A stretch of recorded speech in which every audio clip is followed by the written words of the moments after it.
Prologue. You know, this dysgraphia issue, excuse the keyboard taps and autocorrect horrors. And remember, Naruto and his characters are the property of Kishimoto-sensei. It's the night of October 10th, and the village of Konoha is completely calm. About 8 years ago, if one had arrived in Konoha early on this day, they would have witnessed the Fox Festival in full swing, officially ending with fireworks. Unofficially, it was a fox hunt that had been suspended for at least 3 years due to circumstances many had chosen to forget. Today was a dark day in the village's calendar, reminding them of the biggest mistake in Konoha's history, because in addition to being the commemoration of the defeat of the Kyuubi, it was the birthday of the village's underrated hero. It had been 8 years since then, as I said, 8 years that had been very bitter for the man who looked down on the village from the Hokage monument, as the blonde genin liked to do to clear his mind. 8 years in which she regretted the decision she had made regarding him more than ever. The turning point for the village had been the day Sasuke Uchiha had decided to flee to Otogakure so that Orochimaru could train him, and then go hunt his brother Itachi, and then kill him. Naruto Uzumaki had been part of the recovery team, and had somehow achieved his goal of bringing him back to life. By the time Kakashi and the medic team found them, Naruto, who could barely walk, was carrying the Uchiha, despite the 2 fist-sized holes that were visible on his body and the trail of blood that trailed behind him. Sasuke, by comparison, had injuries that could be healed, and only a mild concussion had taken him out of action, the only other wound on Sasuke's small list of injuries. Did it matter to the doctors and Kakashi? No way. They had literally ripped Sasuke out of his arms and carried him back at full speed, leaving him alone, forced to walk at an ever slower pace due to the severity of his injuries.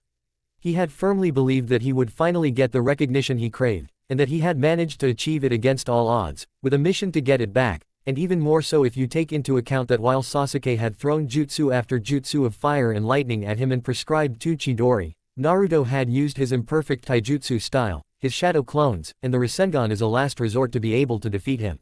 He had a clear picture of the situation, and despite the severity of his injuries, he was smiling.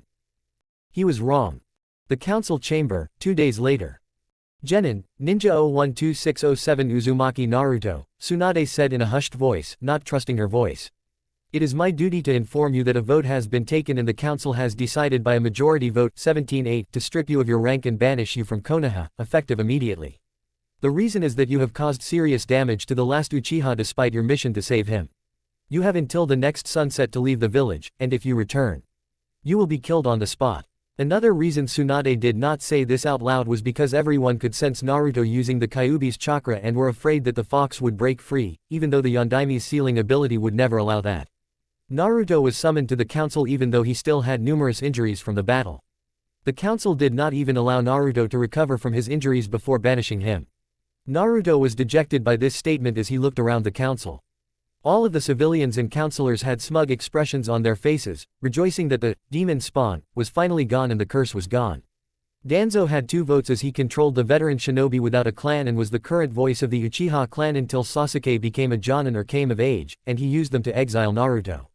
Of course, he had his own plans to forcefully recruit the Jinchuriki into route while he was out of sight of the village. The last clans to vote for exile were the Kuruma and Inazaka clans, who believed that Naruto was the Kyuubi. One due to public opinion, the other out of pure resentment. The rest of the clan leaders looked at the voters with disdain. Naruto slowly removed the headband from his head and threw it to the ground. He reached out to take off the necklace but was stopped by Tsunade. Keep it, it's yours and I hope it will protect you. Tsunade managed to say with a trembling voice, tears already streaming from her eyes. Naruto left the council chamber and headed home to pack his things. Before the council was dissolved, another overwhelming majority quickly overturned the Sandame's ruling that Naruto was the vessel of the Kyuubi, allowing the young men to know the truth. The news quickly spread among them and the reactions were varied. As Naruto was heading home to pack his things, he saw the rest of the 12 heroes of Konoha, excluding himself and Sasuke. That baka deserves to die for hitting Sasuke-kun. Sakura complained. Okay, we need to find that demon and kill him. Ino shouted, agreeing with Sakura. He was a fox from the start, I should have known it.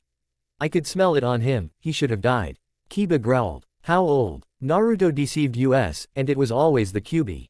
Lee exclaimed. Naruto was already crying and almost losing hope, contemplating suicide, when a voice caught his attention.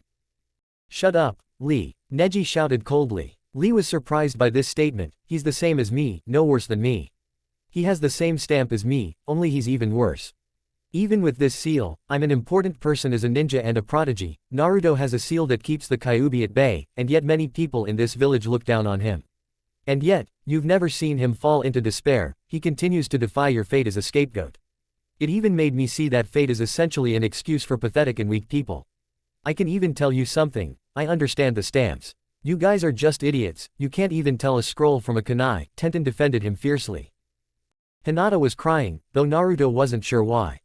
Problem, Shikamaru muttered. He also believed that Naruto wasn't the Kyuubi, but he couldn't say a word because he was too angry. Choji followed Shikamaru as he finished his fourth bag of chips. Thank you, Naruto thought with a weak smile as he headed to his apartment. He still had to pack his things. Shino was forgotten in all of this. The news of Naruto's exile spread quickly among the villagers, and most of the townspeople were celebrating. The shinobi and kunoichi were going crazy and celebrating the fact that they were finally rid of the demon. Only a few citizens and shinobi were upset that shinobi were being exiled for doing their job. Above the city, people were celebrating. However, Naruto was packing his few things into a backpack and preparing to leave.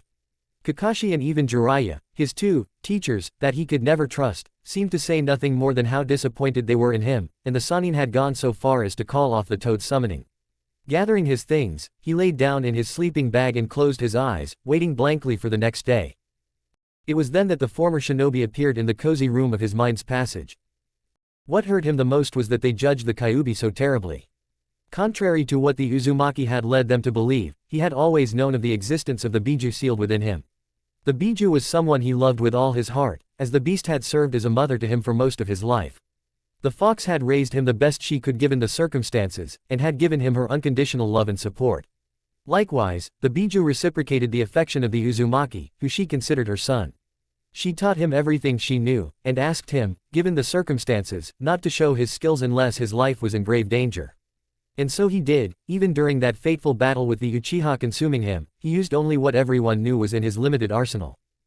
Moments later, the fox appeared in human form, a woman with dark skin, blonde hair, and green eyes, a stunning figure, and a white haori. I'm sorry, son, the fox apologized. If it weren't for me, you would have a better life. At least you were always honest with me, Ka-chan, Uzumaki consoled her, at least I still have you. Don't say that, she retorted sadly. If I weren't selfish, none of this would have happened. She was referring to the fact that she had infused her chakra into Naruto's body to speed up his regeneration, which was her only real advantage in the fight. While Sasuke was rushing at him with that horrific transformation that had at least tripled his strength, Uzumaki had only sped up his healing and brought the fight to his comfort zone, a battle of attrition.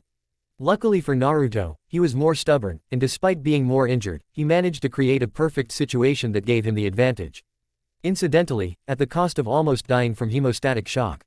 Sasuke would never admit it, but he was defeated, despite using 11 different types of jutsu on him, aiming to kill him, landing more blows, by an opponent who used only speed, resistance, a couple of rasengan and, yes, many shadow clones.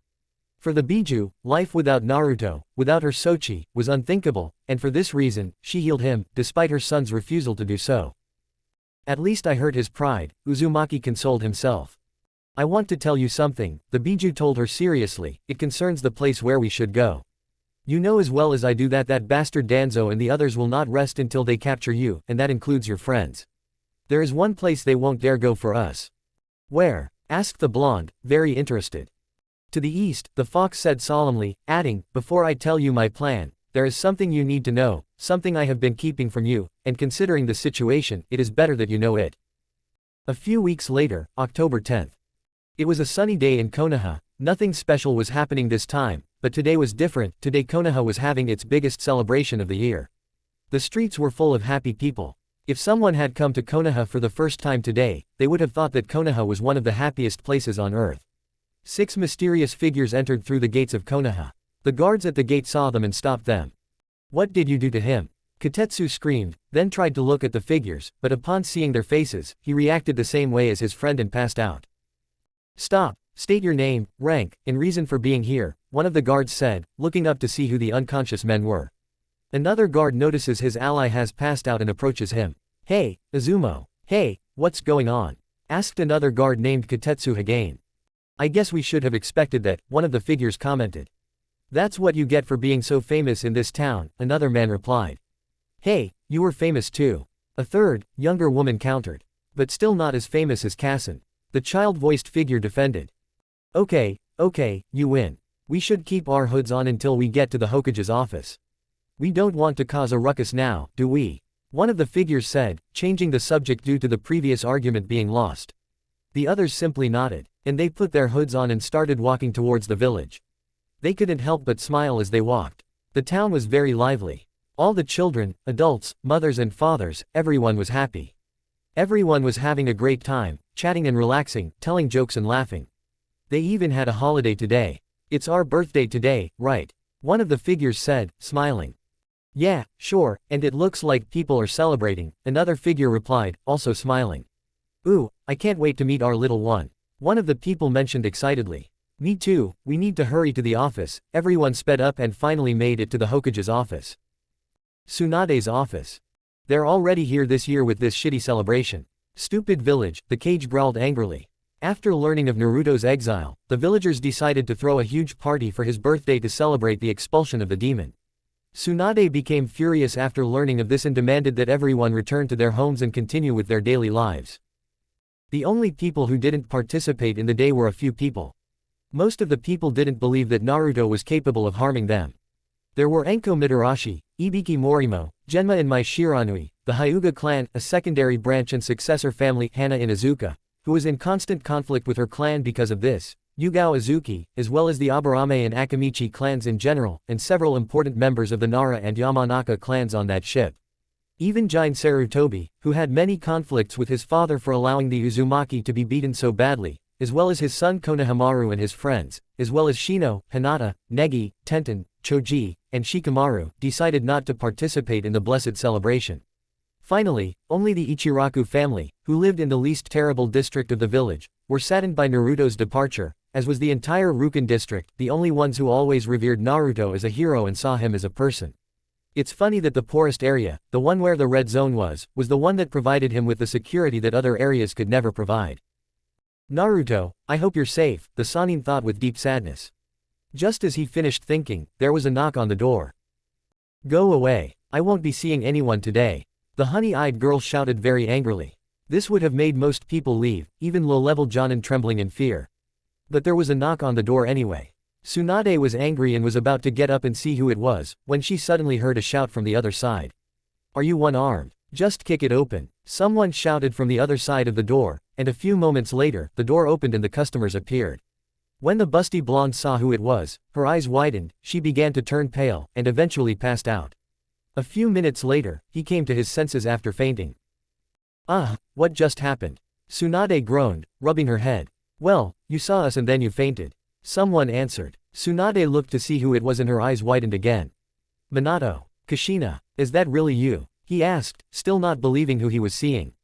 Jiraiya-sensei, didn't he tell you that we were alive? The Yondaime asked. I thought that when you became Hokage, he would tell you.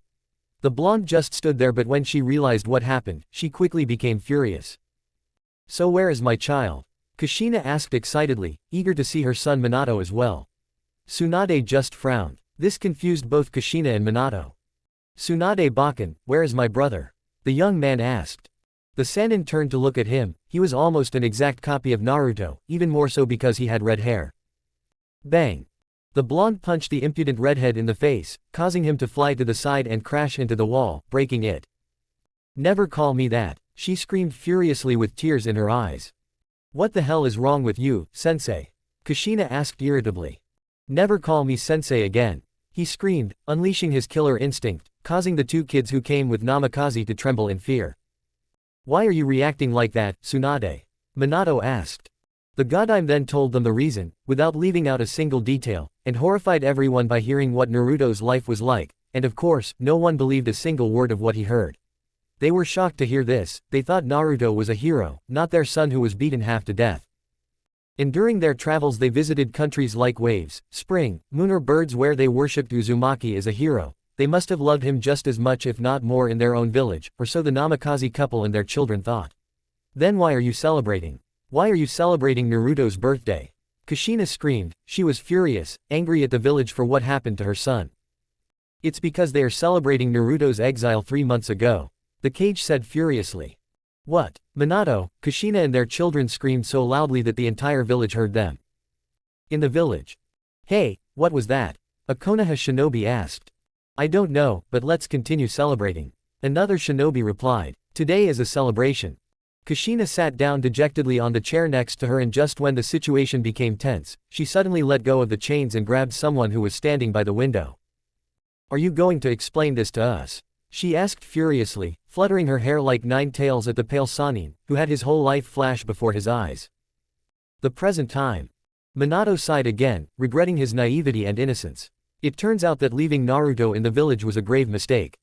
Not only did Sarutobi not honor his request, but he also pretended not to notice Naruto's mistreatment.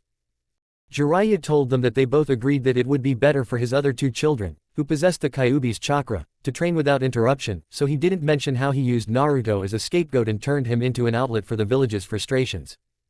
They also didn't tell Tsunade because she would have brought them by force or taken Naruto away, and he needed connections to the village. Needless to say, after explaining, Tsunade nearly beat him to a pulp, and it took the intervention of Minato, Kushina, and 2 battalions of Anbu to break them up. He soon after reclaimed the position following the resignation of his successor, who left the village with Shizune to live in the Land of Spring, where she was welcomed by the daimyo and appointed as the head of the main hospital in her country.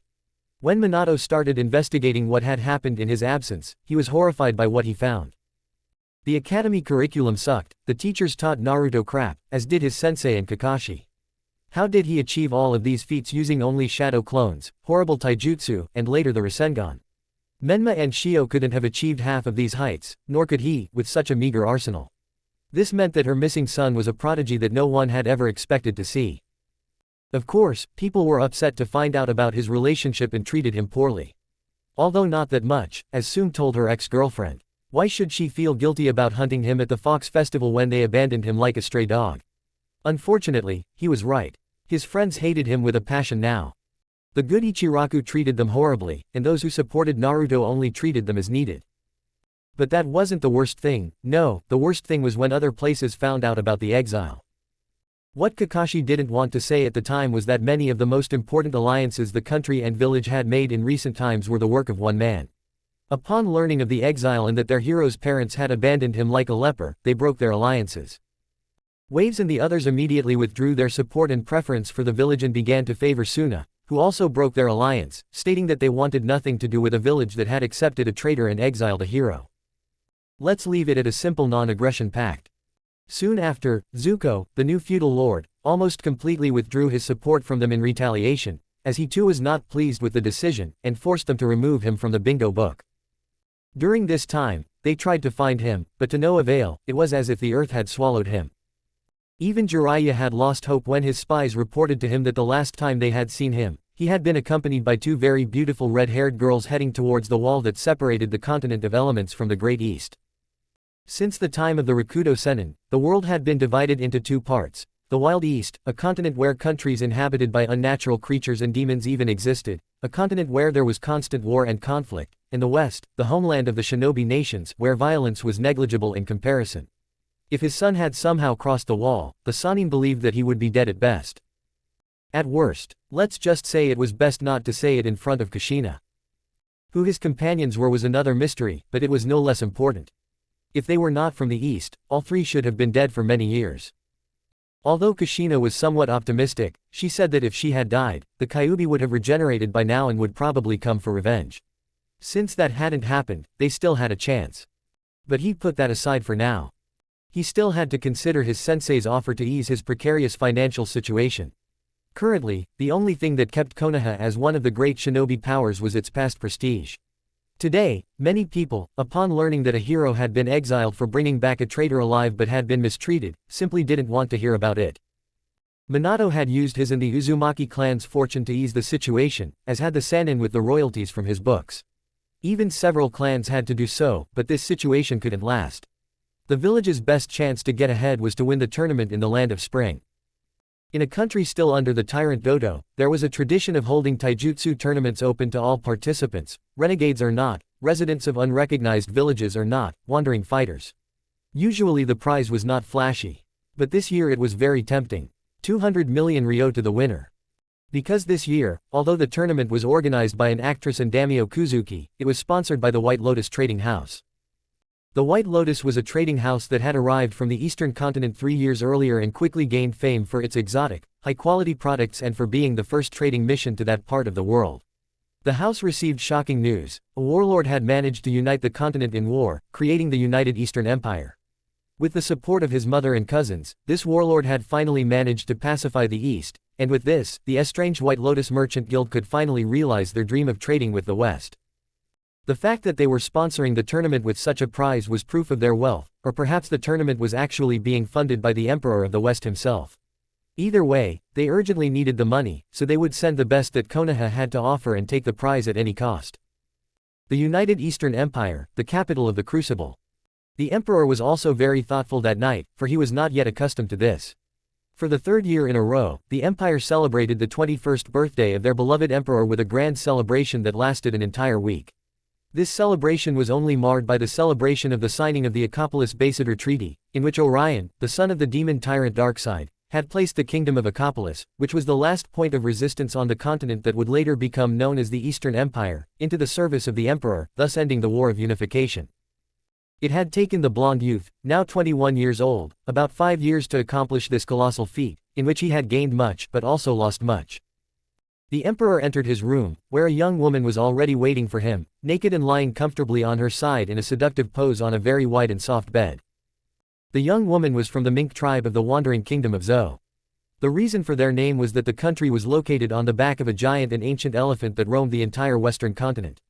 The Minks were an unusually advanced race of beastmen with a great sense of loyalty. Physically, all the burrows had the physical features of the mammals and humans that coexisted in them: tails, claws, ears, sometimes horns or trunks, etc., complete with an upright posture and opposable thumbs, with which I have given them a vague, but you will see, description. The young woman in the room was half mink, half human.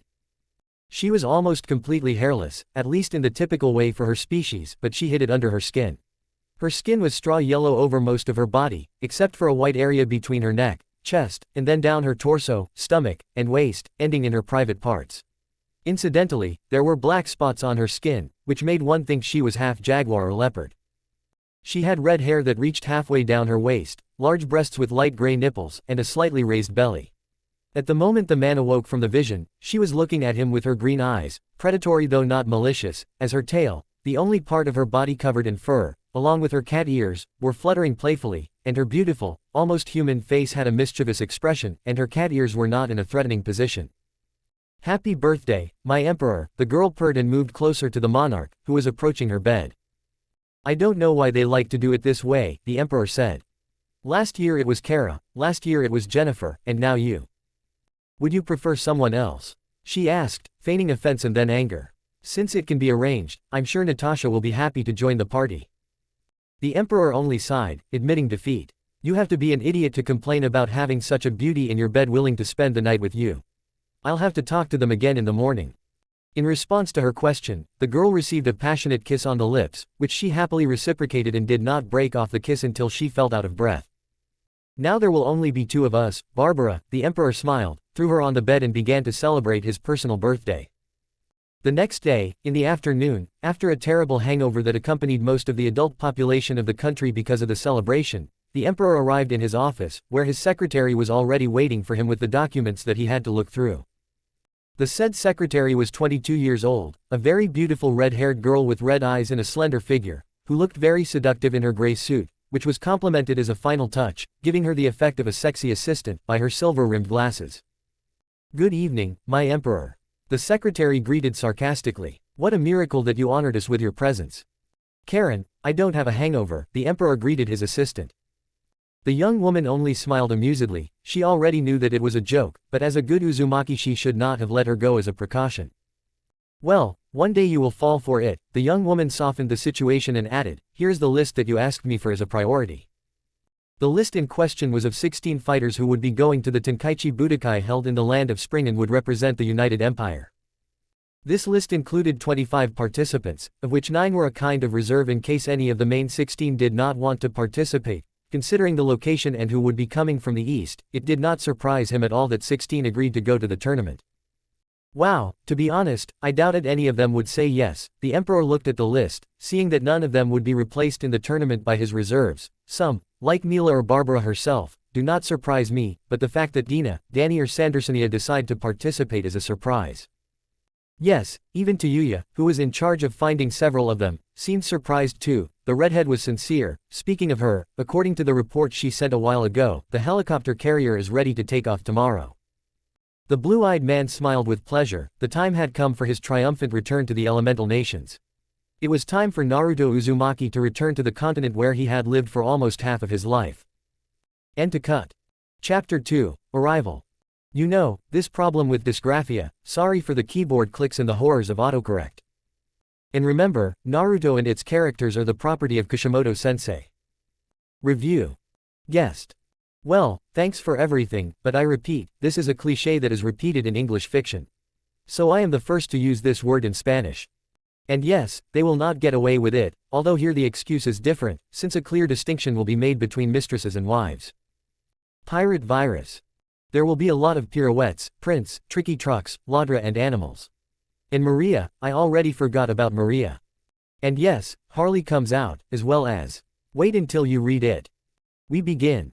The beautiful Koyuki Kazuhana, daimyo of the Land of Spring, waited in the port for a ship arriving from the United Eastern Empire. To say that I was nervous would be an understatement. I was 3 levels ahead of what happened next. Caitlin Snow, the manager of the White Lotus trading house in her country, assured that the tournament would be attended by the honorable royal family of the empire, the emperor, the dowager empress and their cousins. That was why he was scared to death. She knew that this place was wild and inhospitable, and that one warlord could unite the entire continent, so this man seemed like something out of her nightmares. No matter how much the manager assured her otherwise, in her own words, the emperor was the most gentle and noble man she had ever seen, and that he was not a monster as she imagined him to be. On the contrary, the emperor was unusually handsome and gallant. In addition to the daimyo, Tsunade, her assistant Shizune and Caitlin herself were waiting for the emperor, who was the center of everyone's attention because of her outfit. She was a young woman of about 20, with azure eyes, silver hair and a slender figure. She was wearing a short dark blue skirt, open-toed sneakers, black stockings and a light blue top that revealed her flat stomach. Yes, she looked beautiful, but that was not why she was the center of attention. It was because the temperature was below 12 degrees Celsius, as winter began earlier in these latitudes, and she looked too spring-like for this climate, and what's more, it did not seem to affect her at all. How can you dress like that in such weather? Shizune asked the de facto ambassador of the empire. It is thanks to my quirk, he answered with a shrug. Some people are born in the East with something called a quirk or a feature. In simple terms, its equivalent here in the East would be a keke genke. My quirk allows me to withstand low temperatures, like in summer, and use ice. Just like the deceased Yuki clan. The answer really surprised the brunette and her mentor, because the East had many surprises up its sleeve. There was little explanation when they all heard the mighty roar of the helicopter carrier's engines overhead, and indeed they looked up to see, about a kilometer away and at an altitude of about 400 meters, a huge fort, created after the war as a mobile base of operations to deal with the few pockets of rebellion and to help the areas most devastated by the war get back on their feet. To everyone's relief, they only used the mobile fort for the latter purpose. The giant ship landed and began to move until it was only 200 meters from the port, whereupon the huge doors of the helicopter carrier opened, letting in a small frigate carrying the emperor and his family, as well as the participants of the tournament. 10 minutes after the end of the performance given to the actress and her companions, the emperor disembarked from the ship, accompanied by his family. They were all dressed in plain red clothes, but in addition to this they all wore masks depicting animals. A fox for the emperor and empress, a snake for one of the 2 young women who came with him, and the other wore a horse mask. Your Highness, it is an honor to be in your presence, Koyuki greeted as he walked towards the man who was quite possibly the most powerful man in the world. It is an honor, Your Highness, the monarch returned the gesture by bowing as well, his voice sounding distorted, something the daimyo didn't want to ask. I will introduce you to my friend and the director of the capital's hospital, Tsunade Senju. The daimyo introduced you to such a famous doctor. Tsunade Senju, a doctor with such a reputation that Yakiru Unohana had always wanted to meet her. Well, she thought she could fix that. The emperor greeting the Sanin fawningly. He had no idea who this Yakiru was, but she must have been held in high regard by the emperor, which gave her, a certain pervert, a pleasant feeling. Let's just say he felt like his days were numbered. The empress stepped forward and was introduced to the entourage along with her companions. While the tournament participants were heading to the feudal palace, Caitlin escorted them to their quarters. And the heartless beauty couldn't help but feel sorry for the idiots from Konoha when she saw how bloodthirsty most of the participants were towards them. In 2 days, the registration for the tournament. Due to the sponsor, the rules of this tournament were significantly changed. Usually, the Tenkaichi Budokai was held between the 32 participants selected in the previous selection round. However, this year, only half of the participants participated, as the other half was already directly allocated to the fighters from the East. Also, for the first time, the age limit for the participants was set, which was from 15 to 25 years old, which caused discontent among many. Because of this restriction, Konoha's best cards, Guy, Kushina, Hiyashi, Sume, and Kakashi, were eliminated from the tournament, as were Han and Roshi from Iwa, himself from Kumo along with his brother and Jinchuriki Killer B, Meiturumi from Kiri, and Guro Daimon from Suna. This left Konoha's fate on the shoulders of Menma, Shio, Hashirama, and Mito Namikaze, Hinata, Hanabi, and Neji Hyuga, Rock Lee, Kiba Inazuka, Sasuke Uchiha, and Maru Sarutobi, the former Konohamaru. With Jin's encouragement, the 18-year-old boy officially changed his name, as he hated having his name associated with a nest of traitors. It doesn't matter, Konoha will still win, Mito exclaimed, excited at the prospect of demonstrating her potential. The 18-year-old boy was eager to look like a fool, just to earn Maru's respect. The relationship between the Namikaze family and the remaining 12 members of Konoha, as well as between them, was far from pleasant. For example, Menma was very persistent in asking Hinata out on a date, but she rejected him in every way imaginable. It was like déjà vu, because the situation reminded many of the constant rejections Uzumaki suffered when trying to woo a certain pink banshee. To make matters worse, there were several times when Hinata literally punched Menma so hard that he almost died, and Menma didn't even understand what he meant. Unfortunately for Shio and Kushina, this happened during their battle in the Chunin exams a year after their exile, when Hinata crushed the prodigy Namikaze, whom her parents called the Chosen One. Ironically, it was Neji who had to defeat his sister Shio, who was in love with Neji, but like Hinata, the blonde didn't stand a chance against him, not only because he and Tenten were dating, but because the Hyuga prodigy couldn't even stand to be in the same room with her. That day, after beating up Menma, Hinata looked down on the Hokage with a defiant look, as if to say, "Is this really why you dumped him?" Menma could have painted marks on his cheeks like Naruto and dyed his hair blonde. And it wouldn't even be close to him. Where Naruto was humble, he was vain; where he showed his nobility, he showed his rudeness. Naruto was stubborn, brave, and bold, and always fought without giving up. It only took Hinata 2 punches that nearly killed him, and Menma gave up. With a much greater arsenal than Uzumaki, he simply couldn't do anything against the Kunoichi, who took out all her anger and fury on him over the situation. And after half a year of staying, she learned that the Kyuubi chakra sealed in the twins suddenly dried up, and they were unable to reactivate it. They abandoned Naruto for nothing, and so, following village policy, Menma became Hinata's heathen. Likewise, Shio was crushed by Neji, and years later, Udon and Hanabi allowed themselves to humiliate the remaining Namikaze siblings, thus showing the family that they had bet on the wrong horse. So did the others. The relationship between Lee and his comrades was no longer the same, and they began to ignore him, despite Guy's attempts to restore their relationship. A similar situation occurred in teams 10 and 18 with Ino and Kiba. Although it was even worse there, because the dissidents did not forgive their sensei for this either. Not even Sasuke or Sakura, who was still his lapdog. Bold words spoken by a loser, Maru interrupted Namikaze's outburst of anger. "Konohamaru, that is no way to address the Hokage's daughter," Asuma scolded him.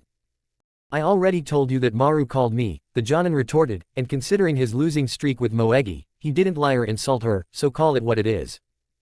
Trying not to make a scene, the group headed to the registration point, where the process went without incident, after which the large group split up to look for a place to spend the night. The next day, the participants of the tournament prepared for the competition. Everyone arrived at the arena where the preliminary fights were to take place early. Inside, they were explained the rules by a very pretty brunette with aquamarine eyes. The young woman attracted attention because she wore a red cap with the logo of the White Lotus Trading House, decorated with 2 brown cat ears, as well as a matching belt imitating a tail around her waist. "Well, we have a record attendance this year," the girl said, "so we will try to speed up the fights." She snapped her fingers and corrected herself. Right, first of all, I am Cassandra and I will be the head judge in case of disputes, so to avoid that, I want you to understand the rules. Fights will be limited to 10 minutes, if a winner is not determined, both are eliminated." There were immediate protests, but they were suppressed. The use of Kekkei Genkai is also prohibited. More protests were heard. Of course, no weapons or jutsu. And although it is not punishable, we ask that you do not kill. Otherwise, if your opponent gives up, falls from the platform, loses consciousness, is unable to continue due to injury, or is caught cheating, you are eliminated from the tournament. Although I will be the judge, but only in cases where it is really difficult to determine some factors, such as cheating, otherwise the disqualification will be permanent. Everyone nodded in understanding. Yes, it will be difficult to win only your place in the tournament. Now we will hold a draw in the order in which they registered. In one of the 8 blocks for fights, only the 2 finalists of each block will advance to the final round, where according to the order of the block, they will be assigned a number. The winners of block 1 are the finalists 1 and 2, and so on until 16. After that, on the day of the tournament, you will be paired with a fighter from the east who has the same number as you. He finished his explanation and added, questions? Well then, now we will hold a draw to determine which block you will participate in. Good luck to everyone. The preliminary round, in which 328 people participated, was held for 5 days, during which all the natives of Konoha had a hard time. And they were the subject of discussion among the judges of each quarter, the fighters and the whole city as a whole. The hostel they stayed in had their water and electricity cut off, and restaurants refused to serve them, and when they did, they were charged triple the price, leaving the Namakazes to wonder how their son could handle this kind of treatment without going crazy, which only made them even more upset. But fortunately for Konoha, they showed that they were still among the strongest shinobi and that they still had mastered taijutsu to perfection, as they became the shinobi nation with the most participants in the finals, and the block results were as follows. Block A, finalists, Shizuka of Natashiko Village and Kiba Inazuka of Konoha. Block B, finalists, Shira of Suna and Mabui of Kumo. Block C, finalists, Neji Hyuga and Menma Namikaze of Konoha. Block D, finalists, Darui of Kumo and Yugo of Oto. Block E, finalists, Kuritsuchi of Iwa and Maru Sarutobi of Konoha. Block F, finalists, Shio Namikaze and Rocklee of Konoha. Block G, finalists, Sasuke Uchiha of Konoha and Raizo of AIM.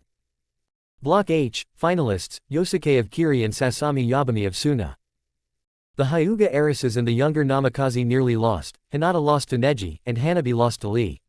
For a change, Maru enjoyed defeating Hashirama, while Mito showed overconfidence and lost early to Shizuka, whom she already hated for calling her brother Menma pathetic. Several years ago, she and her bodyguard Takiwa came to the village to force the Sannin to fulfill a certain promise and challenge Menma to a fight, which he lost. In the end, she scornfully demanded to fight the prodigy who entered through the Sannin, Naruto Uzumaki, instead of this weakling, or pay a fine. The latter was done reluctantly, and upon learning of the promise made by the Sannin, Kushina nearly killed the silver-haired man for making such a promise to her without her consent, hence her resentment towards the beautiful Amazon. Almost half of the participants from the west are from the village. Kakashi smiled when he saw that 7 participants in the final round were from the land of fire. This should let the other shinobi forces know that Konoha was still alive in the game. It's a shame that some of you will have to face each other in the previous round. But I'm more worried about what kind of guys they'll have to fight. Shikamaru noted, some of the fighters had a certain reputation, like Darui from Kumo or Raizo from AIM, but from the east. We only have rumors and nothing more. True, the youngest of the Namikaze brothers, Nara, dismissed his concerns, but as long as my brothers fight, they'll win the tournament. Ha ha ha, that's good, Maru laughed very cheerfully. Shizuka is participating too, and she beat up your cute little brother. Honestly, I wouldn't count on them. Maru, I'm starting to get tired of this neglect of my children, Kushina confessed, because she was the wife of the Hokage and the leader of the group. I don't know what manners Jin taught you, but I'll teach you, if not. If you're going to teach me to throw my family away like trash, then you can save the conversation, Sarutobi verbally asked him. I only told the truth, Neji, Rocklee and I have a better chance of winning than your children. Since taijutsu is our main specialty. And it's true, although his clan was not founded on this art, he renounced his traditions, accepting betrayal and acting hypocritically. The will of fire that his grandfather spoke of would not allow not one, but 2 Hokage to send an innocent man to the slaughter like they did, so while he knew basic jutsu, he refrained from using those created by his clan, and through training with Neji, he managed to become very proficient in his clan's monkey and drunken styles of taijutsu.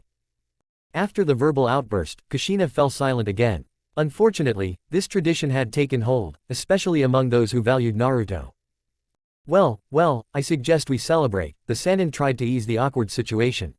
He just collected some royalties, and even though there are many of us, there should at least be a food stand where we can celebrate. What really hurt my pride was that given the way they had been treated, I had no doubt that this money would be wasted, so if they wanted to save money, this would be how they would celebrate. In a reluctant audience with the daimyo to complain about this mistreatment, she had only told them that they were being made to feel at home because that was how heroes were treated in her village, so they had no choice but to endure the humiliation if they wanted to take home 200 million. Speaking of audiences, everyone knew that the emperor had arrived the day before the preliminary rounds to visit the trading house and tour the country with his entourage. Of course, there was no shortage of people who had not tried to get an audience, but they had all been turned away. If they had been granted even one, they would have had to grant them all, and they would have come to the west to enjoy the tournament and see their subjects, and that would have been the end of it. As far as Sannin's spies and everyone else knew, even Kazuki hadn't discussed the slightest trade matter between the two countries with him. She was the lady of the house, but since the emperor was the most powerful man in the world, most people knew better than to disturb him. If they knew, why didn't they talk about it? The feudal palace, 8 nights ago. The daimyo invited the emperor and the royal family, as well as the tournament participants, to a gala dinner, where everyone had a wonderful time. The managers of the trading house were also present at this dinner, since in addition to Kathleen, there were 2 other managers, Victor Fries, who came with his wife Nora, and Bobby Drake, who, like Victor, unlike Nora, came in excessively spring clothes. Since they explained their quirks to her, the feudal lord concluded that this was why they dressed like that, and this was why they ran the house.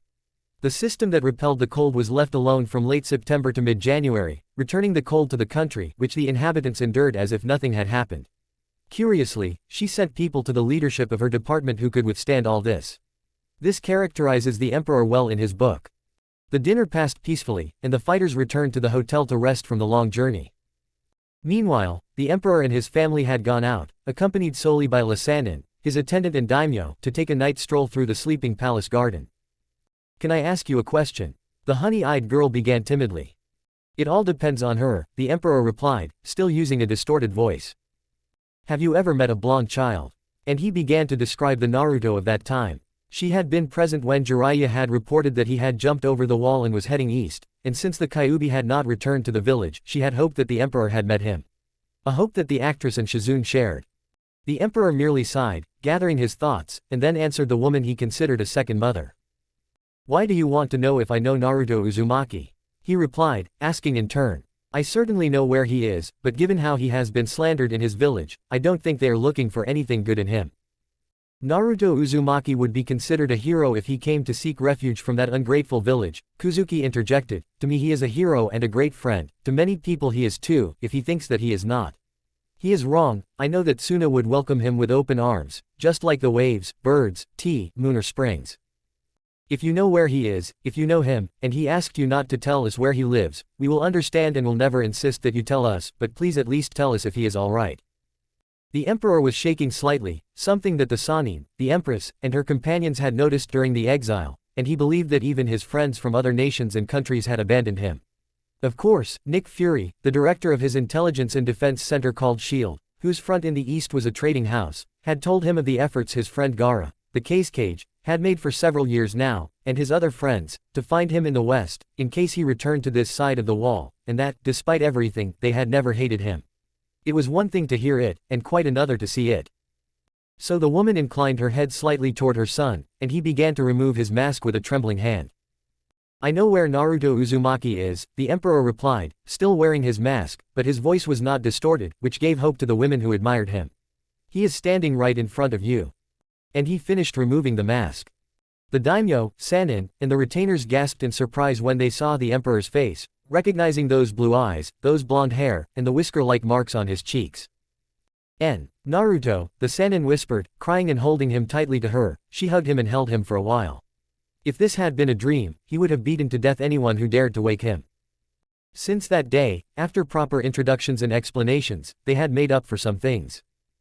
Like the fact that Naruto had somehow seen their faces, knowing about the problem with the seals his entire life, or that he was actually more prepared than he let on. In return, they told him how Konoha had been failing since they left. Like how, with the help of the Sannin, Kazuki had demanded payment for a week's stay at the best spa in the country.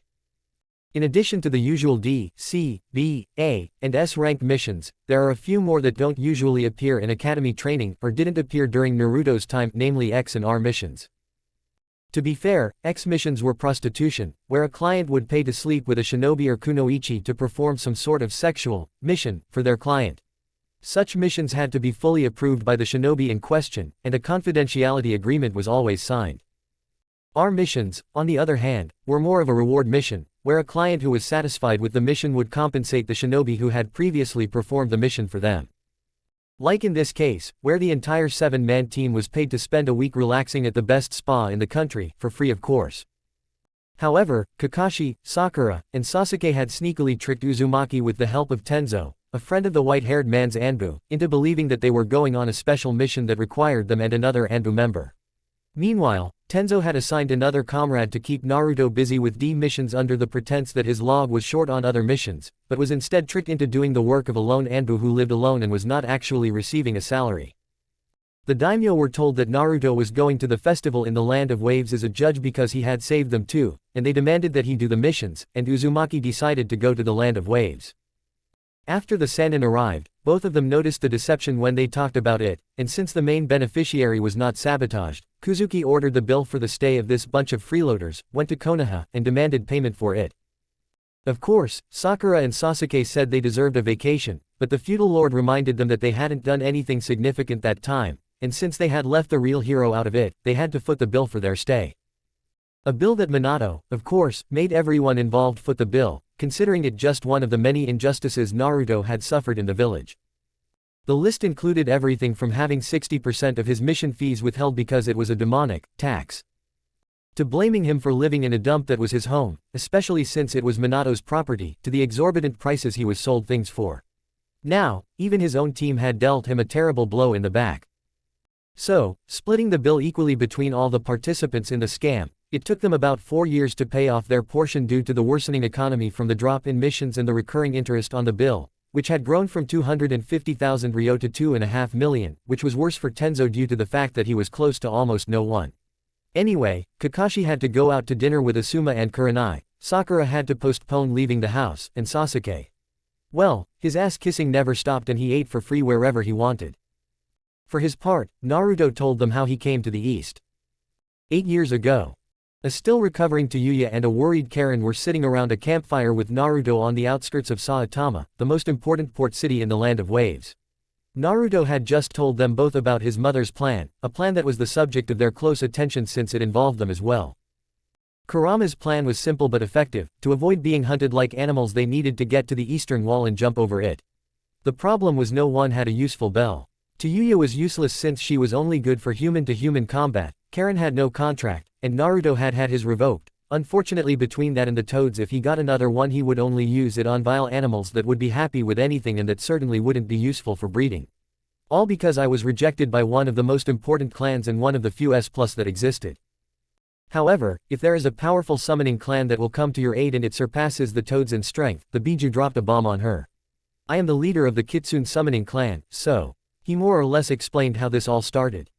It would be one thing if the informers said why they revoked the contract, and quite another if the leader who had always been on your side refuted those accusations and supported you.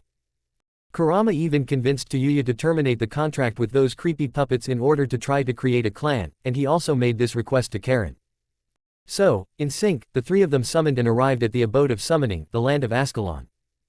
Ascalon is a very large valley surrounded by mountains, where the 5 existing clans of S++ class summoners, one of which was the Kitsune clan, coexisted harmoniously. However, the fact that all 3 appeared in the valley does not mean that they all arrived at the same place. In fact, they were separated, and each of them appeared with a clan that matched their name. With Tayuya, the talkative Uzumaki arrived in a deep cave, where she felt surrounded by several expectant eyes that had been staring at her since she first entered. "What is your name, young lady?" asked a deep voice, coming from a pair of amber eyes hidden in the darkness. "I am Tayuya Uzumaki," the young woman introduced herself to the voice. "I called to make a contract with the clan, and here I am." "And yet, you smell of Orochimaru," a creature stepped out of the shadows. It was a huge jade-green snake, making Manda, the leader of the snakes and Orochimaru's main summon, seem weak in comparison. "Care to explain?" And seeing no reason for him to lie, he told the story of his life. How the root shinobi had killed his mother Rushana and father, and how he had been forced to serve Orochimaru in order to survive. That, no matter what, he had never taken a life, especially an innocent one, and that now that he had a family again, he would do whatever was necessary to protect them. During the story, everyone looked at Big Mouth Uzumaki with sympathy, while their leader thought about the story. Finally, he decided to give a verdict. Welcome to the clan, to Yuya Uzumaki. With Karen. Karen appeared on the outskirts of some village, from where laughter and singing could be heard. She landed on a haystack, so, believing that she somehow ended up on a farm, she wanted to ask for directions to try to contact her cousins. But what she saw shocked her. A pink pony was very skillfully playing a polka on several instruments at once, performing a one-man band number around her. Several pegasi, unicorns, ponies and 3 creatures between a unicorn and a pegasus were laughing happily, until one of them noticed Karen, letting her know with a cry. Hello, Uzumaki greeted timidly. The faces of everyone present lit up, especially one beautiful man. An ethereal being with a rainbow mane and a sun tattoo on its sides. Sister, we have a new summoner. The being rejoiced, appearing before Karen. Young lady, what is your name? Karen Uzumaki. Another of those magnificent creatures, a cross between a pegasus and a unicorn, one black and with an ethereal mane like a starry night, also approached and introduced herself to everyone. Greetings Karen Uzumaki, our first summoner in 100 years. With Naruto. Naruto appeared in the square where anthropomorphic foxes, Hanyu foxes, and kitsune with at least 2 tails were walking or doing their own thing. Suddenly, everyone froze upon seeing him and, most of all, sensing who he was carrying inside. Long live Kurama-sama, everyone in the square exclaimed and surrounded Naruto with happy smiles. 2 hours later, the cousins met again at the foot of the wall, and with Karen's help, they managed to cross it. The bespectacled beauty simply summoned 3 wonderbolts, an elite group of pegasi, to help them fly over, and their long adventure to the east officially began. Chapter 3, The Tournament Begins. The tournament begins. You know, this dysgraphia problem, excuse the keyboard clicks and autocorrect horrors. And remember, Naruto and his characters are the property of Kishimoto-sensei. Mariano's. Review 532. Literally, only by death would I give up on an emo fanfic that is so well received. I don't know how I'm going to do it, but I'm going to make him suffer. A clux. Well, I'm going to make them suffer a lot. About Kakashi and Jiraiya, that's where you'll go with Kushina, wait and see. JGM. I promise them future beatings. Black. I don't know about Shizuki yet, but I'm more inclined to think that no, all the women in his harem are women who have an emotional connection with him, and not the classic, Naruto called me, we should fuck like rabbits, kind, he doesn't even know her. Probably not. Alucard 0. As I mentioned in Atonement and Hope, the plot depends on it. There were elements of that here. Although he left the West with a grudge against her, he eventually forgave her when he saw that she did not betray him. It was justified here. And yes, I saw KND. Deadpool 50004. I'm sure it will continue like that. Daisuke SSJ. Thank you, I hope you like it too. Jonathan.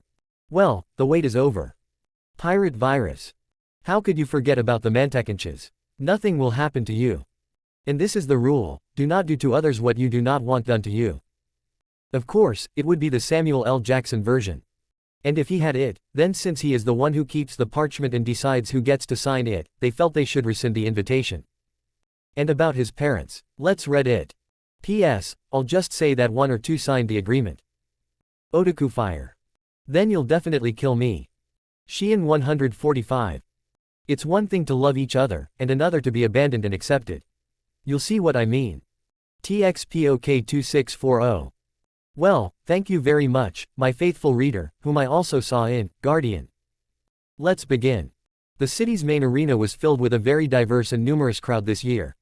This edition of the Tenkaichi Budokai, which was the 25th edition, was bound to be the best edition of the tournament ever held, given the quality and diversity of its participants, as this time it could literally be said that there were participants from every corner of the world. They were already in 2 rooms, one in the south and one in the north, separated from each other and unable to see each other, the fighters from the east and the fighters from the west, whose leaders were mostly disappointed that their spies had never found the other fighters, making it a complete mystery to them what they would face in the tournament. Each shinobi nation, with the exception of Konoha, had been given an honor box for their delegations. A significant portion of the original civilian council resented this clear distinction. And in fact, with the exception of Danzo, both councils were present in the stadium, the Hyuga council and the leaders of each clan, as well as the Sannin, Minato, his secretary, and his family. Likewise, all the feudal lords and cage were taken separately to the VIP boxes for entertainment, accompanied by a maximum of 3 people each. Speaking of the Namikaze family, Mito and her brother were somewhat separated from the rest of Konoha as they did not attend the venue with their mother, being around the local community that was quite hostile towards them, something they were still not used to. The stadium was huge and had several lanterns arranged in a semicircle, as well as a stand waiting for the tournament to begin.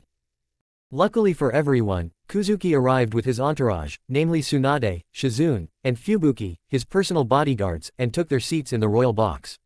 Moments later, the emperor arrived with his family, in full regalia, mask and all, looking extremely intimidating to those who had never seen him before, and stood next to the daimyo and her friends.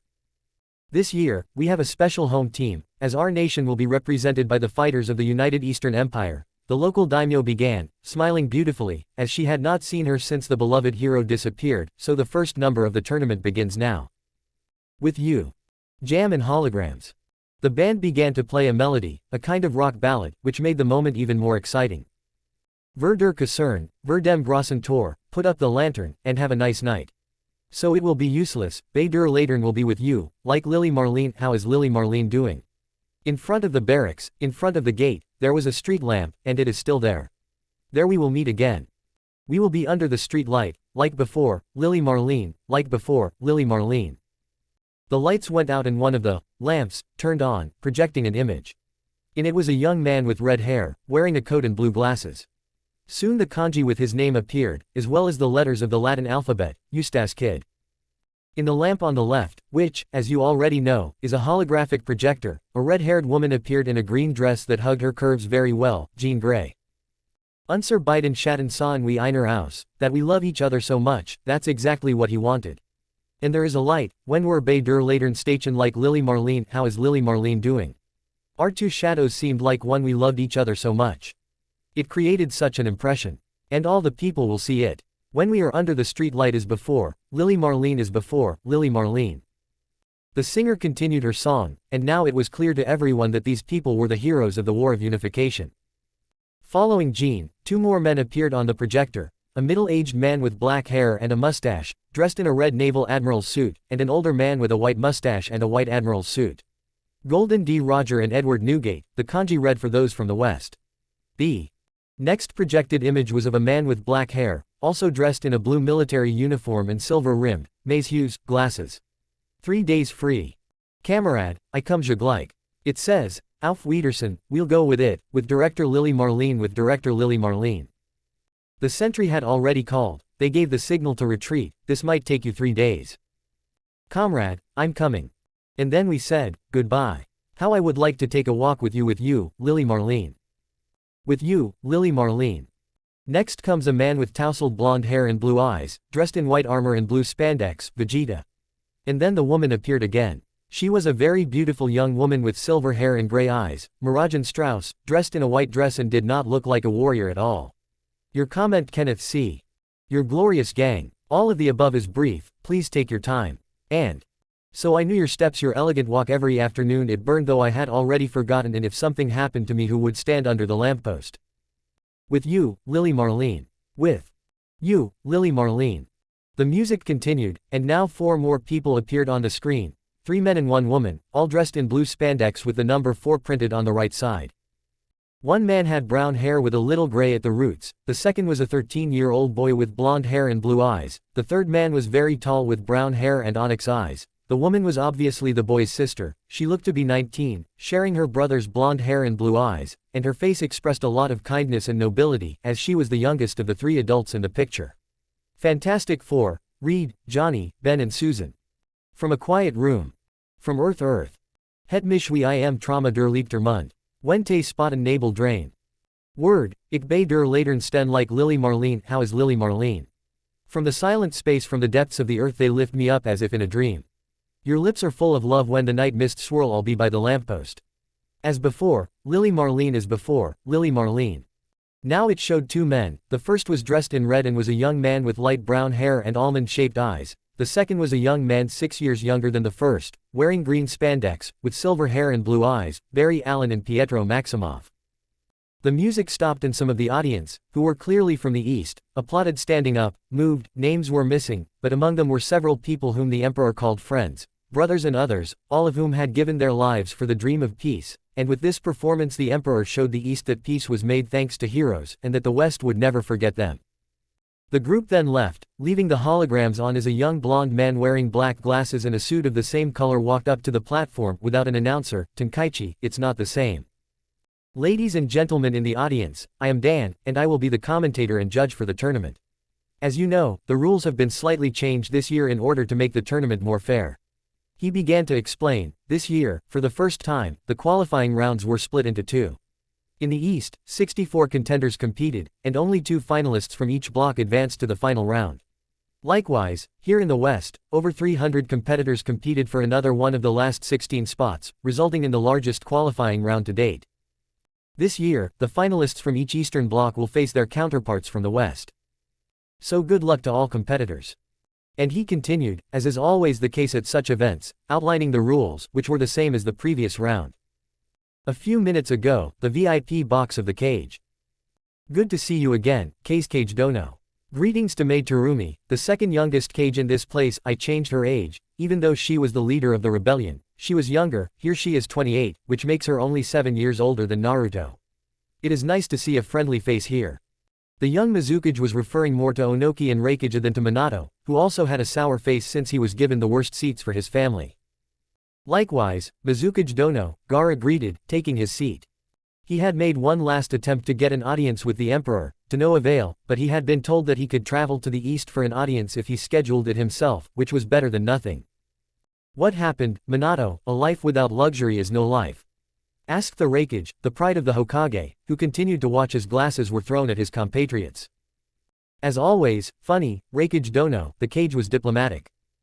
I just hope they are recording this, Onoki replied sarcastically. It will give me something to laugh about. And so, the first match is about to begin. Dan officially started the tournament. Of the West, beauty and strength, 2 great qualities of our first participant from the village of Nadeshiko. Shizuka. And the kunoichi walked out onto the platform to the applause of the audience. The kunoichi was a woman with long, shiny onyx-colored hair, which she tied in a ponytail. She had green eyes and a stunning figure, large breasts, heart-shaped buttocks and long sexy legs, all dressed in an all-black outfit, and instead of a headband, she used a headband with the symbols of her village. Many in Konoha were always struck by her resemblance to a pink ironing board. And from the east, from the Kuja tribe of the heavenly and human-free island of Amazon Lily, came the youngest of the Gorgon sisters. Hello, Sandersonia. And then the aforementioned woman entered, shocking everyone with her appearance. She was a tall woman, 2.20 meters tall, with wavy green hair down to her waist, pale blue eyes, a tan face, dressed in a blue bikini and a green sarong, as well as black sneakers. As Dan walked off the stage and sped up, the drums began to sound, and finally the gong announced the start of the fight. Okay, let's fight. The Amazon rushed forward at a tremendous speed, and before she could recover, Shizuka had to block her opponent's hook. She tried to immediately counterattack, but the Amazon jumped back and, thanks to her height, managed to land a kick to Shizuka's jaw, while her opponent stumbled due to the surprise of the attack. She landed 6 meters away from Shizuka and rushed forward again, not giving her opponent time to recover. This time, punches began to rain down on her at an unimaginable speed. The general public. Okay, give him to his mother. Mito ranted about Sandersonia, watching the fight and gesturing as if she were the Amazon's trainer and this was boxing. The problem is that this woman from the east is incredibly strong. I doubt that anyone from our side would be able to raise a hand against her, Elder Nara noted, watching his wife do the same thing as Mito, but because he liked the Amazon. Without a doubt, Sandersonia-sama will win the battle, someone from the east said to his companion. It was a blonde with blue eyes, dressed in a red and black dress, a harlequin costume. Her companion was a young man with black hair and brown eyes, dressed in a cassock. After all, the Kuja are one of the most powerful Amazon tribes in the empire. That's right, the man said with a strong German accent. Besides, she is the third strongest of the 3 Gorgon sisters. If it were Margaret or Hancock, the fight would be over. And this is the weak one in her family, thought those from Konoha who heard the conversation between their friends. Nadeshiko style, 1,000 strikes, the future leader of the village began her movement, delivering increasingly faster strikes to Sandersonia, who continued to dodge most of them, and those she did not dodge were simply blocked. Excellent trick, the Amazon mentioned. Now I will show you mine. Tie that. And at high speed, he took advantage of Shizuka's defense and began to apply a grip on her right leg, waist and left shoulder, reminiscent of a python's grip. Shizuka only clenched her teeth and began to desperately wave her arms in an attempt to break free, trying to strike her opponent. But they failed completely. "I see that you are a true Amazon, like me," Sandersonia said with deep respect, so out of respect. And he let go of her, almost instantly delivering a strong blow to the stomach, which took the breath away from Shizuka. She fell to her knees with a lost look, and then collapsed forward, completely out of the fight. Shizuka cannot continue. The winner of the first fight of the tournament is Boa Sandersonia, Dan announced as the Amazon stepped off the platform. Sandersonia-sama. A scream was heard from a part of the arena, a purely feminine scream. Everyone looked in that direction and saw the goddess of beauty, a very beautiful woman with a perfect face, blue eyes and long black hair, sitting on a white boa accompanied by a very tall and beautiful woman with red hair and several other women, all very beautiful, cheering for the winner. Although the woman was silent, pride was clearly visible in her eyes, making a sigh at how beautiful and mysterious she was.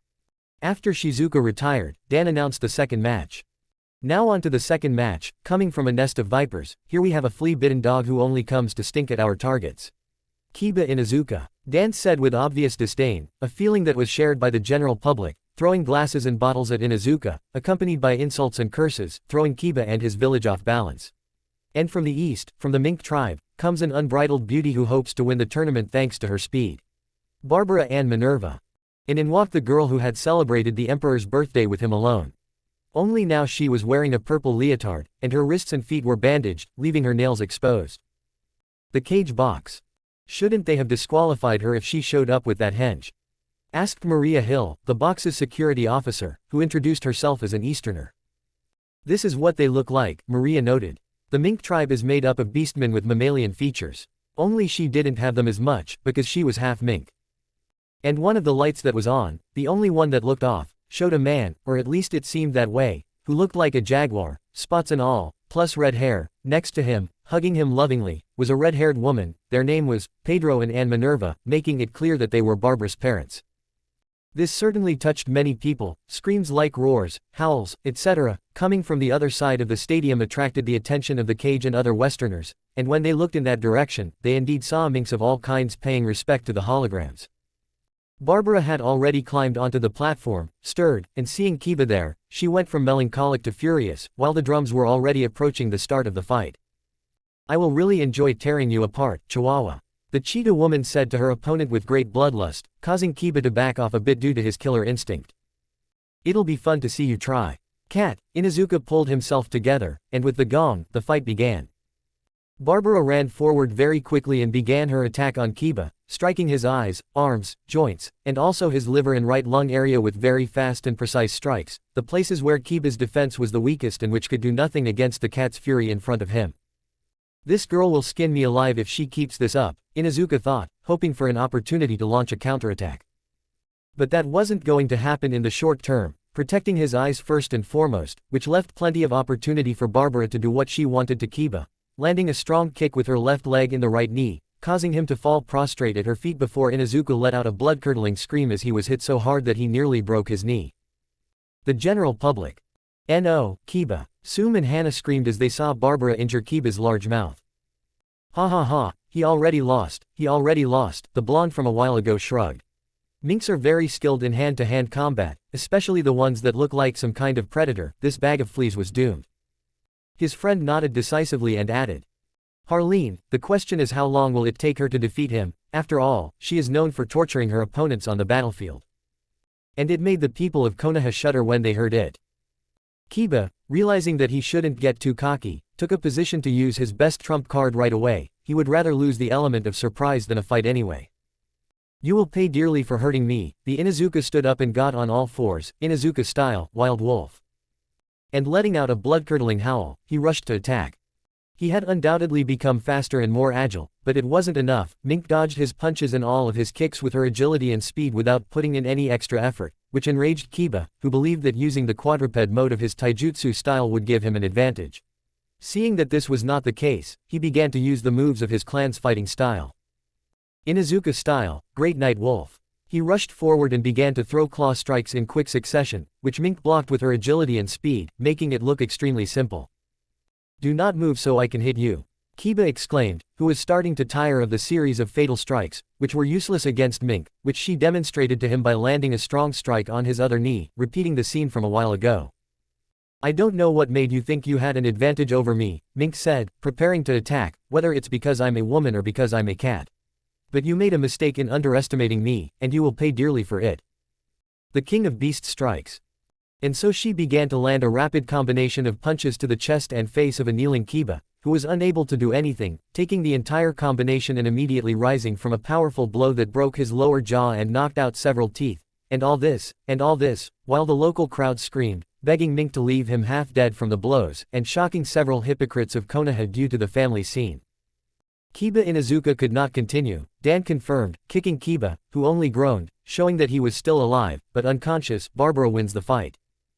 And with shouts of, hooray! Mink began to leave the platform, but before that he turned first to Kushina and then to Minato and made a certain sign to both of them using his ring finger. Among the public.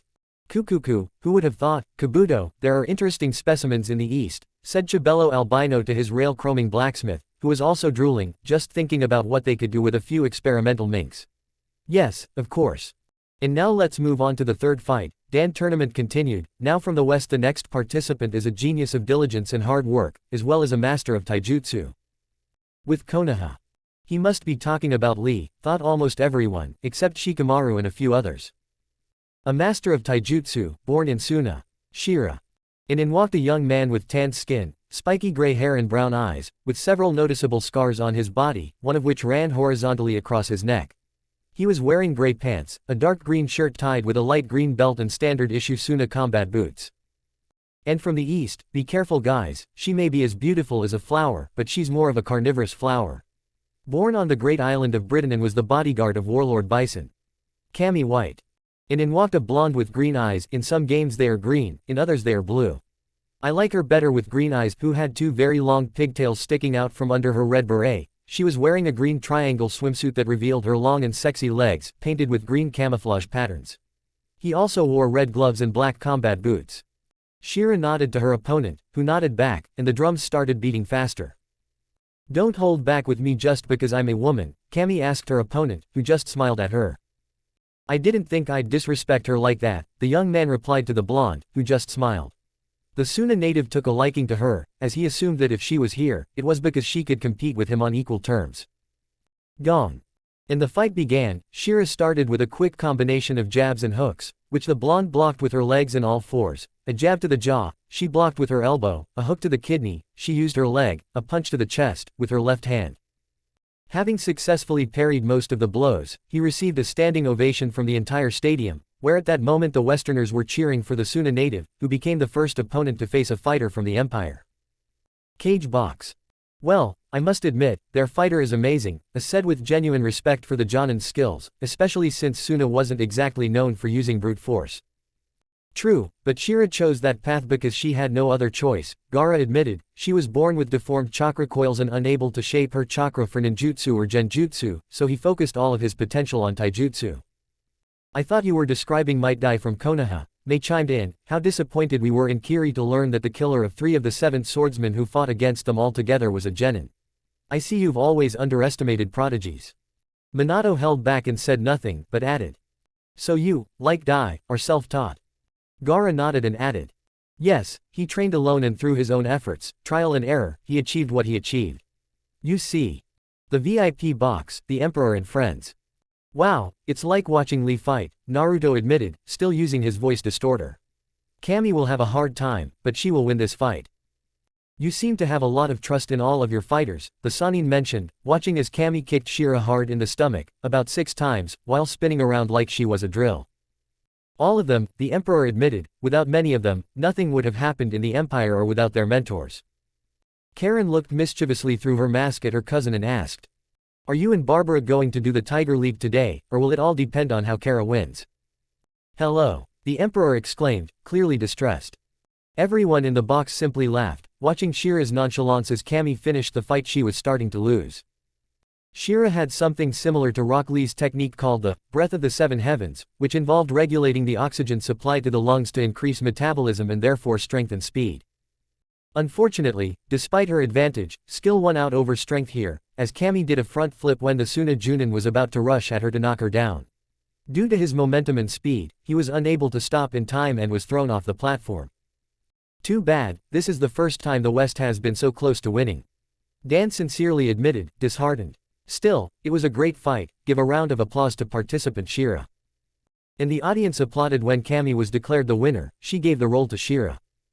This is my hotel, my room number, see you later, the blonde said coquettishly to the gray-haired man, who was speechless from the shameless invitation. And now, ladies and gentlemen, from the West, we have a fiery brunette who plans to end the East's winning streak, Mabui of Kumo. And to the applause and cheers, a very embarrassed-looking young assistant to the rakage walked onto the platform and stood up. She was a woman with dark skin, dark green eyes, and short silver hair. She wore light purple lipstick, and was dressed in her village's Anbu uniform and kunoichi slippers. And from the Eastern Empire, born in the United States region of Star City, a powerful warrior who is quite the heartbreaker, sorry guys but Green Arrow stabbed her in the heart. Introducing Dinah Lance. In walked a very sensual blonde with blue eyes, her hair flowing down to the middle of her back, not very large breasts, an athletic figure, she was wearing a black leotard and stockings and boots of the same color, as well as a black leather jacket. I will be the first person from the West to win, Mabui warned the man from the East. I will not be easy to defeat, the girl did not let herself be intimidated, who continued to receive compliments from the spectators in the stadium and numerous insults addressed to her partner. Gong. And they began to fight. Mabui began with a series of quick kicks, which Dina skillfully blocked, forcing her opponent to increase her speed until her legs turned into a blur. Cage box. Your assistant is very careful, Rakage Dono, Minato admitted, seeing how Mabui was fighting. The cage puffed out his chest as he watched the fight, and from the looks of it, his kunoichi would be the first to defeat someone from the East. In public, Konoha. That bird is just playing, Harleen noted with some irritation. It seems you still hold a grudge against him, his companion said with a somewhat philosophical tone. Of course, the blonde admitted furiously. My ears are still ringing from the last time she used her damn ultrasonic scream on me. Excuse me, what are you talking about? Shikamaru asked the pair. In the United States there is a city called Gotham. Dinah is an Avenger who is called the Black Canary because of her quirk. Everyone was stunned. Her Kekkei Genkei, well, with it she can create powerful ultrasonic waves with her voice. Her scream is so powerful that it can deafen an entire battalion, and receiving it up close can be fatal. So Sakura has a Kekkei Genkei, thought those who knew her. Can I do something similar? Wondered the pink banshee. Dinah landed a punch to Mabui's jaw that stunned her and threw her off balance, causing her to take 3 steps back while the guard began to throw a quick series of punches to her body and legs to neutralize Mabui. The brunette blocked a hook to the liver in time, trapping Dinah's right arm and threw the blonde with all her might, trying to push her off the platform, but she didn't have the strength to do so Dinah landed gracefully and threw herself at the green-eyed girl, who took it, kneeing her in the stomach, which while it knocked the blonde off balance, wasn't as hard as when she did the same to her. I'm more used to being hit by stronger guys, the blue-eyed woman admitted. With guys like Bane or Killer Croc, you learn, or rather get used to violence. I see that the reputation of Eastern fighters is more than justified, Mabui also admitted, so I will be the first Western fighter to win. The Emperor's VIP box. Why did you choose more women than men? Naruto asked to Yuya. I'm not complaining, but almost everyone on your list is women. Because yes, the chatterbox answered simply, I chose the main 3, but I decided that there would be too much female power in the tournament, so I chose good candidates. If the age limit was not an obstacle, I would have invited Diana of Envy, Princess Diana of Themyscira, and Big Barda. Mabui shook off his numb hand, blocking the blonde's punch again. For a woman of Western descent, the blonde's style of boxing and taekwondo was extremely unpredictable, so she received more blows. During the fight, it became more than clear that she could not predict her moves, but Dina could foresee them.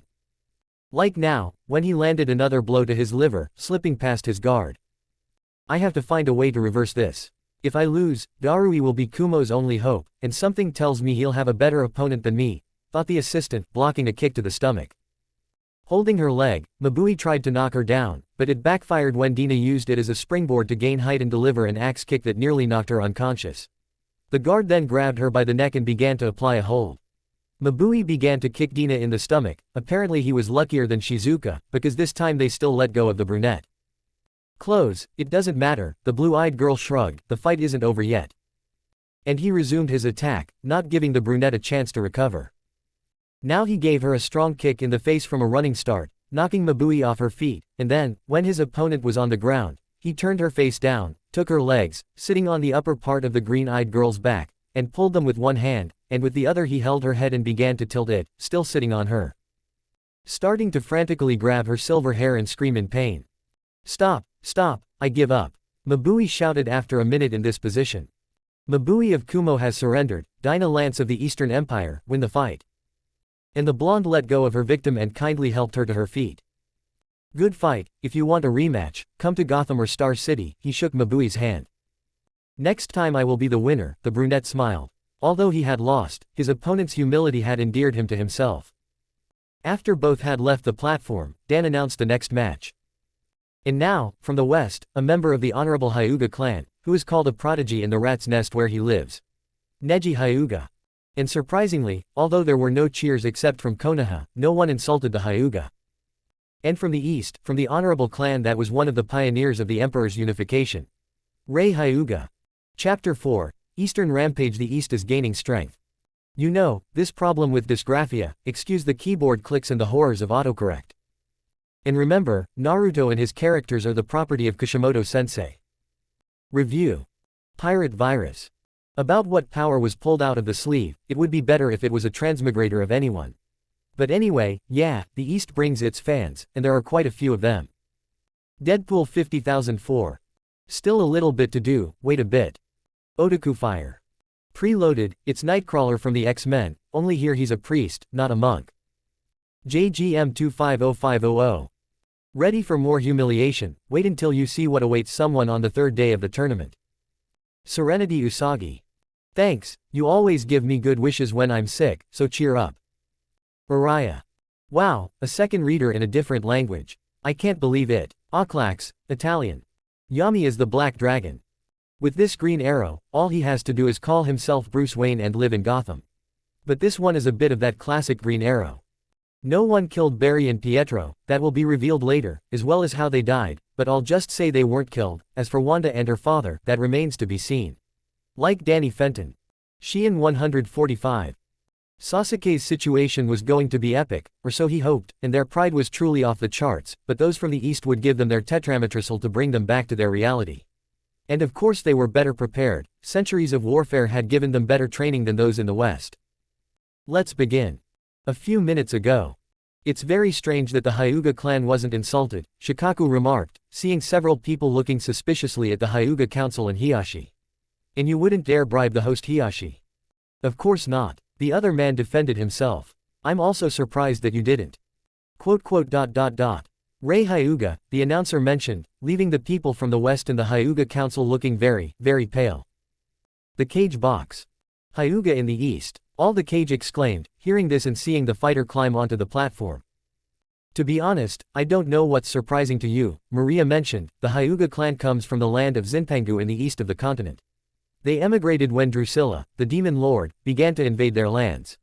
Well, some fled to the west, but most stayed in the east and settled on the shores of Lotus Valley. Rei was a young man with tanned skin, purple hair, and orange eyes, dressed in a traditional Chinese suit with the Chinese symbol of a lion on the back. Since this fight will be between members of the same clan, only in this case the use of Kekkei Genkei will not be grounds for sanctions. Remember that in the preliminaries the golden rule was that all Kekkei Genkei were banned, and that the same rules apply in this stage, so both participants, or just one of them, can use their dojutsu if they wish without any penalties.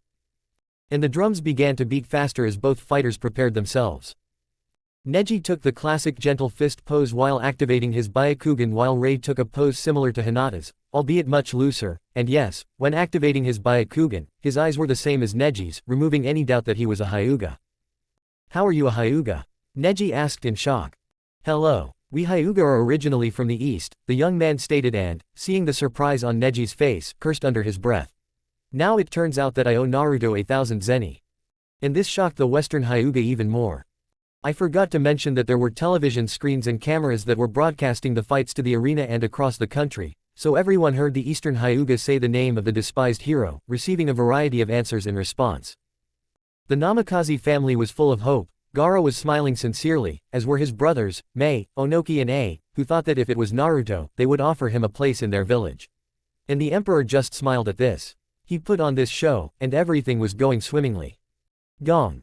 And the battle began. Ray was fighting using a soft fist, which was very different from Neji and even his cousin, who was similar to soft fist users, having an elemental affinity with water. However, the one from the east had faster and more unpredictable movements that affected Neji. He was like a breeze or the wind.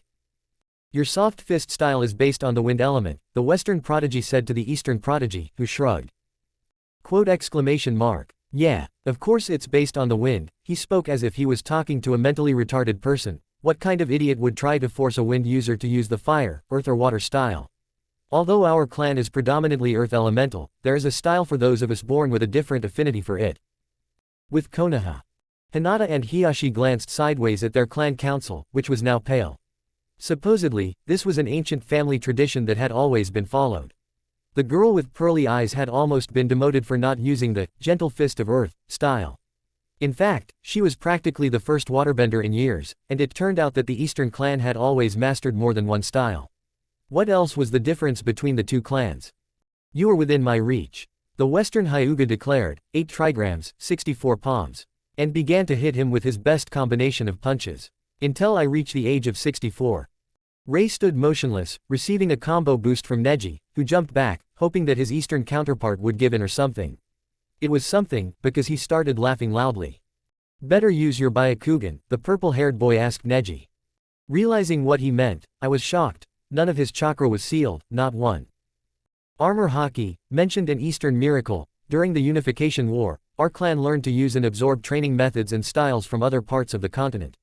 Armor Haki can hardly be considered taijutsu, but it is, since it is not suitable for anything other than hand-to-hand combat. And showing what he meant, he lifted his shirt a little, also revealing his washboard stomach, which made the women gasp and blush in shock when they saw it was pitch black. This is armor Haki. With it you can harden your body until it is as hard as diamond. Since it roughly concentrates energy, it is not considered ninjutsu, and since it can be learned, it is not a quirk. So I did not break any rules. With those from Konoha. For the Hyuga, realizing that there was something in the east that could make their taijutsu useless was even more of a shock than the fact that their peers still lived on the other side of the wall. The current patriarch of the clan as well as the Hokage were already imagining what kind of revolution would happen to the clan if this became known. If it was true that they came from the east, and the clan living there could prove it, then there was real hope of ending the curse of the caged seal bird. And the council leaders knew it. They could demand that the secondary Hyuga branch overseeing the tournament remain silent under penalty of death. But there was no way to control the information if it came from someone outside their clan. They just hoped that the Eastern clan would not take an interest in the Western branch, or they would be finished. Ray began to pursue Neji with a very fast series of punches to the body, which the Western prodigy was unable to block effectively, taking most of the blows aimed at blocking chakra points rather than blocking his nerves. Neji noticed this when he felt his right hand quickly go numb and he could not use his left. Yes, the Eastern gentle fist style had gone the other way, and so it should have. In the East, not everyone used chakra. Some used mana or magic, others used yomi, also called demonic energy, spiritual energy or reiatsu, ki or physical energy, or they fought with quirks or simply with technology or brute force. Blocking only chakra would be suicide, so this style became effective in the chaotic Eastern lands. Something that did not happen on the other side, remaining quite stagnant compared to its counterpart. 8-armed style, 8 destructive seals, the purple-haired man began his final series of punches. Moving his fists at high speed, Ray seemed to actually have 8 arms, which riddled Neji, who did not even have time to use heaven's rotation. Blow after blow, Ray stripped him of that defense, lifting him off the ground with clean strikes, and finished the series with a powerful hook that sent Neji flying backwards and landing awkwardly on his back, half-conscious. Neji Hyuga can't continue, Dan announced when he saw that he couldn't get up. Ray Hyuga wins the match. Wait, Neji called out to him, he had doubts he wanted to dispel. The Naruto you mentioned, his last name is Uzumaki. Ray only nodded in agreement, but cut off Neji and the others' hopes. The emperor had ordered him to stay in the capital, not wanting him to suddenly run into the bastard who had thrown him out like trash all those years ago. Neji nodded, as this information proved revealing. The stretcher arrived and took the Western prodigy away, leaving even more uncertainty and discomfort among his delegation. With Konoha. This is worrying. This means Naruto is close to the emperor. The younger Nara thought at 1,000 miles an hour, which means the emperor may not like the village. My Oni-san is in the east, Mito rejoiced, even more so. Are you pretending or are you an idiot? Hanabi interrupted her. You heard, the Emperor left him so he wouldn't see us, which meant he could decide to have one of his best fighters in this tournament not come without it being detrimental to his mental health. Congratulations to your mother for abandoning her, son.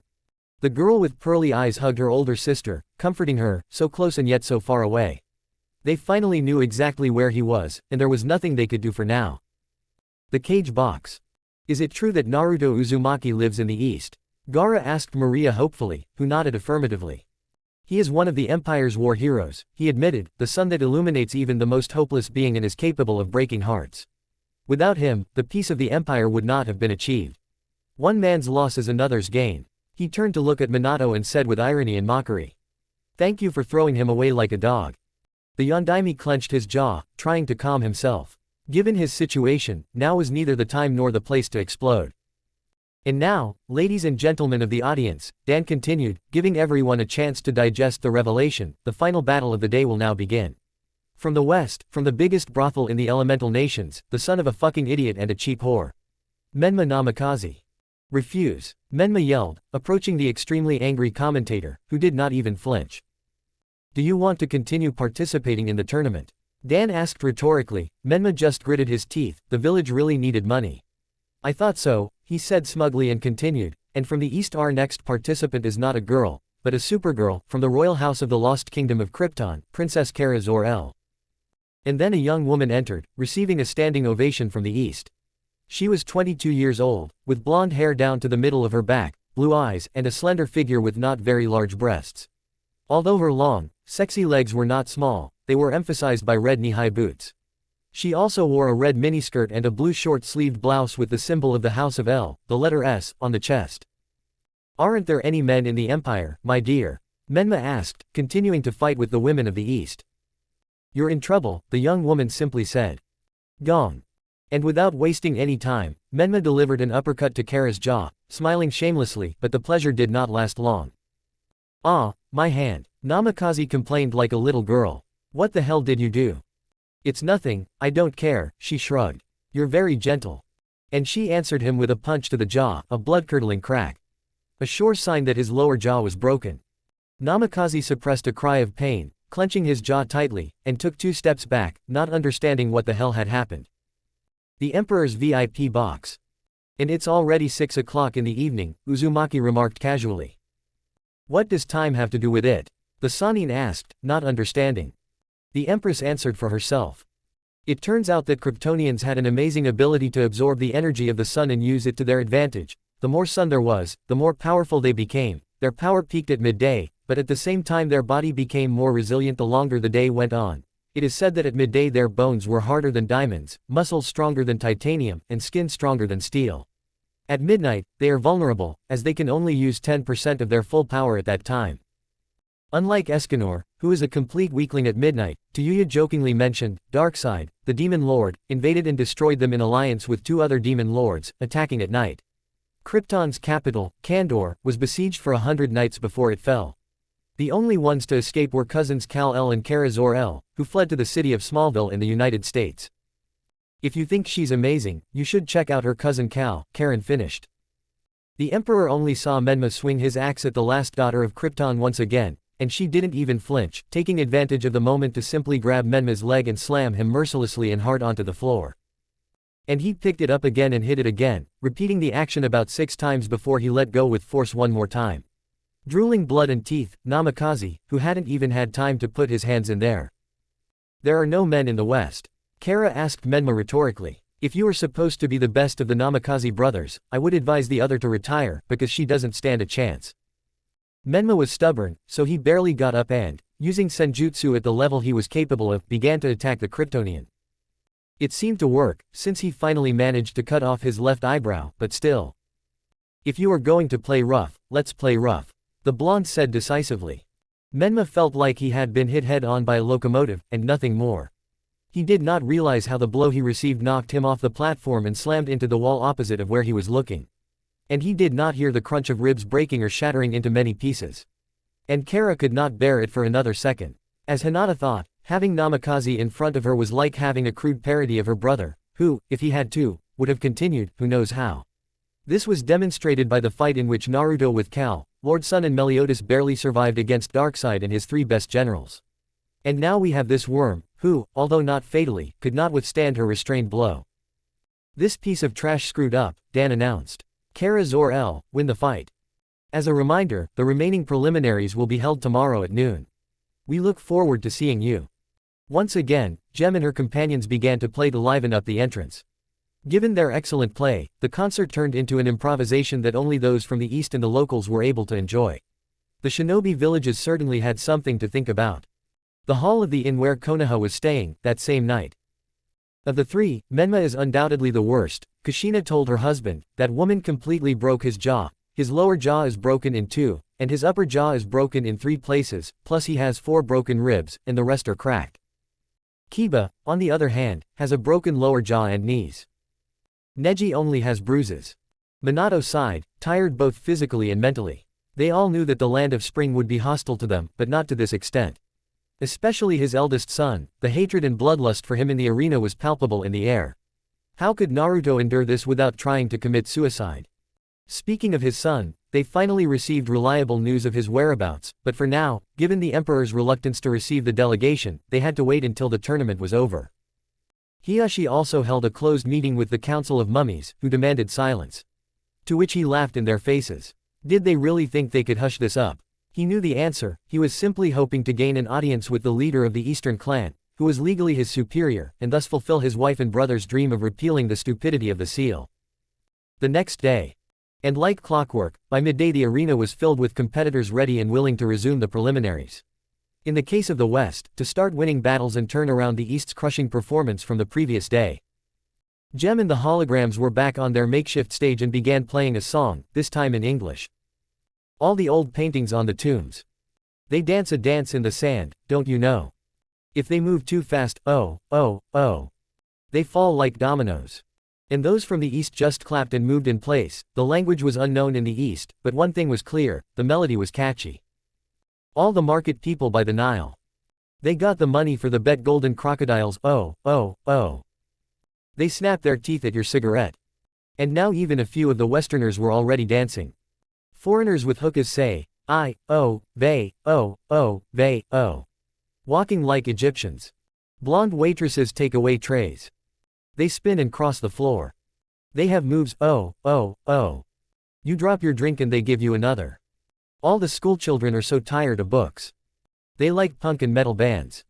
When the buzzer goes, oh, way, oh. They walk like an Egyptian. All the kids in the market say, ooh, oh, way, oh, way, oh. Walk like an Egyptian. Slide your feet down the street, arch your back. Move your arm, then pull it back. Life is hard, you know, oh, oh. So strike a pose in the Cadillac. If you want to find all the cops. They hang out at the donut shop. They sing and they dance, oh, way, oh. Spinning clubs around the block. All the Japanese with their yen. Party boys call the Kremlin. And the Chinese know, oh, way, oh. They walk like Egyptians. All the cops at the donut shop say, ooh, oh, way, oh, way, oh. Walk like an Egyptian. Walk like an Egyptian. The energetic song further inspired the crowd, who applauded Dan as he took the stage. And now, on the second day of the selection round, we finally move on to the next fight. From the West, one of Raikage A's most loyal Jonin, his right-hand man and true ace in the whole, Darui. And under the version of the son of Kumo, which was supposed to be Shikamaru and Kakashi, a lanky guy with dark skin, brown eyes, blonde hair and a lazy look stood in the center of the platform, waiting for his opponent. And from the Lotus Valley, an unrivaled master of taijutsu, the dragon warrior and one of the great heroes of the East. Master Po. And the excitement of most people died down when they saw the famous Po. He was a young man of about 25, plump, quite tall. Yes, he was wearing a Chinese-style straw hat and a traditional white shirt with a dragon embroidered on the back. He was wearing black pants, and he forgot to mention that he had black hair and green eyes. However, those from the East greeted Po. They seemed to know something that the others did not.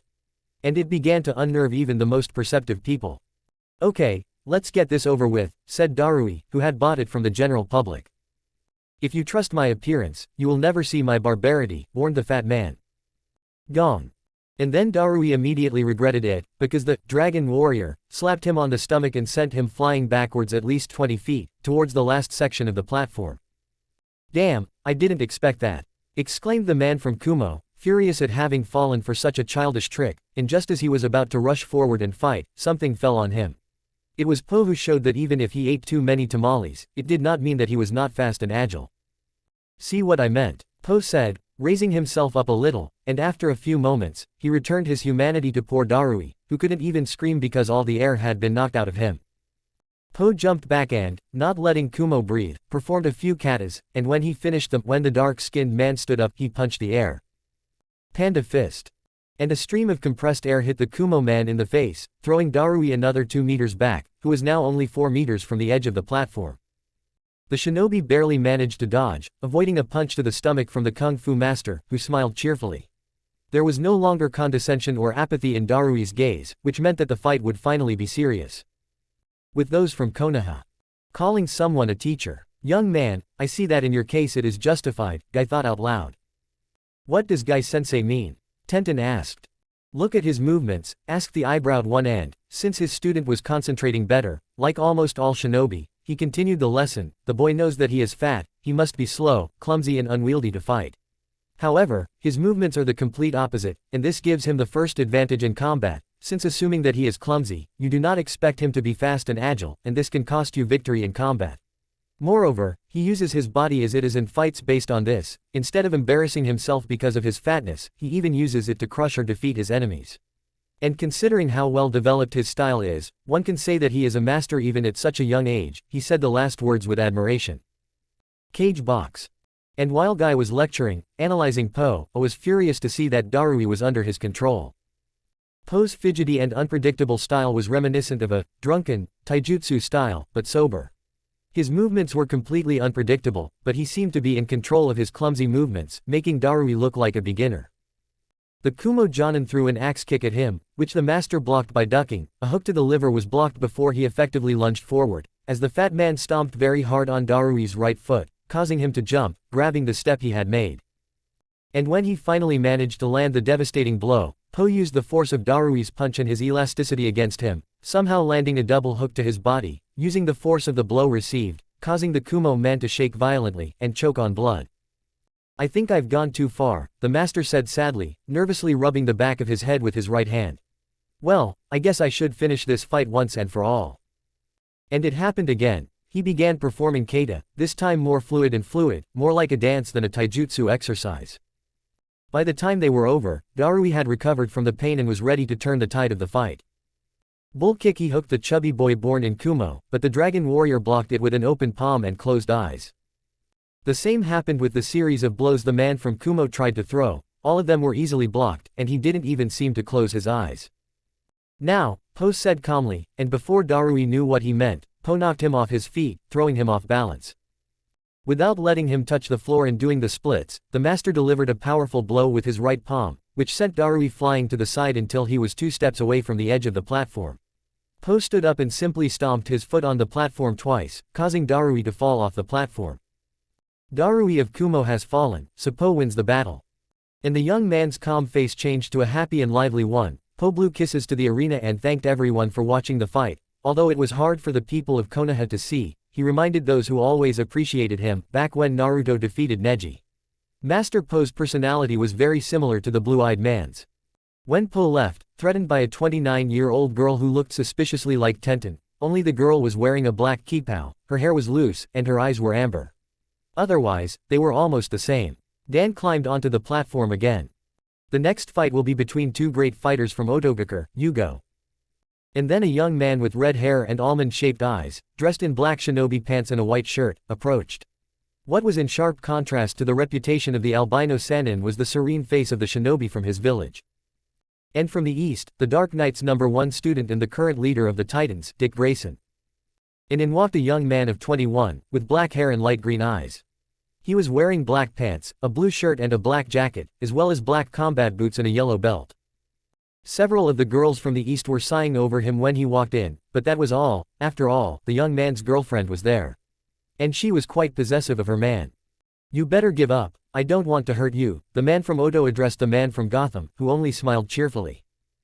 You took the words out of my mouth, the young man said simply. Gong. And Dick began to attack, kicking Yugo a couple of times in the joints of his legs, causing him to fall heavily to his knees.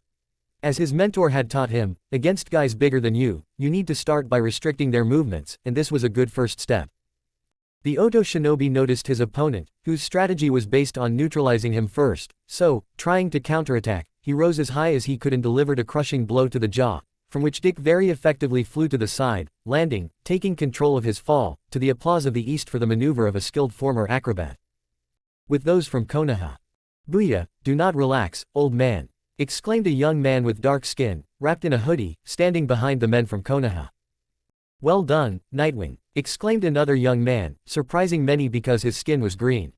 Next to him, on the left, a young woman with purple hair and a white cloak was encouraging him in her own way, and next to the young woman, a very beautiful red-haired woman with orange skin, green eyes and sclera, long hair and wearing somewhat revealing clothes, was the one who was encouraging the young man the most. Come on, Dick, put him in his fucking mother.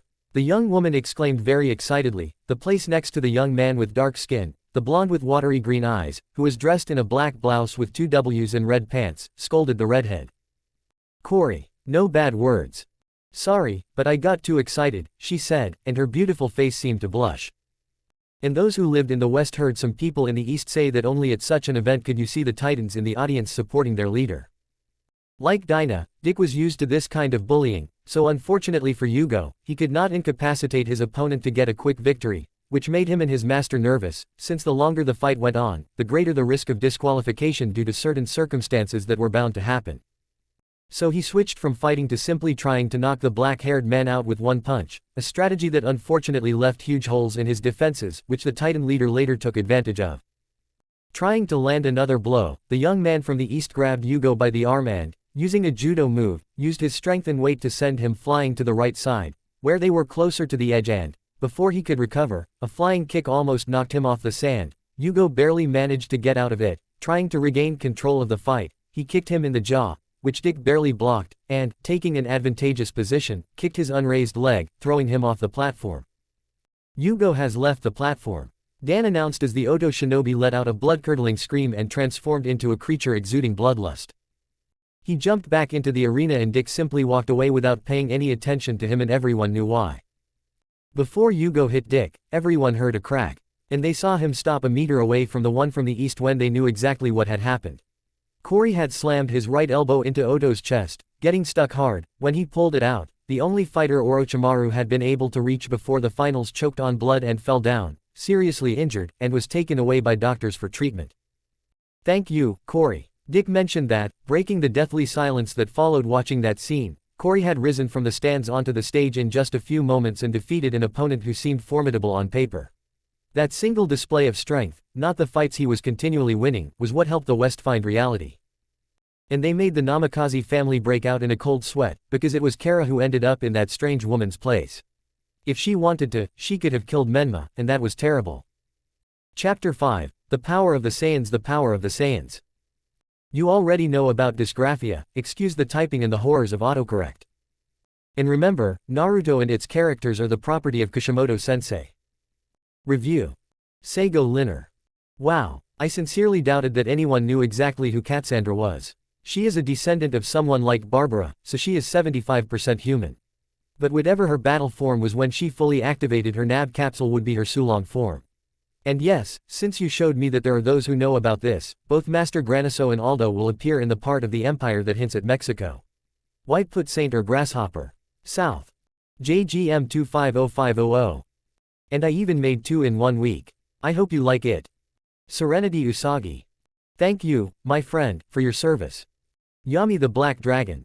Come on, I have nothing against him, it's just the truth. It's a hybrid between his Arrowverse version and the Saiyan comics. Goku is outgrown like milk, so they won't be participating in the tournament. The title says it also read on. Otaku Fire. Ha ha ha, I learned the hard way that you shouldn't do anything more than 5k a week, hence the length.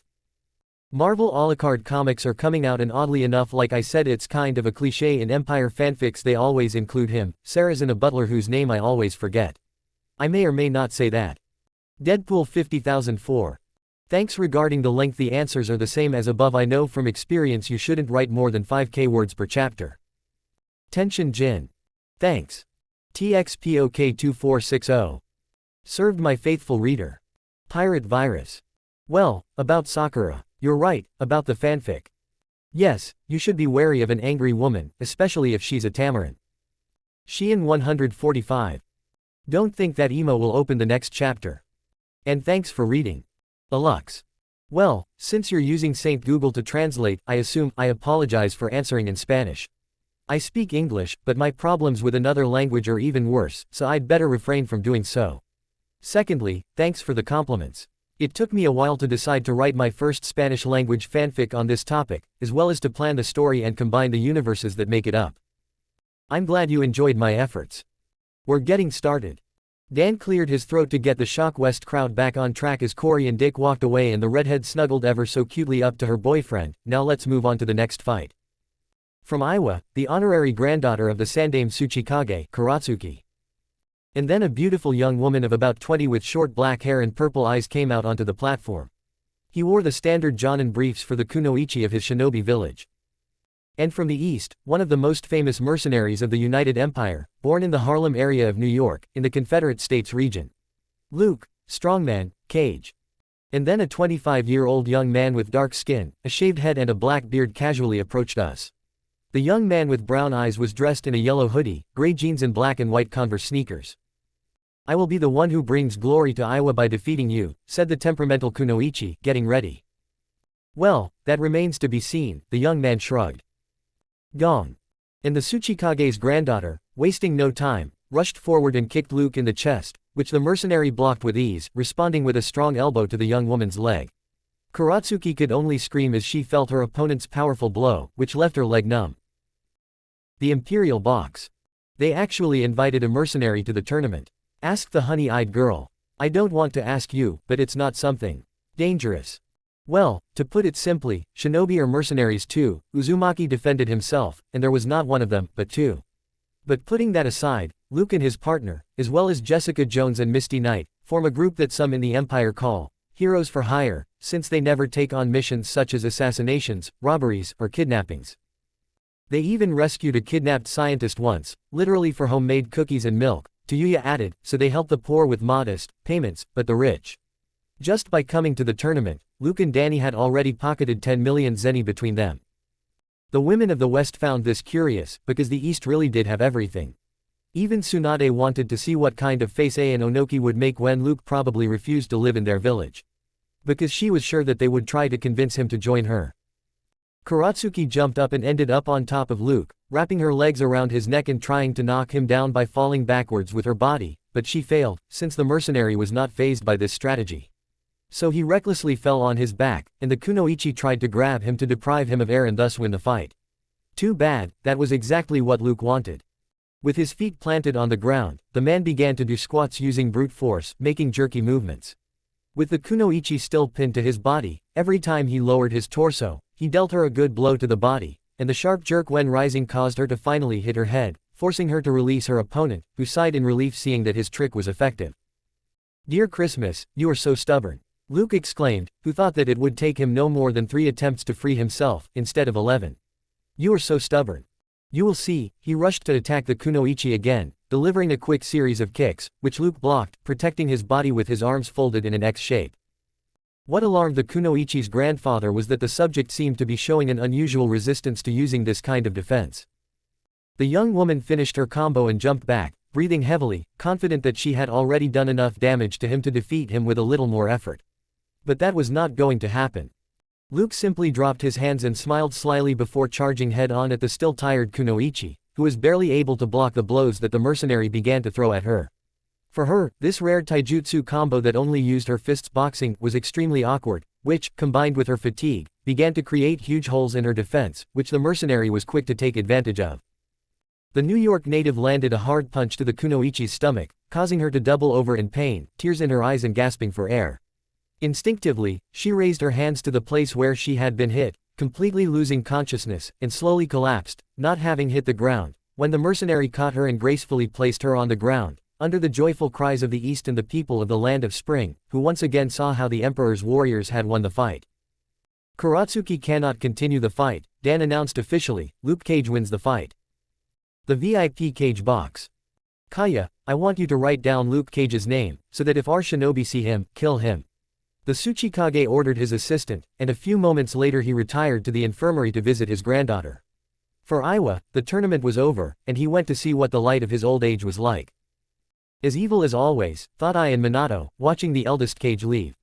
It was because of things like this that Iwa had so few allies. And now, the next fight will begin. Dan began to call the fighters. Or no, but before that we will take a short break so that you can have a snack or go to the toilet. We will be back in 20 minutes. West Wing. From the first day, the matches could be seen on the screens on both sides of the participants. So the fighters watched with some indignation as the Western fighters lost their fights one after another, without being able to do anything.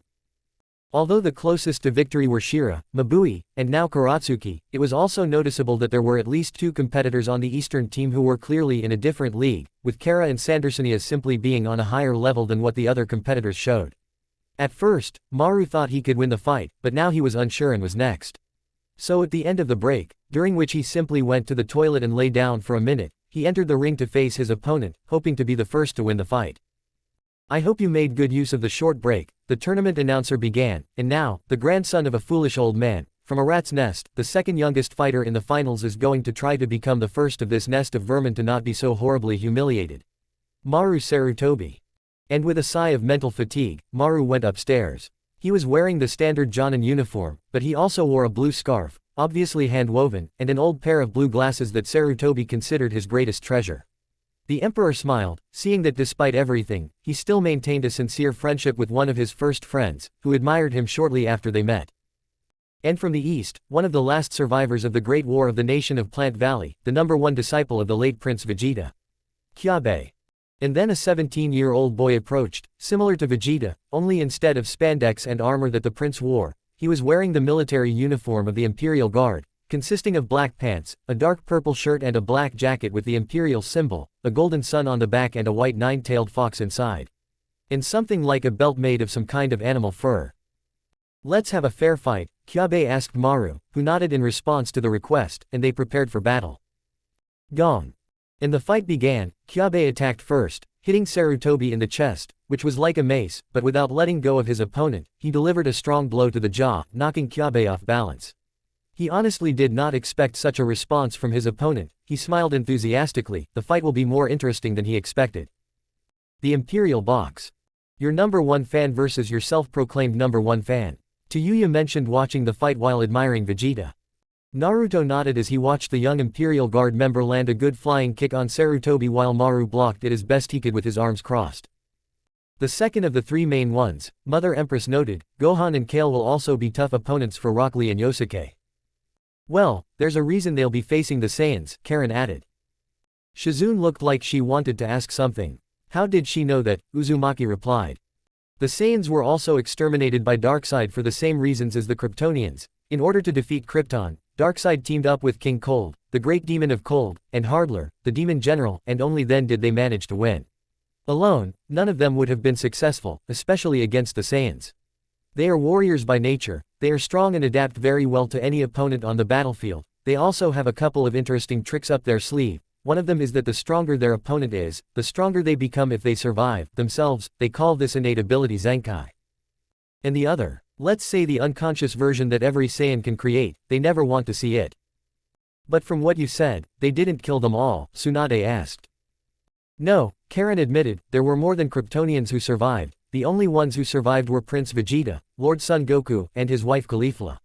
But Vegeta has a son named Trunks who outlives him, and Goku has 3 children and another on the way, Son Gohan, Son Kale, and Son Goten. The Saiyan blocked a good combination of punches and kicks from Maru, which perfectly combined the drunken and monkey styles, making his movements very unpredictable. In addition to the fact that Sarutobi was a very experienced fighter, the Saiyan found this fight more difficult than he thought. Maru kicked Kyabe hard in the face and jumped back to catch his breath, praying to Kami for his devastating attack to work, but the god clearly did not heed his prayers. My turn, the Saiyan smiled, Kaioken. And a red aura enveloped the warrior, and before Maru realized what was happening, he felt a blow to the stomach, which knocked the wind out of him. Maru fell heavily to his knees, bent over in pain, but still did not lose consciousness. Since the participant Maru did not withdraw from the fight, I will count to 10, if he does not get up, he will lose the fight. With Konoha. That boy, what was that move? Guy was surprised to see Kaioken in action because its appearance was similar to a chakra gate. Come on, Maru, get up. Moegi encouraged her boyfriend. Come on, Maru. Her best friend, Hanabi, encouraged. I have no choice but to use Senjutsu if I don't want to lose. Sarutobi decided to use his best weapon immediately. He closed his eyes and stood up, and when he counted to 9, he stood up. When he opened his eyes, they became reptilian, his body became covered in scales, fangs grew, and a pair of bat-like wings appeared on his back. Honestly, I never thought I'd use Senin Dragon mode for something like this, Sarutobi smiled, revealing for the first time the summoning clan he had a contract with. Like everything related to his shinobi clan, upon learning that Enma knew of his grandfather's intentions, he refused to sign a contract with the monkeys, and also rejected the toads that the Yondaime offered him as his son's friend.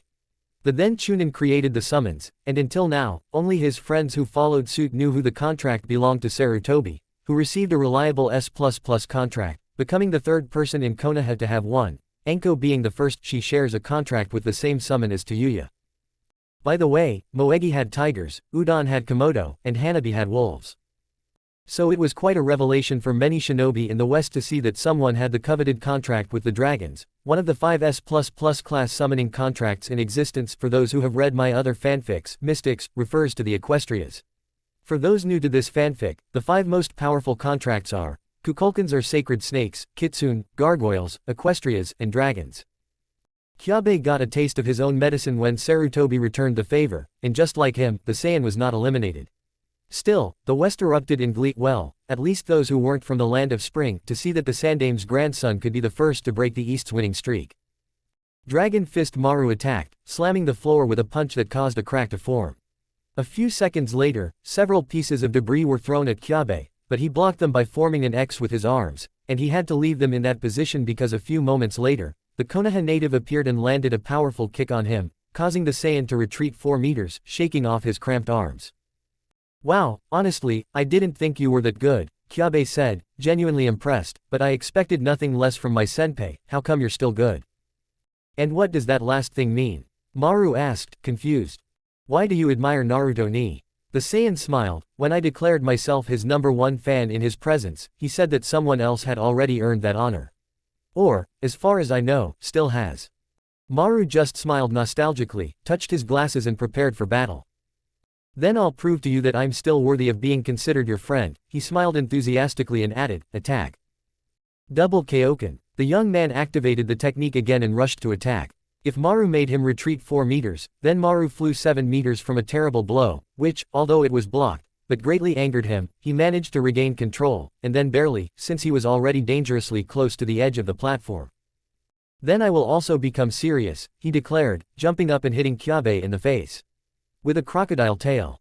The Saiyan felt a powerful blow of the tail to the face, because when it hit him in the nose, he began to sob uncontrollably and sneeze, which the Jonin took advantage of and, using his tail, grabbed him by the neck and began to strangle him, while mercilessly punishing his body, making him shake like a rag.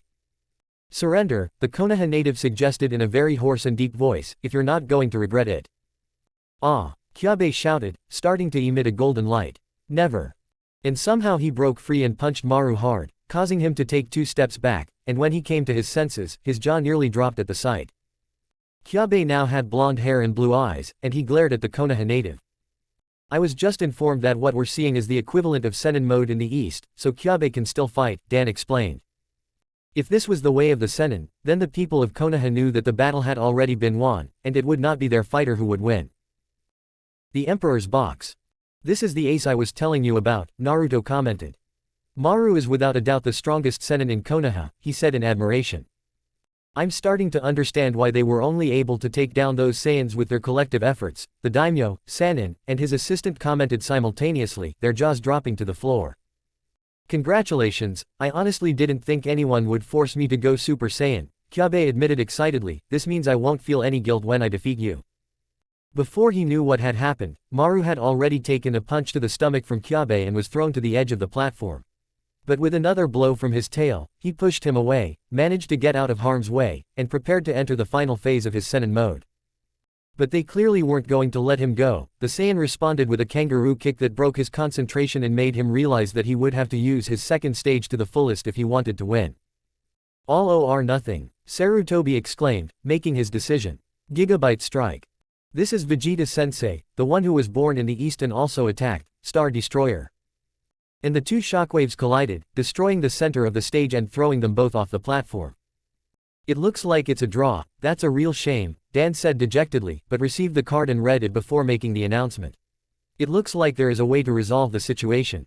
We simply ask that you please spare 2 minutes while the judges review the footage of the fight. 2 minutes passed and the screens flashed to the moment when the two left the platform. The screen split, and with a clock showing that there were no changes to the video, the image was played, showing that since Maru was closer to the shore, he fell first, therefore. Since Maru Sarutobi fell off the platform first, Kyabe's fall is irrelevant, and therefore he wins the fight. Dan announced the result to applause and cheers for Maru and Kyabe for the fight they had shown. The Saiyan helped Maru up onto the platform and allowed him to take the applause with him before leaving. He said, "If you want revenge, I'm at the Imperial Palace. Don't pretend, I lost on a formality." Sarutobi smiled slyly and added, "I'll be there, don't worry." And they both shook hands, thus sealing their friendship. Now the next fight will begin, Dan announced after the rubble was removed from the arena, destroyed by the previous fight, another son of a bitch and an idiot. Shio Namikaze. And Mito came out very angry, but 2 bottles hit her head, cutting her forehead, and then a couple of glasses of liquid poured all over her, so she had to go out on stage like that. Among the audience. "Let's call it a draw," said the blonde with a goatee to an older man with brown hair and brown eyes, wearing red glasses. Only this time the queen. "Come on, Barton," said the blonde, a little offended, "I've won more times than you." And here they are, thought those who knew them, as the marksmanship competition was about to begin. And from the east, one of the most promising representatives of her venerable clan, the daughter of Arashi, Shanks, Uzumaki and Makino Uzumaki. Asami Uzumaki. And then, to the cheers from the east, a red-haired girl entered, very suspiciously similar to Kushina. She looked more like the daughter of a former Uzumaki than Shio herself. And those from the west. Let's just say they looked like they had seen a ghost. The cage box. A and Mei's faces contorted in horror as they watched the young woman, who was almost a younger version of Kushina, walk up onto the platform. Not only because she was an Uzumaki, but because she was the daughter of Arashi Uzumaki, who in his younger days when they attacked Uzu, had caused great damage to the allied army of Kiri, Iwa, and Kumo. He had single-handedly destroyed battalions of Anbu. And now the daughter of that monster was here, at the tournament. Gaara wasn't that worried. Suna wasn't involved in that attack and they had a non-aggression pact with Uzu, but whoever was there didn't even know it was Minato. That meant Naruto was living with Arashi and his family, so. Wait, the clan said. Oh wow. With those from Konoha. My cousin Arashi is alive. That means that probably one of the redheads that was with my Sochi was Asami. I have a niece, Kushina thought optimistically, but. Are there any Uzumaki left? The blonde Namikaze asked in shock. Not all of the Uzumaki died in Uzu. Unfortunately my father's cousins who didn't go to Konoha separated from the group he went to. And we never knew what became of them. He told a lie, although there was much truth in it. To avoid persecution and death, the remnants of the clan fled to the east, settled and prospered there. My father is known as one of the great heroes of the east, especially in the Great Battle of Marineford, where he fought side by side with his captain Gold D. Roger and the Emperor. But, he smiled sadistically, enough chatter, it's time to tear you apart. Gong. And the fight began with Asami delivering a strong blow to her stomach, from which Asami was left semi-conscious after the blow, but the redhead showed no mercy, but only kicked her very hard in the chest with her leg, endowed with armor haki, throwing Shio almost 4 meters away. Come on, get up. Asami pounced on her opponent, who was barely able to stand on his feet. This is only the beginning. What the hell? He said, barely getting up. What the hell? Shio asked, barely able to speak. And they answered him, in bulk. It was for my Aunt Kana, he replied, towering over her and kicking her hard in the face. He continued, it was for my Aunt Kaide. He almost knocked her off the platform, but Uzumaki saved her from falling, and then. He kicked her in the stomach again, almost knocking her unconscious, and continued, it was for Aunt Rushana, and continued his merciless attack, it was for my cousins Taya and Karen. And hitting him with his fist, he finished. And this is for Naruto. With Konoha. Oh, for Kami's sake. Kushina thought sadly. What have I done? Shio barely managed to get up, as the spectators and the people of the East cried out for Asami's blood. In this place, screams of, "Death to the whore," "Beat her half to death," or, "Disfigure her face," were heard, as well as a terrible thirst for blood. When Shio came to, she felt dizzy and began to cry. "Gwa, gwa gwa," Asami made a gesture depicting inconsolable crying, with a very mocking tone in her voice. "Not even 10 minutes of hatred have passed, and you're already broken. What would you have done if you had only known hatred since birth?" And hit her in the jaw, causing her to spin around on the spot, swelling up her right cheek, the one where the blow landed. "I'm sure that on your birthdays, Mom and Dad would throw a party for you and give you presents. My cousin would be hunted like an animal, and if they caught him, they would douse his body in kerosene, tie him to a pole and set him on fire," Asami said, sparkling with rage, grabbing Shio by the neck, lifting her up and starting to strangle her with one hand, while the blonde tried in vain to break free. "What did you do when you found out about your brother's existence?" "Oh yeah, nothing." And he hit her in the chest so hard that she vomited phlegm and blood, after which he released her from his grip and took a few steps in the opposite direction from where Shio fell. Nothing, yeah. I was, only, 10 years. I couldn't do anything," Shio squeezed out. "And you think that excuses you?" the redhead asked coldly. "This makes everything worse," she said, turning around even more angry and, after taking a few steps, she was already on Shio, whom she began to beat again with a very fast combination of blows. "You could have tried to see him or convince your parents to go to him together, but no. Mom and Dad are right, of course, it's okay to abandon my brother, like a dog for stupid reasons. If you thought about it, you would have noticed that the same thing happened to you. If they left you alone with your parents, your enemies could have hunted you down and killed you, or someone else would have forced the cowardly Yondaime to flee. It didn't matter if they took one or all three of them. But they had to leave the Jinchuriki in the village to maintain the balance of power, and since it was easier to leave the vessel of the souls. Well, you get my point." "Stop, don't go on." Namikaze screamed inconsolably. Asami was right, so much so that Minato and Kushina cried in pain and self-loathing, because it was the truth. If there was a reason to leave him, but they only realized it now, maybe that's why Hiruzen and Jiraiya convinced them to leave one of the triplets in the village. And they stupidly agreed to it, condemning their family. As Asami pointed out, they could have returned earlier to see Naruto or their friends, and the tragedy of Hinata or the Uchiha clan could have been avoided. But they chose the most convenient option. And now they had to pay for it. A punch to the jaw from Asami finished the job, and Shio was completely out of the fight. "And I didn't even know anything about psychological torture. I'm the best," Asami thought sarcastically, but thanked Natasha for telling her that her cousin always felt guilty about what happened. "This piece of shit can't go on," Dan said. "Asami Uzumaki is winning the fight." Asami turned to look in the direction where Kushina was and said coldly, "Go on," making both the redhead and those around her shudder. There was a lot of hatred in Asami's eyes. But instead of seeing her near clone, Kushina saw Naruto telling her the same thing. And she couldn't take it anymore and started crying inconsolably.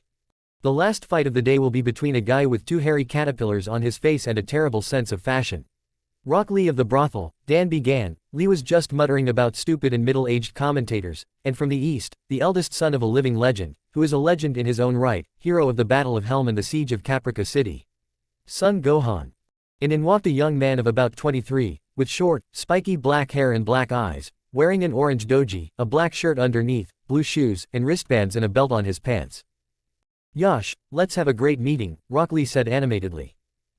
Gohan simply watched the spectators, not paying attention to the eyebrows. He was more interested in who from the east he could find just by looking. Gong. Lee, without wasting any time, kicked Gohan in the face, but Son, without flinching an iota, took advantage of the advantageous position and, grabbing Lee by the leg, which was lying on the ground, and before he could do anything, Gohan was right underneath him and, taking advantage of this, delivered a powerful kangaroo kick to him, throwing him 30 feet into the air. "Get down." The Saiyan hit Lee with the sledgehammer, causing him to fall hard onto the stage, creating a crater. At the bottom of it lay a boy in green spandex, buried from head to toe, showing signs of life only due to the spasms in his legs. And so Dan began the count, amazed at the strength of the eldest of the Sun brothers. With those from Konoha. Neji was no longer surprised that someone like Tenten had defeated his former teammate so quickly. He was not at all amused by the fact that to Gohan it seemed like a simple game. And that was the scariest thing, because it made you see the monsters that inhabited the continent. With the exception of Mink and that orange-skinned girl, they had not yet seen the other races that were said to inhabit this planet, such as demons in all their forms. He was afraid if the emperor could fight such people and win. Lee climbed out of the ground, jumped out of the place where he was buried, and quickly started the second round of the fight by removing the pulleys from his ankles, which shocked those who did not see it. Except for the people of the empire, who were not liked at all by the lazy old man or his son. "Let's see if you can touch me," Lee challenged, disappearing and reappearing behind Gohan. "I'm here," and disappeared and reappeared to his right. "No, I." Bam!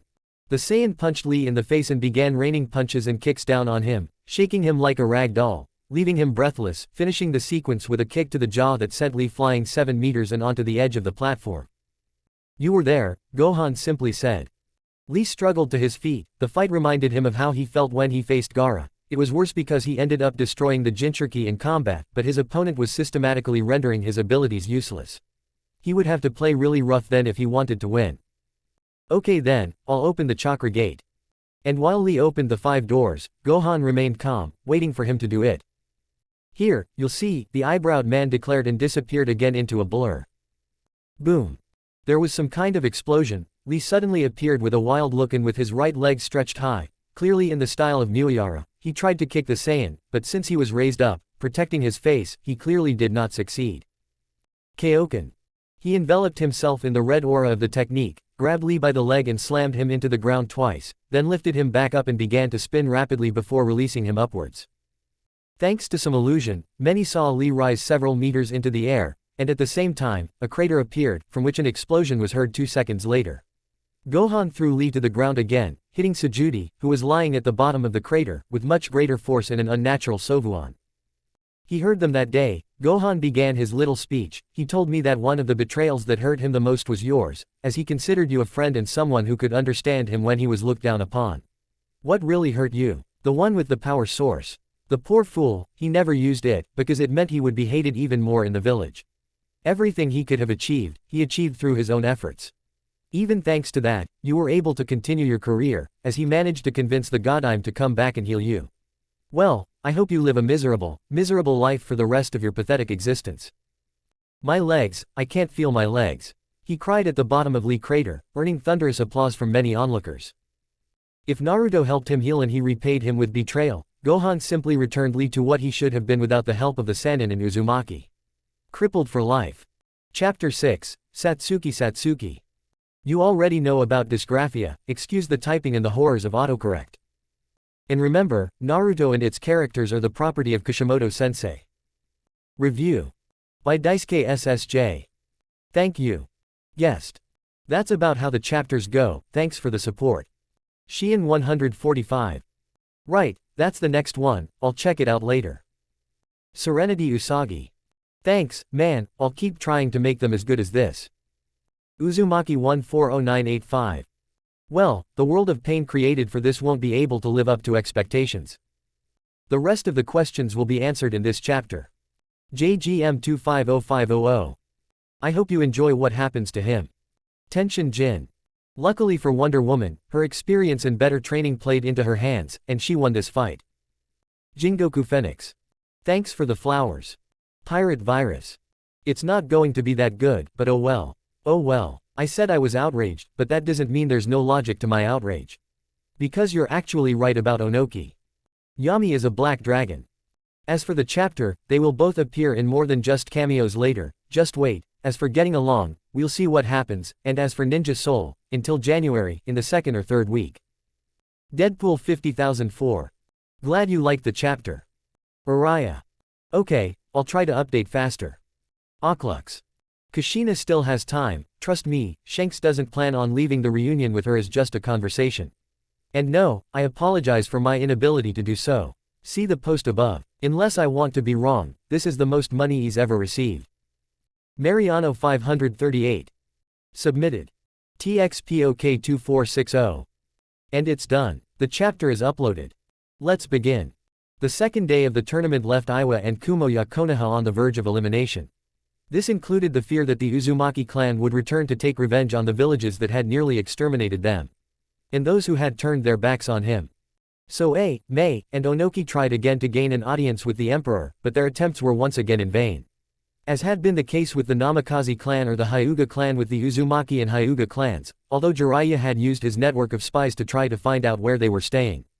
The only thing that was clear was that the cleaners were staying overnight at a resort in the city, while the emperor and his family were sleeping in the Kazuki Palace. And given the good relations with the daimyo, no one wanted to risk setting foot there. The mood of the delegation as a whole was at its lowest point, as only the civilian council, Sakura, Kakashi, and Sasuke himself still had hope of defeating their rival. The most disturbing thing was that the Sannin's spy network had also mentioned that Gohan's brother was participating in the tournament, but he hadn't yet fought. This meant that the odds of him being Sasuke's opponent were 4-1. And Minato was afraid that if that happened, Fugaku's son would end up like Lee. He was present when the arena doctor broke the bad news to Guy that his beloved student had become disabled. The doctor, named Kurha, stated that nothing could be done, and Guy demanded that the Sannin examine Lee. She never showed up, so Kushina and Guy went looking for her to ask her to show him Mini Guy, who, when they left, was crying and begging Uzumaki for forgiveness for betraying him, as if that would actually magically heal him. That wasn't going to happen. And the same goes for Tsunade's examination if she isn't paid 10 million ryo, which she told them when they found her at a bar drinking sake with a very beautiful woman with jet black hair braided in the front and blue eyes. Besides Shizune, they had also brought with them a tall 22-year-old young woman with gray hair and sapphire eyes who was having a pleasant conversation with an assistant of the Sannin company. Tsunade made it clear that this was the cost of Lee's surgery and that they could do whatever they wanted with him. She wasn't officially part of Konoha and therefore had no obligation to treat Lee or anyone from that village for free.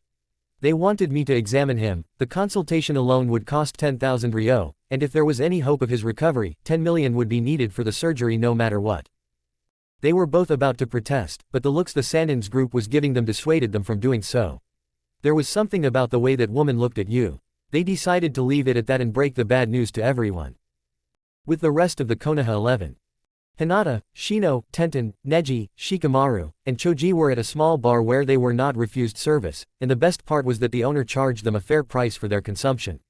They now understood Naruto's love for ramen. It wasn't that he loved the food to the point where he only ate ramen, but Ichiraku Ramen was the only place where he didn't feel like an outcast. He liked feeling normal and free. They were glad to have found a place to rest and were more grateful than ever to the Ichiraku family for the hospitality they had shown Naruto. Despite the disdainful looks from everyone else present, they managed to get along more or less until Ino, Sakura, Kurenai, Asuma, and Anko arrived. And someone else did it. Caitlin walked in, followed by the green-skinned redhead and the blonde they had seen the first day, as well as a short, sullen man smoking a cigar and a tall, blonde man with blue eyes. Only 4 fights left, and the finals will be at home, the red-haired girl commented, taking a sip of her Myrna. I'm betting everything on Kara.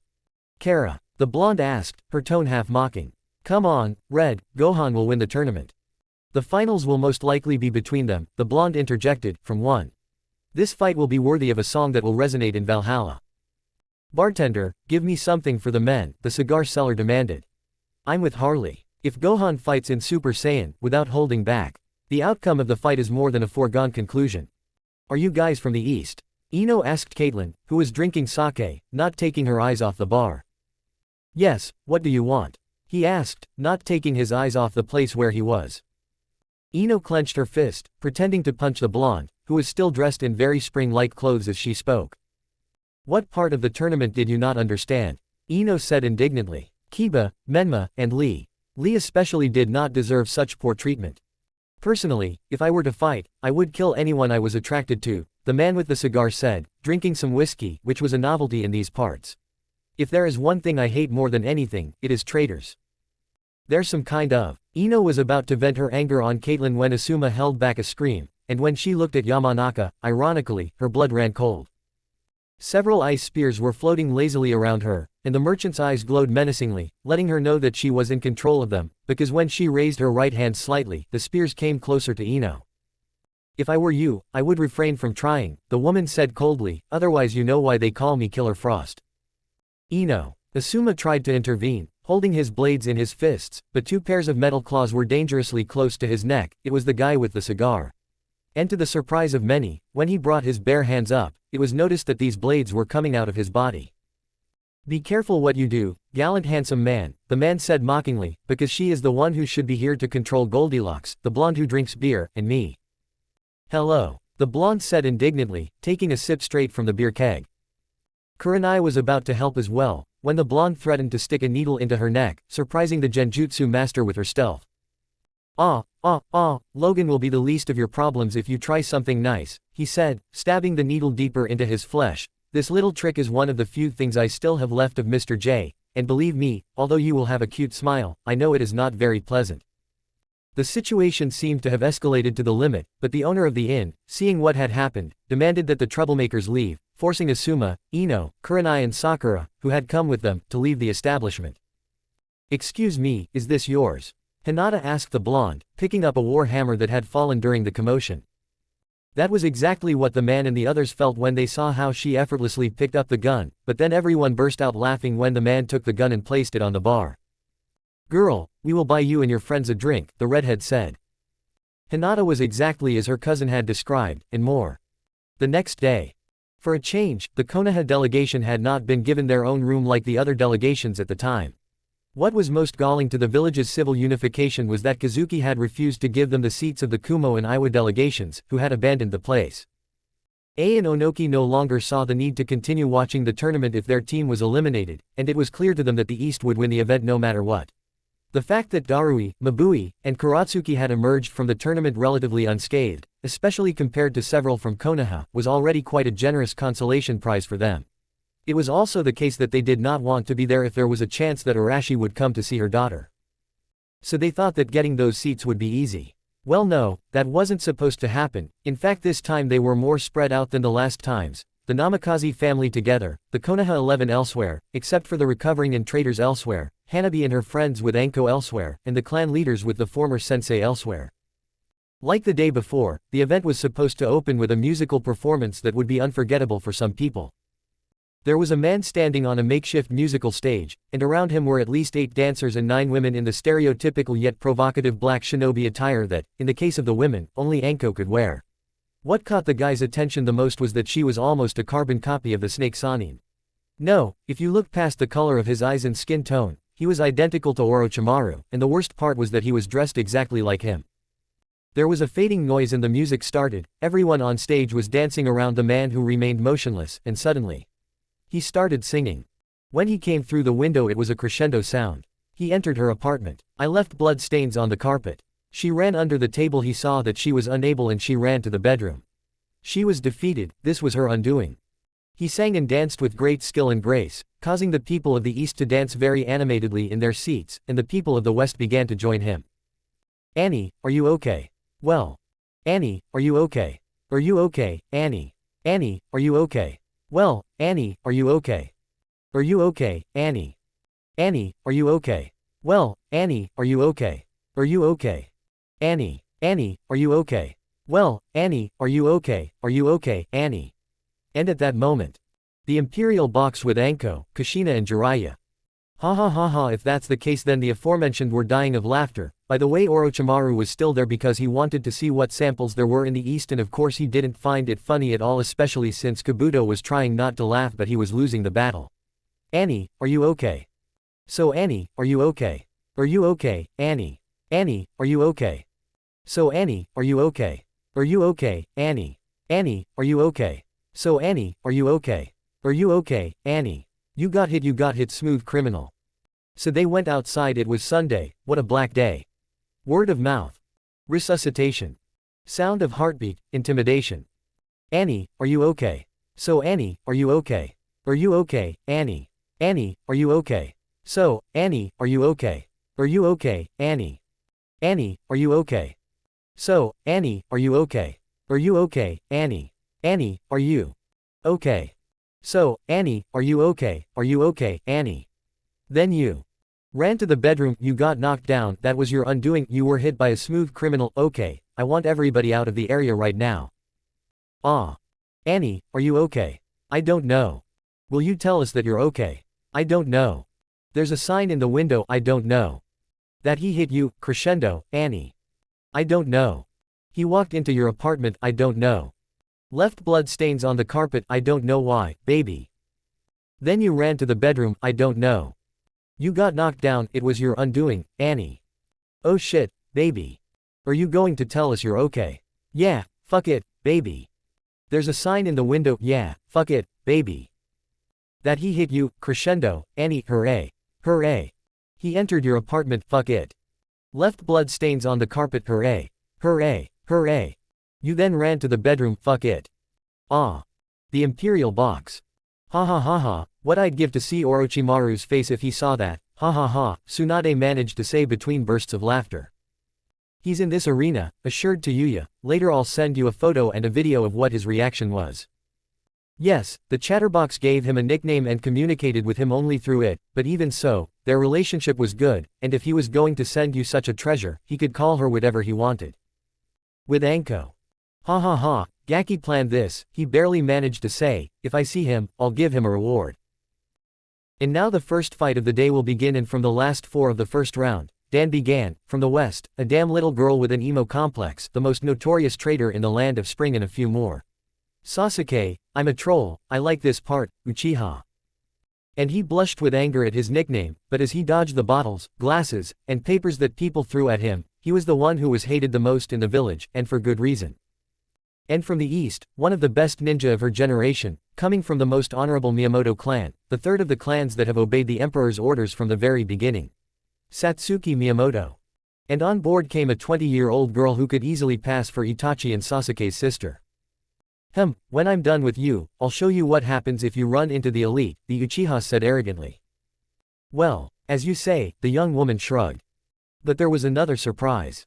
Sir, they just announced that since both participants have the same dojutsu, there will be no penalty if they activate it in battle. Dan shocked many in the arena. Wait, what? Sasuke managed to say. Gong. And the fight began with the brunette taking the initiative into her own hands and punching the Uchiha in the nose with great force, causing him to cry and sneeze uncontrollably. Not leaving him alone, she began kicking him and finished the sequence of blows with a kangaroo kick, causing him to retreat several steps back. How's it going with you having the Sharingan? Sasuke finally managed to ask. To show they were telling the truth, she activated her dojutsu, revealing a mature Sharingan, but then deactivated it again before giving an explanation. After the battle where Madara got his ass kicked, some of the Uchiha decided the village didn't deserve them and left for the east, thinking they could quickly take over the continent. They were wrong. The east taught the Uchiha very harsh lessons in humility, and over the years they learned to live more modestly and adapt to the place. 40 years ago, they changed their name to Miyamoto, thriving and living on the shores of the Hollow Desert. And that surprised Sasuke and many others. He was not the last Uchiha. At least on paper. So you are descended from the Uchiha, Sasuke smiled happily, that means that as the only Uchiha in the west, you are my vassals. Ha ha ha ha, Satsuki laughed, arrogant vassals. We only serve the emperor, and besides, we are legally in agreement with the west, not related to the Uchiha clan, we are nothing more than related clans, and that's the saying. Because a spoiled, whiny emo has as much right to call himself a clan as a worm has to call himself a snake. You will pay for this insult. The Uchiha roared red with anger, his Sharingan activating, and he lunged at Satsuki using the intercepting fist, his clan's taijutsu that required the use of the Sharingan to reach its full potential. The brunette, who hadn't even had time to activate her dojutsu, easily dodged the rapid series of strikes Sasuke was trying to land. Increasingly enraged, Sasuke began to create openings in his defenses, which Satsuki was quick to take advantage of. He simply swung his leg and, since his target was vulnerable, hit her again, but at a higher speed, making him writhe with each strike. And all this happened without Sasuke even touching the ground. In public. What do you think of Itachi? Kisame asked mockingly. You still have to kill the Uchiha.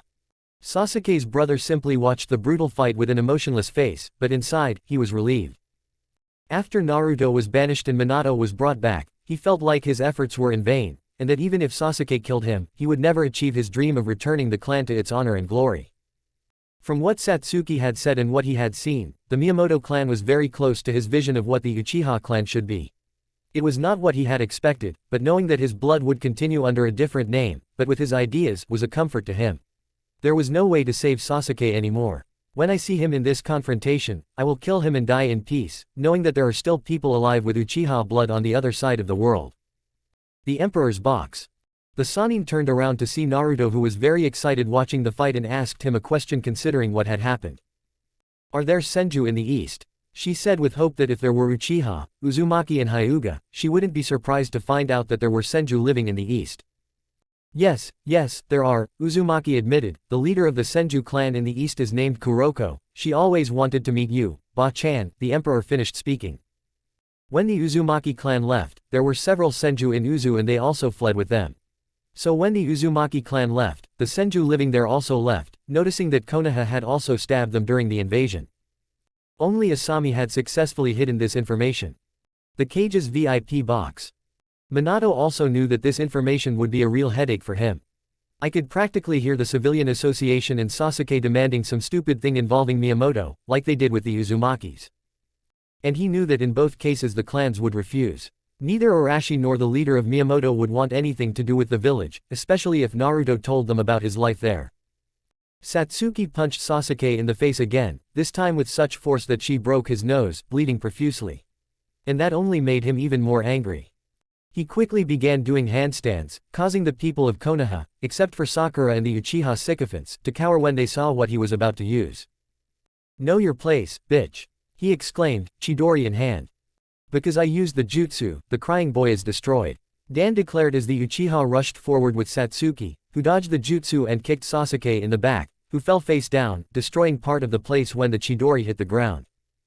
"Wow, I honestly thought you were too late," the young woman said mockingly. "You're nothing but a moody girl who throws tantrums when things don't go her way. Well, I'll do you a favor, I challenge you to an agnikai." And this made those in Konoha who were older than Sasuke's generation nervous at the statement. "What the hell is an agnikai?" Ceviche Face asked his Akatsuki partner. "It's a clan tradition, a duel where fighters fight until one of them can't fight anymore.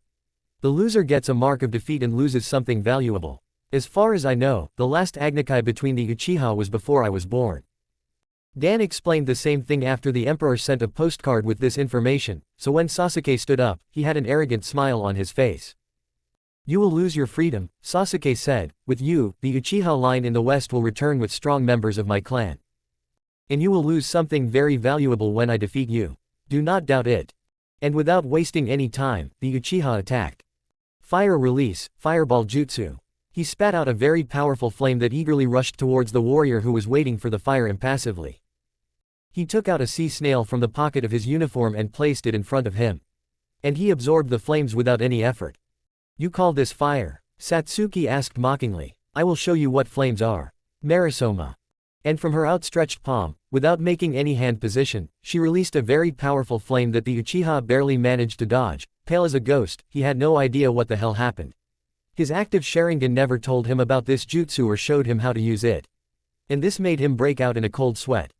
"They call me the Mistress of Fire," the young woman said casually. "In the East, the Sharingan is not that useful, especially against mages, ki and the rest." She shortened, "What you saw is pure magic. I studied all types of fire spells and made them along with taijutsu my specialty.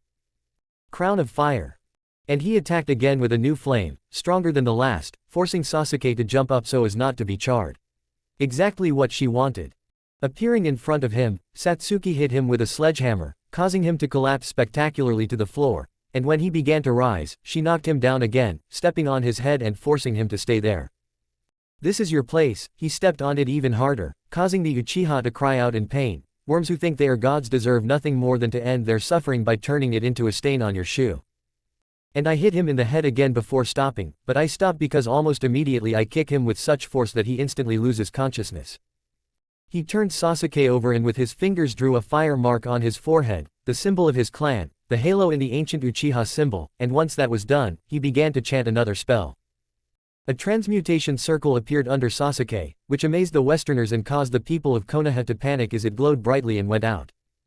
The brunette picked up the body and casually removed it from the platform, but not before making it clear that she took it from him. "Killing you would be a favor. I will do something that will make you wish I hadn't done it. I partly made you into who you truly are. Since you act like a spoiled child, you will live the rest of your days as a woman. For a proud man like you, I am sure there is nothing worse. Such a punishment.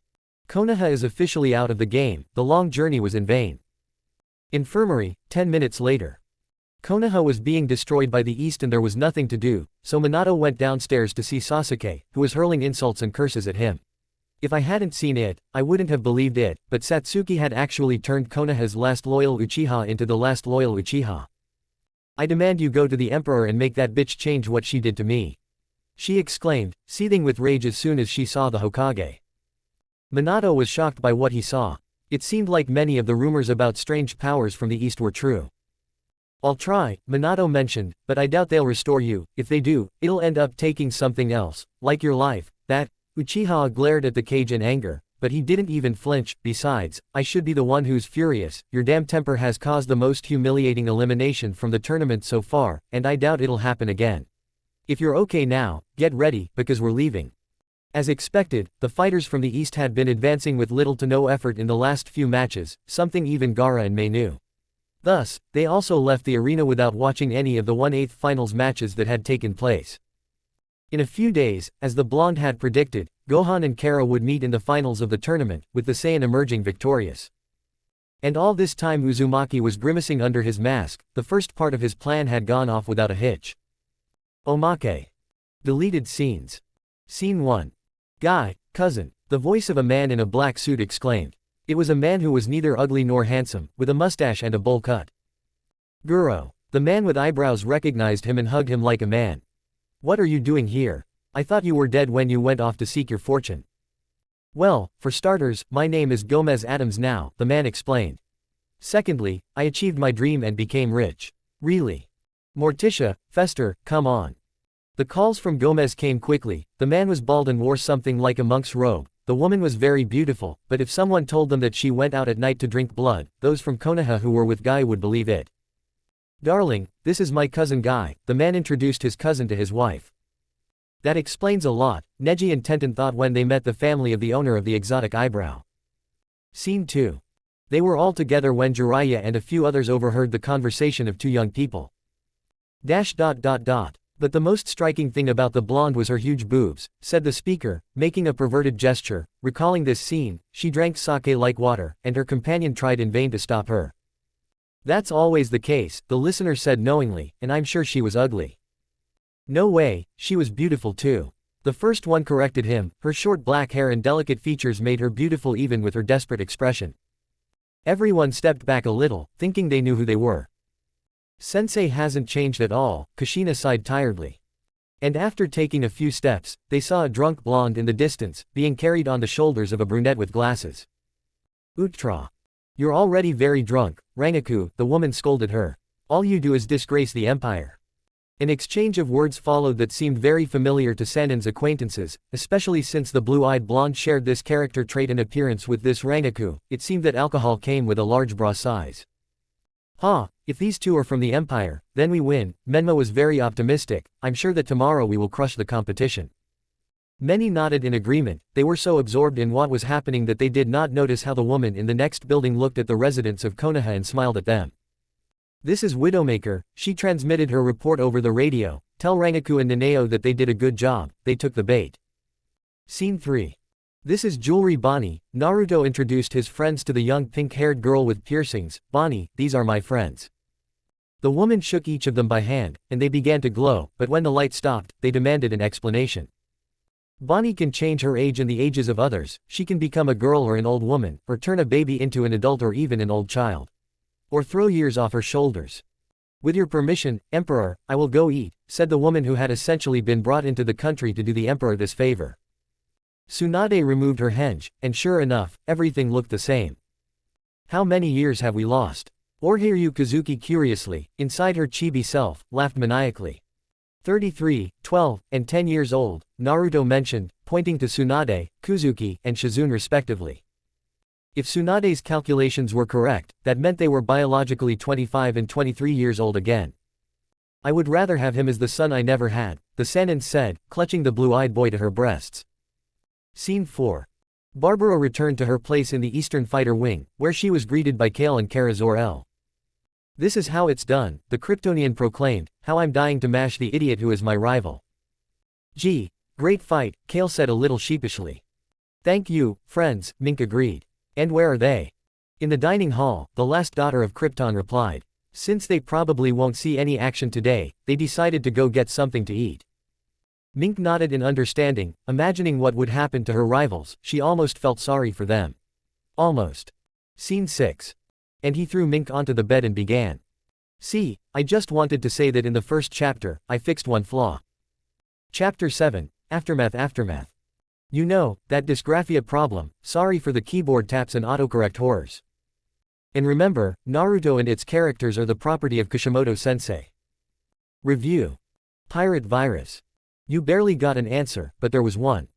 Thanks for the well wishes. It's true that they barely escaped defeat, especially from Wolverine and Harley Quinn. And more or less, let's just say no one expects it. JGM 250500. I can see that originality and consistency worked against me here, since I don't think anyone liked it. Anyway. About Sakura. I don't know, if this was his version of Ninja Soul, there would be no problem with sexual preferences. What she will do, neither I nor she know. Well, I know. Yami Black Dragon. I will address some of these doubts in the omake, since the economy itself is larger. In fact, Zeni. This is a common name for currencies in RPGs. For example, in Pokemon Zeni is also used as currency, has the highest value, so the exchange rate favors them. As for the consultation, being the best oriental doctor, she can charge whatever price she wants. She charges them that much because she knows they can't afford it, not because if a patient came to her, that's what she would pay for her services. Ino was angrier than Sakura, so she was the one who left. And of course, no one was surprised to read this, but it will be relatively important in the plot. Until January Soul, and from now on. I don't know when. On the other hand, in this fanfic, Goku's wife is Cauliflower no Chi-Chi, so Gohan and Goten are pure Saiyans, and in between them is their sister Kale, who, being 2 years younger, could compete. Goten is 10 years younger than Gohan, so that left over, so he didn't have the age range to compete in. Guessed. Thanks, I'll check it out. Black D3 ad. One of the reasons I posted a warning about my problem, and thank goodness it's almost solved, is because there are some Ray ambassadors who would have you hanged if they could, and so, forewarned is forearmed, I might happily curse them if that happened. For me, a beta reader should be someone who has read me a lot and knows how to spot my mistakes. Since you only focused on my writing and not my composition, I have to assume he knows where the commas and periods go. I guess I should look for a brave soul willing to learn Alejandro Spanish and help me with this. I don't think you're alone. In fact, he was planning Michael's return, and maybe with your suggestion or with the help of the burn thriller. Serenity Usagi. Ah, I caught your sister, it was you. Ha ha ha. Rest is for fiction, not for vacations and holidays. Since this is the busiest time at my job, I just want to sleep as long as possible. Anyway, let's see what I can do. Otaku Fire. To answer you, you'll have to keep reading. Yeah, I feel really bad. Shein 145. Yeah, I ate it, there were only 5 of them, but since I was previewing the 6th scene from another FIC I discarded before writing it and wanted to see if I'd include it in a future omake or not. I'm an idiot. TT. Ha ha ha, trust me, his final punishment is going to be worse. Much worse. Daisuke SSJ. Thanks. Mariano 538. I'm glad you liked it. I hope this lighter one is okay too. 2 weeks later, the capital.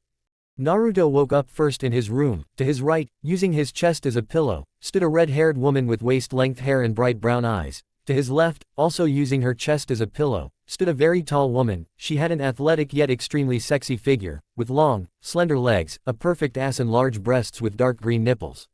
Like everything about her, this 2-meter tall woman had green skin, eyes and hair, echoing the color scheme of her curvy body.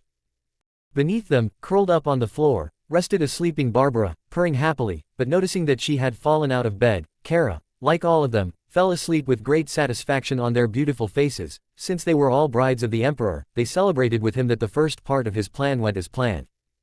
Careful not to wake any of his naked lovers, he stood up and prepared to go about his daily business, because he knew that the fun was about to begin.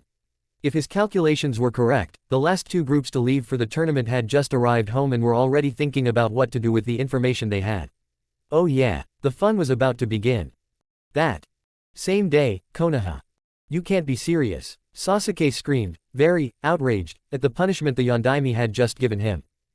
You were very serious, Sasuke, the cage said calmly, although his gaze and expression were completely different. But why? The emo demanded. And you still have the nerve to pretend to be innocent, Minato told him, giving into his killer instinct. Of the 7 defeats our village has suffered, yours was the most shameful. At least the others lost the fight, and you were disqualified because you lost your temper and attacked your opponent with a jutsu. Our image of condoning a traitor is greatly exaggerated, as confirmed in the eyes of those who witnessed your blatant idiocy. Sasuke simply clenched his teeth, which were grinding horribly. Now he was a laughingstock to many who had laughed at his misfortune. And they tried to make him pay for the contempt he had shown them by raping him. Unfortunately for these scoundrels, turning into a woman had not robbed her of her powers or abilities, and she was able to repel these crude attempts, castrating several of her attackers, bringing the total to 7 in the 2 days since their return. If only he knew how many people had successfully abused the Uzumaki. Including some people he knew. Luckily, his mother had made sure he didn't remember that episode of his stay in the village, and the Sandaime chose not to bring it up. But back to the point. What are our chances of forming an alliance with them? Danzo asked the cage. The mummy was being held in the village against his will. Unfortunately, one of the conditions Kazuki had agreed to house her during the tournament was that he had to stay. The Sannin had told her about him, and the daimyo hadn't thought that someone like him would be hiding in her country, especially not with someone of the emperor's caliber nearby. Hence her threat that if she saw the Root Anbu or the Hawk himself, she would kick them all out, even if they made it to the tournament finals. Unfortunately for Danzo, things turned out worse than he expected, and he missed a valuable opportunity to increase his strength with the Mink Anbu and possibly someone from another race. There was also another equally important issue. There were several Uchiha besides Sasuke, which, in his opinion, made Itachi and Sasuke expendable. There was still the problem of Uzumaki and Hyuga to deal with, but he felt he could handle both of them with a certain ace up his sleeve. He would use one of them against the newly emerging Jinchuriki and the Emperor when the opportunity presented itself. If Shikaku's guess is correct, then very few, Minato admitted very reluctantly, it seems that because of my son, neither the Emperor, nor the Uzumaki, nor the Hyuga, nor Miyamoto, nor anyone at all has the slightest respect for us. After all we've done for him, he still holds a grudge against us. How impossible. Sakura's mother expressed the general opinion of many present, who were outraged that not only in the east, but also in the west, the Kyuubi Jinchuriki continued to make their lives unbearable. Of course, the abuse that many people had inflicted on Naruto had nothing to do with it. If you're talking about selling him a carton of milk for the price of a box and seasonal fruit for the price of imported ones, but the outside looks like it's a box, Shikaku began to say, I really don't know why he always holds such a grudge. Kushina just bowed her head, her eyes shining with tears. She had heard from Anko that the treats the tournament's host country had given them were the same ones they had been getting in the village their entire lives. None of his adult children, unlike many others, went without complaints and demands for respect. And as far as he knew, he very rarely asked the Sandaime for help. If she didn't have a grudge against Hiruzen, she would now want him to be the Shinigami's favorite Chudal. Regardless, we should send a delegation to strengthen ties with the Empire, Shibi Aburame remarked. Other shinobi forces may try to do the same, and there is a chance that Iwa or Kumo, who are our enemies, could win the Emperor's favor and convince him to join their cause. The Adamant clan leader was referring to the rumor that the Sannin's spies had passed on to him regarding a triple alliance between Kumo, Iwa, and Odo to overthrow Akatsuki and in turn, Konoha. Orochimaru had made it clear to them that the organization was a thorn in their side, and that they would have to deal with it in the medium term. Furthermore, since Konoha was safe from the organization due to them having exiled their Jinchuriki, if they were to individually repel the threat, then with people like Danzo, it was likely that they would be the next to attack them. So, both Ei and Onoki, who had no grudges against each other or their villages but some old hatreds remained, were still seriously considering Mick Jagger's offer of a shinobi version to end both problems and rise above Suna and Kiri as the true shinobi forces. By Shibi's logic, the only thing that could stop them from attacking the village was the simple thought that someone like Gohan might be on their doorstep, willing to fight them for attacking an ally of the Empire. I agree with Shibi too, the Sannin opined, but given the circumstances, we can't go and introduce ourselves as a delegation from Konoha.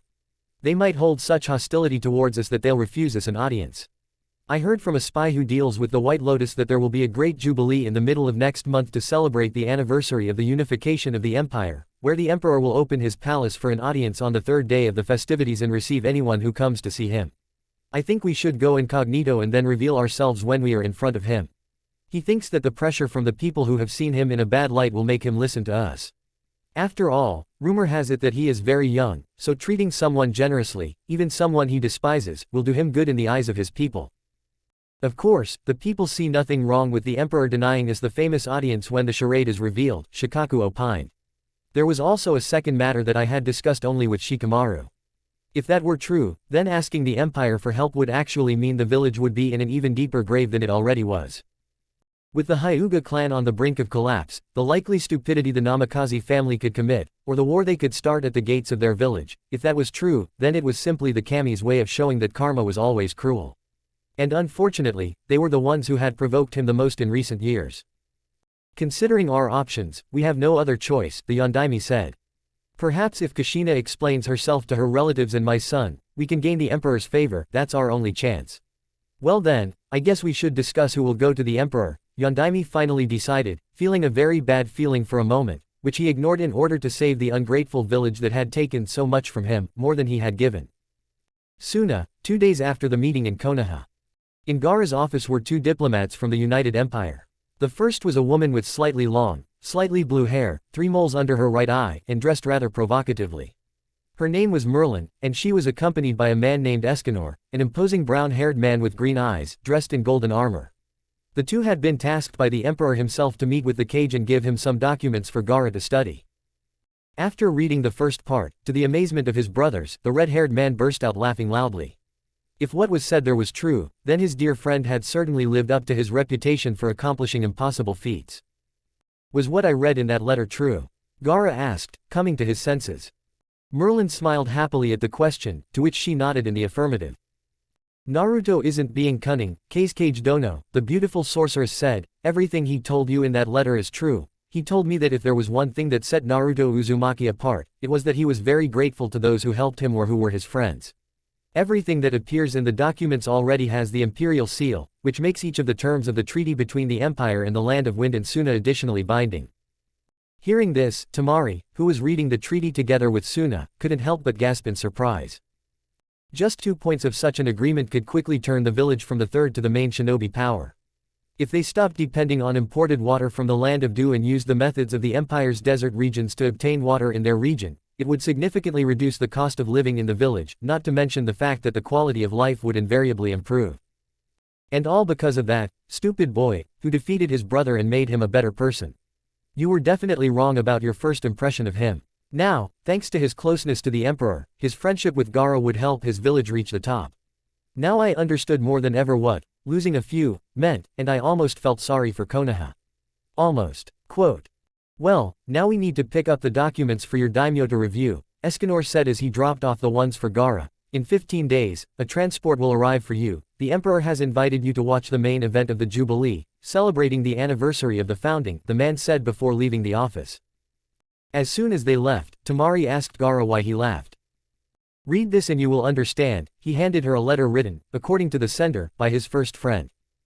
And 5 minutes later, she laughed too. Konoha was destroyed, and they didn't even know it. The Akatsuki base, same moment. The Akatsuki leader was not happy to learn that the one they thought was theoretically the most vulnerable of the Jinchuriki actually had the best defense against him. With Naruto gone, they had to put their plans on hold until they had reliable information on his whereabouts. Since his home village had not been destroyed by the Kyuubi, he assumed that Naruto must be hiding somewhere to the east, or rather, near his side of the wall. Since Kakuzu, Zetsu, and Tobi had never found his location, the fact that he lived deep within those lands actually made sense. Unfortunately for his plans, if what Itachi, Kisame, and Zetsu had told him was true, Naruto was in the Emperor's good graces and had become a hero of that unification war. And given what Zetsu had shown in those battles, the lost Jinchuriki would remain the thorn in his side that he had become when he disappeared without a trace in that part of the world. So, since we know the true location of the Kyuubi, we must track down the other Jinchuriki, the leader of the organization explained. It is finally time to put our plan into action. All of the members of the organization nodded, some more convinced than others. For example, Konan, the second in command, seriously doubted that the plan could be carried out now, that Gohan seemed as strong as Pain, the leader of the organization.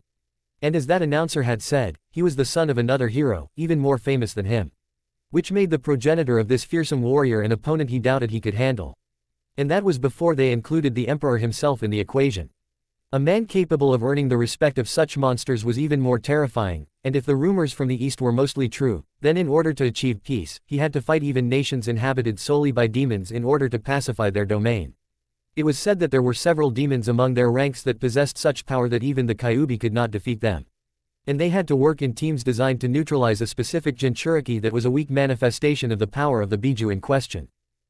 However, she had already come a long way alongside her old friend in pursuit of her dream. So in the end, he decided to follow through, even if it meant his own demise. The Land of Waves, the next day. Tazuna finished reading the letter that the Emperor's envoys had sent him. At first, the man was afraid when the Emperor's envoys appeared before him, for they had suddenly appeared in his home.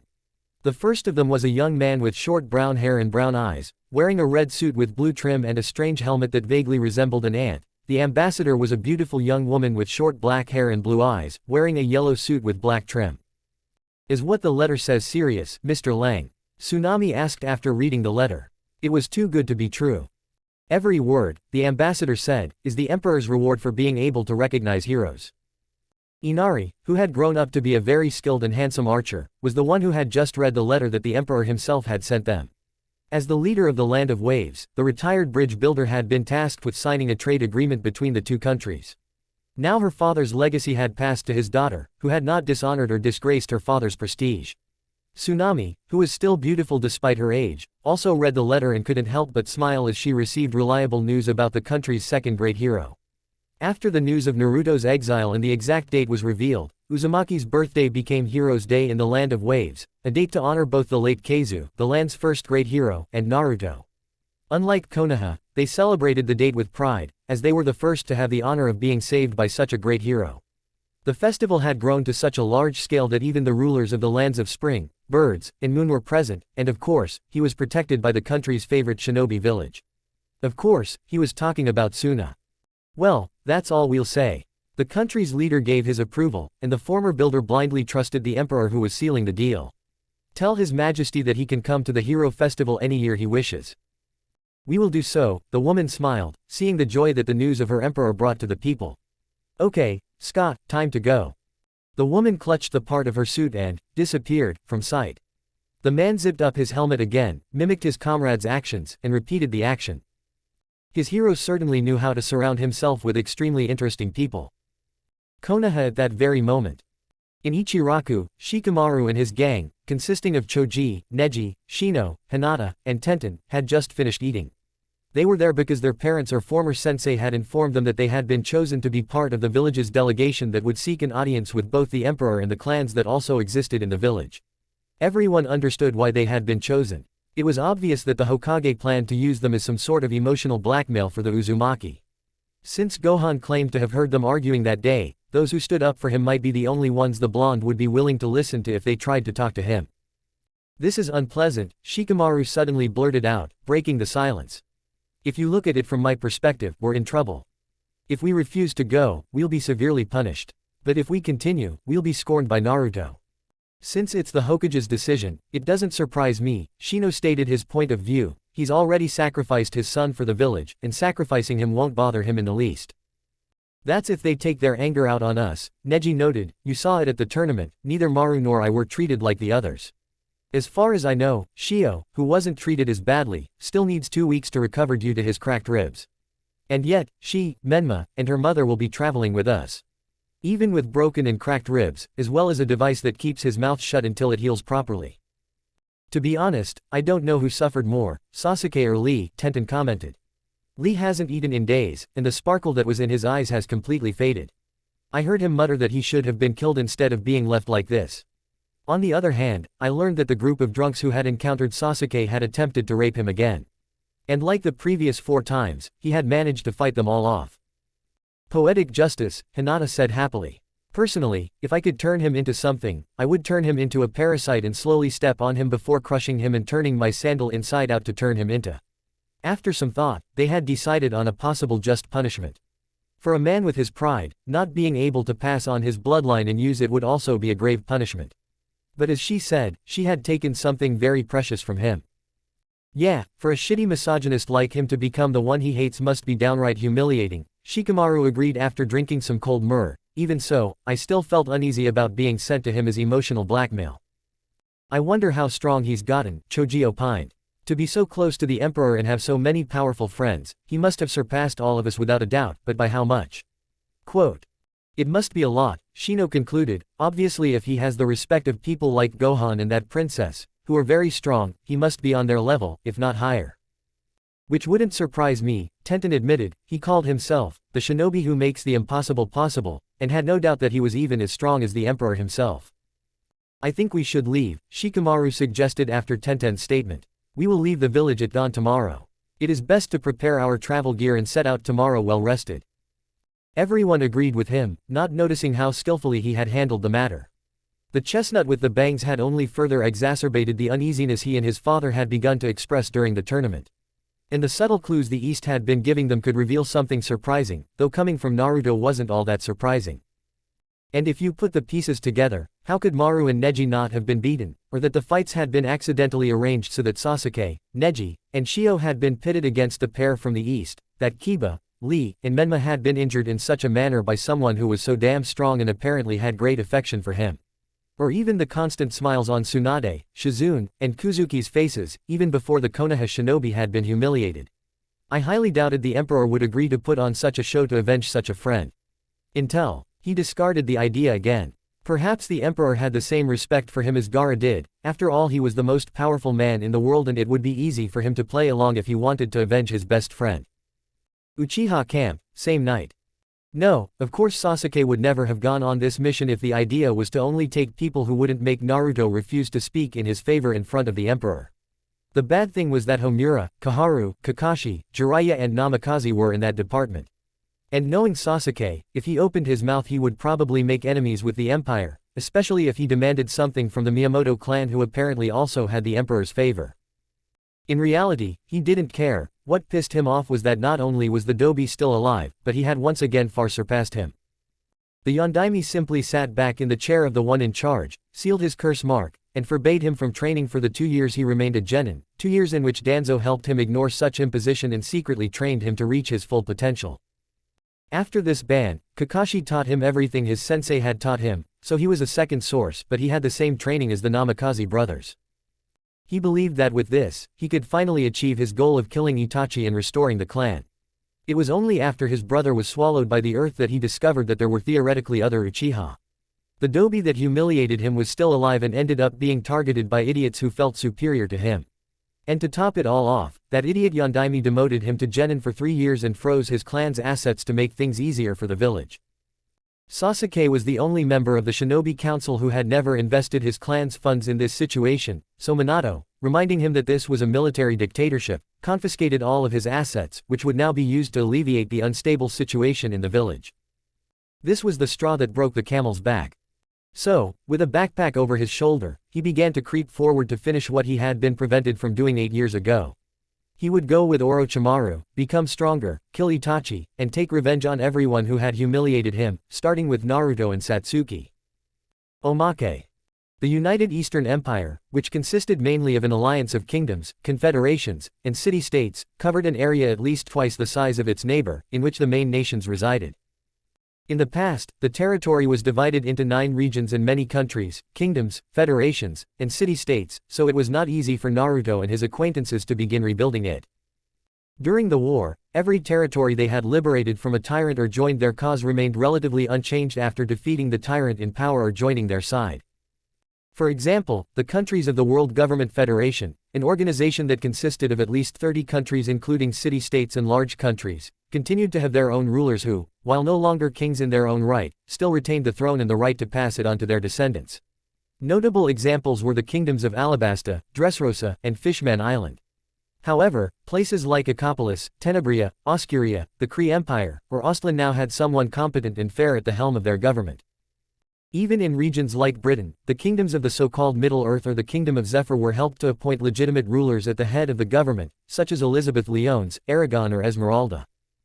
Another problem was the incredible cultural differences between the regions of the empire, languages, customs, traditions, religions and technological advances.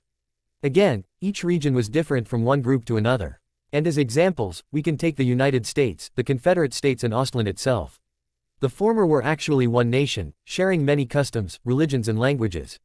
Just that while the north of this subcontinent, USA, didn't discriminate against quirkless people, those in the south.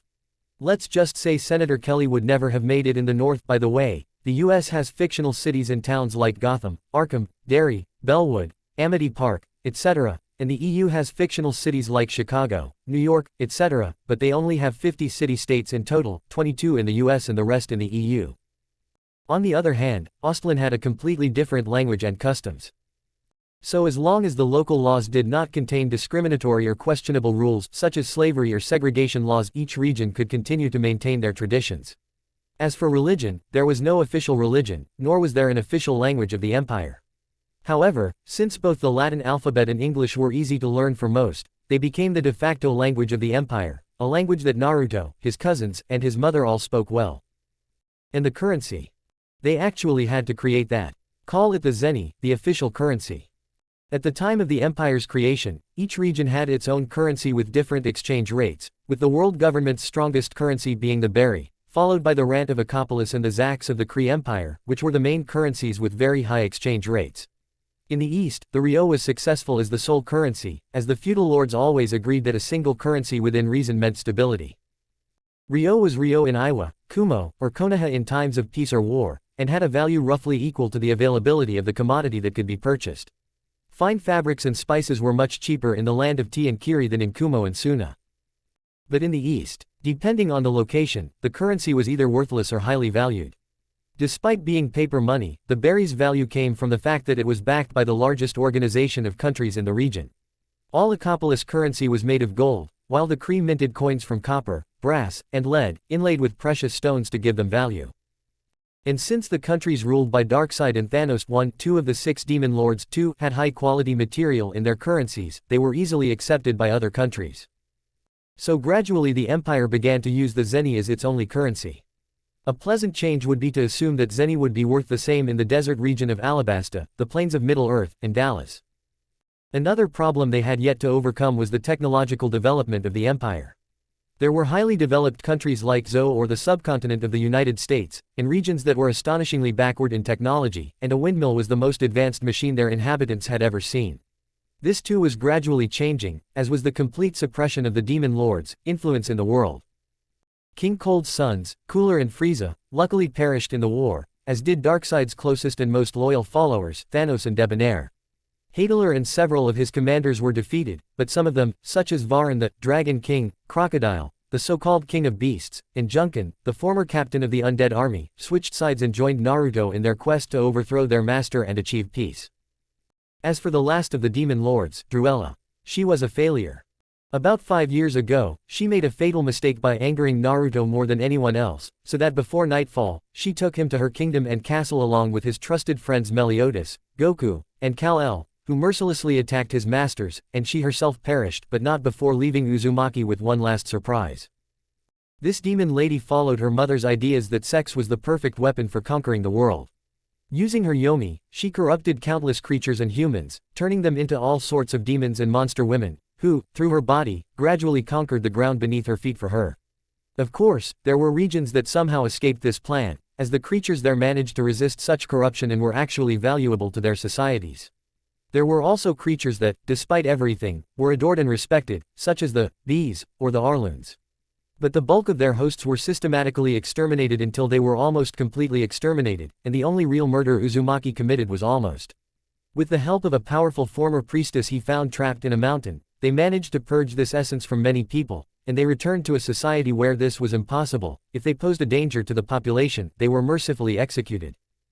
A prime example are the demon beasts, or so-called mink demons. As revenge, Druella corrupted the beasts she freed, and they gained a physical form similar to that of the mink. The problem with them was that they had a huge sexual appetite, and would usually attack any human, claiming to unite with them. Because after he violated her, that human became one of them and had no memory of his human life. That's true. So hunting down these false minks and other ancient creations of this demon lady was one of the emperor's top priorities. After all, he swore to her on his deathbed. Chapter 8, No Mercy Merciless. You know, that dysgraphia problem, sorry for the keyboard taps and autocorrect horrors. And remember, Naruto and its characters are the property of Kishimoto-sensei. Review. TXPOK2460. Ditto.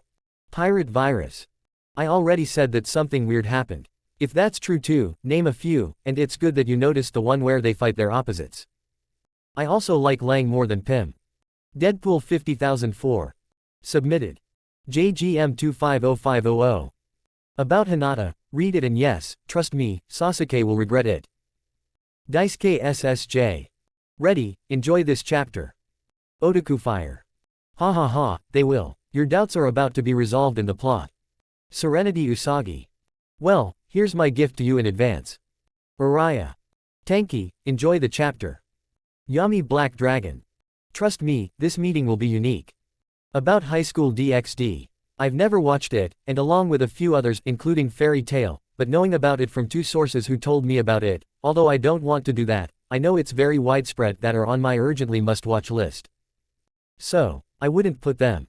Actually, Okji demon is a term more related to the etymological origin of the word, keep that in mind. As for your question, I actually left it out because it's related to the Judeo-Christian tradition and all that, and I didn't see an opportunity to include it. By the way, Mexico is missing. Clarification. That's it, because I think it's going to be a common occurrence. It's a coherent universe that took elements from other universes and combined them based on a certain logic. Therefore, devil fruits are quirks, just like metahuman abilities in the X gene. Keep in mind that each universe I add has a large number of characters and there is no way to include them all, so you can ask if a character will appear and maybe they will or won't, and if they do, their origin and some details may be changed. Like Miragen, who will be one of the few fairy tale characters to leave the world and do so with a different story than the one in her manga anime. Likewise, Natsu will be Varan's son instead of Fly, who doesn't exist, and Urza and her mother are of Uzumaki descent.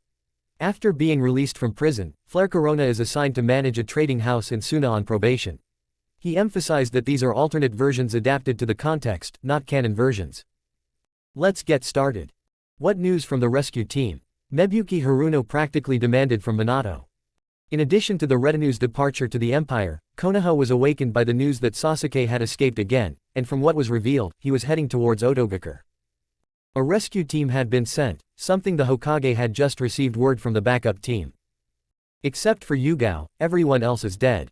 It seemed Orochimaru knew Sasuke was coming to meet him and sent his best fighters, and Yugao and her squad couldn't handle them, she barely escaped with her life. And from what he said, Sasuke even helped those guys fight her. Well, since he's a traitor, let's add him to the bingo book. Falcon surprised many in the civilian faction of the council when he was the one to suggest such a measure. Danzo, we're talking about the last Uchiha. Sakura's mother tried to convince him otherwise, but Danzo waved away those concerns with a gesture. We suspected years ago that he was acting like this because of the cursed seal. Now we know that he really did betray us, the mummy argued, so we must mark him, we have put up with him enough in the village as it is. And does knowledge of the Miyamoto clan have nothing to do with your decision? Shikaku asked mockingly. In my opinion, you are simply getting rid of a failed project, knowing that you can have something better. The ensuing argument eventually ended with Danzo getting his way. Considering the fact that Naruto was exiled because of him, Minato had no respect for him. And since he believed that things would work out, it would be a good idea to tell his son about it once he returned to the village. Keep dreaming. Tiram City, Eastern Empire. 14 days later. Tiram was the closest city to the wall that was located between the borders of Iwa and Suna, which the Konoha delegation crossed to enter the empire. This diplomatic mission consisted of Jiraiya, Kakashi, Homura, Kaharu, the Namikaze family, Ruruka, Anko, Neji, Tenten, Shikamaru, Choji, Shino, and Hinata. Thanks to Jiraiya's connections, they entered the country with fake documents as a tourist excursion group from the Land of Bears, passed through customs without problems, and entered the city. Tiram, like the rest of the empire, was in the week of the anniversary. Although it was the first date of the anniversary, it was quite solemn, as it was Remembrance Day, a date to remember all those who died in the Unification War. As their guide told them, the woman they remembered most was the one who could have been the Empress's wife and the last to die because of the war. Miragen Strauss was a young sorceress from the Kingdom of Camelot on the island of Avalon who the Emperor fell in love with. While they were still at war, he decided to attend what was apparently a goodwill meeting requested by Druella, the queen of the succubus, to avoid being wiped out like Debonair, Hadler Cold and their family. That time, in the Battle of Namek, here, Namek does not exist, and therefore there are no wish-granting orbs, but there is a valley named after the planet. And in case you were wondering, Shanks plays the role of Piccolo to Gohan. One of the three demon lords was wiped out along with most of his army, and although it was strong, Cold had the best soldiers and troops. If he had met them all, it was clear that he would have lost. Naively believing that he could have a civilized conversation, he sent Miragen to the heart of Lescati, also called Wonderland, as his ambassador. A mistake that would cost him dearly. After all, Druella was a vile demon and had hatched a dirty plan by turning Miragen into a succubus and sending her back under the pretext of a peace treaty. That day, Naruto managed to discover Yomi within her, revealing her new identity more by force than by will. The demon empress's plan was simple. If Naruto fell into the clutches of her girlfriend and she turned him into her incubus, too, she would be able to control him as her puppet, and therefore hers. So by subduing her, Naruto avoided this and sought help from both the hollow mages. They are not like those in Bleach, and are not hollow in the Saraiti and Yakiru Yuno Hana. Unfortunately, none of them were able to cure his fiancée. Naruto killed her quickly and painlessly, promising to never show even the slightest mercy to any enemy and to avenge her death. Apparently, the most powerful succubus did not expect her plan to be discovered or that she could mourn the Uzumaki by going with 20 of his army's best warriors, such as Melody, the captain of the so-called 7 deadly sins, his uncle Shanks, son Goku, who was a sort of father figure to him, and his cousins Caulifla was a third mother figure to him, Kal-El, the deposed crown prince of Krypton, and several other men. Given what had happened, they did not want to risk running into their friends or anyone else if Druella got to them. The massacre was brutal. The masters of the succubus empress could do little to protect their mistress and her kingdom. 2 days after the attack on the demon kingdom of Lescati began, Druella died decapitated by Uzumaki's hands, leaving him with a small surprise. During the massacre of Lescati, there was a mass exodus of the female creatures that inhabited the region. They were hunted and systematically exterminated until they died out. There were still some types of demons and monsters created by Druella's mother or herself, but due to their nature or lack of ability to spread the evil of their creator posthumously, they were allowed to live. The other 2 heroes and the last martyrs of the war were Barry Allen and Pietro Maximoff, 2 racers who died after the Battle of Ka Nana in the capital of Acopolis. Druella did not know how to lose. Darkseid was next in line. The last great demon lord to be destroyed left behind an endgame machine. If he died, the world would die with him, and the machine would activate if his black heart stopped beating.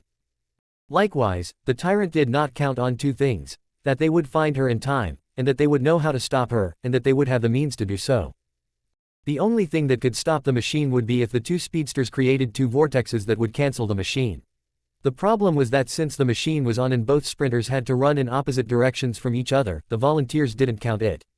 But that didn't matter to Barry and Pietro, who as their last words asked their wife Iris on behalf of Barry, their sister Wanda, and their girlfriend Tayuya on behalf of Pietro for forgiveness for breaking their promise to return home. Since the world was saved, we'll assume they managed to stop such a hellish device. The narration made many people wary, meaning that if the Emperor considered them a threat, his heart would not give in to the temptation to make them suffer. The guide only said, "Emperor." She didn't call Naruto or Tayuya by name, she only referred to them as the Emperor and the Emperor's cousin. Wagamaru was becoming increasingly uneasy, as the voice that was telling him that his deductions were correct was practically demanding that he run to save his own skin. Too bad I didn't pay attention to it. Crucible, Imperial Palace. So they're still coming this way, the Empress commented after reading the customs report. To be honest, I didn't believe they'd come so soon. Considering that Kumo and Iwa also want to form an alliance like Kiri, I'm not that surprised. Tayuya confirmed, but those bastard sons of bitches are just. I'm so furious I'm speechless. The reason they were discussing the matter was because while Karen was Naruto's secretary, Tayuya was the Empress's secretary. Although Uzumaki was the true and rightful monarch, his mother acted as regent and often took over the running of the empire alongside her son. He was in a meeting with his ministers while she was studying intelligence reports.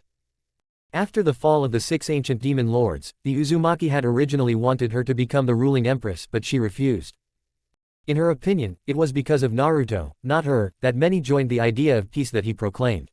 She cooperated with him after being released from prison, using her raw power, which had by then been restored to its glory days, but it was not too impressive compared to the power of her own son and several of her generals. Confirming the rumors that there were beings more powerful than the Biju in the East. Through training and believing in the dream of turning the East into the home Naruto had always dreamed of, the Kyuubi managed to overcome its limitations. If his calculations were correct, then in the shinobi world at present, the only being that could match his power was Kagaya Itsuki herself. And it was quite possible that the mother of the Sage of the Six Paths would not be an interesting comparison either. The thing was, she had refused to become the monarch, as she had been just one of his generals, supporting him for the first 2 years with her vast experience, but it was only after she had been freed that she had truly helped in the unification war. Since he had come this far from the start, he was more deserving of the position. That was why Naruto was the emperor. His people had elected him over anyone else.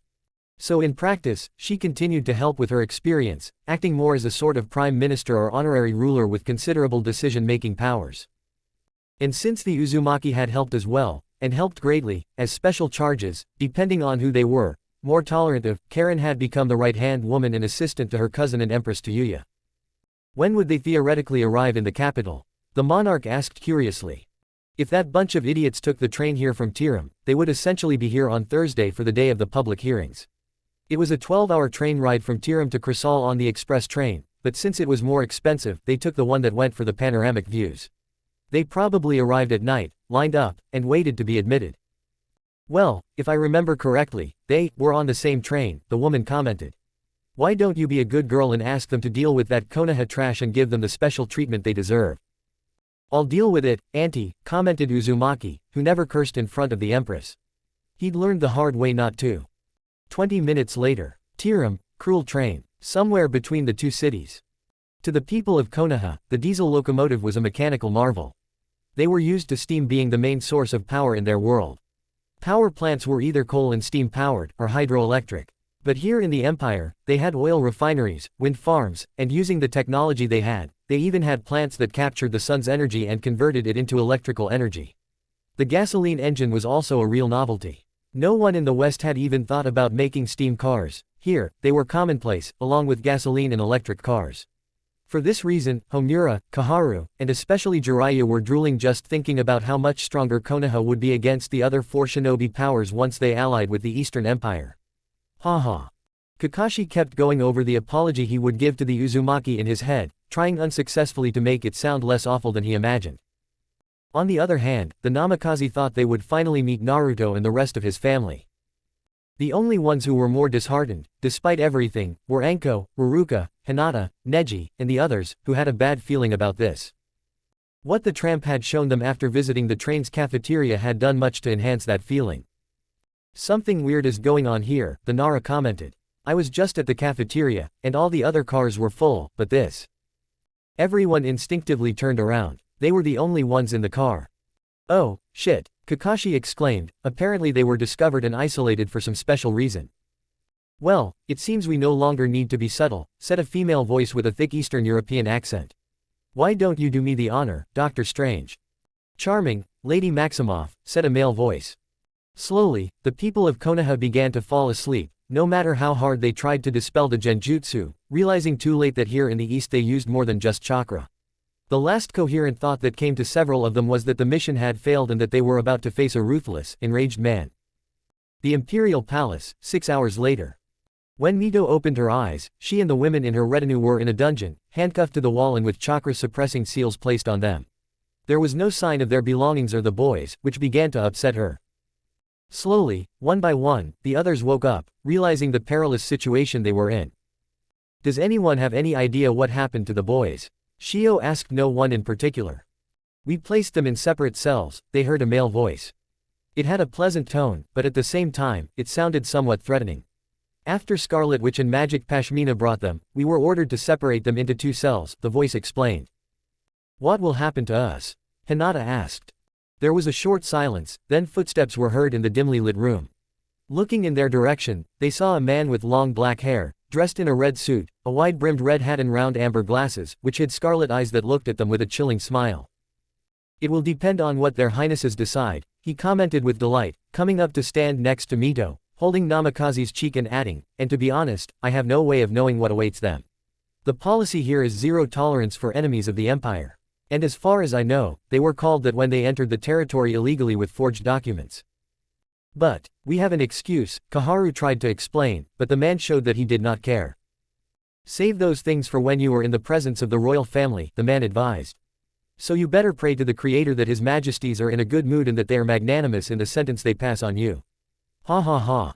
And he continued to laugh, then returned to the dark corner and disappeared, leaving the echo of his laughter as the only trace that he had ever been here. As he left, the man turned into the next room, from which emerged a very beautiful blonde with short unruly hair, wearing a yellow imperial uniform. She also had bright red eyes. They were easily frightened, master, the young woman smiled slyly, especially the old man and a couple of perverts.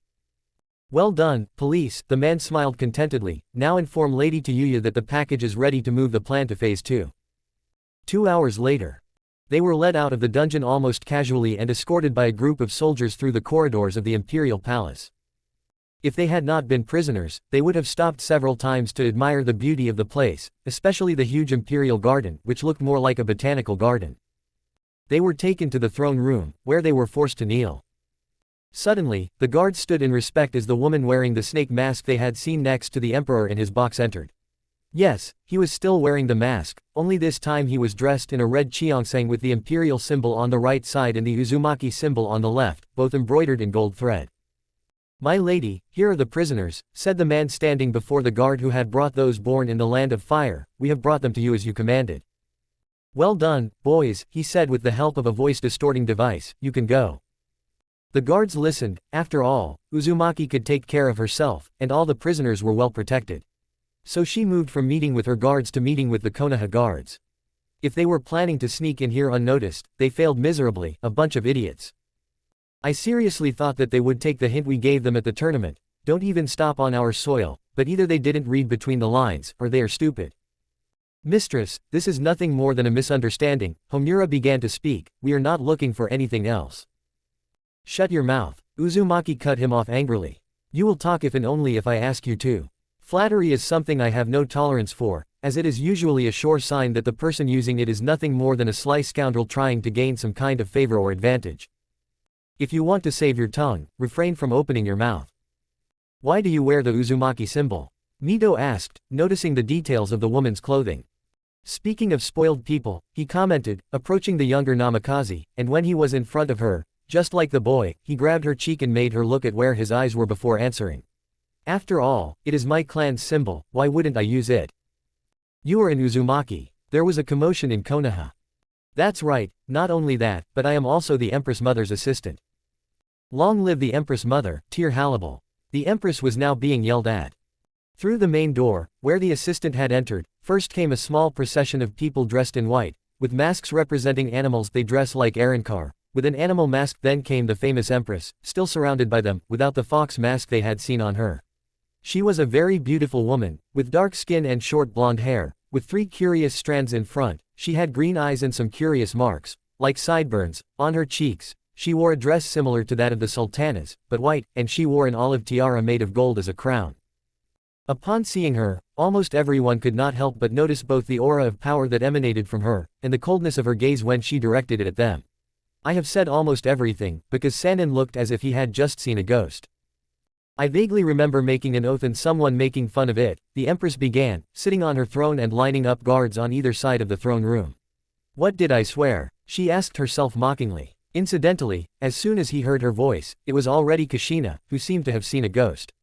Oh yeah, I swore that the next time we met, you would be at my feet. Okay, I've done my part, you son of a bitch, now you'll eat your own sandals unless you want to die. The Biju was referring to the day Jiraiya took care of her. But I'd rather let those involved explain themselves.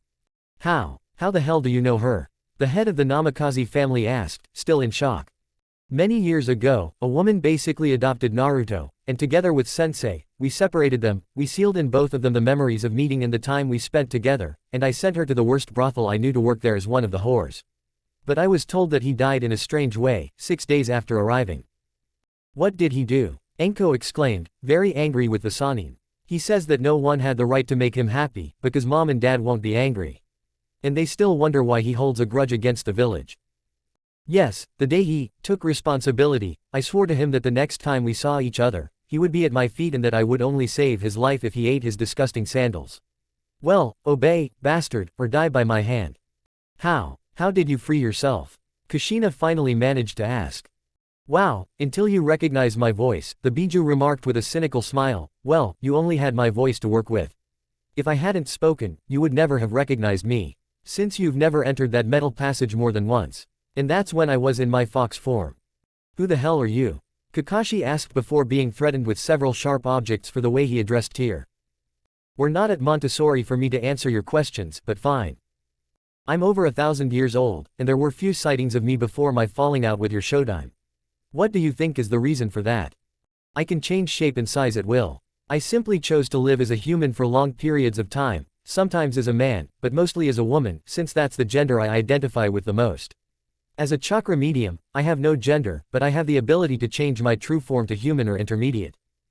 So, my son, Namikaze realized that if the Biju was in front of her, then Uzumaki was dead.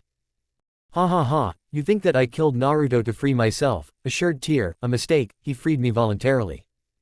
Kushina-sama, how do you know this woman? Asked Kakashi. Who is she? We know her as Tear Halibal, the queen of the empty desert, mentioned Uzumaki, removing her mask, but you know her as the Kyuubi no Yoko, she mentioned, showing everyone her face with a mocking smile. You! Exclaimed Neji, Shikamaru and Choji, seeing the young woman. Years had passed, and she began to look different, but everyone recognized her. You were one of those who tried to get Sasuke out of the land of fire. Shikamaru revealed the identity of the young woman. How is it possible that? To Yuya, that explains a lot, he cut off her large mouth. Don't you think so, aunt? He asked Kushina. To Yuya, that's my grandmother's name. You're my. Don't say that. The redhead interrupted, her eyes flashing with fury. My mother died trying to reunite with you, but you probably thought you were the last one. Well, you almost did. Yes, I am the daughter of your older sister Rushana, and Karen Uzumaki is the daughter of her younger sister Kana, who died in Kusa due to her innate abilities. No, that's not true. You're lying, Kushina exclaimed in horror, because that would mean Naruto wasn't the only one she abandoned, she did the same to her three sisters. At that moment, the impact of what was happening reached some, and Shikamaru was the first to react, bursting out laughing. Ha ha ha, then we're done for, he barely managed to say, that means Naruto. Long live Emperor Naruto, the retinue of guards guarding him entered. Everyone was dressed in the uniform of the Imperial Guard, and in the midst of them, walking majestically, Naruto approached his mother's throne and kissed her gently on the cheek. No one could believe what they were seeing. Yes, I am Emperor Shikamaru, Naruto confirmed. I see that you deduced my identity from the clues I left at the tournament. Ni-san, the four brothers said when they first saw Naruto in person. He wore white samurai armor with the imperial symbol on his helmet and his clan's symbol on his chest, as well as a white cloak with the symbol of the House of L. Sochi, Kushina muttered, he was practically an exact copy of her father. I would say I am glad to see you all, he said coldly as he sat down on his throne, but that would be hypocritical. Yo, Naruto. Kakashi greeted him with a smile on his face, it's been a long time. Naruto simply nodded, and the Imperial Guard punched the masked man in the stomach, causing him to fall over and writhe in pain. To all you scum, I am Emperor Naruto, he said more coldly. Are you crazy or something? Menma yelled angrily as loud as the device in his mouth would allow. Is this how they treat your family? He barely finished and was already kissing the ground after an Imperial Guard, none other than Kyabe, forced him to prostrate himself in front of him and kept him there the entire time. Implying that the next person who disrespected him would have it worse than Kakashi or Menma. My mother is on my left, my cousin Taiyu is on my right, and I have another cousin who is visiting my uncle Shanks. They are my closest relatives. The entire empire is my family, and you are nothing more than invaders who think that because you know me you deserve special treatment, Naruto explained. Besides, you and I only share the same biological parents. They raised you and threw me to the wolves. But if you leave me, Kushina tried to apologize. I know why they abandoned me, and I don't understand or forgive them. Naruto finally exploded. Kinta explained to me when I was in the Valley of Ascalona about this fucking prophecy, and her role in it, and the role of that idiot, he pointed at the Sannin, in case they were wondering, WHO was trying to make sure it would come true. Well, I have news for you. When you try to interfere with such a plan, when you try to prevent their implementation at any cost, they end up doing it, and when you try to control their process, you prevent their implementation. What do you want to tell me? Asked the Sannin. A good listener, was all Uzumaki answered and, looking towards his adoptive mother, added, sorry for the delay, Kas-san, but I didn't want to come until I stopped laughing along with the others at the treaty that those idiots brought. He took a scroll out of his clothes and began to read. By means of this treaty between the Land of Fire and the United Eastern Empire, you have the right to establish an embassy and a permanent diplomatic presence of the empire, by opening all of its ports to our merchant ships and lowering the taxes on our merchants and their goods. The empire has gained the ability to recruit shinobi from Konoha, providing knowledge of jutsu, chakra, and elemental manipulation. A formal military and economic alliance between our empire and the Land of Fire. The emperor paused for a moment before continuing. However, in exchange for these offers, Konoha and its daimyo demand the dissolution of all of our alliances, the severing of all ties with Suna, Iwa, Kumo, Kiri, etc. along with their countries and any other shinobi villages to the west with their nations, as well as nations without villages that have terminated their agreements with Konoha. The immediate closure of their embassies and the expulsion of their ambassadors and any and all members from their countries. A fifth of our fleet is to be stationed in its territorial waters to protect its merchant and civilian fleet. A quarter of our armed forces will be deployed in the country to protect its borders from potential invaders. Full access to the use of our elite forces, Uzumaki noted, such as the Shichibukai, the Order of the Seven Deadly Sins, the Justice League, the Avengers, or the Espada, and many others, in the interests of Konoha. The supply of our military and industrial technology, as well as the designs and specialists to create them. And an immediate oath to assist Konoha and the Land of Fire in the event that they go to war, whether as the accused or the aggressor. Naruto finished reading, causing even most of the Konoha citizens to look indignant as they glared at the perpetrators of this insulting treaty, but Uzumaki continued, the last person who wanted to force me to sign something like this was slightly smarter than you and had more power to try and protect themselves from my response to this insult. And so my sword ended up piercing her heart, and moments later I decapitated her. And she was the queen of the succubi, female demons of extraordinary beauty and power. So let's just say that not only did I not like your joke, but I also did not want to see you or meet most of you anymore. So, what punishment should you give them for daring to infiltrate these lands and try to force me to join you? Look, Gaki, I know we screwed up big time, there is no excuse for this, Jiraiya took the floor, but you don't have to do this, it's just dirty. Slap. The slap came from one of the masked men, who gave the Sannin, a woman who apparently had blonde aquamarine hair and wore a suede mask and a helmet similar to a ram's. I will not let you treat my empress like that. He hit her twice more as he said this. That's enough, Nell, the empress mother ordered. I've gotten too used to these fools thinking ill of me. Of course, my son being abandoned to his fate had nothing to do with him being the Sandame's guard dog and scapegoat. And it had nothing to do with hating the village, just as it had nothing to do with him being exiled for doing his damn job and being betrayed by almost everyone here. Naruto, Kakashi was speechless, because he knew the next thing he said might be his last. I know, Kakashi said, as if he'd just decided what he was having for dinner, hanging would be a good punishment. You're not serious. Now Hashirama made himself heard, being beaten by someone else until he was half dead from the beatings, in front of Naruto's impassive face and the entire empire. As I said, Uzumaki took up the word again, the punishment for spies is execution, that's what they mean to me, they are banned from entering my country, whether you read between the lines or not, it's no longer my business, the fact is that they insulted my people, believing that we would not reveal their dirty strategy. But since it's the anniversary week, I will give them a chance. I just said this, and a woman entered, or rather an elf, dressed like a Chinese servant, she was a beauty with blue hair and golden eyes. Her features were so beautiful that she looked more like a statue than a living being. She entered with a silver tray on which stood a red cushion with several white balls and 2 black ones, as well as a black urn in which you could freely put your hand. Well, that's how we decide who to execute. They will pass one by one, and if they pull out the black sphere, at least they will know what it is like to be me, for the little time they have left, because at dawn they will be executed. And if they refuse to participate, then they voluntarily agree to be executed, so I, in their place, participated. Naruto, please leave Hinata free from this, Tenten begged, she loves you, please. I knew it, Tenten, after my expulsion I realized it. Uzumaki silenced someone again, only she was not beaten, but I promised my dear Silver Mage that I will never show mercy to my enemies, and you know that I always keep my promises.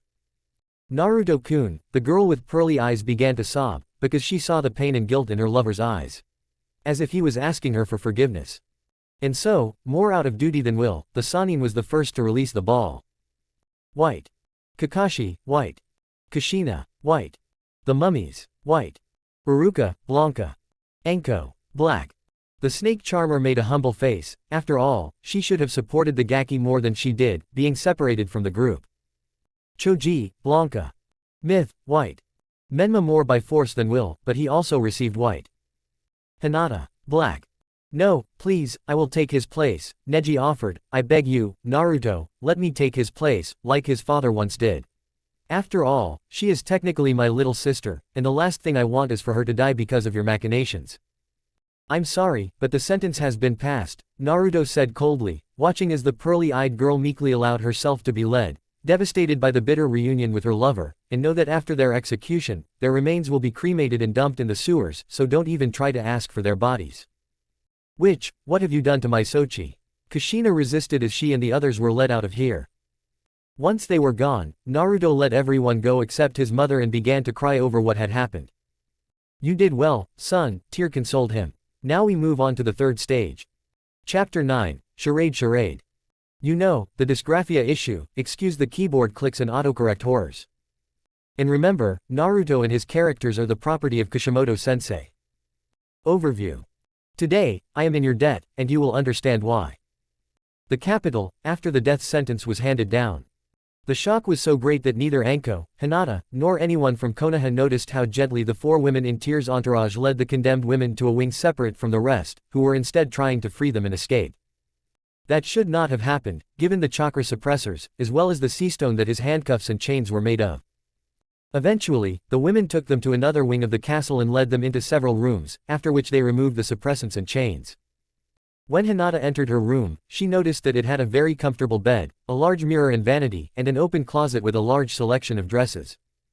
She wondered why she was brought to this room, when the woman who had celebrated the first phase with her lover, the one with green skin, hair, and eyes, entered. At that moment, the young woman was dressed in a purple tracksuit and white tennis shoes. "You must be Hinata," the young woman assured, smiling happily. "My name is Jennifer Walters, and I was asked to help you get dressed and ready for dinner tonight." "My last dinner. Is this a celebratory dinner?" the girl with pearly eyes asked awkwardly, to which the woman made a sad face.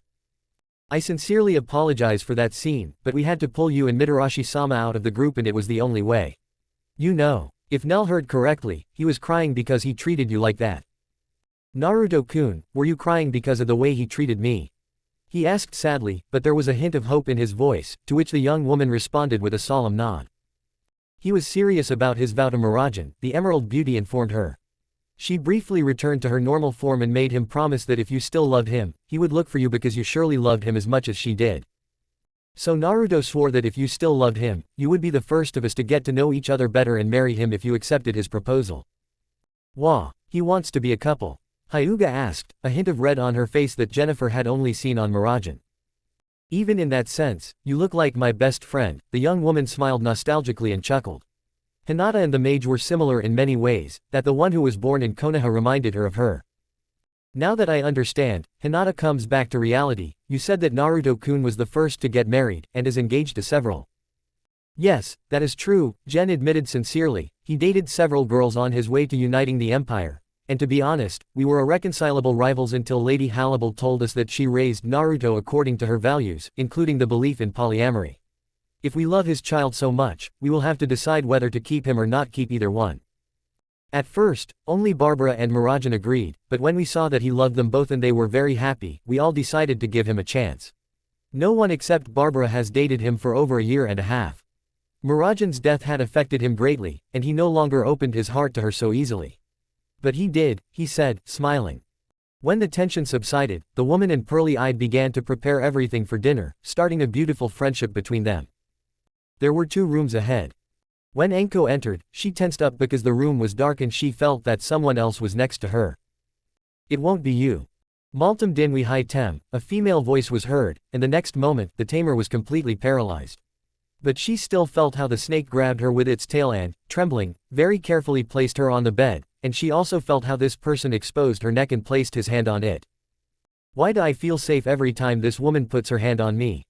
Anko thought strangely, something about her subconsciously gave her confidence, something told her that this person would never hurt her, something makes me not be afraid, like this woman, whoever she is, will never hurt me. He regretted it, because he heard her mutter something, and almost immediately, the cursed mark began to glow like never before. Anko felt 3 pairs of arms wrap around her entire body, and the pain intensified and then completely stopped. Suddenly, the lights came on, and Anko could finally see her companion. It was a woman with long purple hair, the same shade as Anko's own. In fact, this woman could have passed for her older sister, since she was almost exactly like her, only a few years older and had lilac eyes. Besides, calling her a woman meant talking about her gender, since this creature was not human. As the snake charmer had predicted, the woman had 6 arms, 2 at normal height, 2 joined at the joint of the first at shoulder level, and a 3rd pair at chest level. She wore a black houri and simple makeup. And if I haven't described his legs, it's because he has none. His lower half was like a snake, a huge snake, as thick as a tree trunk and with black scales that protected like obsidian. The woman brought her out of her shock by showing her 2 mirrors so she could make sure her spot was gone. Anko was obviously crying, and when the woman left silently, Anko hugged her, crying her eyes out. "Please stay with me, Ka-san," he begged desperately. The woman turned around, hugged the snake charmer, and could no longer hold back her tears. 3 years ago, at the foot of Mount Fuji, Zipangu. Years had passed since the fall of Lescati, and Naruto had already confirmed the rumors of the demon mink when one of his soldiers told him how the snake man had raped his fiancée and what had happened to her afterward. They had managed to catch them both near the entrance to the community, where they had captured everyone and managed to extract confessions from several of them that this had happened. Druella's involvement in this phenomenon was quite obvious, which made Naruto feel guilty. It had been almost half a year since she had heard rumors of Kandankar, the demon that lived in the area, the forest spirit that had opposed her, and the priestess who had helped a young woman who had recently turned into a werewolf regain her humanity many years ago. This was the only documented case of a successful Yomi cleansing of a victim of the so-called monsterization. It might be too late for her, but there were still people who could be saved. Naruto was so eager to find the man that, not knowing the area and being at night, he got lost in the forest and didn't notice when he tripped and fell into a ravine. The last thing he saw before he lost consciousness was a naga gliding towards the place. At least the naga wouldn't have killed him if he didn't have a mate.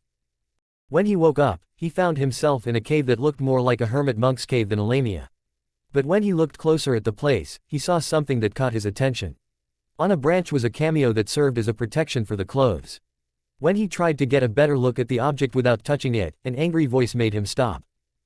"This is my greatest treasure, don't you dare," the naga shouted at him as he entered. Or rather, Kandankara, who was exactly as the locals described her, only the Yomi in her was not negative, she was a good demon too. Okay, what caught my attention was that the cameo was in an oriental shape. I didn't think I'd see what was inside. If it was so valuable, then he left it like that. Kandankara-san, or rather the spirit of the mountain. How do we know we're the same person? She asked curiously. Of course, she knew who he was, she was a hermit and all, but there were very few people on the other side of the wall who didn't know the identity of the man who had accomplished the feat of killing 6 demon lords and managed to pacify this land. And she knew what Druella was doing, which was why she was so cautious. Since he was a great demon slayer, and the memory of her was probably still alive, perhaps he would have done this out of pure hatred for her. But her caution evaporated when she saw him standing next to her, looking at her without a trace of resentment. "The same thing happened to my mother back home," Uzumaki replied. "People were influenced by gossip in her appearance, so I judge only by her actions. If only I weren't as hypocritical as the people of Konoha." "Did you say Konoha?" the woman asked longingly. "Do you know if there is a woman with chocolate eyes in my hair color?" Naruto found it strange that he was asked about Anko, but he nodded, he knew her. "I didn't hold Anko Mitarashi in high regard, but yes, she is one of the best shinobi in the village." Among the many creatures created by the succubus queen, there was one called a kunoichi, which is why female shinobi are never called that in the West to avoid confusion. Kunoichi were the type of monsters and demons that Naruto did not pursue, as their yomi were not corrupted and they only turned a woman into one if she desired it. And as you can guess from the name, they were masters of the shinobi arts who were also demons. There was also a similar creature called an Amazon succubus, which the Amazon tribes greatly disliked due to the name alone. Otherwise, they were similar to kunoichi, being one of the few demon species that were not hunted to extinction. "Are you married? Are you happy?" the woman asked again. Uzumaki then told her about her life from what he knew, clearly seeing how the demon was raging. She then told him her story. Many years ago in the land of demons, a feudal lord and several priests met and agreed to create an artificial biju to enter the battle as a military force. Since they were the only nation in the east that had the Yomi people, it would be easy to create one if someone knew how to create such an entity. The problem was that she was the only one with this knowledge, and she refused. This blasphemy went against the young priestess's beliefs, and she refused until her 8-year-old daughter, Anko, was threatened. It was there that the woman told him that she had once been a human, and that her name was Akane Mitarashi. Anko had been conceived to continue her line of priestesses, but she had committed the sin of falling in love with her snake charmer father, and he had been executed. He had also loved him very much. So, with her daughter as the only memory of him, especially having inherited his eyes, she was forced to create a biju or risk killing the girl. Of course, she was the only one who knew this secret. After all, her clan, of which only the 2 of them remained, was one of the most powerful priestesses in the world. So they stabbed her and threw her into a mass grave, leaving her there to be eaten by beasts. She used the spell on herself to save her life and thus she lost her humanity. Collecting Yomi, she healed her wounds when she was about to be swallowed by a huge black snake that ate only her legs, and because she fell on her 4 amputated arms, they and the insect fused with her body. So, after getting out of the pit unnoticed, he learned that his friend Bawako Sarutobi took Anko. She believed that the woman would adopt her and she would live happily, so she went to the east and secluded herself in the heart of the mountains. Because she was kind, sometimes, even though she knew she shouldn't, especially in the presence of other creatures, she would help travelers. But since Druella didn't create another creature like it, the locals assumed it was another demon. That's where the legend of Kandakar came from.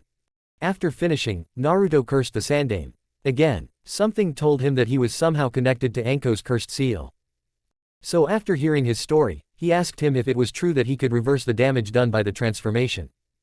The ancient priestess said yes, as long as the victim hadn't been in that state for more than a year. He then told her what was going on and managed to convince her to help him, swearing that one day, mother and daughter would be together again. Present day. Well, yes, apparently the cursed seal Orochimaru had placed on Anko was more meant to seal her memory than anything else, a precaution the Sandaime had asked of her given certain events. After eliminating him, Anko remembered who the woman was. Yes, she might not be human anymore, but her warm and compassionate gaze was still there. And I heard that a powerful priestess had taken it upon herself to teach her how to handle the remains of Lescuddy's inheritance.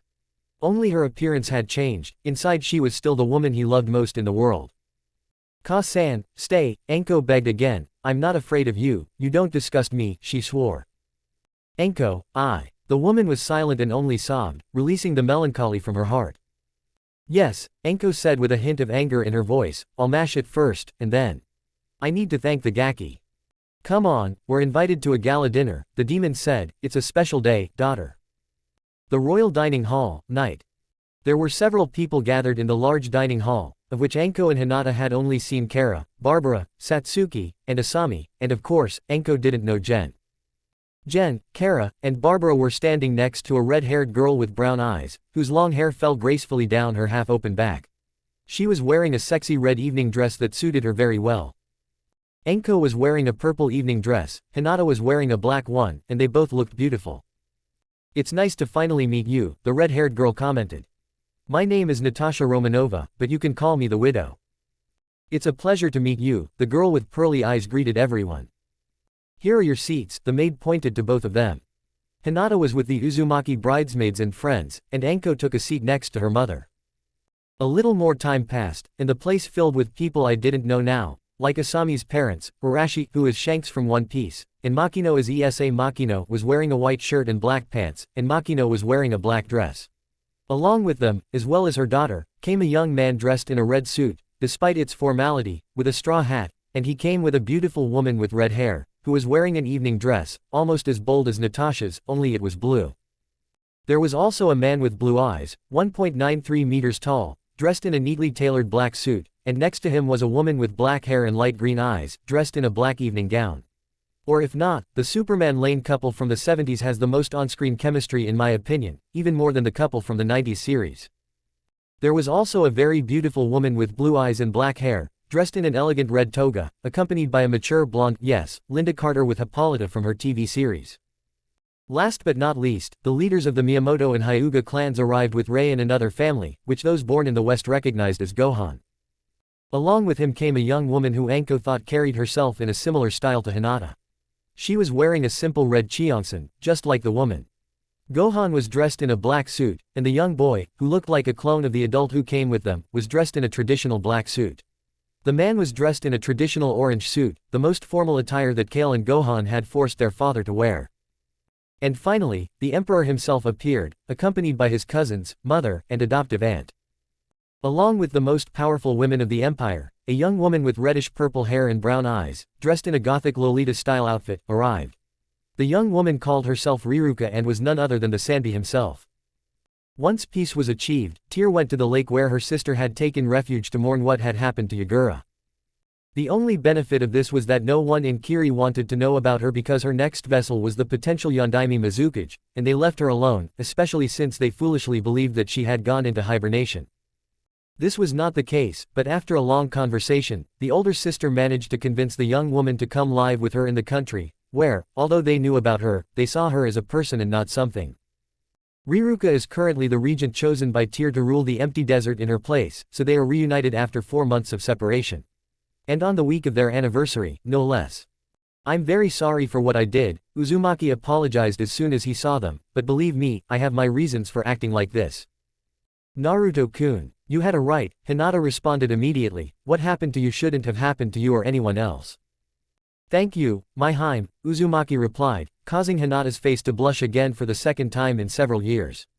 After her exile, the pearl-eyed girl herself had undergone changes.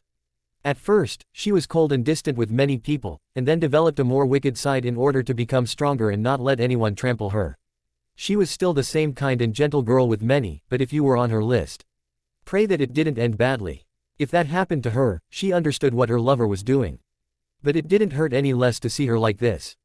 Well, Gaki, Enko was now his attention. If this show involves Dango and a clone copy of Orochimaru's worm, then I forgive you. For the record, Naka, Tuyuya answered for him, the ones covered in really thick sauce are mine, and of course you'll have a copy in your room. Dinner began, surprising the Westerners with Luffy and Sun's insatiable appetites. Otherwise, they both had a good time, so much so that they even forgot that those who came with them were rotting in prison. The dungeon, an hour ago. Neji Hyuga, Shino Aburame, Choji Akamichi and Shikamaru Nara, Alucard called the Jonin, who obeyed and came to the door. As a sign of mercy, the emperor orders this. He made a gesture, and food was brought to them, really good food. What about us? Homura barked, forgetting about his situation. There are rats in there, be smart, the man replied. By the way, Usagi-san, the emperor knows this, that's why you didn't get any food either. Uruka turned pale. All the young men noticed. If I see them trying to ask for anything, I will punish them very severely, he said casually, so let them eat in peace. You know what? Nara asked. In fact, I have always been a Jonin, Uruka admitted. The Sandaime instructed me at the academy to prevent Naruto from getting out of control and to be able to manipulate him by giving him, Ni-san, to gain his affection for the village. I have no idea how he found out about that. Neji took a few steps towards his former teacher and dealt him a strong blow, splitting his lip. And you still wonder why such cruelty? He reproached the others, who were not eating anything. I hold you, not him and the Kyuubi, responsible for Hinata's death. And he walked away and prepared to eat. He noticed it then, and it confirmed his words. Despite everything, he knew how to direct his rage at whoever he needed. And if he picked fights, there was still hope. I wished I was right. The idea Nara had shared. So it would be a good idea to talk to her old man about it.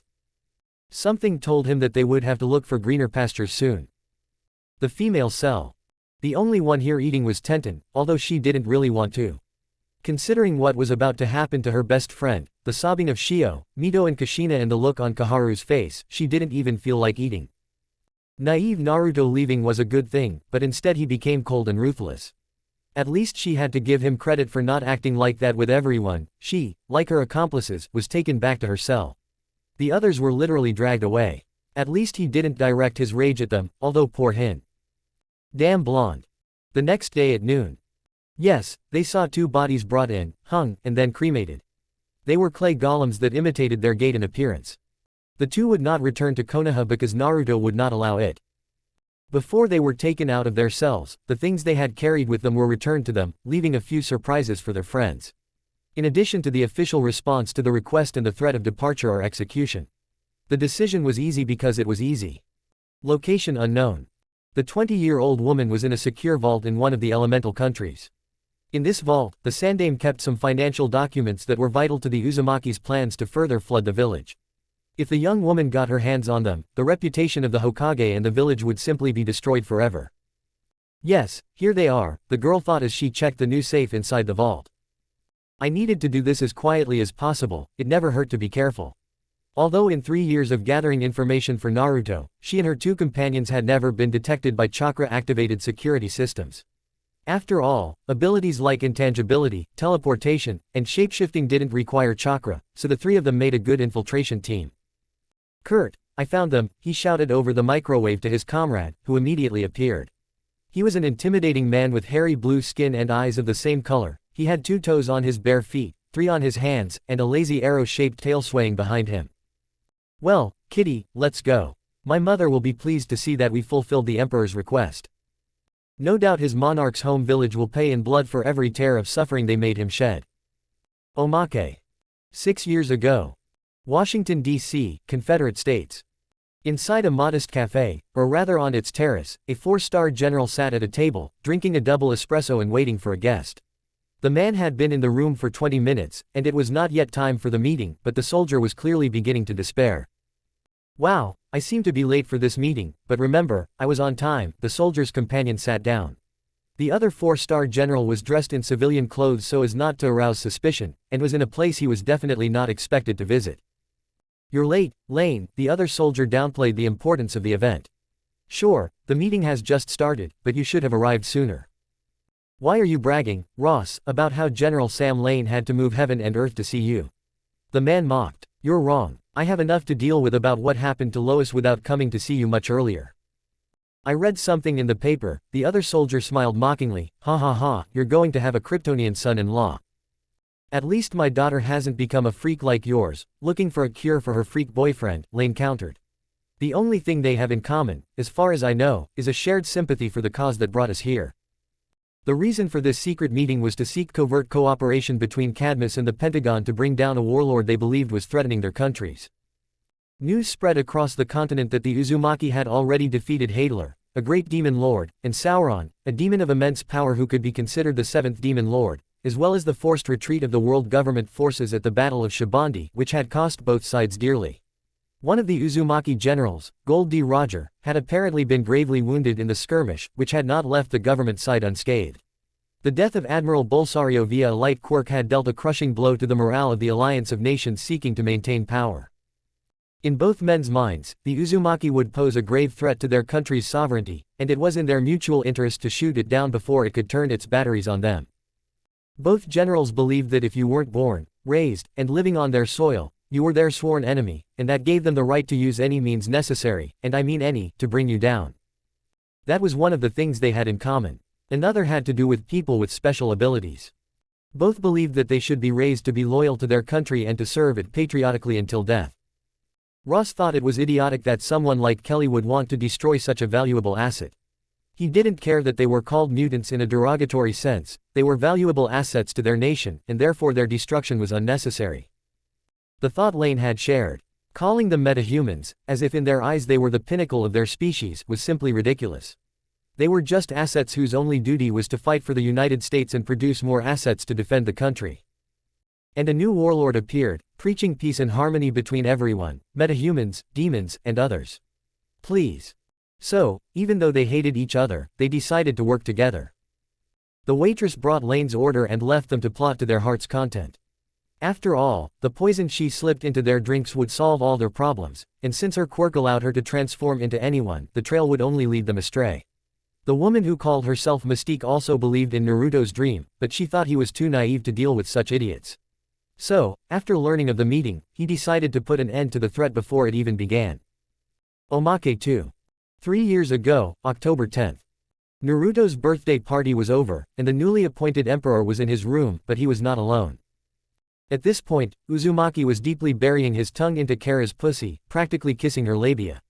She was still wearing her dress uniform, which consisted of a blue shirt with the House of L symbol on the chest and a blue skirt that barely covered her thighs, and she was wearing no panties. What made this even more exciting was that Kara was using her powers to float in the air until her pussy was level with his head, meaning he could grab and squeeze her ass while he licked her. Uzumaki had just started sucking on her clit when she wrapped her legs around his head and squeezed him as hard as she could. Ooh, ah, for Rao, it's so good, Naruto. Kara screamed, her face cute and full of pleasure as she started coming and saw nothing but whiteness. Luckily, since it was night, his strength had dropped by 85%. So at that point he was only as strong as 2 normal jonin, allowing him to take things easy. During the day, he didn't want Henna to suffer a broken penis, so the emperor continued to lick her as she came, prolonging her orgasm as long as possible, and since he was very skilled, thanks to his practice with his old love, she began to have a mini orgasm, followed by another and another. This caused him to fall to the ground, unable to control his powers due to the pleasure he was experiencing. Naruto simply watched in fear as Kara trembled on the floor, her juices splattering all over the floor of his room. When she finally came down from the sky she saw a smiling man looking back at her. She looked at his padded pants and saw what looked like a bulge between his legs, so she used her X-ray vision and was not surprised to find his huge cock pushing against his pants. She smiled at him as she stood on her feet even though they were still shaking from her orgasm a few seconds ago. She walked over to him and grabbed his crotch and leaned down to kiss him. Kara enjoyed the taste she was getting from the Uzumaki's mouth. She knew she was practically tasting herself, but she didn't care that she was enjoying it. She continued to kiss him and rub his cock through his pants when she suddenly stood up. He grabbed her ass and lifted her up, carried her bridal style to the foot of his bed, threw her on the bed and watched as she bounced a few times, causing her beautiful cc-sized breasts to jiggle slightly.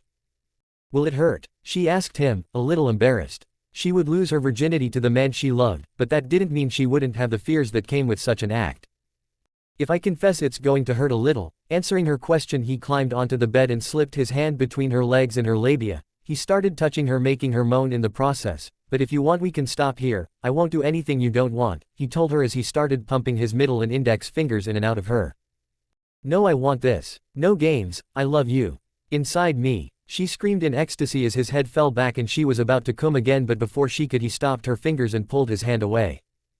"No, please no. I was so close, please put your hand back, I'm begging you," Kara practically begged.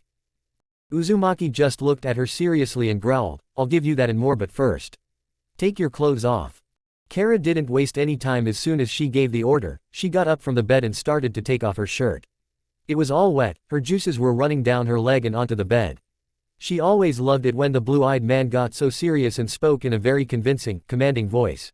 He was only a human who could use chakra, but every time he gave an order, all the members of his army, which included demons and creatures such as the Saiyans, elves, and giants, including his cousin Cal, obeyed him without question. She always found that very attractive, so the fact that he used it on her made her really wet. Once the shirt was off, she turned around and started to take off her skirt, bending over so that her ass was sticking out. She moved her body while pulling the skirt down, causing her ass to sway left and right. Naruto had to admit that she had a perfect ass that hugged her body well. Once he was done, he leaned back on the edge of the bed and lifted both of his legs up in the air, making her pussy look even tighter than it already was. "Now please make me come," she said in a girly voice. Now the blonde wasted no time and began to take off all of his clothes. The last thing he did was take off his pants, making his cock pop out with full attention. She noticed Kara gasp when she saw her. Kara was in complete shock at how big Naruto actually was. He was so big that her teenage boyfriend's penis looked like it was the size of her ring finger in comparison.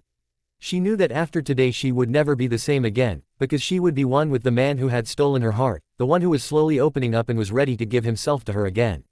This time to her. Uzumaki walked to the edge of the bed, grabbed her legs and placed them on his chest in a butterfly position, kissing both of her calves softly before grabbing his cock and placing it right at her entrance. "Hard and fast or soft and slow?" Uzumaki asked sweetly as he just inserted the head of his cock into her pussy. "Fast and hard, please hurry," she screamed in desperation. He grabbed her legs tightly and thrust hard into her, both of them moaning as they felt each other from the inside. Naruto began fucking Kara's pussy with all his might, giving her long, deep thrusts that felt like he was hitting her cervix since he still had some strength left. It didn't hurt her at all, it just felt weird. Kara turned out to be a screamer as she screamed at the top of her lungs. "Ah, faster. Harder." Any normal person would have come right there, but Uzumaki was a man who had been trained by his personal summon Anri to be a champion in bed and could handle the tight spots. After a few more thrusts he felt she was about to come, so he did what he only did with really special women who were dear to him or important to him. He tugged her pussy one more time, making her scream in pleasure, and then pulled out of her completely, making her cry out in horror. No, he was so close, but he didn't let her finish her sentence, as he started licking her pussy again. As she started to speak, Naruto dropped to his knees and started licking her pussy, wrapping his arms around her legs and licking her with such vigor. Kara was completely stunned, her senses were going crazy from the pleasure her body was receiving. First he was going to fuck her to orgasm, and now she was being licked by one of the best lovers in the world. "Ah, fuck," Kara screamed, her eyes rolling to the back of her head as she came and sprayed her juices all over Naruto's face, which he licked up with relish. The Uzumaki was so hard that his cock was bouncing like crazy as he drank her juices. He continued to lick her to prolong her orgasm. However, after a while he couldn't take it anymore, quickly stood up and started jerking his cock. Kara, I'm coming," she said in the language she knew best. Kara immediately sat up and took his cock in her hands. "Come in my mouth," he said before she imitated deep throat. This caught Naruto off guard with her sudden movement, but he quickly recovered and started fucking her, his balls slapping against her chin as he thrust in and out of her mouth. It felt so good in her mouth and her throat was so tight that he couldn't last even 20 seconds after he started fucking her. He thrust hard, releasing a huge amount of cum into her mouth. As Naruto held her head over his cock, load after load of cum was released into Kara's mouth. When he was done, he was about to pull out, but Kara started sucking his cock much harder, causing him to throw his head back and moan, and his legs to start shaking. She sucked every last drop of cum out before releasing his cock. She swallowed as much as she could. She really liked her boyfriend's cum, especially its exotic ramen flavor, which was even funny if you think about it. After she finished, Naruto rested on the bed, breathing heavily. This encounter had drained him. Kara leaned against his chest with a sigh of relief. Naruto looked at the clock on the wall and realized that 30 minutes had passed, the most fun half-hour of his birthday in 2 years. So he hugged her, pulled her close, kissed her forehead, and fell asleep. The Imperial Palace concierge room. Jen, drugged, and Natasha and Barbara, chained up, were in their underwear, sighing in defeat. Kara had beaten them to it this year. But next year, they would be the next to celebrate with the blonde of their lives. Chapter 10. Forgiveness and Forgetfulness. Forgiveness and Forgetfulness. You know, this dysgraphia issue, sorry for the typing and autocorrect horrors. And remember, Naruto and its characters are the property of Kishimoto-sensei. Yes, I'm late, but in my defense, I was in the hospital due to an unforeseen event that fortunately did not affect me or any of my siblings. Son of the Divine is coming out this weekend, since it still needs work, as well as Ninja Soul, Holy War. Reviews. Amivilegas. The Finished. Pirate Virus. You are more or less right. Thanks for the wishes. Techspoke 2460. Likewise, served. Blabatry. Thanks. Sheehan 145. Of course, we should encourage critical thinking, since it makes us better both personally and socially. But anyway. Maybe it's just me, but I like to believe that my readers are mostly smart. Otaku Fire. That's why I said don't take anything for granted. And they will burn. JGM 250500. Thank you. Personal summons. Naruto, Anri, Blue Fur Kitsune. Tayuya, Sepalcoatl, Chieftain's son. Karen, Rarity. Maru, Elma. H. Surprise Summoner, Gargoyle Clan, Angela. Daisuke SSJ. Thank you. Stellar game. I hope so too. Guest. Well, I know you don't like it, but I hinted that they weren't going to be executed. Some people, like Sheehan 145 or Yami, saw it and told me in the review, which means I didn't make it up. Enko's personality is very similar to Naruto's, both outcasts beyond their control, with a mask of happiness but crying inside. And Hinata was the only one who saw Uzumaki before everyone else. That's why they are figures that adapt. I'm sorry if you don't like this, but that's how I planned it. Uzumaki 140,985. It wasn't cowardice, as explained, he promised Akane to get her daughter out of Konoha, he wasn't going to execute her. He promised Murajan to give the girl with pearly eyes a chance. And as I mentioned above, I hinted that I wouldn't execute them, a chapter ago. Yami is a black dragon. Well, the suspicions are true. And leave the Hyuga. Well, you'll see for yourself. And I hope to see you at Holy War. I think I did it unconsciously, I didn't plan it. While this vision of the country is somewhat based more on the Civil War, I wanted to capture the best version of the country. Which brings us to Britannia. Britannia is divided into 4 islands, Avalon, whose capital is Lyon, and the Kingdom of Camelot, whose capital is London. Clover Island, where the fairies come from. Winchester Island, and the island of Liz. Britannia is an archipelago, essentially the equivalent of the United Kingdom. For example, Barbaria would be the equivalent of Germany, Ostland would be Mexico, Fiori would be Italy, Arabasta would be the Arab countries of North Africa, Wallachia would be the Carpathians, etc. And no, the magician doesn't appear. I brag that I've never seen Harry Potter, so imagine my opinion of these novels. Uriah. YouTube is encouraged. Konoha 15 days later. The appearance of the committee did not bode well, and Hiyashi had a bad feeling about this, since neither Enko nor Hinata had gone with the group that went to the Western Empire. When everyone had gathered, Danzo started with Minato, or rather it was his turn to speak, to start the council meeting and find out how it had gone. There was none. Jiraiya began to recount. From the moment we presented false documents, they realized that we were lying, but they left us to our own devices, setting up surveillance that we never discovered. And he told about what they had seen in Tiram on Memorial Day, and how ironically the anniversary had begun with a day of mourning for the fallen, and how they had been brought to the royal family as prisoners. What about my son? Minato asked Kushina, while Menma answered very angrily for him. That damned emperor, and he has the nerve to deprive us of our family. That's not true. They're lying. This must be some kind of trick. The civilian faction at the meeting exploded. Is it true? The elder mummy asked her lackeys, who nodded and recounted the details of the meeting, including that the famous Empress Mother was the Kyuubi himself. What about Hinata? Hiyashi interrupted. Why don't I go back with you? How dare you undermine my authority like this? The Yondaime asked, red with rage, of the War Hawk, who was trying to figure out how to make the Empire's power his own.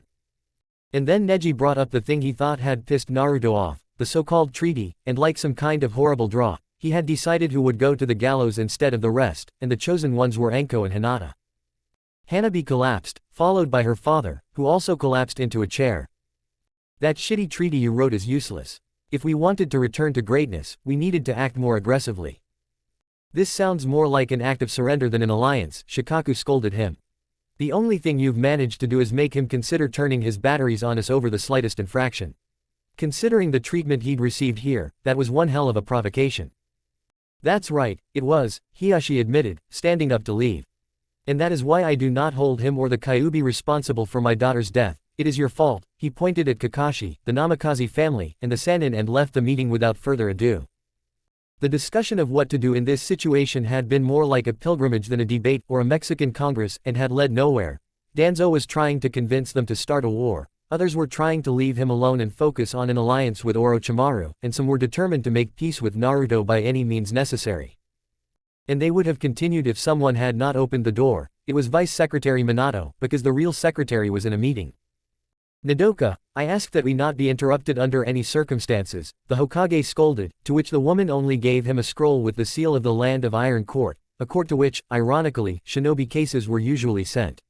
Because of their nation's impartiality and their use of samurai, they were seen by the shinobi nations as an ideal place to file lawsuits and other related matters. And they were mandatory, as agreed upon by the feudal lords at the end of the Third Shinobi War to resolve disputes. Minato took the scroll, opened it, and read its contents, turning pale when he finished reading. Jiraiya took it, then Shikaku, and finally Danzo, all of whom reacted in the same way as the Yondaime. What does this document say? Shio asked someone who wanted to answer. It is a demand from the Uzumaki clan, Shikaku replied. They are demanding all of your property in Konoha and the Land of Fire, including the clan's bank account on the mainland. And the court ruled in his favor, since the recognized leader of the clan is Arashi Uzumaki. And he is the one filing the lawsuit. Kushina, is there anything you can do? Sume asked her friend. And essentially, by fulfilling this demand, the Uzumaki clan would be taking away from Konoha 70% of the village's seals, the house occupied by the Namikaze family, a quarter of the Land of Fire's territory, the clan's most solvent account, and the symbol on the village's vests. Based on this demand alone, Naruto made sure to target them with a huge target, hoping that his enemies would take it upon themselves to finish them off for him.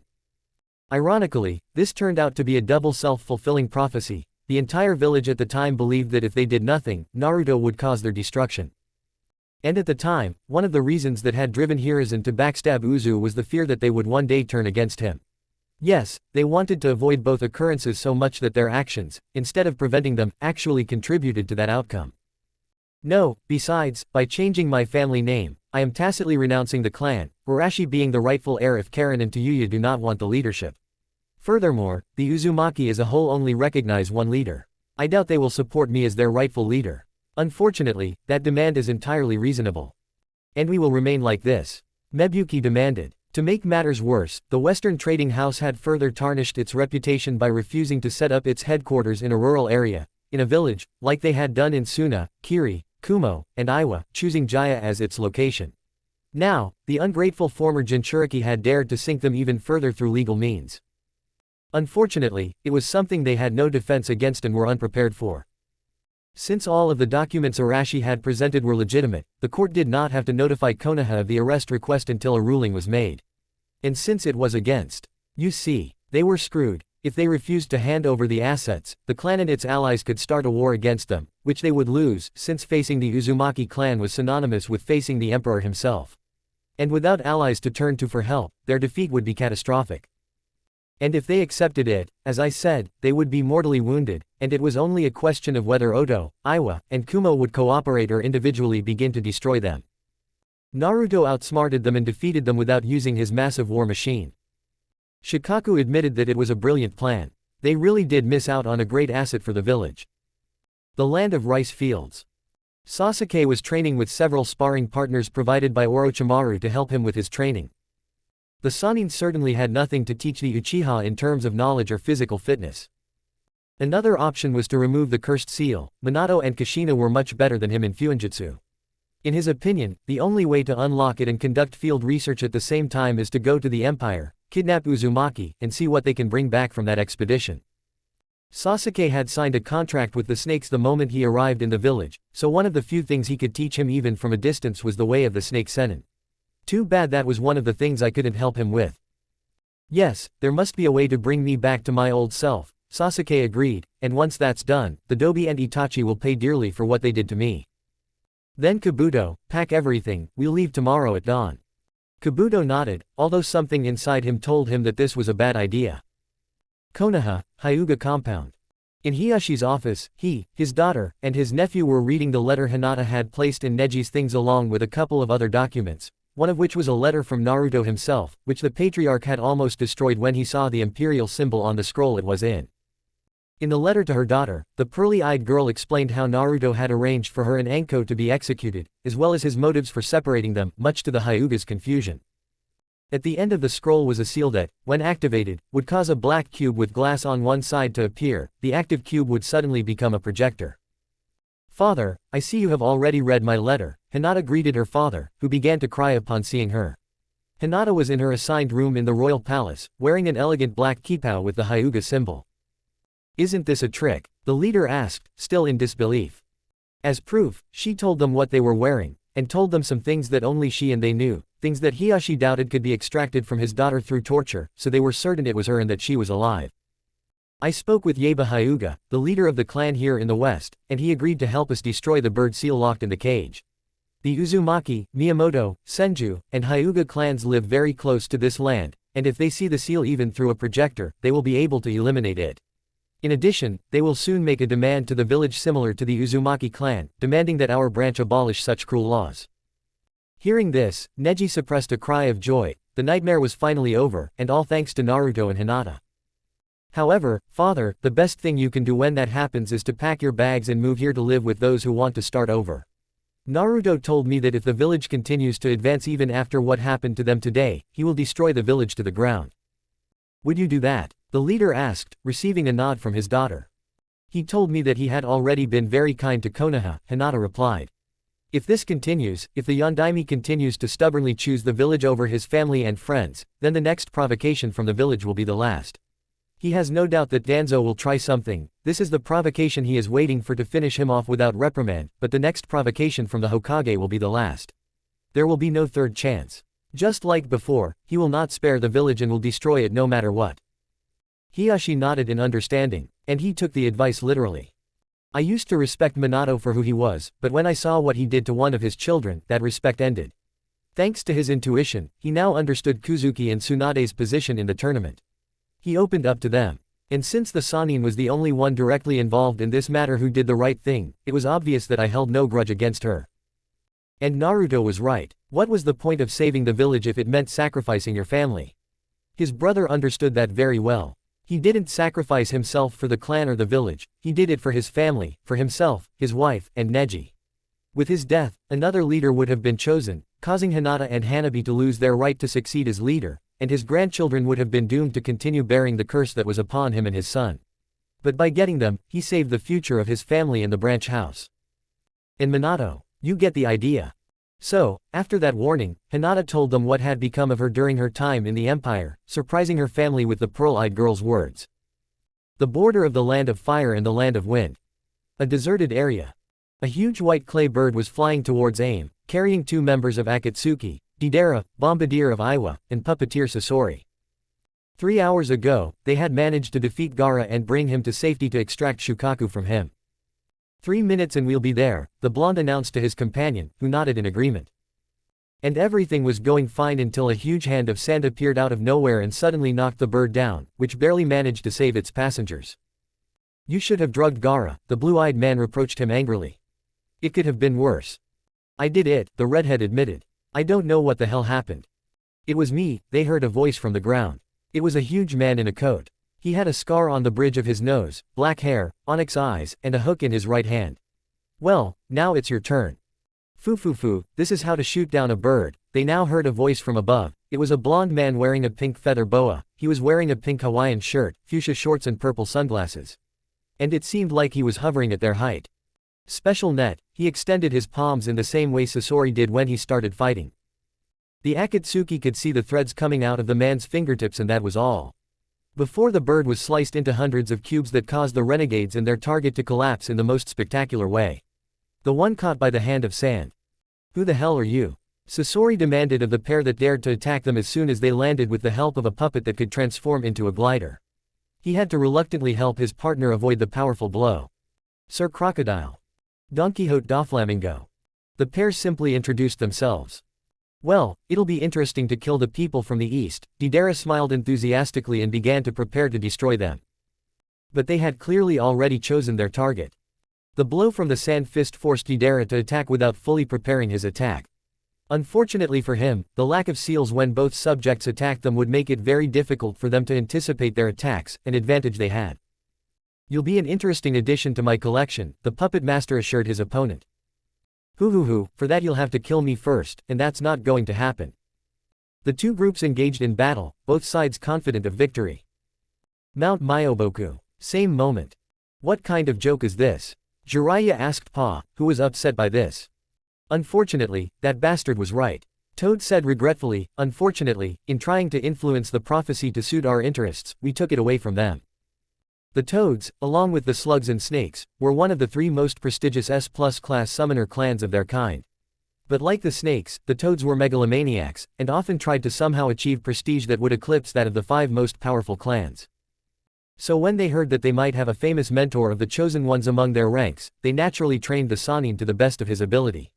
Unfortunately for them, Minato and Kushina failed to make the cut, as did their younger children. And the prophecy made it clear that the saviors or destroyers of the shinobi world, ironically, were not of it and would be a man and a woman with red and blonde hair, without specifying which.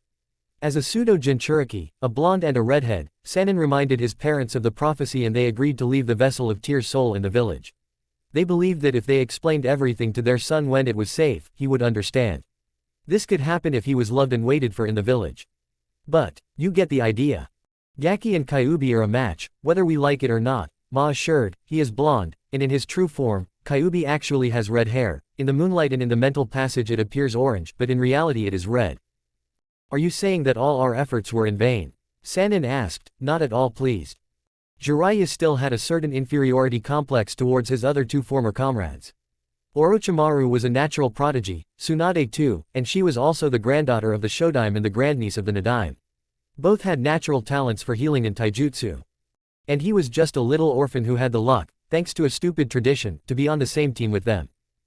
After growing up and learning about the prophecy, he finally got his sensei's approval, told him everything, and together they came up with a plan to leave Konoha, becoming the only shinobi village, or at least the most dominant and unconditional. He would not be happy about 40 years of planning going down the drain. "Unfortunately, no," the Toad leader admitted, "and the worst part is that, according to the wise Toad, if they decide to march on the village, there is not a single person or force in the world that can stop them from destroying your home." Speaking of bad news, the worst part is that, given the circumstances, I had to tell Minato about it. I wish Kushina hadn't been around, or she might have kissed her life goodbye. Desert Sword Crocodile charged the blonde missing nin again, hitting his target again, this time injuring Deidara's right arm, which had withered from contact with the Westerner's sand. He thought he would become a guy with abilities very similar to those of a Jinchuriki. Wrong. The former Shichibukai had similar abilities in their versatility with sand. But that ability to turn into sand and his secondary ability to suck the liquid out of anything he touched immediately put the fight on the giant's side. Since his clay creatures had dried out, they didn't explode at even 10% of their actual detonation power, meaning Deidara would have to resort to some other strategy to defeat him. Unfortunately, there was nothing that could be done. That sand sword had already immobilized his left leg, and now his right arm. And unfortunately, Sasori wasn't doing any better. "Fufufu, is that all you've got?" the blonde former Shichibukai asked boredly. "One would expect someone with your reputation to be a tougher challenge. This just goes to show how inferior this part of the world is compared to where I come from."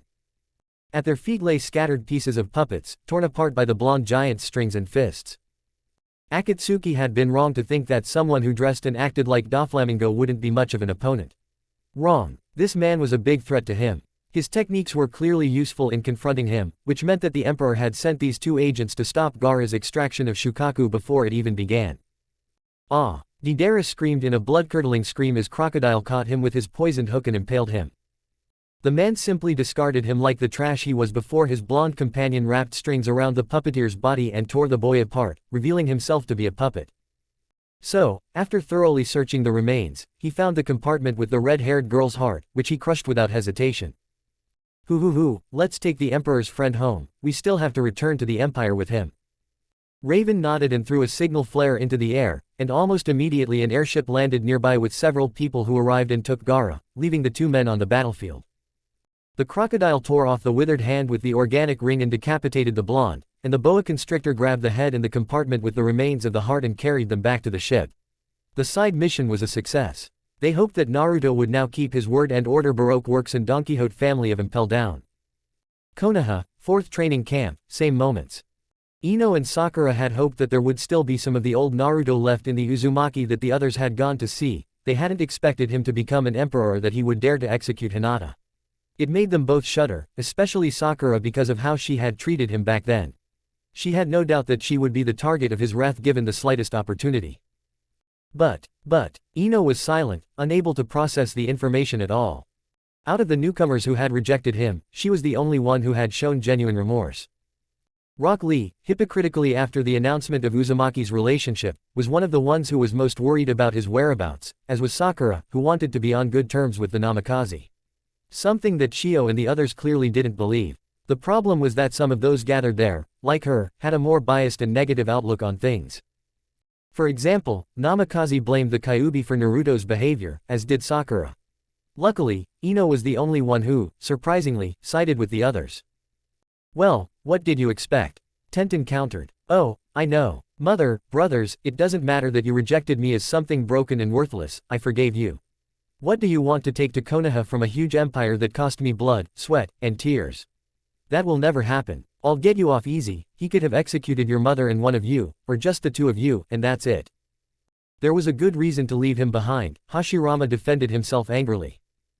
Logic dictates that it was a bad decision. On the contrary, Shino interjected, a prophecy should never be taken literally or do anything to try to control it. Since you two are now in the shinobi world, I would exclude you from being the famous chosen ones. It is more likely that those people would be Naruto and some of the Uzumaki from the Empire. Menma grabbed the Aburame by the cloak he was wearing and glared at him. What do you mean? He growled. It is quite simple actually, the insect tamer remarked without any embarrassment. You always gloated, saying that you were told of a prophecy in which the Sannin Jiraiya would influence two people, one with blonde hair and one with red hair, and that through this influence they would decide whether to save or destroy the shinobi world. You also always assumed that those people did not appear in the shinobi world, but that even so, they would bring about these changes and, depending on the circumstances, peace or destruction. The fact that you have red hair and your sister is blonde has led those close to you to believe that they are the chosen ones. Let's see. The Sannin convinced the Yondaime to leave Naruto behind, fearing that the Kyuubi would influence you and that he would be safer here than with you. By leaving behind all the bad sides of that idiocy, he thereby established influence over Naruto, as his actions caused his exile, during which he was able to meet Karen and Tayuya Uzumaki. At the same time, the prophecy reaches the chosen ones, they build their lives in the East and return here for some reason. And considering that Naruto, although he appeared in the shinobi world, is cut off from it, it is logical to assume that his parents backed the wrong horse, taking the prophecy literally and, on top of that, misinterpreting it. A deathly silence fell, as most of them had a hard time digesting the information given to them by Shino, especially the Namikaze brothers. If Shino is right, then they should not have abandoned Naruto. Mito, Hashirama, and Shio, unlike Menma, were not so arrogant as to consider themselves a gift from the kami for the famous prophecy, but they found solace in it. For the brothers, what happened to Naruto was terrible, but it was a necessary evil for the greater good. Now it turned out that they were not truly the chosen ones, that this was the man they had abandoned like a dog and did not look back until it was too late. Shino and the others retreated after seeing the faces of the Namikaze and their supporters. It was clear that they needed some time alone to finally realize the mistake they had made. Suna, an hour later. Sand burial. Gaara crushed Joseki, the Suna version of Danzo, after throwing away evidence during a council meeting that he had conspired with Sasori to overthrow him and take the mantle of Kazekage for himself. The leader of the Suna Shinobi Council nearly had a heart attack when he saw the javelin land on the outskirts of Suna, with Gaara, Crocodile, and Flare Corona, the leader of House Lotus in the Land of Wind, who had their residence in his village, emerging from it. She was the one who alerted the javelin that was heading after Gaara to what had happened, forcing the Cage's escort to come to his aid. While that vile guy was trying to stop the Cage brothers from pursuing their brother. That was why she was surprised when he called an emergency meeting and presented evidence of the counselor's abuses. And since Gaara had the chicken product, he used his sand to kill Joseki first, so now he was targeting the other counselors who were accomplices of the recently deceased. Merciful Cage-sama, the civilian council member pleaded, while Gaara looked at him coldly. It's betrayal, plain and simple, Gaara countered, and unlike what's happening in Konoha, I've acted accordingly. Sand shuriken. And the counselor and the other corrupt people were killed by Gaara.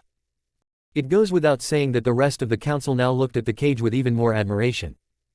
Among the evidence that Flare had secretly found were several that showed that it was in fact the council, not the daimyo, who had diverted resources and missions to Konoha in order to make Rasa look incompetent and thus promote Joseki to the post of Godime Cage. If that hadn't happened, the invasion of Konoha wouldn't have happened, and many decent citizens in Wano wouldn't have died. Just like Pakura, who was sold to Iwa behind her father's back. Tamari, Kankuro, it's time to go to the empire to greet an old friend. Gaara ended the meeting, it's time to greet my first friend and the village's new benefactor. 2 years ago, Desert Hollow, Palace of Night. Tear and Naruto had just arrived after a long journey to visit the personal kingdom of the Biju. Many years ago, she had earned the title of Queen of the Hollow by defeating Baragon, the previous king of the Hollow. Hollows are spirits that appear in nature due to the influence of humans, monsters, demons, etc. When passing near a desert, they take shape due to the powers that exist there and take on a terrifying or frightening appearance. Near the desert, there is a place called Saraiti by the locals. It contained what were called shinigami, people with high levels of reiatsu, or spiritual energy, that was channeled through Zanpakuto to fight more effectively. They considered the hollows to be unnatural and systematically exterminated them, if they could. Thus, the two groups remained in a state of war. When Naruto and Tear arrived, he went to convince Yamamoto, the leader of the Saraiti, to cease hostilities, while Hannibal went to do the same with the Hollow. But in the end, both leaders were only willing to hear fists, and put their lives on the line against their opponents in exchange for a chance to clear things up. In the end, both lost, and in doing so, Baragon gave Tiara the title of his new queen, as it was a tradition befitting his new monarch to challenge him and defeat him. So, seeing that hollows were similar in some ways to Biju, he taught them to take human form. Which, while effective, only further cemented his position of power. Hollows like her were misunderstood and rejected. They actually enjoyed being able to appear in a way that would make them inconspicuous. And Naruto, for his part, made himself heard, and convinced the locals to join his cause and show them the error of their hollow hunting ways. That was in the past, and now they were looking out over the desert plains from the top of the palace, setting up sewer systems to create a camp for the caravans that were about to leave from the Amazon tribe of Gerudo for the transit plains, so named because they were a safe passage for several trade routes between the eastern and western ends of the empire. It was very noticeable to the Biju queen that something was plaguing her Sochi. "What are you thinking, my son?" the Biju asked for her greatest treasure.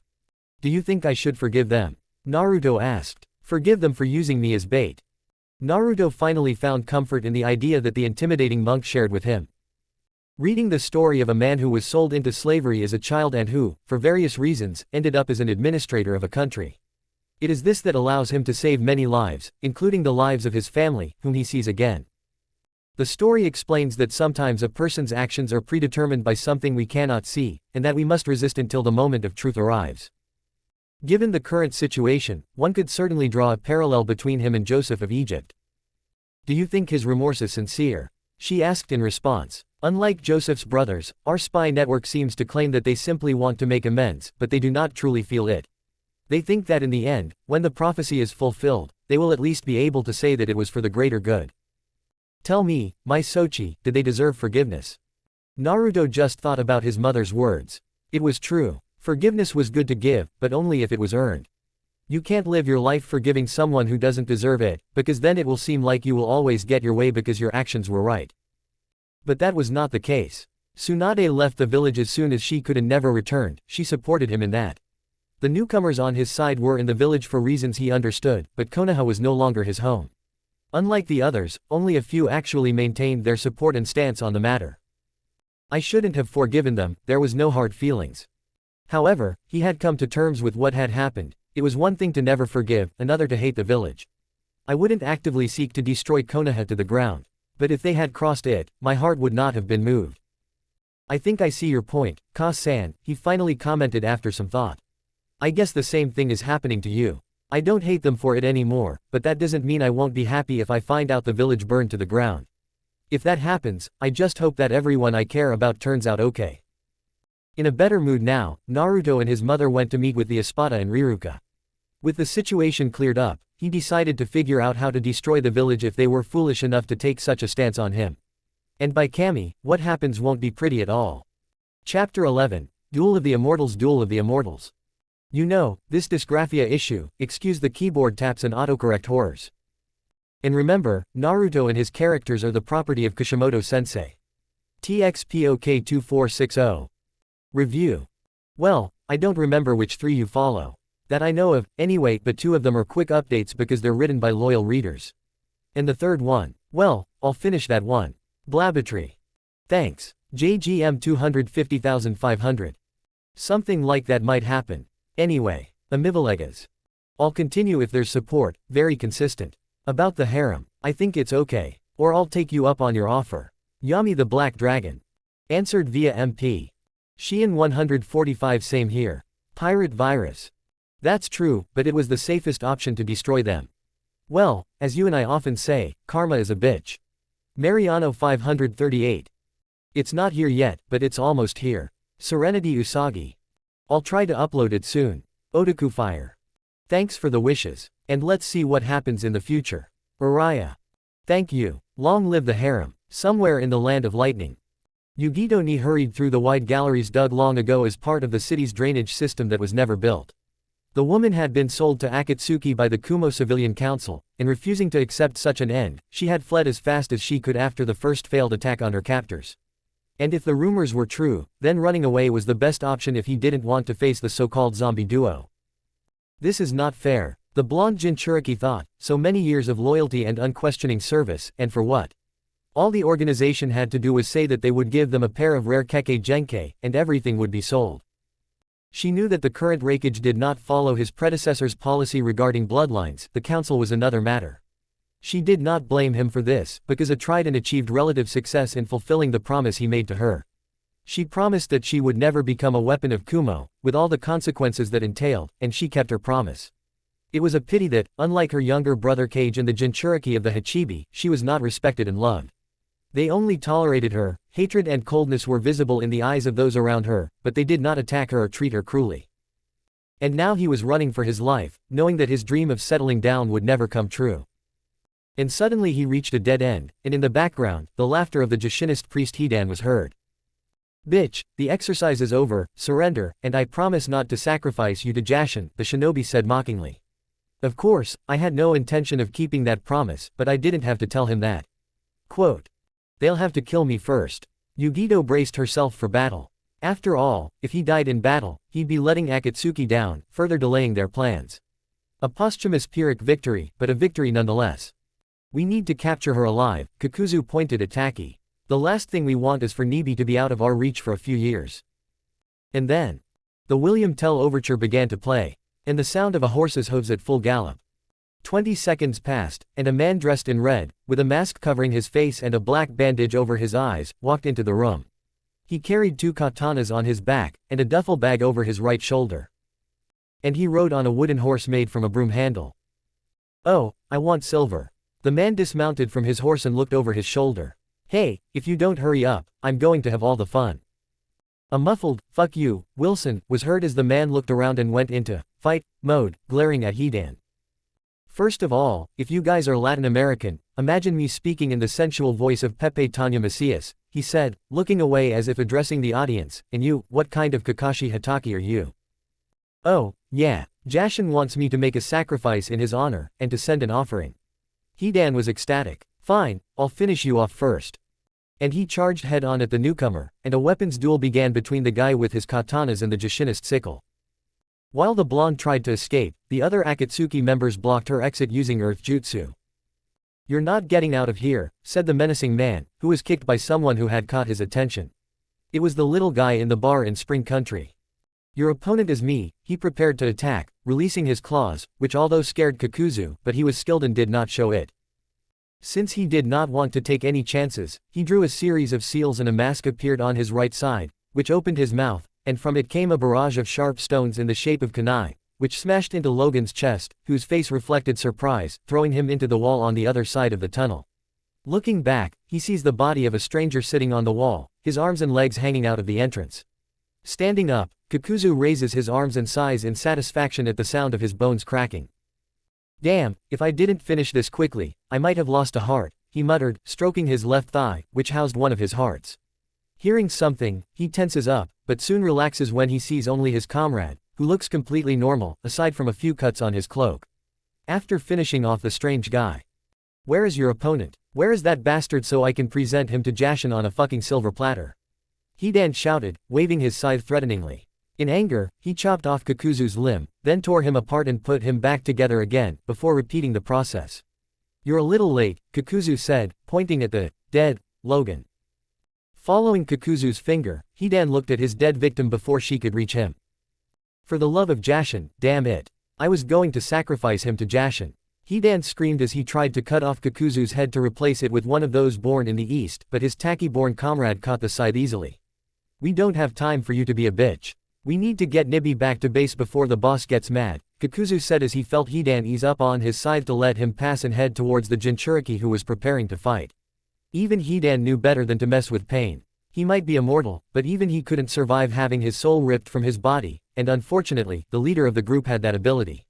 The two were about to resume their fight with the Jinchuriki, but the sound of moving rocks caught their attention.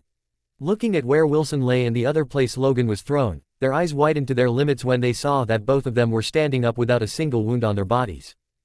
"Where are you two going?" Logan asked, dusting off his leather biker jacket before smiling at them both. "I'm not done with you yet," he tried to puppeteer, "at least not yet." "That's right, Pirate Kakashi," Wilson agreed, "I'm just shocked that your voice is exactly like Mr. Crazy Hair's, only in black. How are they even alive? None of them even have a bruise on them," Kikuzu thought as he noticed that his earth jutsu had no effect on the short man. Considering the amount of chakra he had used, he should be dead or at least have broken ribs. "Aha, now I can sacrifice them to Jashin," Hidan shouted happily before running up to Logan, who stuffed his hands in his pockets and smiled the same cocky grin that had been on his face since they met. Hidan wildly swung his scythe in a completely unpredictable manner, but Logan easily dodged the attacks with excellent footwork, which Kikuzu acknowledged was impressive, so he decided to stay behind and let Hidan fight at close range while he fought at long range against Hidan's crazed former opponent. After another failed attempt to cut his opponent down, Hidan pulls his scythe back for a powerful strike, but collides forehead to forehead with Logan's as he punches him in the chest. And then he feels the man's blades pierce him, making it difficult for him to breathe as they pierce his right lung. Lightning release. False darkness, Kikuzu muttered as the blue mask on his back rose over his shoulder and spat out a spear of lightning that pierced Wilson's chest like a laser. Kikuzu smiled, thinking that he had finally defeated his elusive opponent, but imagine his surprise, my dear reader, when Wilson simply stood there with his hands in his pockets as the gaping hole in his chest closed. "What the hell is going on?" Hidan shouted, who at this point was just as confused as his partner to see that the masked man had survived. The distraction had cost him dearly, as Logan had amputated his right wrist, causing him to drop his scythe. When he had tried to do the same to it a few seconds ago, he had felt the boy's flesh give way, and when he had reached the bone, it had felt like his weapon was trying to split concrete. Even his precious weapon was dented there. It didn't take Kikuzu long to come to a conclusion, so his gaze hardened and he prepared for a tough fight. "So they are immortal too," he said, or rather, made a statement. "In a way, they are," Wade confirmed, drawing one of his katanas and clutching it excitedly, his eyes filling with a chilling light. "Isn't that exciting? A battle of immortals. A battle that could last for years, centuries, or even eternity," he exclaimed, hoping for a good fight with his immortal brethren. "This is troublesome," Kikuzu thought, causing all the Nara to sneeze. Takigakure, same moment. Takigakure was very famous in the elemental nations for 3 reasons. The first was the heroic water that they produced every 100 years. It allowed whoever drank it to gain 10 times more chakra than normal, although the results could be fatal. The second was the enormous tree that towered over the entire town and its surroundings. It was even taller than the Kyubi.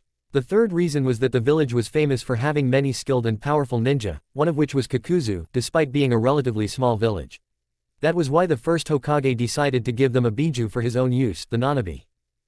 However, things changed when Oto, Iwa, and Kumo moved their armies towards Konoha. The Iowa people, who were in their way and had a jinchuriki, dealt with Taki, and after a week of fighting among themselves, they managed to defeat them. The shinobi from the country that shares their village's name put up a decent fight, but Iowa simply had more soldiers, as well as a fully trained jinchuriki named Han, who is known to be an effective attack dog.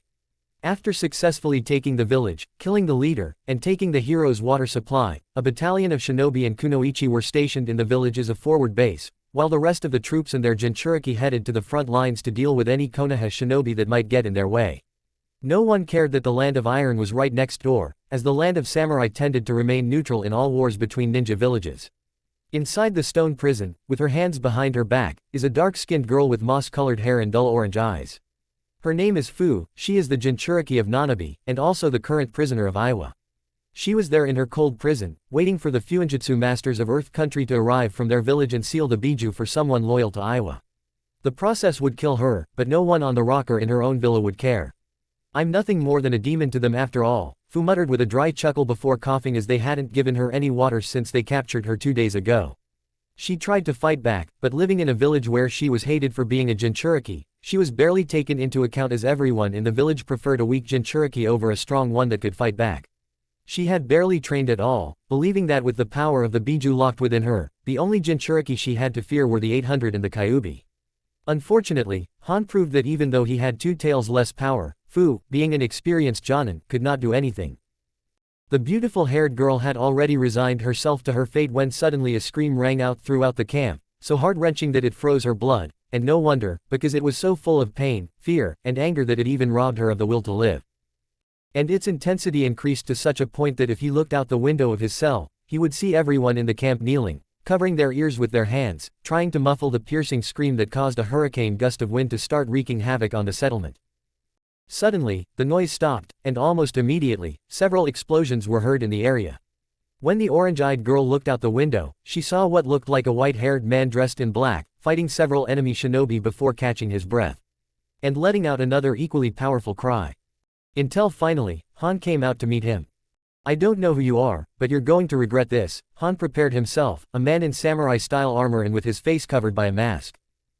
Daniel Fenton, the young man, introduced himself. He was indeed wearing a black spandex suit with a white D emblem on his chest. With white hair and green eyes, he smiled slyly at the jinchuriki, but either way, prepare to lose to your opponent.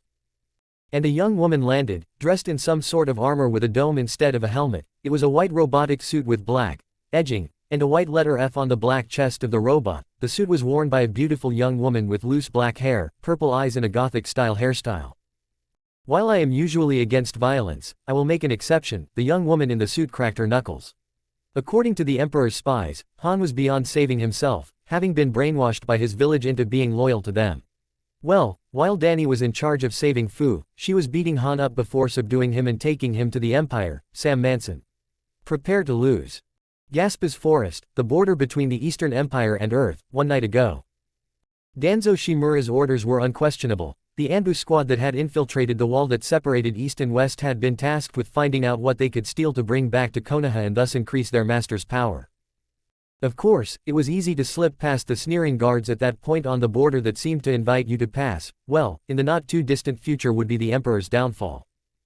They walked under the cover of night through the forest, from where some sighs and moans could be heard, but they were not from pain, but rather from pleasure. If they still had emotions, even in smaller quantities, the faces of all the shinobi would have turned red with grief, hearing whispers about a certain Rikulan activity, which seemed to be coming from all over the forest. Sai, one of Danzo's most efficient and loyal henchmen, was leading the mission, his first under his command, and paid dearly for this rookie mistake. When he least realized it, in addition to the sighs, a muffled humming sound began to be heard, getting closer and closer, and a delicious fruity smell began to fill the air. The scent was so exquisite that for the first time in a long time, Sai and his squad felt excited and curious. So they headed in the direction where the smell was getting stronger, and saw something that any heterosexual man or lesbian would kill for. A woman with green skin, hair, eyes, etc. was being gently kissed all over her body by another woman who seemed to be dressed like a bee. Both women were inside a huge purple flower, so big that it could fit 2 people inside it, and were the source of muffled moans of pleasure, because the bee girl's tongue knew where and how to lick the other's skin, giving her great pleasure. Suddenly, several vines wrapped around the Anbu, dragging them to different parts of the forest. leaving only Sai and another root member, who were bound by other vines, not allowing them to use their hands to fight. "This is wonderful," the green-skinned woman exclaimed happily, bringing her captives closer to her, and, taking a closer look at the bee, Sai noticed two things. Firstly, the plant and the girl were in fact the same creature, and secondly, her strong resemblance to Ino Yamanaka, whom Sai had seen flirting with Sasuke Uchiha. After the expulsion, Sai took the Uzumaki's place on Team 7, which is why he met him. Ironically, now that he was on the verge of death, one of the few people he had indescribable feelings for was the last thing he saw. Or was it? "I had dreamed for so long that my scent would attract my husband's attention. And so I bought one and another one for my friend Hanako."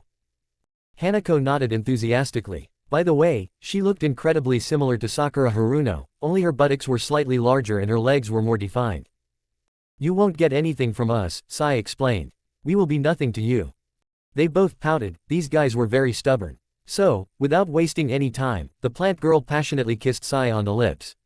At first he resisted, but the sweet taste of those lips began to work against him, and before he knew it, he was already inside the flower, naked and passionately kissing the beautiful Arluna. Arlan produces nectar with aphrodisiac properties that are impossible to resist. After kissing an Anbu, she disarmed him on the spot. The bee did the same to another. And since she had a lot of nectar in her stomach, she vomited it into her husband's mouth in the form of honey, making the shinobi brought to the hive obedient. It was a good thing her queen already had a husband of her own, because she could keep him. The reason this area of the empire was unprotected was because Naruto had made a deal with the Arlans, the unicorn centaurs, the bees, the Hulstoros, very docile cow-like minotaurs, and the kunoichi of the region. They could leave the people who jumped over the wall on the other side, but they had to notify them so they could be interrogated later.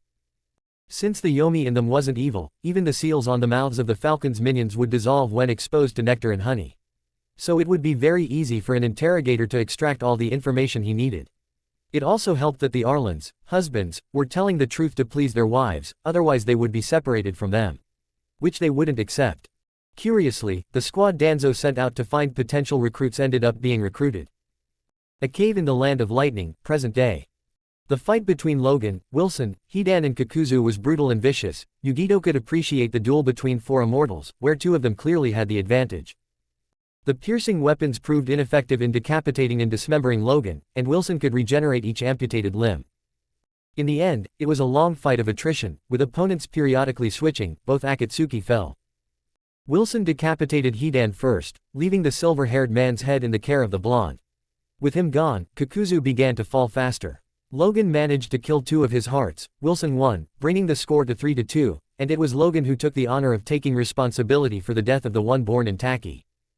Now he simply waited for reinforcements to lead them out of the building. After killing them both, they gave her the scroll with the letter Naruto asked them to give her. In it, he offered him political asylum simply because he was, in a way, his family. There were certain points in the letter that made Nibi realize that his sister was living in the East and was valued, so he convinced his jailer to accept the offer. Yugito was thinking about what would happen in Kumo when he noticed her absence. Suddenly, a woman with brown hair and almond-shaped eyes appeared through the solid rock as if from thin air. "You already know that, give me your hand and don't let go of what helped you get out of this." The girl pointed more at Yugito than at her companions on this mission. Yeah, same point. Han was definitely having a hard time. That girl inside the strange armor was beating him up real bad, and to make matters worse, another guy had already attacked Nanabe's prison and was about to free her. Something had to be done to avoid failure. At this point, his best option was to use his third tail, but he couldn't risk using it. The suit could apparently absorb jutsu to use the energy for itself, and the third tail essentially turned him into a jutsu throwing machine. Physical strength would be his only chance at winning, and that would be if the shield he used when he tried to hit him with everything went out or was exhausted. The last two turns were strictly forbidden. At least to some extent, surrounded by the shinobi of Iwa. In them, he lost control, and although the leper was treated better in his village than he was bound to be loyal until death, not attacking anyone born in his country. What was against him at this point? Well, by activating the third tail and using a powerful lariat, the young woman caught him with relative ease and began whipping him back and forth across the floor. Until he passed out. "I know you can hear me, Kokuo," the young woman said, looking towards Han. "The one you know as Kurama sent us to this land so he could take you to the Empire, where you would be considered anything but an irrational being or a weapon. Do not be afraid." The reason for this was to prevent the horse dolphin from defending itself while its jailer was unconscious. And by using the ancient name of his empress, he showed her that he meant what he said. Daniel flew in, carrying a weak Fu in his arms like a bride, and moments later the Quinjet landed to take both Jinchuriki to the empire. Leaving behind a camp razed to the ground by two young men who had defeated one of Iwa's finest battalions and its strongest Jinchuriki. Chapter 12, Uzumaki. You know, this dysgraphia problem, excuse the keyboard clicks and autocorrect horrors. And remember, Naruto and its characters are the property of Kishimoto-sensei. Overview. Yami is a black dragon. If I look at the legend you mentioned, he, along with Meteorix, Katsundra and Master Hale, are the champions of Ostland. I admit that this fight did not reach its full potential, it was my mistake, and a serious one, I will try to correct it. As for Sasuke and the others, you will find out in 2 chapters. Amivalegas. Yes, I am against AMLO, but I remembered the story of Dr. Pagelagarto from the old Konosuke Moss magazine, where they joked about the movies that Santo did not star in, including Santo vs. Dr. Pagelagarto, and Santo vs. the Zombies of San Lazaro, or Santo vs. the Good Girls, which shows how old the magazine is. Shein 145. As Yami pointed out, these are teams created specifically for each Akatsuki duo, imagine Nagato and Conan. And as I told Yami, it was my huge mistake for not coming up with a better Deadpool. Pirate Virus. He is mostly a fool, and when it comes to business, he is the most abundant creature in the land. After all. In fact, the world of the Monster Girl Encyclopedia is dangerous, especially if you are a woman. Well, and a man too, but it depends on your luck. Bees, Arlunas or Hostoros are the best things that can happen to you if you encounter a monster. There are those that rape you, kill you with SNU, there are those that kidnap you. And those that turn women into succubi, etc. It is very dangerous, and I only left one specimen on the western continent. As for how difficult it is to get to this place, it is not, the forest takes care of safety. P.S. If you jump over the wall, I hope you encounter a minotaur. Muajaja, death by TXPOK2460. I already knew, thanks for following me, my faithful reader. Blabatry. Thank you. Serenity Usagi. I'm sorry you didn't like it. Anyway, thanks for the review. Otaku Fire. Thanks for the support. Araya. You're welcome. Otakunero Chapter 2. Yes, ponies who aren't as soft as their MLP versions. Crucible, United Eastern Empire. That same night. The reunion of the two best friends was emotional and touching for both Gaara's brothers and the Uzumaki family. Although the Konoha delegation's visit was postponed during the anniversary week, the emperor repeated that promise to his friend, who nodded in understanding. After all, we were talking about a former Konoha genin who was stubborn and always kept his word. The next ones to shake her hand were Yugito and Fu, who, in addition to asking if she wanted to be her friend, asked if it was true that he could separate her from her mother, without killing her. The Sabaku brothers had a sort of déjà vu, though Uzumaki explained that from what he knew of both Tiara and Riruka, Chome had always wanted to be a mother. Among them, both Matabi and Chome herself were surprised by the names, and that was when the Empress Mother finally arrived to see the newcomers, surprising Shukaku, Matabi, and Chome, and they were even more surprised to see Riruka. Let's go to the Imperial Palace and I'll tell you everything there, the Empress suggested, to which everyone nodded. Meanwhile, Nick Fury made sure that Han was moved to a rest room. He would have chakra suppressors and other precautions, unfortunately, they were necessary. 6 years ago. Thanks to research in the Uzumaki library, which was almost completely preserved, the only things missing were cookbooks and literature produced in the country. Naruto was able to free his mother from prison. Unfortunately, I couldn't figure out how to prevent resealing. Since she was a chakra entity with no true physical form, any means of preventing her from being sealed again were not available to her until she met the former captain of the Gote 13, Kazuki Urahara. Batiza's biggest fan would tell him of an invention he called a Gigai, which was theoretically possible for hollows or chakra entities to mimic many human abilities. The details would have to prove it. With nothing to lose, Naruto simply released his mother from the seal. She sat in the Gigai, which looked like a unisex mannequin, and they waited. Within a minute, the Gigai's pale skin turned light brown, her blonde hair grew and began to take shape until she took on the form of a woman Uzumaki recognized very well.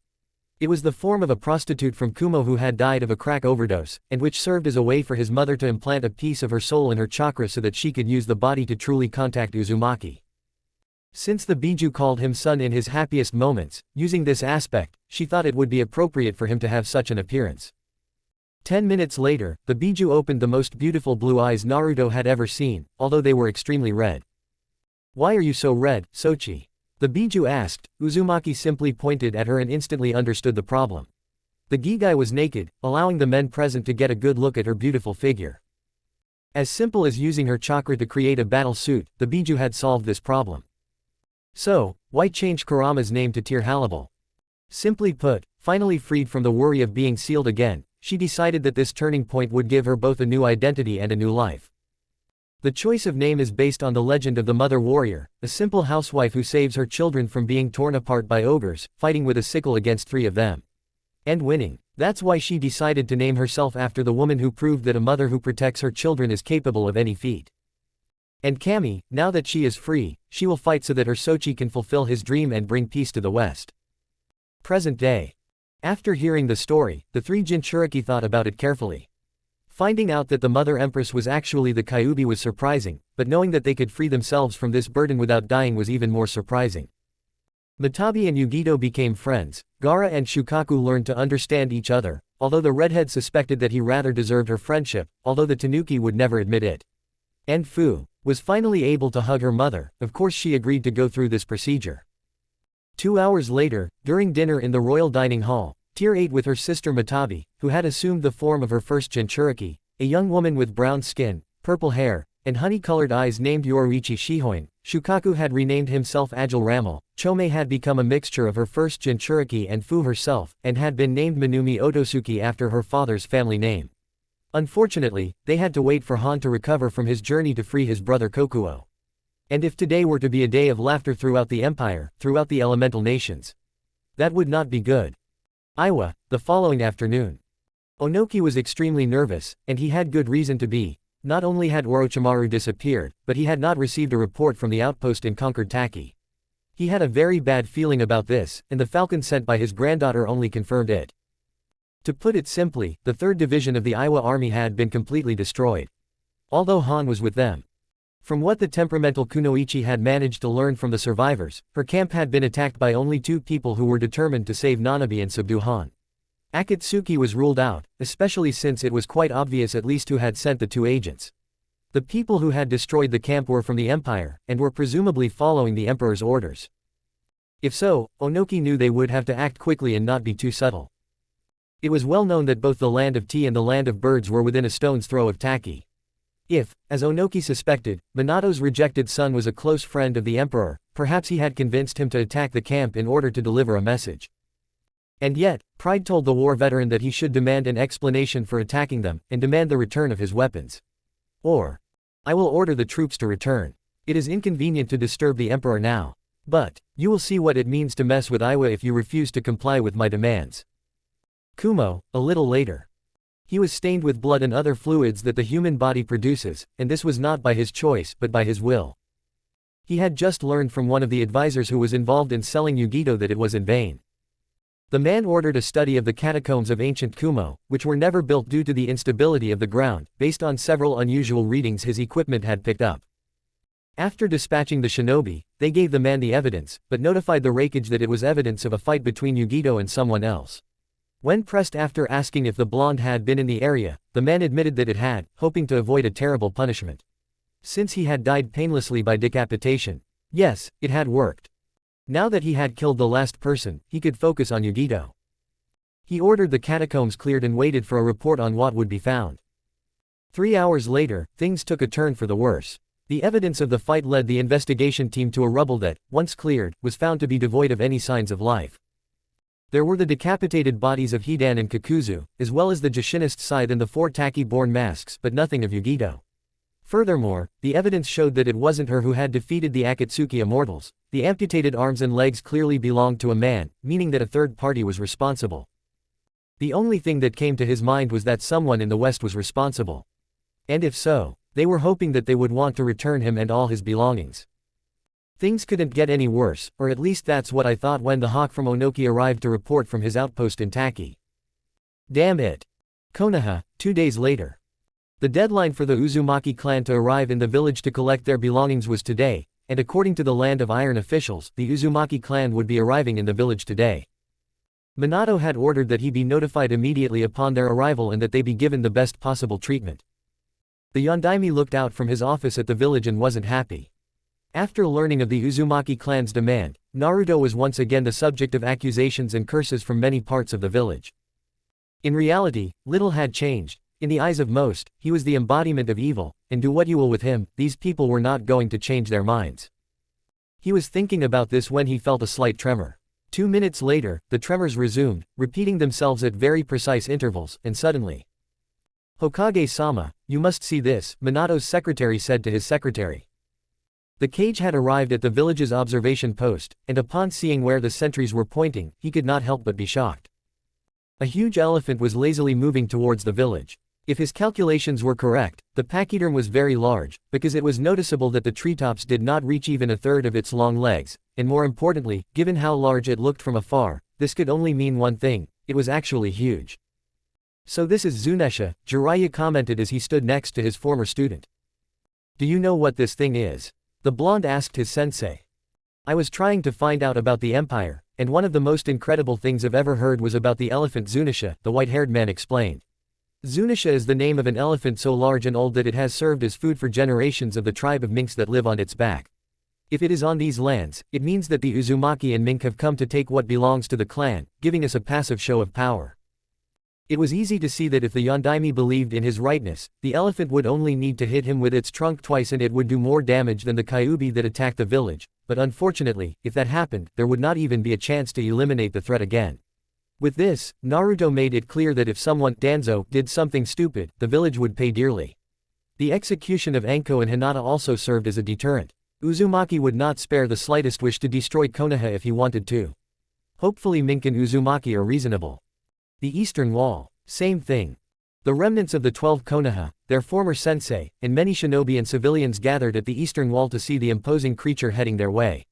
Suddenly, about 10 kilometers from the village, the animal stopped, barked loudly, and crouched down a bit, staying that way for a couple of minutes, then stood up and froze. Before starting to uproot trees and put them in its mouth. About 10 minutes passed, and several creatures resembling huge crocodiles stopped under the wall, each of them containing 2 people. A mink and a human, mostly red-haired people. Out of the 12 people, it was clear that 7 were Uzumaki. "Greetings and welcome to Konoha village," Minato greeted the group that was exchanging words with the Minkies. It was then that Kushina saw her cousin Arashi among the newcomers.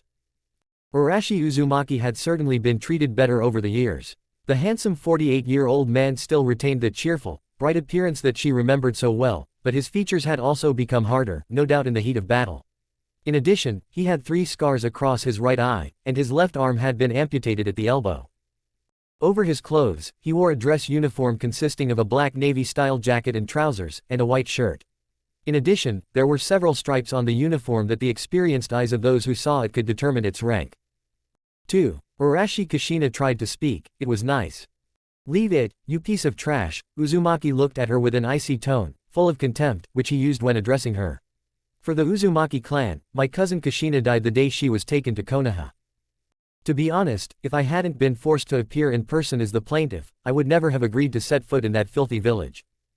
"How dare that boy," someone in the civilian council muttered. "He should be grateful that we allowed his family to stay in our village." And then, in Konoha, in the entire village, a terrible killer instinct was felt. To the horror of those present, the source of this terrible sensation was Arashi, compared to whom the killer instinct that the Kyuubi emitted when attacking the village seemed like the vulgar tantrum of a spoiled child. "You have struck my clan many times, as well as the clan of my friend Kuroko, who is present here," Arashi began, pointing at the infamous Kuroko Senju, the mage of the forest, a woman with long chestnut hair down to her waist, eyes the color of honey, and breasts slightly smaller than Tsunade's. She wore a green yukata with a dragon embroidered in gold thread and black open-toed slippers. "I don't know who you think you are, but I will not tolerate the slightest disrespect for my family's legacy. My sincerest apologies, Arashi Dono."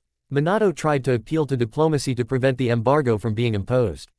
"Is there no way to correct this misunderstanding?" "A misunderstanding, you say?"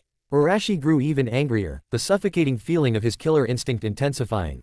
"You wish to talk about a misunderstanding?" He pulled out 2 books on Konoha's history, edited by the village itself, one 8 years old and one recent. "The Uzumaki clan helped found this village, and in those books, my ancestors' contributions were erased. One of those books was published while you were hiding like the cowardly rat you are, the other after you returned to the office. What excuse could there be for ignoring the legacy of the clan that your dishonorable wife had the honor of belonging to? Minato simply bowed his head. It was the truth. When he returned, he saw many things that seemed wrong to him, and he certainly intended to change them, but there was something that required more of his attention. But he could change all of that if he focused on it.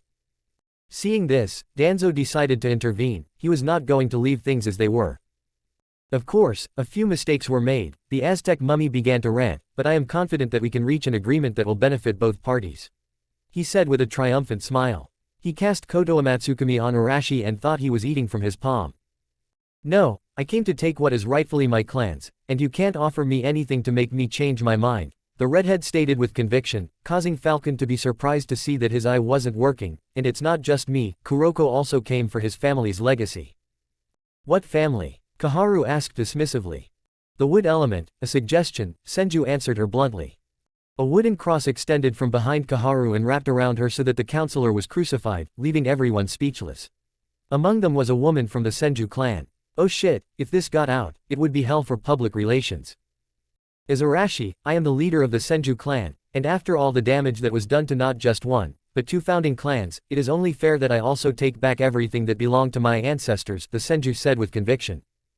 You can't do that, Homura exclaimed angrily. Without Tsunade's approval, you won't be able to do any of what you said. Kuroko only smiled creepily before pulling out a document from her cleavage. In it, Tsunade acknowledged Kuroko as the leader of her clan and agreed with her decisions. Kuroko turned out to be Tsunade's cousin. Her grandfather and great-uncle had a sister from whom Kuroko was descended. The Senju who fled with the Uzumaki knew of this connection and so chose the 33-year-old woman as the leader of the clan as soon as she was old enough to bear such responsibility. The two had met a few days ago when a new trade caravan from the empire had arrived in the Land of Spring, where they had exchanged memories of their grandparents and everything else. In fact, the woman had offered the Sannin the position that was rightfully hers. But Tsunade had rejected her. In her opinion, she had done enough bad things to deserve such an honorable position. Kuroko deserved it more.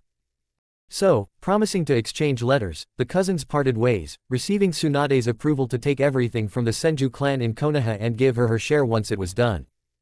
This is not good, Shikaku complained. Two of Konoha's three founding clans have turned their backs on the village, and that certainly won't look good in the eyes of the public. The other clan leaders, namely his friends Choza, Inoichi, Shibi, and Hiyashi, agreed wholeheartedly. Not only Neji, Shikamaru, Choji, and Shino had found letters from Naruto thanking them for trying to help him during his time in the village. In them, he warned them that he would stage a coup to paralyze Konoha, and that if the village continued to pressure him, instead of taking action based on politics, he would respond militarily. For his part, Danzo was furious, his eye was useless, and besides, his soldiers were in the empire. He believed that he had the right to do and destroy the Uzumaki and Senju clans as he saw fit. It was blasphemous to him that some boy commanded the most famous clans of Konoha, with which he could soon attack the village. Hopefully, Sai will return soon, and they can get to work.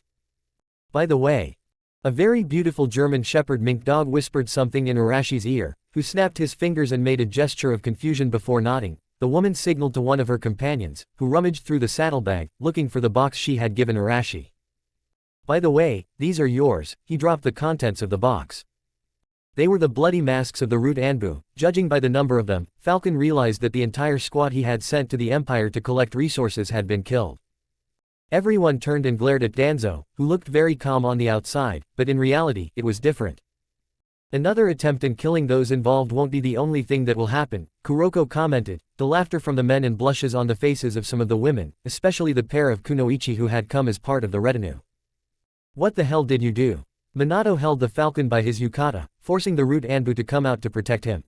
In doing so, he missed the opportunity to defend himself, stating that someone could bring shinobi with ancient root masks to blame Konoha for this insult.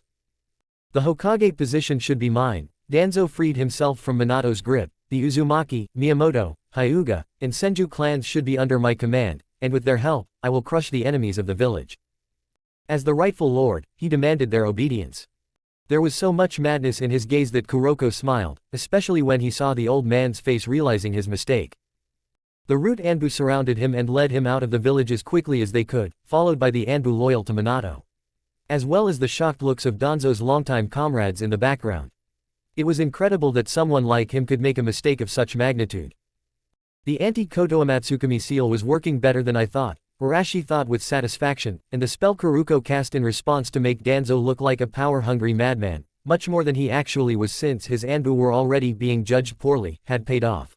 Now all that was left was to finish off this village. After all, with the tracking spell Kuroko cast on that old codger, there was nowhere else for him to hide in the world, and even if they were, Captain Marvel and Ms. Frost could take care of him.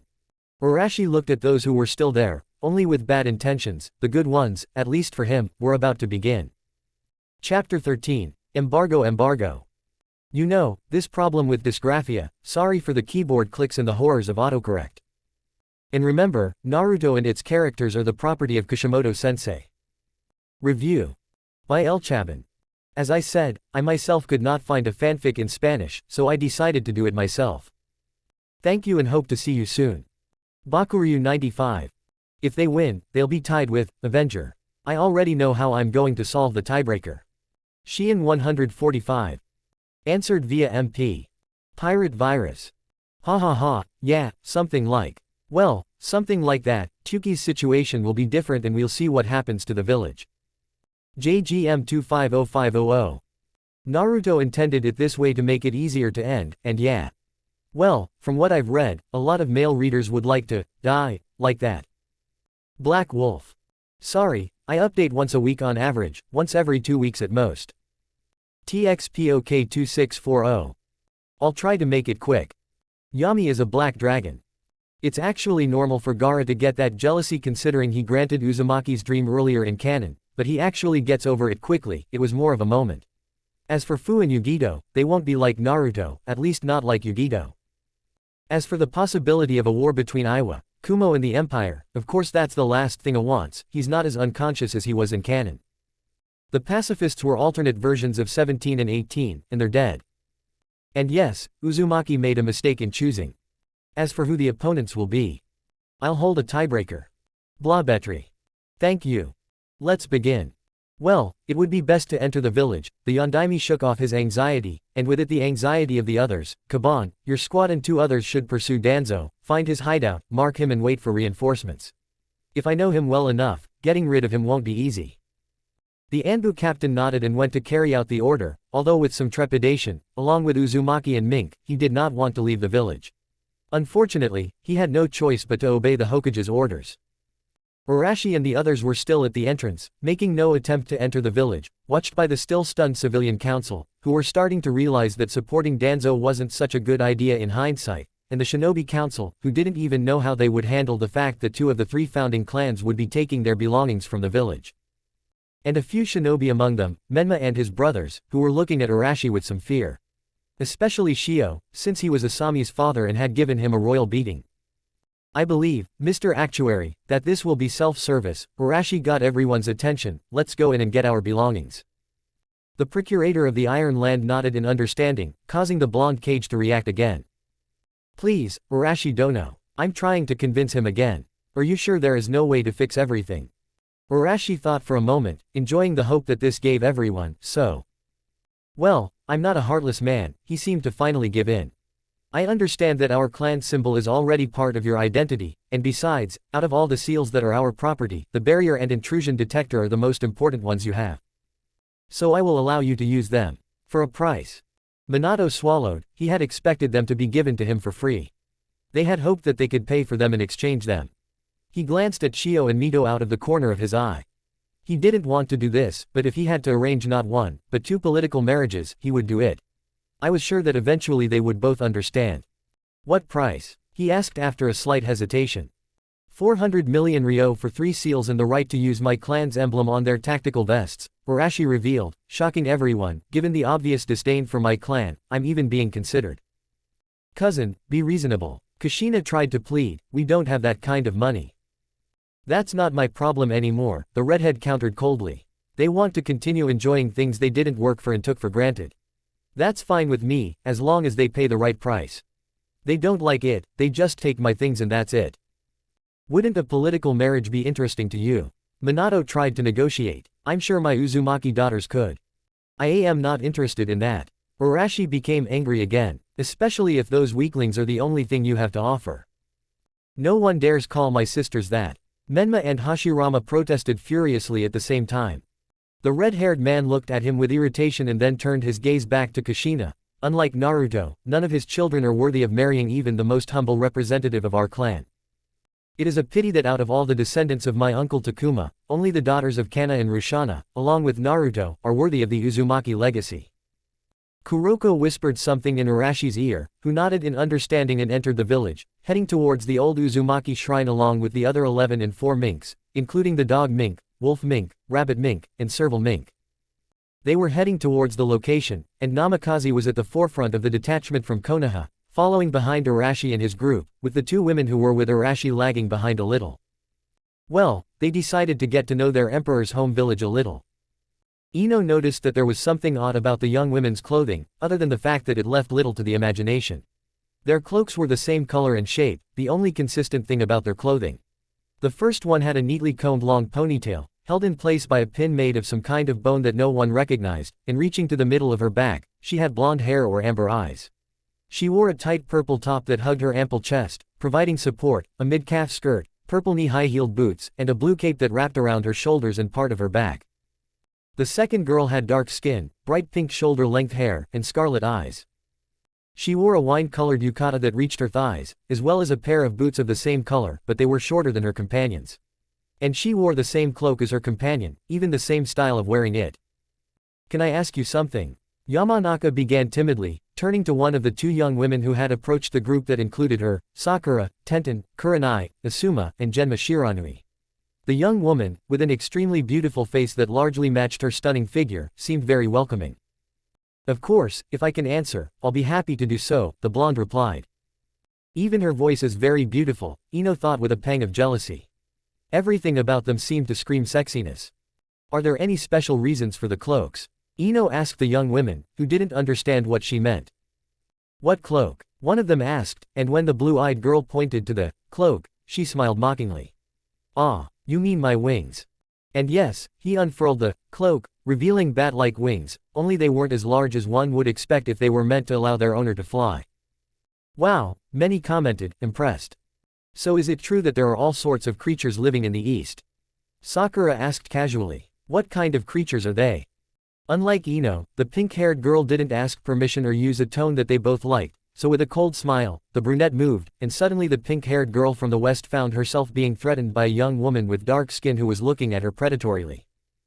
"If you want to know what kind of creatures we are, I'll tell you, we are kunoichi," he replied, causing everyone to look confused. "Well, they are shinobi, but that doesn't explain their origins," Ino said confused, causing them both to laugh. "This is our kind, we are demon shinobi," explained the Ojambar. "At the tournament you may have noticed that neither Asami-sama nor Satsuki-sama were called kunoichi, this is because in the west a kunoichi is a demon. They brought demons to the village." Many people exclaimed indignantly. "What's the problem?" Kuroko asked, turning to the village. "Of course we have one," Kaharu walked up boldly. "Abominations like them shouldn't be roaming around freely in such a civilized place. Who knows what kind of trouble they could cause if left free in the village." Another insult, another one. The redhead's killer instinct flared up with renewed vigor, causing many shinobi and all civilians within a 10-block radius to pass out and foam at the mouth. "Know that one of the first armies, other than my former Captain Roger's army, to join our cause was the Blood Lotus Army from Kanto province in Zipenga.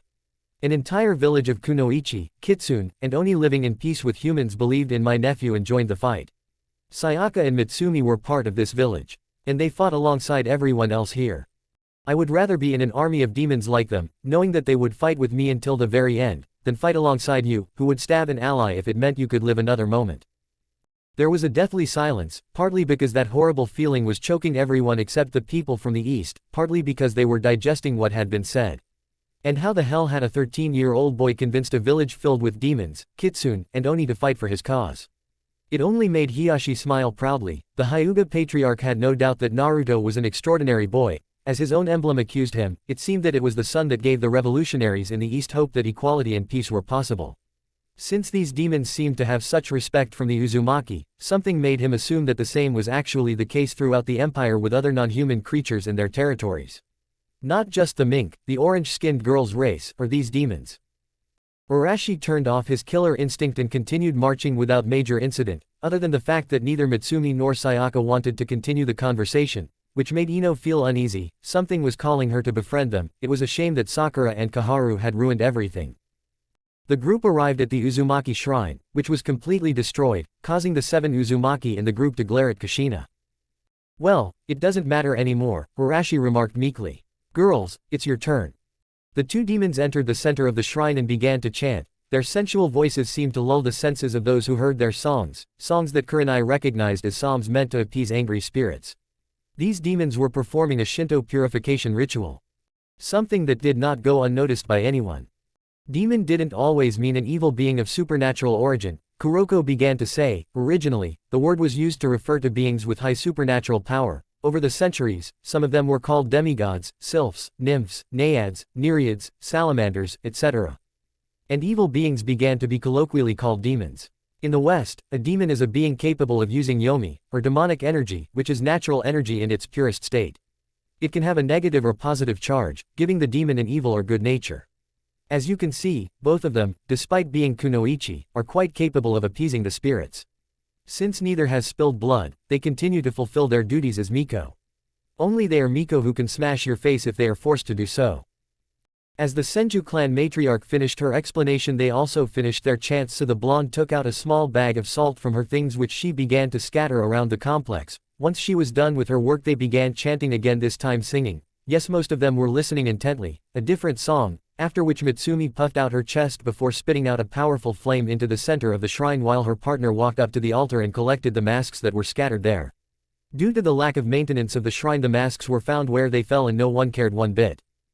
Damn, it's been 8 damn years and it hasn't occurred to her to look into a place she knew was very sacred, the redhead thought in disappointment, who like the other 7 Uzumaki in the group was saddened to see how little gratitude was being shown to one of Konoha's founding clans. As the flames engulfed the entire place and began to consume it, the 2 used special containment seals that forced the fire to only consume the shrine, which quickly burned to the ground. Once the shrine was destroyed, Mitsumi began the chant again. Once finished, he motioned for Arashi to come closer, and the redhead went, carrying a tray with a few things. The first thing he did was gather the ashes from the rubble and place them in a silver urn with seals that no one present could decipher. Then, taking a garden spade, he dug a small hole, where he buried 2 ripe peaches, 2 rice cakes, and a bottle of sake.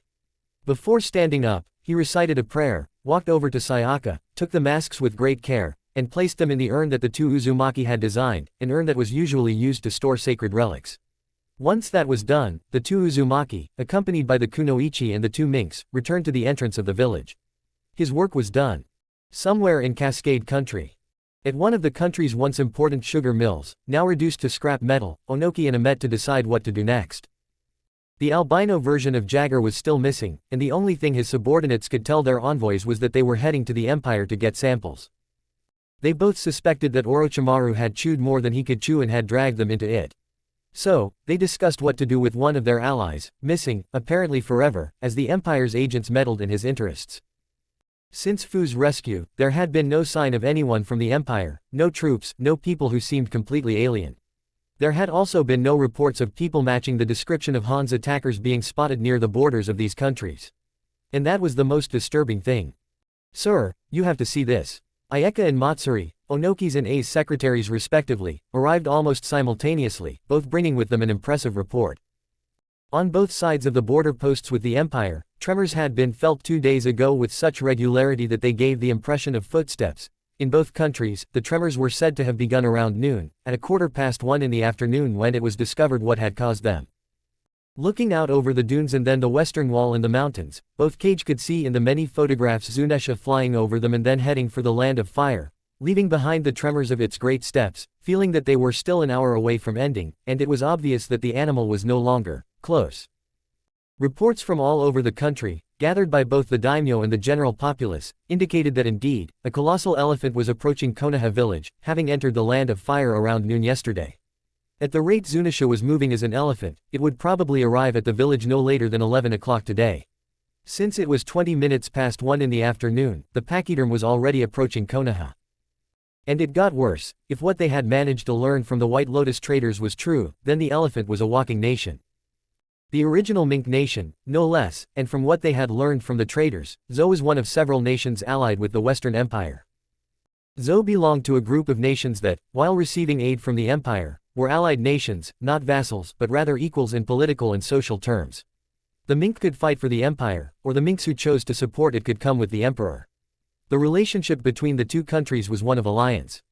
This alliance also existed with some of the Amazon nations, such as the desert tribe of Gerudo, the Amazons of Amazon Lily, or the Amazons of Themyscira, as well as the underwater kingdoms of Fishman Island and Atlantis.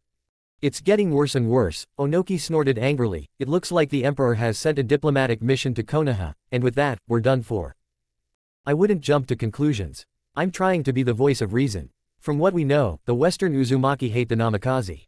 If they have a reason to visit Konoha, it's to make the village miserable. Don't sign any alliances with them. And what do you propose? The old cage asked impatiently. You've seen, that elephant is a mobile nation. They could launch an invasion of our village if they wanted to. Which hasn't happened yet. The Kumo cage tried to be the voice of reason again. When they arrived, they could have attacked any village, and you know, given the size of that beast, it could have destroyed Kumo or Iwa without us being able to stop it. And that's something we can't imagine. When they return, I, at least for my part, will not provoke the Minks. The last thing I want or need is an empire setting its sights on Kumo, all because we attacked their furry friends. Konoha, in front of the Uzumaki compound. While preventing the Land of Iron and Uzumaki officials from entering the compound, Jiraiya glared defiantly at Arashi, who didn't feel intimidated at all, and why should he be? Compared to him, he was nothing more than a rookie. Out of the three Sannin, Jiraiya might have been the strongest, but only because of his Sennin mode. Something he had overcome long ago. Not for nothing was he Roger's fourth officer, considered one of the most powerful men in the East. A category the white-haired man would not have fallen into if many people had not suddenly died. Do you know, Sannin Jiraiya, that this action could lead to your imprisonment? Arashi asked, very angry at the fury with which they were trying to deprive him of what rightfully belonged to his clan. I understand that allowing you to continue will greatly weaken the village I love, the hermit challenged. Under no circumstances will I allow you to take anything from this property. With all due respect, sir, intervened one of the officials from the Land of Iron, Mifune's daughter, the samurai Tashigi, but legally there is nothing I can do to stop this demand. Did you know that your actions could set a very bad precedent for the shinobi nations? Villages could use this as a precedent and confiscate clan property, claiming that it serves the common good of the village. This could have very serious consequences in the long run. If this happens to other villages, so be it. Jiraiya stood his ground. I only care about Konoha's survival. Ha ha ha ha, Arashi laughed. This is so funny. The precedent also applies to Konoha, genius. If this is done to the Uzumaki clan, one of the founders, why not confiscate the public baths belonging to the Hyuga clan tomorrow? Or the onsen belonging to the Nara clan? And why not take advantage of the fact that the Uchiha clan is officially extinct and eliminate them, taking advantage of their proximity to eliminate the Kurama and Hongo clans? This precedent applies equally to all the clans in the village. You keep going, and even if you succeed, you will fail. The civil war that the idiots in the civilian council will start, following the line of thought I outlined, will ensure that. Then let's make a bet. I went the other way. I bet my title of Sannin, along with the current and future royalties from my novels for 10 years against the Uzumaki clan's assets. We both know that this income far exceeds the royalties from those lousy books you write, Kuroko said angrily. Arashi doesn't make anything, and this money only covers the Uzumaki clan's expenses. Even if you win, I will take the Senju assets, which rightfully belong to me as the leader of this clan. The leader is Tsunade, the Sannin appeared. That is not true. Senju showed her documents. As you can see, I am a descendant of Konami Senju, the younger sister of Hashirama and Tobarama Senju, and, moreover, Tsunade legally passed the leadership of our clan to me. And he gave me his blessing to take everything in this filthy village that wasn't nailed to the ground and didn't have the Senju emblem.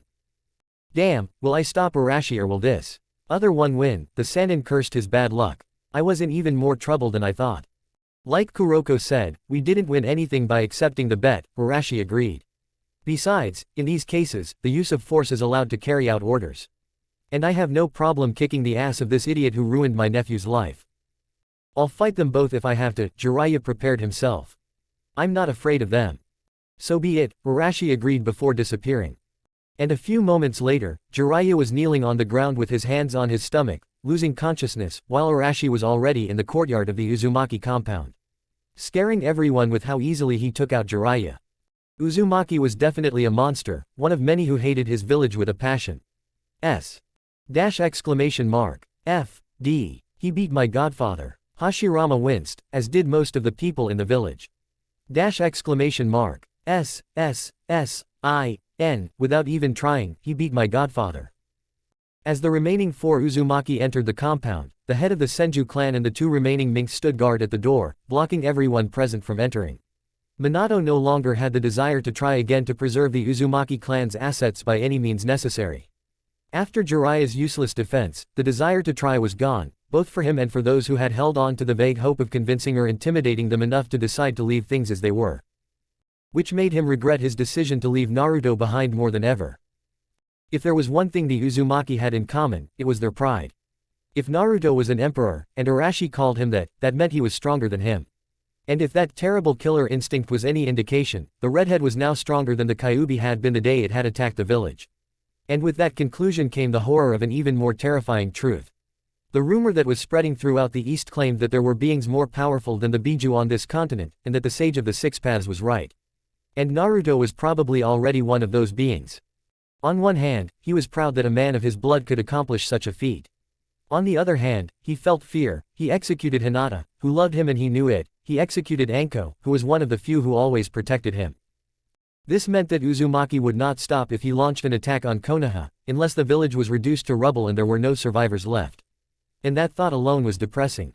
Shio and Menma may have been chosen by the kami to bring peace to the shinobi world. Jiraiya still hadn't told her that the prophecy was never about them, but that didn't mean they would be capable of defeating their older brother if they needed to. Especially considering that it seemed like they were backing the wrong people, as the late Hinata, Neji, Konohamaru, and Hanabi Hyuga were apparently on their level, or in some cases above them, the supposed chosen ones. And also, would he have the guts to kill his eldest son, knowing that Naruto had every right to hate the village as much as he did? He didn't even want to get to that hypothetical situation. No matter the outcome, he would simply lose. Killing him might save the village, but in that case, his family would be sacrificed once again. He knew full well that in that case, his beloved wife would never forgive him. The last 8 years had already shown that his relationship with her was on the verge of collapse. In fact, between the lines, she had already asked him for a divorce twice, and in both cases, those requests were due to the fact that they knew not only that their son was alive, but that the bond between them was completely irreparable. And if he failed, he would still lose his family, possibly killed by his own son, all because he had blindly trusted Hiruzen and his sensei. The only consolation she had in this situation was that at least the Sannin was the only person who had not betrayed her trust. She would have stayed to take care of her son.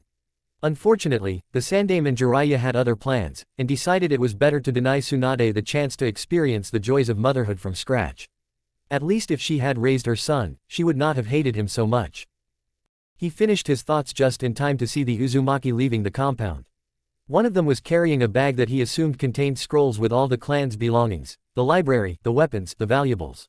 Everything that could save the village if used. It was a pity that the tattoo on Kushina's shoulder was a seal that, among other functions, could banish her and her descendants from the Uzumaki clan if they were within a 200-meter radius of it. It was very sad to learn this. That day, when they returned to the village and tried to re-enter their home, the barrier did not allow anyone to enter. Kushina understood the reason and cried inconsolably at the entrance to her old home. "Yeba, please do the honors," Uzumaki addressed one of the people present. The man nodded and, to everyone's surprise, rose into the air and floated above the complex. "Arasahi, are you also going to take my things, Minato and my children?" Kushina asked the Uzumaki leader. "Of course not," he replied, "this trash will go with the complex." "For God's sake, don't do this." Kushina begged with tears in her eyes, kneeling, "The most precious memories of my life are kept here. Please, Arashi, do not be cruel to me." "I do not care about your life," he waved his hand coldly. "I repeat, for me, Kushina died the day she came to Konoha, and since I decide what to do with what is in the complex, I have decided that these things will be lost along with him." "Kikoho!" Uzumaki exclaimed in the air. A powerful burst of energy fell on the complex, causing an outbreak. When everyone finally saw what was happening, they were horrified. Instead of a burning mansion, there was a square crater at least 40 meters deep in the exact diameter of the clan's territory. And nothing else. Everything that could still remain in the mansion evaporated. The Uzumaki did not want to leave anything behind. "Then take this, Mr. Namikaze," Tashigi handed him a scroll. "This is a court notice. You have 6 months to repay the 40 million ryo that you used from the Uzumaki clan's bank account. In the event of default, their assets will be confiscated to pay the said amount, and even if the confiscated amount does not cover the account, assets that could be direct or indirect beneficiaries of resources in the name of the Uzumaki clan will be confiscated. S. 6 months, Minato muttered. This was much worse than he thought. There was no way he could get the 40 million in time, and given the current situation, even confiscating all of his businesses in Konoha would not pay off such a huge debt. Now that he was sure that Arashi wasn't playing, a picture came to his mind of the redhead evicting children from the newest orphanages, the nursing home, the veteran shinobi home, and the village's research center. Long story short, with only the Uzumaki clan's embargo, Naruto managed to defeat Konoha without using jutsu or any weapons. He destroyed them using only politics. Damn, I wanted to cry right now. Well, it's the Senju clan's turn now. The matriarch moved forward with the Uzumaki, alone this time. No one in the village wanted to see them become orphans. 2 of the 3 clans had abandoned the village at its time of greatest need. The will of fire had abandoned them. Chapter 14, The Turning Point. The Turning Point.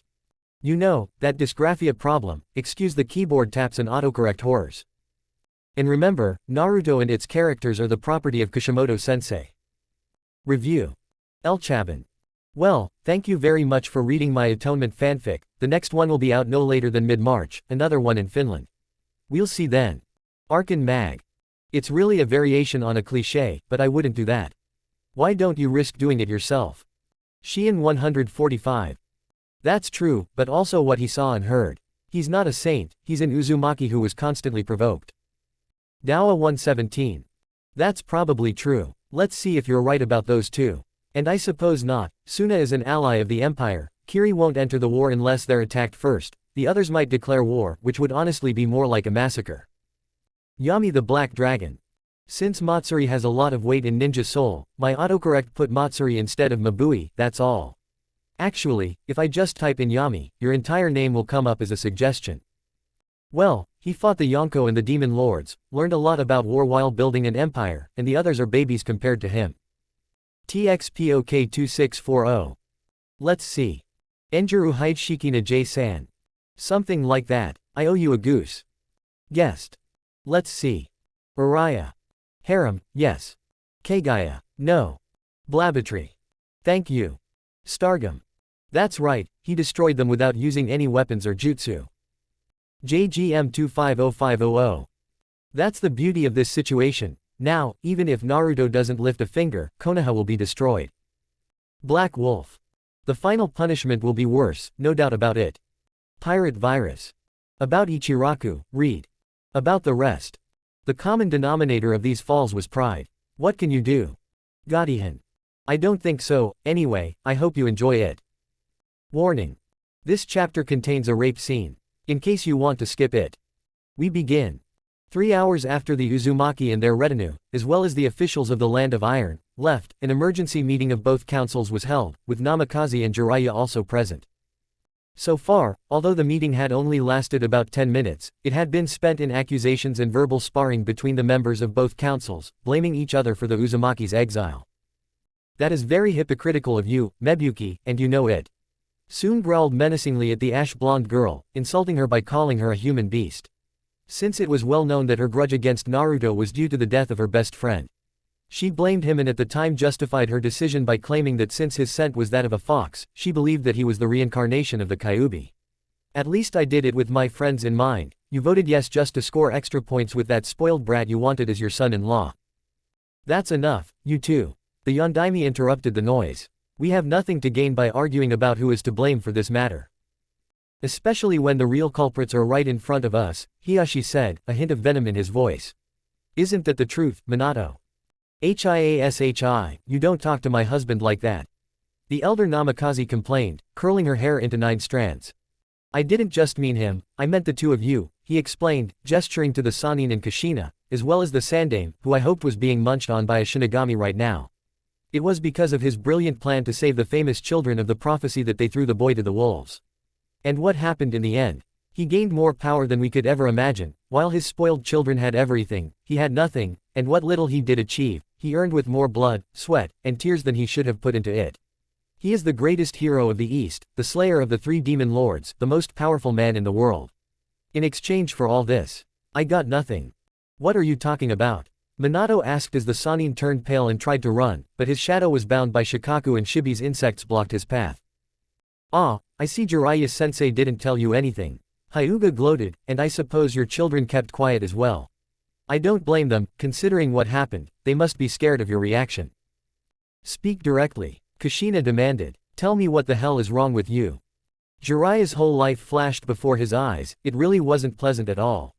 Considering his situation, he expected to end up in the place of either Anbu Danzo who died in the east, or Anbu Orochimaru. If only I knew.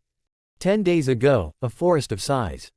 Kabuto, Orochimaru and Sasuke also fell for the trick in this border zone and decided that they would not waste this gift. Unlike the place Rais had entered, there were extra security measures in place here, subtle ones that those passing by would not notice until it was too late. The three of them had been walking for about 2 hours through this part of the forest, where it was completely silent, unlike the other part, where the groans could be heard until relatively late in the morning. And on top of that, for some reason no one could understand, they were also feeling a little tired. They were pondering this question when they woke up, hearing the crunch of a branch being stepped on in the distance. They could start a fight and knock down whoever was in their way, but it was better to err on the side of caution. Given the rumors, they had to tread carefully.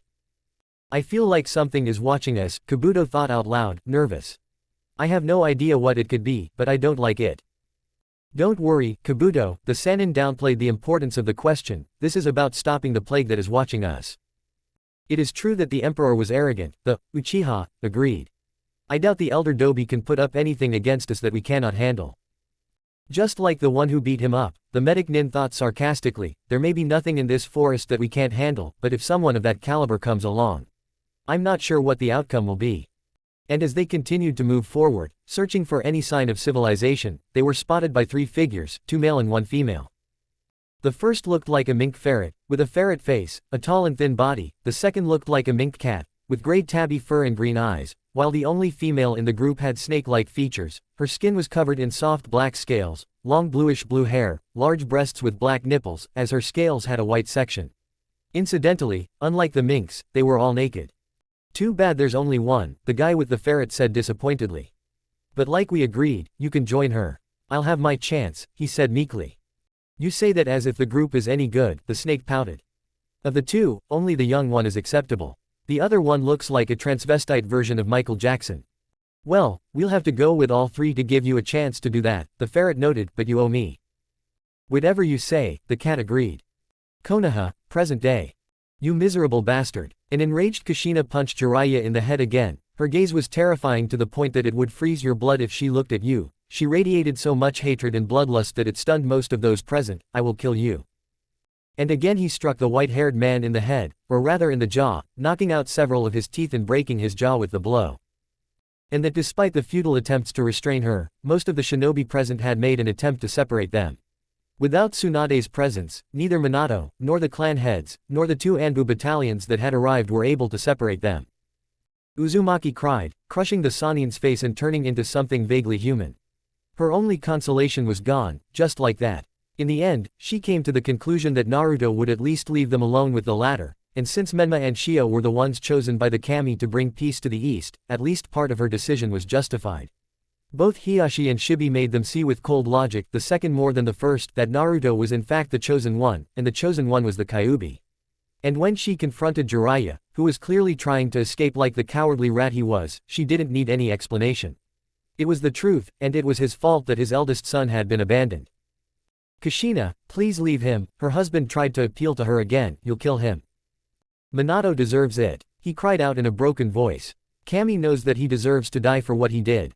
It is unfair that he robbed us of our son. I forgive him for deceiving us, lying to us about how he was loved in Konoha, for sending us birthday presents, even if anonymously, that we sent him along with the toads.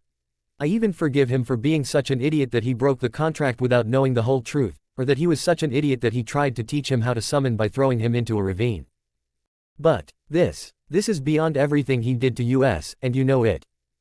Minato smiled bitterly, she was absolutely right, however, although he wanted to do it too, unfortunately he couldn't, not now when Kumo, Oto and Iwa were going to attack them to destroy them. Jiraiya was still needed by Konoha and was vital to the survival of the village. They couldn't kill him for destroying his family. Yet. I know, believe me dear, not only do I know how you feel, I wish I could be in your place. The blonde Cage agreed, however, the way things are, the village is so weakened and our enemies are practically outside its borders, waiting to destroy us. It's better if he lives. The hall suddenly fell silent because Minato dared to say what many denied. They were fried. With Oto, Iwa and Kumo lurking nearby and the possibility of an allied attack, every shinobi in existence had to commit forces to defend Konoha. Killing him would reduce his chances of survival, as well as eliminate the possibility of responding to enemy intelligence. And even she knew this, so she blurted it out unceremoniously and reluctantly. Jiraiya would live for now. It was a good thing they didn't know that if he died, there would only be one Sannin left alive. And that one lived in the land of spring. The forest of sighs. A long time ago. The three criminals climbed up to another roof before the demon mink finally came out to greet them, smiling very friendly at the cat and snake, causing Kabuto and Sasuke to instinctively flinch slightly. Kukuku, my heartfelt greetings. Orochimaru tried to capture his first samples, causing these minks to let their guard down. My name is Orochimaru, and I am one of the Sannin. My friends and I were heading to the imperial capital, but we got lost. Could you please show us the way? You shouldn't do that, the snake said earnestly, worried for its own physical integrity. The Western Emperor is an evil and cruel man who has done nothing but persecute us mercilessly for 3 years. Fortunately, these forests provide them with everything they need to avoid that. Something's wrong here, Sannin analyzed the situation. The other time we saw only mammals and mink, not a single reptile. Add to that the fact that they were all clothed, and they seemed to have affection for the Emperor. Are you mink? Asked Kabuto, who had his suspicions just like Orochimaru. When he heard the word, the snake gave him a look and a smile that reminded the Uchiha and many others of the one his biggest fan dedicated to him. And, he didn't like it at all either. And why do you want to break up with us if we just met? The cat asked playfully, sniffing Sasuke. You're right about that, Sannin admitted, making seals. Stone prison. And you know what? Absolutely nothing happened. And even Kabuto couldn't use his scalpels, and Sasuke couldn't activate the Sharingan. However, when he saw that all three of them were trying to hurt him, Weasel's anger flared and he grabbed Orochimaru by the neck, threw him away and chased after him to beat him up. Zendaya, Tuya, do what you have to do and I'll make sure he doesn't attack any of us. The others looked at Kabuto and Sasuke with predatory eyes and both ran in different directions. Everyone had to save themselves however they could. Uchiha ran for 10 minutes until he found himself under an incredibly steep cliff that he could never climb without chakra. The worst part was that his pursuer had already caught up to him and his smile didn't bode well. The scene began. What do you want? Uchiha asked, his voice betraying fear, but, was met with silence in response. Why are you doing this? After a few seconds, Tuya simply said, I love you, grabbed her hands and turned her to face him. What? The raven gasped, trying to break free from his grip, but he was much stronger. I want you, you will be mine, the demon replied with a smile on his lips. You are not the first, nor will you be the last to try. Sasuke screamed, still writhing against him. He shook his head indulgently as her hands began to massage her breasts. The womanly form Sasuke had acquired was, frankly, that of an extremely attractive woman. Besides, he didn't want to hurt her, he just wanted them to connect body and soul. Wincing in pain, he did something he thought he would never do in his life. Let me go, please, she begged in panic. No, my fleur-de-lis, he replied calmly. Why? She sobbed, trying to hold back her tears. They were the ones who wanted to hurt you, not me. Please, I won't say anything. I love your smell, the cat admitted, leaning down to stroke her neck, and those beautiful eyes are captivating. I'm definitely not letting you go. He smiled again, sending a shiver of fear down Sasuke's spine. His hands slid down her waist and chest until he grabbed her arms and lifted them above her head. She whimpered again and tensed her arms, trying to pull away. Satisfied with his work, the fake mink leaned down and began to pinch her neck before sticking his tongue into the holes in her clothes. In response, Sasuke begged and pleaded with her to stop until he finally looked at her with his pale green eyes, quickly stripping the Uchiha of all the clothes she was wearing and looking at her slightly developed body with hungry eyes. Licking his lips, he grabbed both of her breasts and squeezed them gratefully. Please stop, she begged again. The fake mink didn't even look at her, his hands roughly squeezing her breasts as his lips continued to attack her neck, nipping at it until they reached her breasts. A cry of pain echoed throughout the cave as the cat latched onto her nipple. He stepped back, smiling as he watched her body unfold before him, looking quite edible. Throwing it to the ground, he barely had time to react before he found himself on all fours, as he had already guessed what this would lead to, and began to cry, salty tears leaving marks on his face. Please. He begged once more, asking Kami to save him, swearing that he would give up his revenge and even rot in prison or accept the death penalty if he did not allow this to happen. Unfortunately, the deity was busy with other matters and did not pay attention to their pleas. Rocking his hips, he buried his cock to the hilt inside her sexy body, causing a cry to escape Sasuke's throat as he felt blood flowing down his groin. The fake mink began to rock his hips back and forth, immediately establishing a fast rhythm. He began to pound into her, faster and faster with each thrust until he came with a grunt, spilling his seed into her. This time he placed her in missionary position again, causing him to whine again and thrust into her again, seemingly continuing to thrust continuously until she finally climaxed again. Feeling his seed in her own blood running down her thighs, Sasuke simply shook with sobs. She turned away, he sat heavily next to her, breathing heavily. And as he tried to catch his breath, the Uchiha wondered if she was finally done with him. All she wanted was to find her former teammate, bury herself in Naruto's arms and cry, begging for his forgiveness. "One more time, and you'll be mine forever," the cat said, smiling.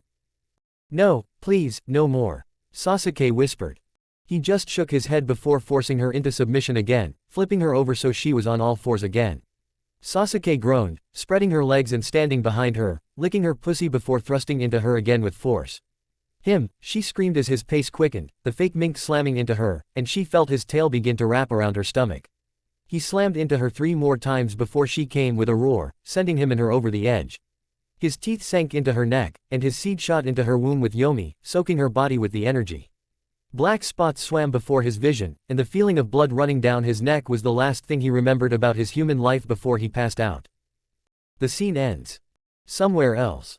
Orochimaru miraculously reached the edge of the forest, to the village, and in search of shelter, he frantically knocked on the first door he came across. It was a stunning irony that he, who had never shown any compassion or mercy, especially to the poor victims of his cruel and inhumane experiments, was seeking help to save his miserable life. And he turned pale when a young blonde girl with emerald green eyes, who looked no older than 12 years old, came out to meet him. She had a pair of small wings similar to those of a bat, a tail shaped like an arrowhead, and 2 ram-like, but small, horns on her head. "What happened, stranger?" the young woman asked, yawning, but she sensed something and, grabbing Orochimaru by the neck, asked with deadly calm, "Where are you going? Do not lie to me, or it will be the last thing you will regret." Seeing that she had no other choice, she pointed them in the direction, saying that she had come with 2 companions. While the young woman rang the bell, other demons, some of whom resembled her, approached to see what was going on. "Gather the kobolds, they are in the forest with 2 victims," the girl commanded confidently. "At your service, Mayor Hood," the demons nodded. Some of Druella's generals had survived, some. Of the 20 people he had, only 7 remained alive, and it just so happened that the mayor of this village, Alice, a kobold and Dulhan, was one of them. That's right, Beatrice, Brittany Hood, or BB Hood for short, was, along with the Ainsland sisters and the werecat Felicia, one of the few generals to survive that terrible day of massacre.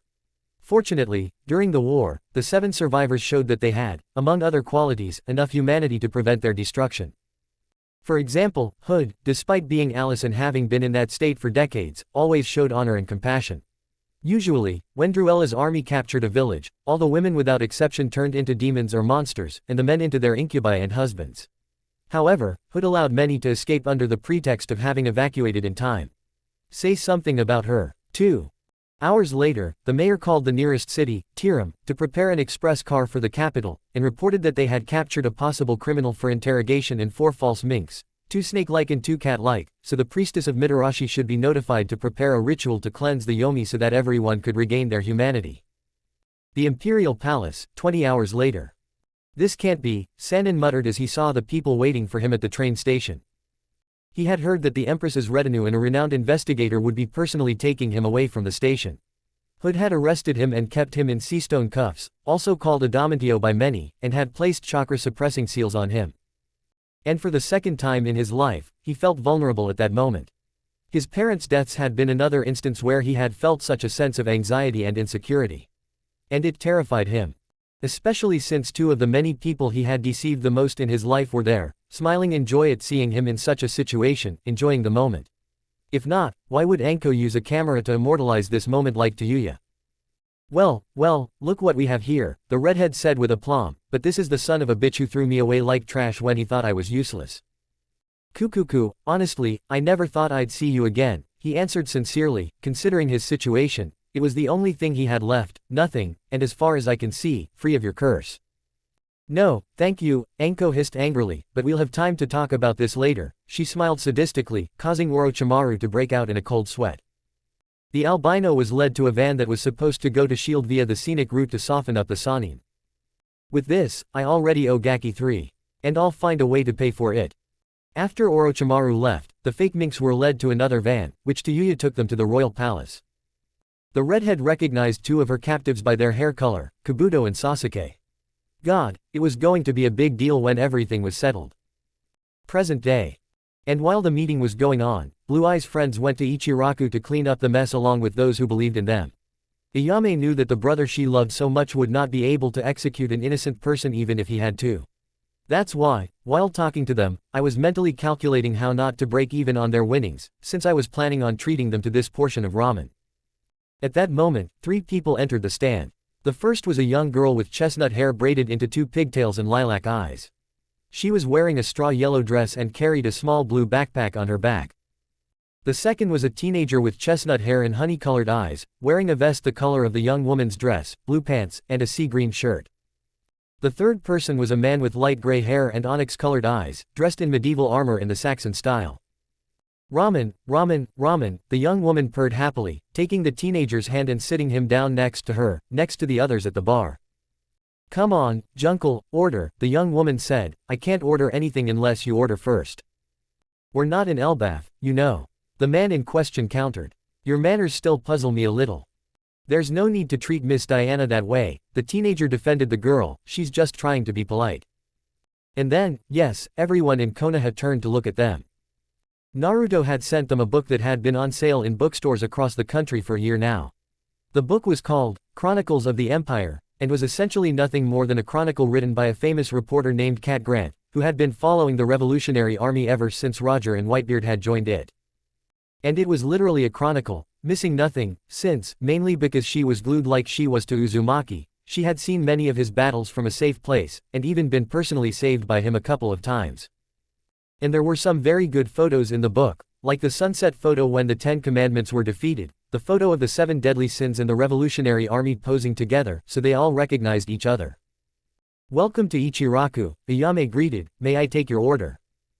We want 11 dishes of Naruto's recipe, 4 of which will be double Naruto maki and pork, Diana asked with a smile, surprising Ayame.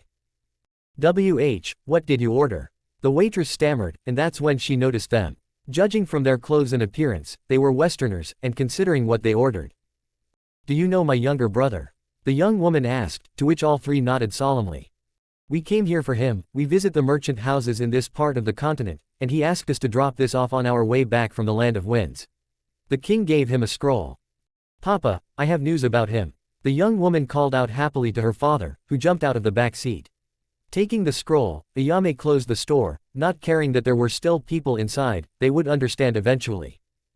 The letter, among other things, thanked them for everything they had done for the Uzumaki, and invited them to come live in the Empire, where the Ichiraku could choose between becoming exclusive chefs for the royal family and the Uzumaki clan, or opening their own establishment with the money owed to them.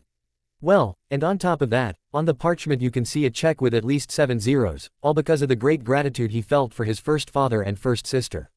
After reading the letter they burned it to avoid any problems. Chuki looked at Ayame and said. Well then, I think it's time to move our business. Things aren't going well here and I see a possible location where we can open up. The young woman nodded and Diana whispered something in her ear. The day and place where they would be picked up. Which served as a signal to the others. It was finally time to look for greener pastures. Omake. Crucible Capital, 2 years ago. October 10th. Jennifer Walters sat on the edge of Naruto's bed wearing only a full-body mesh swimsuit that left nothing to the imagination, showing off her shaved pubic area as well as her dark green nipples that contrasted with her lighter green skin. The woman simply pointed with an outstretched finger, beckoning Naruto to come closer to her. Come and receive your gift, she moaned. I want you to fuck me and prove that you can keep up with a woman like me, she said, spreading her legs wide and offering herself to Naruto, confident that he could drive her crazy if he tried. Knowing that she had many fantasies that she wanted to bring to life, bringing them to some common denominator, Naruto grabbed Jennifer and quickly turned her over, putting her on all fours and leading her to the bed, hoping to do everything he could to give her exactly what she wanted. He knew it would be difficult, but he was determined, and once he was ready, he pushed his thick head towards her, pushing it into the polished pink opening that stood out against all of her greenery. And suddenly, he pulled out his cock. She responded with a pout. The green-eyed girl could only bite her lips and moan as she felt the emperor's hands spanking her perfectly toned heart-shaped ass, becoming wetter and wetter with anticipation. Once upon a time, she confessed to him one of her fantasies. She likes, or rather enjoys being dominated when it comes to sex. She likes it when a man takes charge. Her previous boyfriend was too kind. When she told him about her fantasies of being conquered and dominated, he told her that he couldn't do that to her because he was a gentleman, and gentlemen treated women with respect. This would probably make any woman fall in love with him, but for the Green Amazon, it only meant that he was weak because he couldn't please her the way she wanted. She almost lost hope, thinking that she would never be able to meet a man who could satisfy her sexually and with whom she could fall in love, but then she met Naruto and her dream finally came true. She had known about his exploits for a long time, she had only seen him from afar, and that was all. Finally, one day, after the defeat of the world government, she was able to meet Naruto in person while out for a walk. Thus began a friendship that grew into love. At that moment, Uzumaki smiled, walked up to her and kissed her on the lips before telling her that he would actually be her master. Gen was so happy, his fantasy had finally come true. "Get on your knees, bitch, and suck my cock," Uzumaki ordered, sitting down on the edge of the bed. The woman was starting to get excited, she loved it when the emperor started treating her like a whore. "Yes, master," he replied submissively. She knelt down and placed her hands between his legs before starting to stroke his cock to make it hard, and then leaned forward and started sucking his cock. He gritted his teeth. The woman learned what he liked when it came to sucking his cock and now she knew exactly what to do to make him come fast. "Fuck, I'm close. Keep making my cock twitch," he ordered her, breathing heavily. She only moaned in agreement as she continued sucking him, and after a few seconds she took his entire length until her lips touched his base. Naruto threw his head back in pleasure. Her mouth was really hot and her long tongue was just amazing, wrapping around his manhood like a snake slithering up a tree. Jennifer started bobbing her head up and down as fast as she could on his cock, wanting her master to come. She really took her role as a submissive seriously and he was acting like her master too, so she enjoyed it. Her exceptional oral work made Naruto quickly lose control and start coming in her mouth, giving her the chance to swallow a big piece, which she did without any problems. Uzumaki then told him to get up and go to bed. "Get into position," he told her. Gen stood up and looked at Naruto. Although the Uzumaki was imposing with his presence, the truth was that compared to her he was nothing that she should have, as she was so much taller than him, but that only made her enjoy it even more. She loved knowing that someone shorter than her could take charge and just dominate her. As Gen climbed onto the bed, she positioned herself in a doggy-style position and waited for Naruto to start fucking her.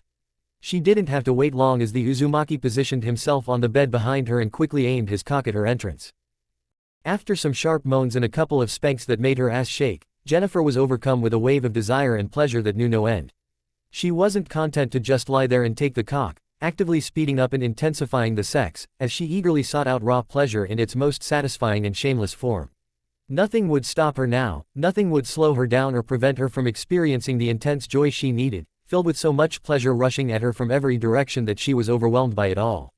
Jennifer Walters was a simple woman at the center of it all. She loved being fucked by a man who could handle her extraordinary strength and who was also capable of providing her with anything but a monotonous sex life, being willing to fulfill her most intimate fantasies and give her the fucking she craved.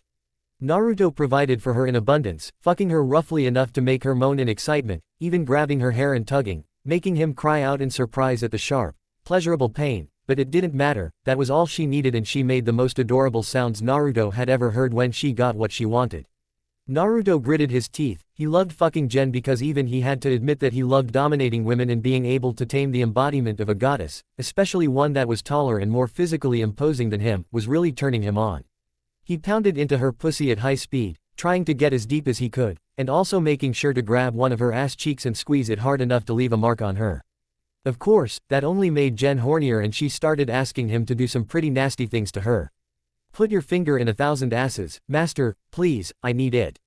Then put your finger in my mouth and let me lick it," the green-haired girl begged him, and, entering the role of Uzumaki, he inserted his index finger into her ass and moved it for a moment, making her scream with pleasure. After a few seconds, he pulled out his cock and, continuing to fuck her, brought his finger to her mouth. Jennifer almost immediately stuck her finger in her mouth and began to suck and taste her own ass, which she apparently liked because she began to moan louder and louder. "Oh, God, I'm just lovely," she declared, stopping licking her finger. Without hesitation, Gen rolled over onto all fours, wiggling her ass in the air and even moving it from side to side, offering herself to him. Her hands reached back and sank into the firm skin of her large, firm ass, spreading her cheeks and showing Naruto her tight, dark green puckered hole. Please, rip my ass apart with your cock and show me what it's like to be fucked by a real man. Her cries were energetic and greedy, driven by the hunger and desperation of a woman who was giving herself over completely to the madness of this fantasy, happily allowing Naruto to have her completely. Naruto stood behind Jennifer, spanked her ass hard and guided his throbbing end to her anus, pressing against it and breathing deeply. After everything he'd done, it shouldn't have seemed like a big deal, but somehow it made him even more aware that this was all happening for real and he had no choice but to move forward. He thrust into her without warning, groaning as he buried his cock in her tight ass and let out a satisfied moan. Jennifer's ass was tight, warm, and she was squeezing his cock like she didn't know what to do with it. He hadn't taken to this hole the same way he had done the others, he had finally changed tactics and given it a winning push, burying his cock to the hilt inside her perfect ass, finally managing to cross off his list of things he couldn't ask Murajan for, the one that had always interested him. "Your ass is mine," he shouted, slapping her again and getting out of the car. "And I'm going to fuck you so hard that you'll never fit inside any cock but mine again. From now on, you're mine, and I won't stop until you know it." With that, he began to fuck her ass with the same brutal speed he'd fucked her mouth just minutes ago, starting from that point again instead of continuing. It was too important to Naruto for his fantasy with her to be anything more than just completed. "Hit my ass so hard I can't walk all day," she screamed, throwing her head back in joy. "And then, while I'm lying in bed, he keeps pounding my insides all morning. Just don't stop at anything." The big cock that was fucking her tight ass with such energy and intensity was perfect for Jennifer. He needed it more than anything in the world, and the knowledge that his lover was on top made it that much better. Everything she was subjected to was pure bliss, and the madness of being fucked so hard, so right, and so dominant made her lose herself. She found everything she wanted to see in a man there, and it made her completely happy. Now he was no longer making slow movements, flesh collided loudly with flesh, and every sigh and sinuous moan filled the air. Their sex was fast, dirty, shameless and driven by the desperation of two people who connected in unison with the pleasure that engulfed them from within, overwhelmed them and left them.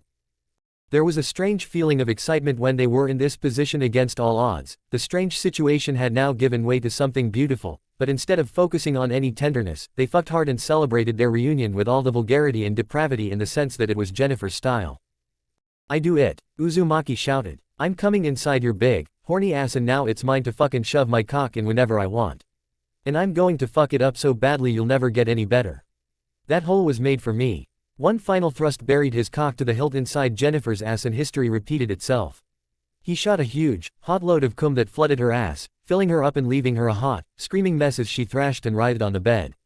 Her body couldn't take it anymore and an orgasm ripped through her, setting her body on fire as her pussy began to leak clear, sticky juices and she gave in completely to the bliss of having him inside her, of being fucked so well. "Fuck," Jennifer moaned, lifting her head to look at Naruto who had pulled out of her ass, out of her roll, and was lying down on the bed. "Do you need a break?" he asked her, and she nodded. "Yeah, damn, me too," Uzumaki admitted. She rolled over with a groan, smiled widely, and leaned back on her elbows to look at him. "Happy birthday, my emperor," the woman congratulated her boyfriend, who, given the circumstances, had decided that it would be some kind of tradition to see who he found in his bed next year. Chapter 15, Karma Karma. You know, this dysgraphia problem, sorry for the keyboard clicks and autocorrect horrors. And remember, Naruto and its characters are the property of Kishimoto-sensei. Review. Shion 145. Yes, the only outburst of emotion was that time, there will be no other. You deserve my respect and admiration, people like you deserve heaven. Angel Molina 056. I only stop writing when I die. Carlos Goyo. Let's say you answered half right, half right. Mr. Death 22. First of all, how little. Your fanfic should have more comments and subscribers. And you're doing dirty deeds here. After all. And look, I wrote something similar too, but without sex. So I understand what you mean. And no, no incest. At least not in this fanfic. By the way, considering how good you write, I would advise you to write a second original in Spanish. Let's create a fashion. El Chabin. And everyone here liked it. This is great, but I don't know what will be liked and what will not. Pirate virus. There is a spell in this area that seals chakra, that's what happened. So everyone was vulnerable. And if the bomb had already dropped. By the way, not in the shinobi world, but there are cases of trade embargoes that really brought a country to its knees. JGM 250500. No, here he looked back on his life and it was genuine remorse, he was not gay or anything. Come on, you know how he wants to pay you back. Maybe I'll make a lemon out of it. Or not. Black Wolf. I'm not going to judge you. And he wouldn't do that to his biological family. As you say, the war changed him and made him darker, but not enough for that. Textbook 2640. Thank you. Dova 117. I'll leave him alive here, he was supposed to make it to Boruto in one of my fanfics. Serenity Usagi. Thanks for the flowers, friend. I hope you enjoyed this chapter. Gatakan.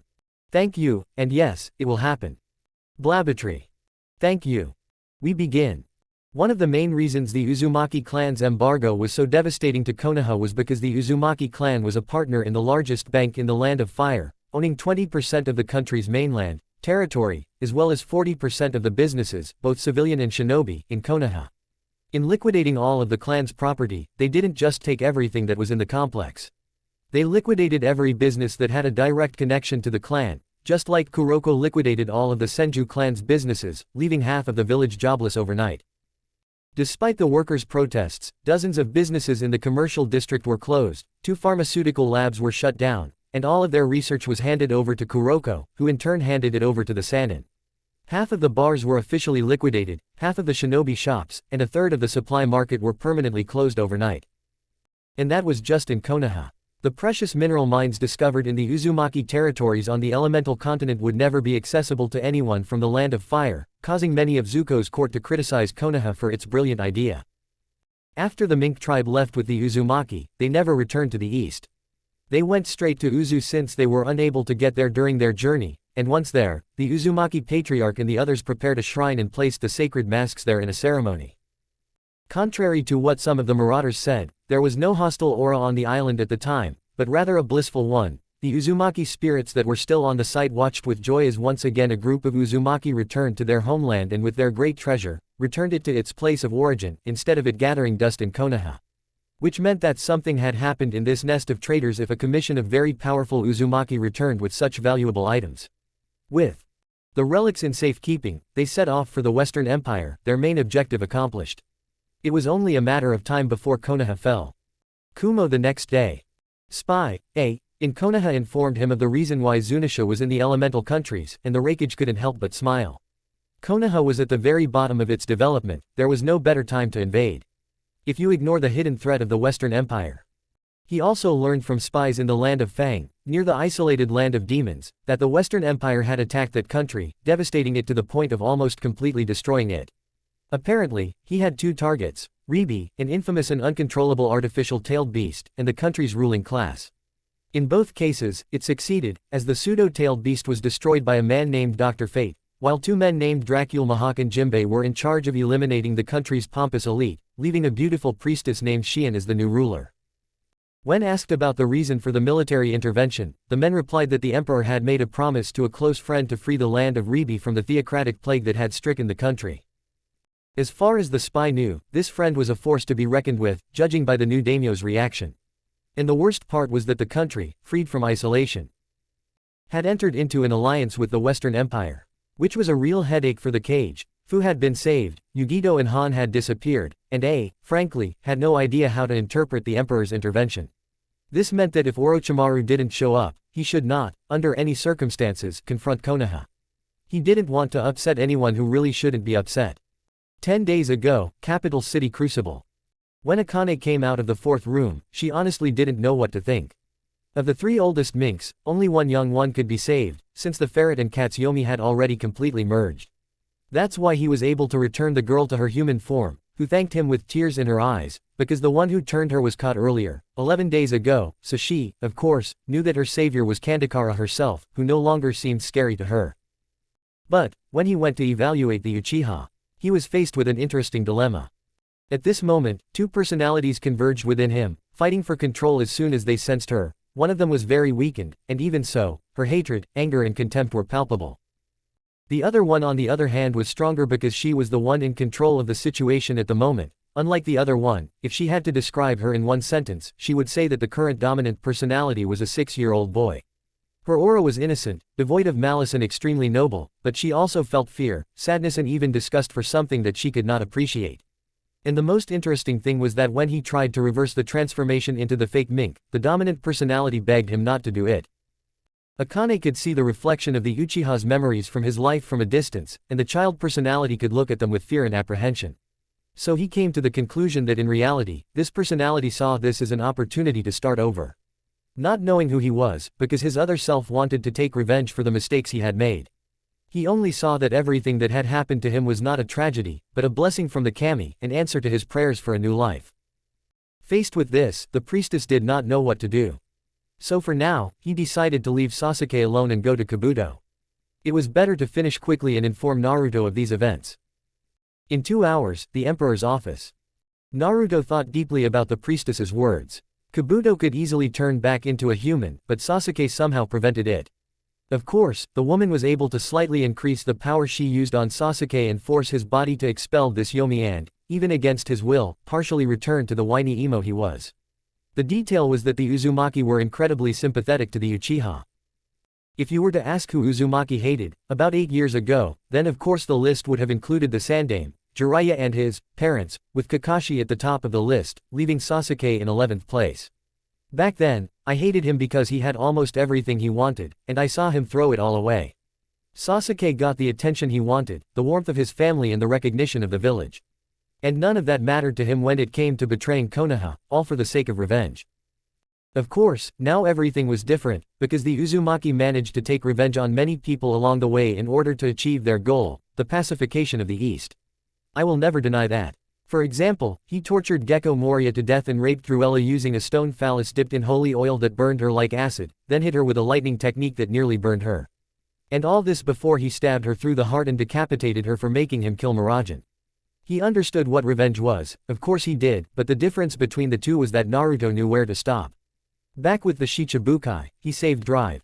Folk, Moria's personal physician, and his other subordinates lived there. Absalom currently resided in Zo, owning a thriving tavern, while Perona was currently engaged to Hyuga, who she had fallen in love with when she saw him and the others come to Karen's rescue party and tell her the good news that the battle had been won. And as I mentioned, in addition to BB Hood, the Ainsland sisters, Felicia, the Echidna, also a type of monster Eva, the ogre Tionisia, and Dulcan Lala had been pardoned by the emperor along with their troops, and were living in different points of the empire, separated from each other but eventually living in peace. I knew Sasuke wouldn't do that. If Naruto somehow found out the reason for the Uchiha clan's downfall, he had no doubt that he would not go after the 3 mummies alone, but would be stupid enough to try to force both the Hokage and the village to pay for some mental sharpa, and then see who he would go after next. Unfortunately, no one in Konoha, not even the civilian council, the Sandaime, Danzo, or even the leaders of the minor clans, realized that they had only created a monster that would rip their throats out at the first opportunity. All of this was done to pamper him and reinforce the idea that just because he was an Uchiha, everything he wanted was rightfully his. And now, 10 minutes after his friend explained everything, the fake mink was standing in front of him, scared out of her wits about being in front of a monster who told her that he killed creatures like her just for fun. Of course, she believed Tuya. She may have only known him for 10 minutes, but he had warned her very clearly about the terrible man who killed creatures like them. So I felt a sense of panic when I stood in front of this man. Please sit. Uzumaki offered her a seat, and his voice seemed genuinely kind to her. So she let her guard down a little and did as this fearsome man asked. I suppose they already explained to you that this is not your true self, Uzumaki suggested, to which the frightened pseudo-mink nodded fearfully. That you are actually human, and that we want to return you to normal. She nodded again. So I want to understand why you want to stay in this form. To be honest, this question threw her off balance. Something inside her told her that her life was filled with pain and suffering, that going back to her old self would only prolong the pain, and she just wanted to find peace. From what the 6-armed snake had explained, what had happened to her had erased her memory, and it could be restored within the next 2 weeks, but although she could still become human again in 3 weeks, her memory could no longer be restored. What had been would be lost forever. And strangely enough, this did not frighten her, on the contrary, it brought her relief. And so she answered. She was sincere in front of the man who was listening to her carefully. She explained that although she could not know it, something told her that going back to her human state now would only make her suffer, that if the problem was who she was, they would return her to her human state when her memory would no longer return, but that they would leave her like that. She even went so far as to beg for mercy and plead with him not to be so cruel and hurt her so much. Very well, Uzumaki said, I have made my decision. Shield headquarters, interrogation room. "Get in there, you piece of trash," the guard unceremoniously threw Kabuto into the cell he ironically shared with Orochimaru. And of course, I was not very happy to see him again.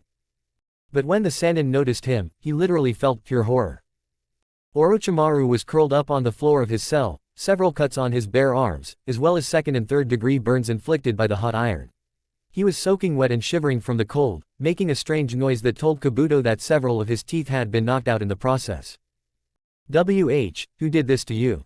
Yakushi asked, scared out of his mind. The Sannin only looked in his direction, with the expression of a dead man, causing the doctor to shudder just by looking at him.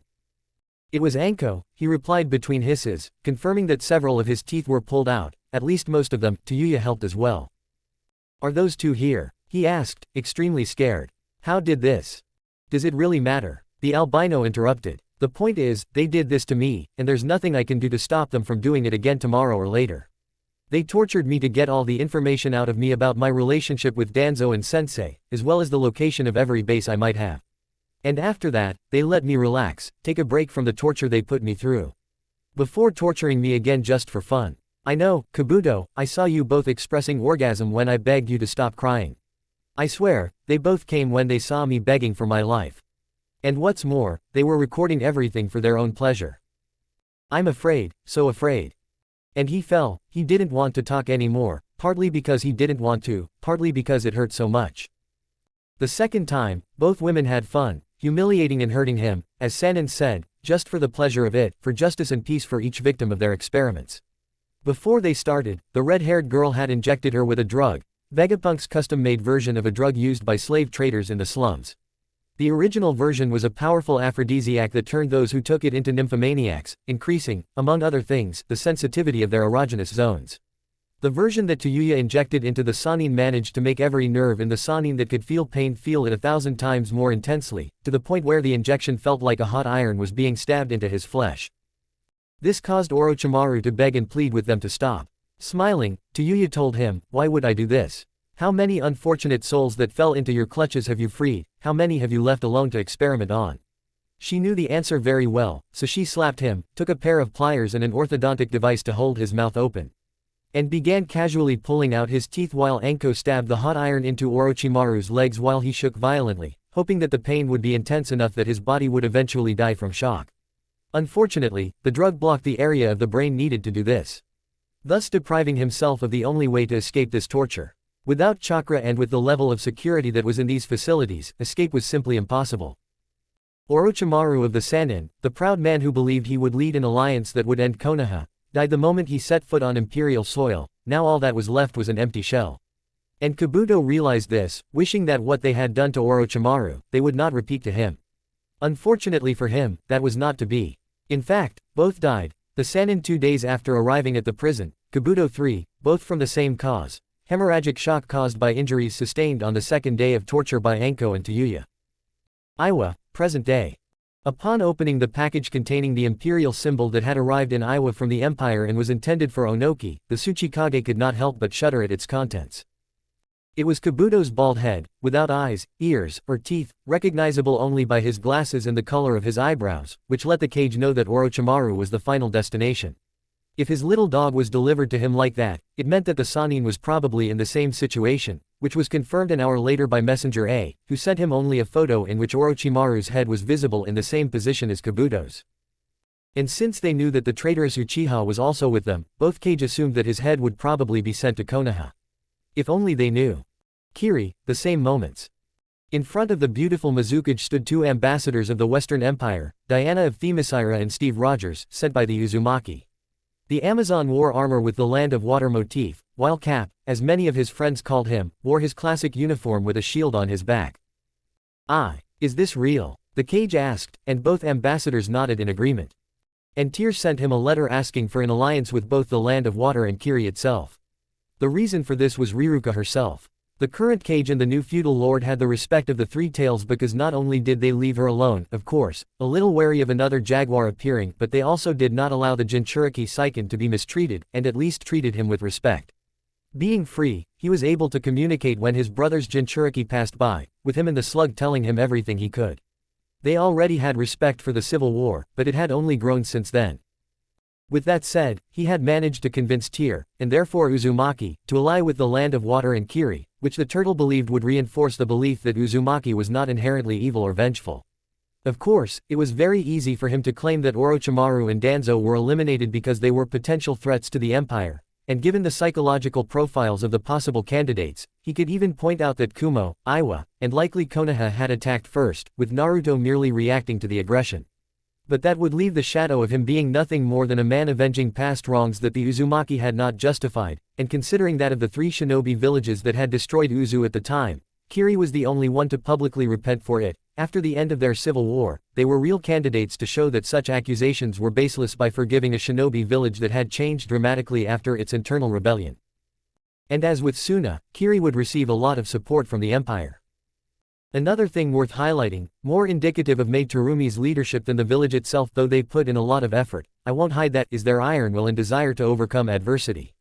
After winning the war, the Mizukage gradually regained the trust of her former clients and allies, to the point that they once again formed alliances with the smaller shinobi villages located near her country, as well as an alliance with Suna and 2 neutrality treaties with Kumo and Iwa. There were times when the beautiful Godime was ready to surrender, but she somehow managed to overcome the punishment, and to this day, if someone were to ask the Kage who they respected, the other officers would answer, Maid Terumi, without hesitation.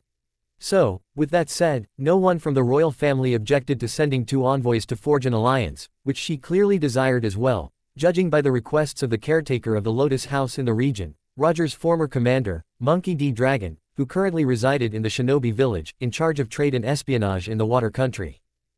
That's right, my lady, Rogers was charming, almost too much so that it was bad for his health, because his nobility made the Kage blush. Our mother the Empress's sister lived in Kiri for many years, and when she returned with her, she spoke well of both you and Lady Yu. Thus, unlike Iwa, Kumo, and Konoha, villages of dubious reputation, Kiri and therefore her country are ideal places for us to expand our trade relations. Before I sign anything, May said seriously, blushing deeply. Mr. Rogers, are you in a relationship? Both Diana and Steve, and Ao, May's assistant, were speechless at the question, when Cap, snapping out of his stupor, answered. So, lonely and unmarried, he managed to say in response to the Kage's gleeful expression. That man will not leave me alive, she swore to herself, causing Cap to feel an odd feeling. Otogakur, present day. Gurren and a recently recovered Yugo watched in horror as the short, brown-haired, bespectacled man and the man in black and white battle armor unceremoniously piled up the mangled remains of Orochimaru and Kabuto before turning and walking away.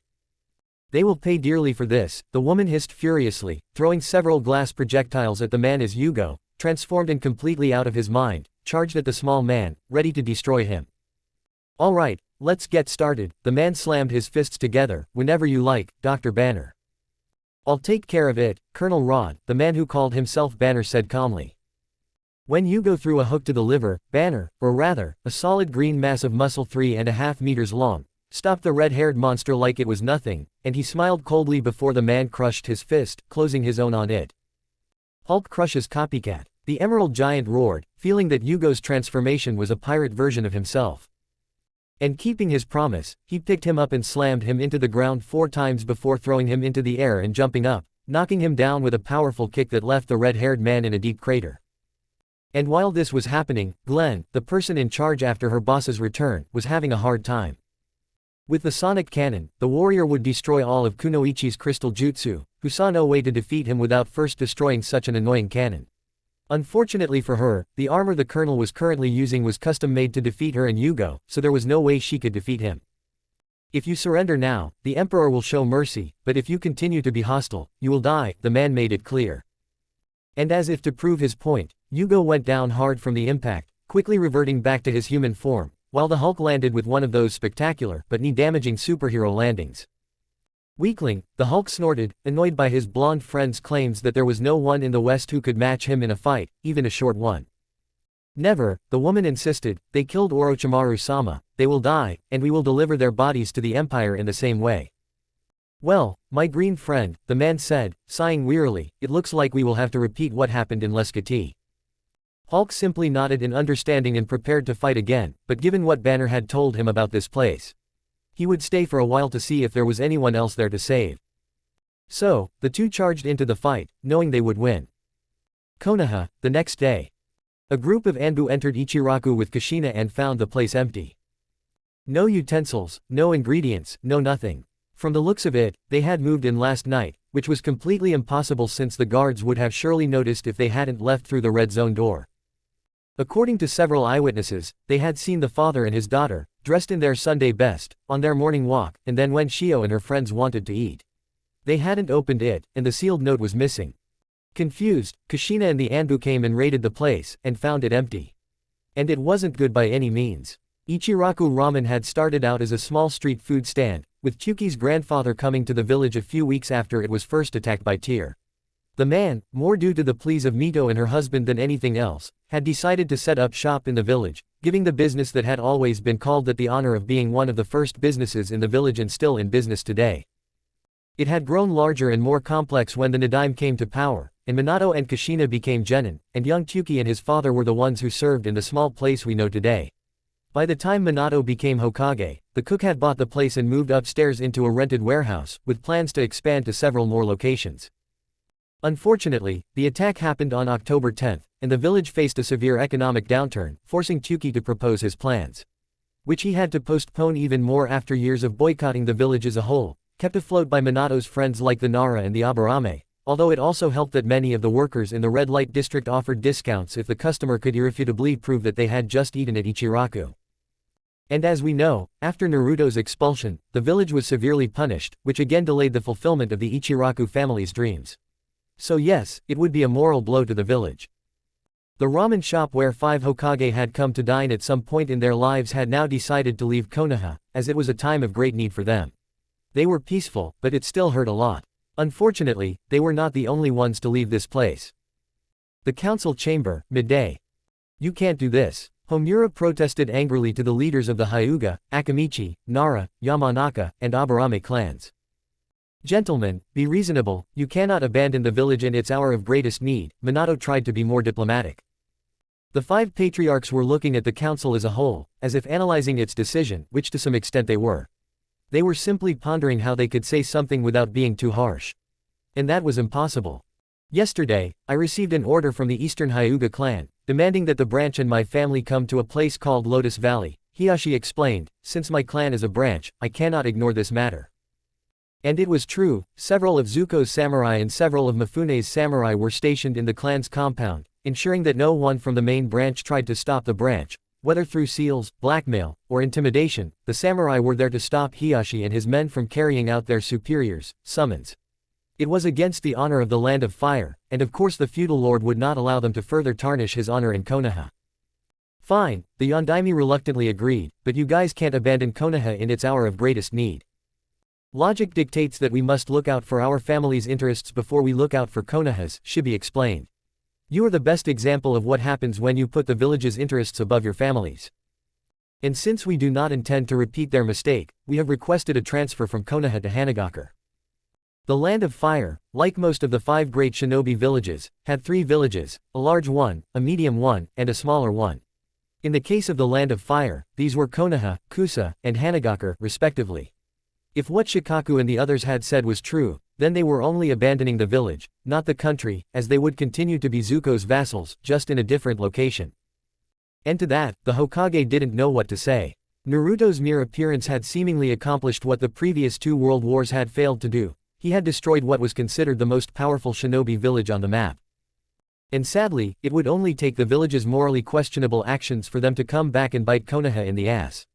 Unfortunately, it was only a matter of time before Orochimaru's army arrived, and with morale in the air, the blonde had no doubt that the village would suffer devastating losses. And so, when he saw that he had done nothing to make Shikaku and the others reconsider their decision, when the meeting was dismissed and only he and Kushina were left in the room, he began to cry. His stupidity not only destroyed his family, but also robbed him of the home he loved so much. And all for nothing. Chapter 16, The High Point Peak. You know, this dysgraphia problem, excuse the keyboard taps and autocorrect horrors. And remember, Naruto and its characters are the property of Kishimoto-sensei. First of all, I'm not dead, thanks for following me. Review. I owe you for this one. Chapter dedicated to Irina Akashira. Your feedback on deciding whether this is an Eastern or Western message or not helped me realize that I have a serious neurological problem. I literally owe you my life. In fact, this is why I haven't updated anything since Atonement and Hope. I had to get surgery and all. We begin. The Namikaze brothers sat on a park bench, opening their lollipops and preparing to eat them in complete silence. This morning, the last real connection they had with Naruto, even indirectly, disappeared and never returned.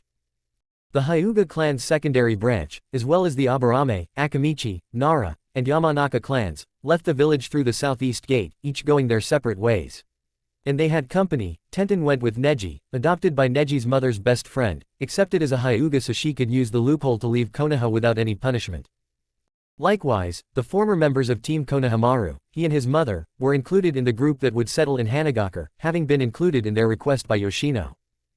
And she would be a bad cousin if she let Gina, her son, and his friends rot in Konoha. And by Kami, I was not going to let that happen. They were not officially seen off, since there was no one at the gate to see them, save for the lazy guards at the gate. Over time, things changed. The new residents of the smallest shinobi village in the country were the only ones that some, like Sum and Asuma, called cowards and traitors. In Shikaku's opinion, it was up to them. They would sooner or later realize their mistake, especially if an alliance that would possibly be led by a renegade Sannin came knocking on their door. The thing was, houses were built by people, not buildings, so she would rather see her grandchildren grow up in another village, but she wanted to see that. That would never happen in Konoha, so it was better to leave the place without honor than to die with her. Noon. Minato finished reading the report that Jiraiya's spy, who was collecting and compiling information, brought to him after the target learned that his boss was in the hospital. The report talked about the latest events that they hadn't seen due to their own problems. From Suna and Kiri's alliances with the Empire, the conquest of Taki and the disappearance of Han, Yugito and Fu, as well as the gifts left in Iwa and Kumo. And finally, it ended with the news of the destruction of the Demon and Rice Fields countries at the hands of the Eastern Empire. As for the military alliance incident, I was well aware that the renegade Sannin posed a greater threat to the Empire than Kumo and Iwa, from a purely political standpoint. Of course, since the lands of Lightning and Earth bordered the wall, they posed the most immediate threat to the Empire's national security. However, Orochimaru's fondness for cruel experiments of all kinds was well known, and Naruto would surely have seen fit to eliminate Oto preemptively or as retaliation if the arrogant Orochimaru were to sneak into the Empire and try to do his thing. Leaving his and Kabuto's heads behind, he simply warned, "Mess with my empire, and this is your destiny." And it seemed to work, as Kumo and Iwa withdrew their forces back to their countries. At that moment, whether it was voluntary or not, Minato was clearly hoping for the former, hoping that Naruto still held Konoha in his heart and that what had happened was something one-sided on Arashi's part. They owed him a lot for dodging that bullet for them. For now. As for the Jinchuriki, he assumed that Akatsuki was the culprit in that case. It was obvious that whatever they were planning, once they fully knew the location of the missing Biju, they would resume their plans again. Since Gaara was still in Sunat, they didn't know that Shukaku was free. No action had been taken against that village for the time being. But for now, two enemy nations with two Jinchuriki had lost their weakest, which was a relative relief. But the question was, why did Naruto destroy the land of demons? Without that answer, and given the current situation, unfortunately for Minato, he would be forced to view Naruto as a potential enemy of Konoha. I just hoped I would never have to do that. Love, at the same time. What do you mean they aren't here? Obito Uchiha asked, clearly annoyed even without his idiotic mask. The true leader of Akatsuki saw no need to show his true colors. After all, to the disappointment of his plans, the only members left were those who knew about his situation, or at least what he assumed it was. Well, that's it, Zetsu admitted. Itachi and Kisame went to recruit Dao Pai Pai while he was hiding in the Land of Claw. However, when they arrived, two agents of the Empire were already waiting for them and began fighting them. 2 days ago, somewhere in the Land of Claw, the so-called world's greatest assassin, the infamous Dao Pai Pai, lay dead in an unnatural position in the small shelter he had been hiding in. As far as the Sharingan user could see, the infamous Red Crane had been decapitated by a very sharp sword after being caught off guard, judging by the expression on his face. And that was the most frightening thing. It took a lot of skill if you wanted to catch someone like Dao Pai Pai off guard. You could almost say that the killer of the renegade shinobi from Iwa was still out there. The noise they heard outside the hideout suddenly confirmed that statement. As the two of them were leaving, what they had feared the most happened. Two of the Empire's fighters, two of whom looked like they were subjects with powers that could counter their abilities, were looking at them, judging their every move. Well, it seems like the Kyuubi brat is highly respected by the Emperor or something, Kisame smirked, but either way, we don't look like those 4 losers the Empire defeated. One of the two simply shrugged. He was a man in his 30s with long blonde hair and onyx eyes.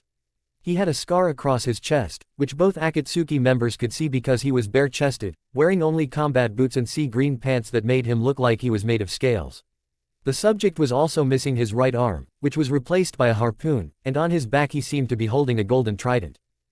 Yeah, that kind of arrogance will be his undoing. The other man didn't give much thought to Kisami's bravado. She was a very beautiful woman with dark purple hair and light purple eyes. She was wearing a sensual blue shinobi outfit that almost completely exposed her sexy legs. You need to capture her quickly, Itachi, who was always laconic, said, so try not to kill the opponent. The Uchiha had clearly chosen his opponent, since he knew that Hoshigaki would not leave his opponent alive under any circumstances. The plan was to pry information out of him about Naruto's whereabouts, go to the Empire himself and see what he knew about his brother before asking to meet his relatives and thus at least die in the company of his own blood. Itachi knew he was living on borrowed time, or at least that was what he wanted, as everything he had fought for had gone to waste and he would have to die the way he wanted. With that in mind, she charged at her opponent and left it to Kami to make the decision. Samahata met the blonde's harpoon head-on, which to the swordsman's relief, he did not move his arm too far. That meant the man was damn strong and this was a challenge worthy of his skill, one he would emerge victorious from to claim that he had succeeded where others had failed. In theory, that was the plan, but in practice, this deadly shootout only showed that this man was very strong and skilled, so he should be very careful. Siahaha, it's been a long time since my last serious fight. The former swordsman Kiri was enjoying the moment. What is your name? I would like to know the name of the opponent who gave me such a wonderful fight. I am Arthur Curry, King of Atlantis, the king introduced himself. When the Emperor told me that there was a man like you in the East, of course I wanted to see you in person. I suppose I exceeded your expectations, the ceviche face proudly declared. In fact, I am disappointed, the king said sincerely, which angered the swordsman. That swordsman who was with that idiot Hody Jones was a more serious opponent than you. I will show you what a difficult test is, Kisame exploded. Water ejection, hydro pump. The monarch was unable to dodge the powerful column of water released by the swordsman for two reasons. Firstly, due to the short range from which he fired, almost no one was able to react in time to dodge it. Secondly, there was no need for him to do so. As Kisame could see when he saw the mocking smile of the man born in Atlantis who lowered his arms from the exposition, and worst of all, according to empirical data, the cursed one did not move a single centimeter from his position. Not one. How the hell did this happen? He was shocked to see that one of his most powerful water jutsu did not harm his opponent. Atlantis is an underwater nation, genius, the king explained. My people can breathe the sea and survive up to 1,000 meters underwater, just as you can survive on the surface. A small splash of water will never hurt me, especially thanks to my hydrodynamic body. The uncle with the saw-toothed teeth clenched his jaw in frustration. The fight was going to be even more difficult than he had imagined. Itachi and the woman he was fighting exchanged a series of knife and stabbing strikes with no clear winner. For the Uchiha, this would be a result of cautious predictions, provided that the fight did not last longer than it already had. To the Uchiha's surprise, the girl he was fighting was using something called a psycho sword, a kind of sharp blade created with a power he had never seen before. Well, when he used his dojutsu on her while performing this technique, she showed nothing, letting the natural prodigy know that whatever had caused this was definitely not a Kekkei Genkai or an S-rank jutsu. The Emperor had truly tricked them both. Fire element, phoenix bullets, he spat out sparks of fire that turned into projectiles, shooting with deadly predictability towards the young woman who had used a kind of wall that appeared out of nowhere, with the same trace of energy as this sword. My turn, the young woman declared, her eyes flashing menacingly before unleashing a barrage of shrapnel that Itachi could barely handle. He realized once again that this woman was a suitable opponent for him. After all, if he couldn't predict when she would attack, it would be very difficult to defeat her. More than anything, in this fight, he would have to be a man of plans again and thus see how feasible it was to survive in order to carry out his plans. I believe the Emperor values Naruto-san highly if he sends you both to fight us, the Uchiha said with pride in his voice. Someone who knew him, like Kisame, who was very busy trying not to die, would have noticed immediately, causing the swordsman to make the mistake of being distracted by the steadfast Uchiha's sudden confession. And he was almost impaled by the harpoon the light-eyed shooter was aiming at his stump, which made him think of a better strategy. The Emperor doesn't hold him in high regard. Akatsuki was surprised, not only because he had turned to look in the direction where Zetsu was spying on them, filming the fight, but also because of the nature of his words, he is the Emperor. Kisame and Zetsu went white with fear, one of them was finally visible. If that was true, then that meant he was unattainable. Their fight clearly showed the scale of the power they would be facing. If this pair, who were clearly sent to nullify his abilities, were serving Naruto, that meant the Uzumaki was the strongest in the world. And that really made everyone present break out in a cold sweat. That, whether it was true or not, made it clear that Akatsuki would never be able to obtain the Kyuubi. According to Elder Emo and Ceviche Face, and in the case of Aloe Vera and Mamadus, Uzumaki's power surpassed even what Nagato or Madara could have. And it should have, if what the three of them heard during the tournament was true. Who fought several very powerful demons and always came out on top. Although the stories were usually somewhat exaggerated, such as crediting him with killing all 6 demon lords when he only killed 3, Druella, Debonair, and Hadler, Goku killed Cold and Thanos, while Darkseid was killed by Kal-El and Meliodas, and Goku killed the tyrannical demon's best general. I see we all bet on the wrong horse, Itachi thought proudly. After all, for most of his childhood he had considered Naruto his most trusted Anbu guard along with Yugao.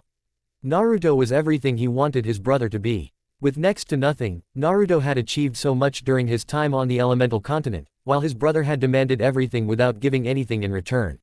The Uzumaki had been exiled with next to nothing and had taken on a challenge without any of the great shinobi villages to back him up and had accomplished a feat that was beyond belief. Sasuke on the other hand hadn't grown or changed at all. Something Naruto had obviously done. He was quickly snapped out of it by 2 things. One was the cry of pain Kisame let out when the king's harpoon that he was holding Samahata with pierced his right shoulder, and 2 was because Psylocke's psycho sword was about to break through his defenses and cause serious consequences. Curse you! I will kill you! Kisame roared in rage. A burst of water, a huge clash of waves of water explosion. A huge dome of water surrounded all participants due to Kisame's reckless attack. The man thought that this way he would be able to kill a man born in the east, but he was gravely mistaken. How did you know? He simply felt like a locomotive ran over him, and when he looked closely, he saw that the king of Atlantis hit him with great force, and the worst part was that he was not tired and did not receive the slightest injury. Atlantis is at the bottom of the ocean and surrounded by water. Genius, the monarch smiled slyly, that is why none of your water attacks work on me. I believe I have mentioned this before. If the jutsu does not work, I will crush you with brute force. Kisame then merged with Samahata, taking on a form similar to Atlantis, neighbors, the underwater fishman island. Like a shark fishman, and a very ugly one at that. With a battle cry, Kisame charged forward like a bullet to attack the king, who began to block some of his strikes, dodging most of them. And counterattack, exploiting the many gaps in Kisame's defenses. True, only a few shinobi could handle the scenario that unfolded in Kiri, but there were many in the east who could. And he was fighting one of many who could not only handle him, but could easily surpass him on the battlefield. To Kisame's disappointment, the water seemed to increase Arthur's strength, stamina, and speed, and to that was added the fact that it seemed to be true that he could breathe in water, and that he had obvious experience fighting underwater. Damn, he wasn't lying when he said he lived underwater. The swordsman cursed his luck as he clearly heard through the medium that Itachi and his opponent had managed to escape from the dome and were fighting on its surface, with the advantage of being born in the Confederate States. The worst part is that he can breathe underwater, and I can't. It was true that thanks to the fusion, he could hold his breath for a very long time, longer than most shinobi in existence, but at the same time, no one could fight him by testing his lung capacity underwater. Until now. Ceviche's face quickly flew out of his thoughts as he felt an overwhelming sense of power coming from the monarch holding the shining golden trident, causing Ceviche to feel very uncomfortable.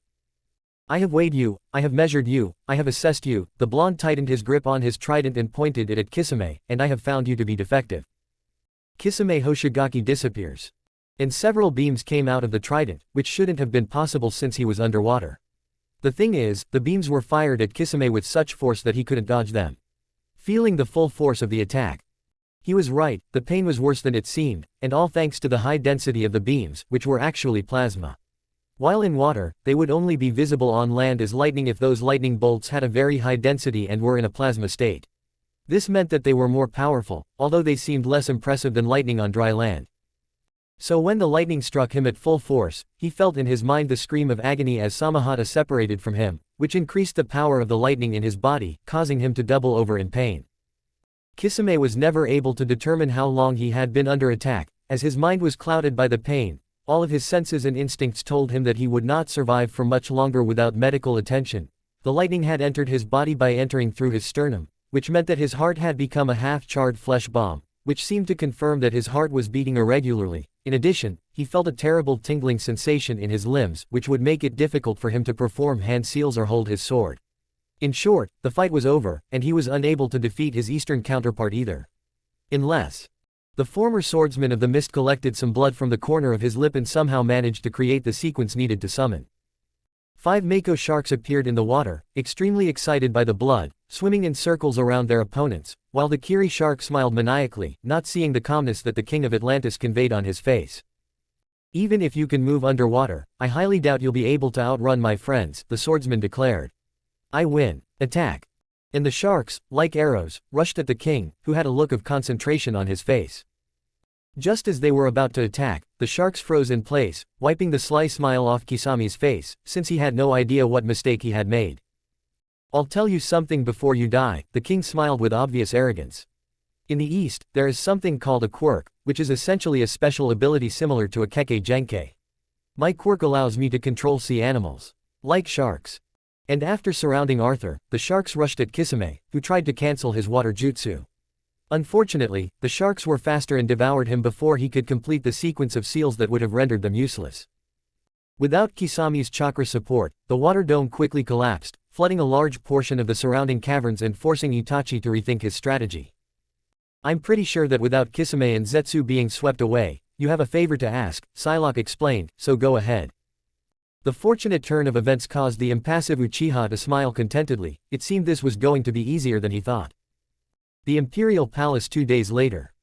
Itachi Uchiha, one of the greatest shinobi ever born in the West, the Empress Mother greeted, and the only male Uchiha clan member who doesn't have a broom up his ass. There were a few amused chuckles at the remark, but the Uchiha ignored it for the sake of his goal. Furthermore, even if he wanted to answer her, he knew full well, given the aura of power emanating from the woman, that he was no match for her and the members of her personal guard. The Uchiha nodded without further ado and added, "If you are not too bold, may I inquire as to the whereabouts of Naruto-san?" And as if just saying his name could summon him, Uzumaki arrived with several members of his court and a young woman dressed as a servant. A minked cat, if the Uchiha had understood correctly. "The last time we met, you were trying to capture me." Uzumaki opened and closed the quotation marks with a gesture, surprising Itachi with this, which meant that he knew what his true purpose in Akatsuki was. "Now add to that the fact that I was exiled because of that idiot Sasuke, and the equation is not in your favor at all," Uzumaki asked sharply before relaxing his face. "Luckily for you, I don't hold a grudge against either you or Sasuke. I heard rumors that my foolish brother managed to leave the village successfully this time," Itachi commented disappointedly. "I'm surprised that, given all the time that has passed, he hasn't decided to come here in search of those who humiliated him, in order to kill those who did this to him." "And what makes you think that Tem and Pidakimaru, along with their chrome rail switch, haven't entered the empire?" Naruto asked. "Orochimaru and Kabuto were returned in pieces to their village, but your brother is still alive, safe, and in this room." Itachi figured that Sasuke would be tightly chained and gagged if he couldn't hear him screaming and cursing when he entered. But when he looked around, he saw no sign of his whereabouts. "Minked cat," Naruto guessed his thoughts, "I will tell you a little story, Itachi, and make you an offer." The city of Tiram, 2 days later. The city's customs office was finishing up their day by sending a rather strange report to the emperor, which they sent with urgency considering the circumstances.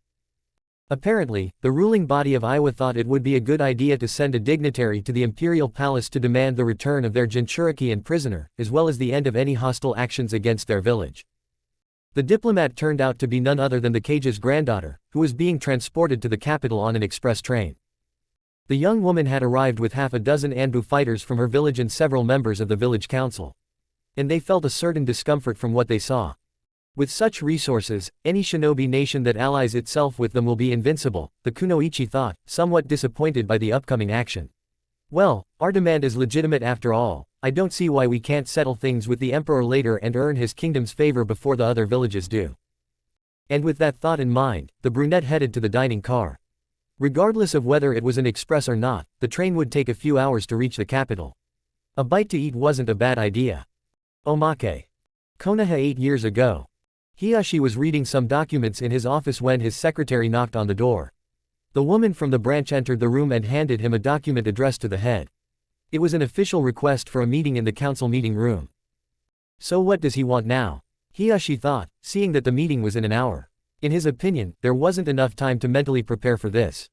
Minato had only returned 2 weeks ago, and something, very interesting, had started happening in the village. Interesting is a euphemism for chaotic. And if the revelation that the Yondaime was alive, as was his wife, had almost tied them together, the news that Naruto had brothers and that the Yondaime was in fact the Uzumaki's father. Given the circumstances in the village, things wouldn't have been much different if they had stayed there, Hiyashi thought, imagining the possibilities. Of course, Naruto would never have fallen into the arms of the Namikaze family. Not after what they had done to him. At the Nara estate, Yoshino was preparing her clan's traditional medicine for the headaches that Shikaku and many others were sure to have. It had become an ingrained habit in the village. After Naruto's exile, headaches had become a major complaint for many clan leaders and the Godime herself. Not only because of the tense council meetings where a fairly large part of the shinobi association was at odds with a smaller faction where the only clan that really mattered was the Inuzuka, but also because the entire civilian faction in this part of the shinobi association were at odds. The equation was closed by the fact that the economic and military alliances had been dissolved, all for the same reason. Naruto Uzumaki. Neither Ella, nor Sharona, nor Keiko, nor the other wives or clan leaders had any idea how much they would lose due to the Uzumaki's exile, but they were certain that Kami had decided that now was the best time to punish them for their past misdeeds against the Uzumaki. Hopefully this meeting wouldn't go as badly as I thought it would. 2 hours later. Well, judging by the look on Inoichi's face, his friend Yoshino had apparently been wrong. The meeting was turning out to be worse than they had expected. So, wanting to help her husband out a little, the beautiful Yamanaka asked him about what had happened at the meeting, unaware that there was a young girl sitting next to them, listening intently to what Inoichi was saying. After half an hour of discussion, Sharona realized the gravity of the situation, as did Ino. The heiress of the Yamanaka clan, like most, had heard about how dangerous the Wild East was, and because of this, she felt a tightness in her chest, as if she had just been informed that Naruto's body had been found while patrolling the country's border. She, like many others, including her parents, had assumed the talkative Uzumaki to be dead. And as if that weren't enough, a letter had arrived from Zuko, informing her that the feudal lord was cutting the village's budget in half. With the reduction, the outlook was not good at all. Hana Inuzuka was clearly unhappy with her mother's reaction to her summary of the meeting, especially considering the obvious hypocrisy she was exuding. After Naruto's exile, the temporary heir of the Inuzuka clan was in constant conflict with both her mother and brother. They were both so stupid that they blamed others for their mistakes, and Hana found this offensive. Ever since the day Tsunade gathered the village in the town square to announce the Yondaime's return and relationship with Uzumaki, Tsume had acted as if there was nothing wrong with what she had done. Something more false than the superjutsu created by Rock Lee. And considering that Tsume often participated in the fox hunt after the festival ended, hypocrisy was not even a vague term to describe her attitude. Which further widened the gap between mother and daughter. About 3 years ago, Naruto, as always, hid from the others to avoid being caught and abused at the festival.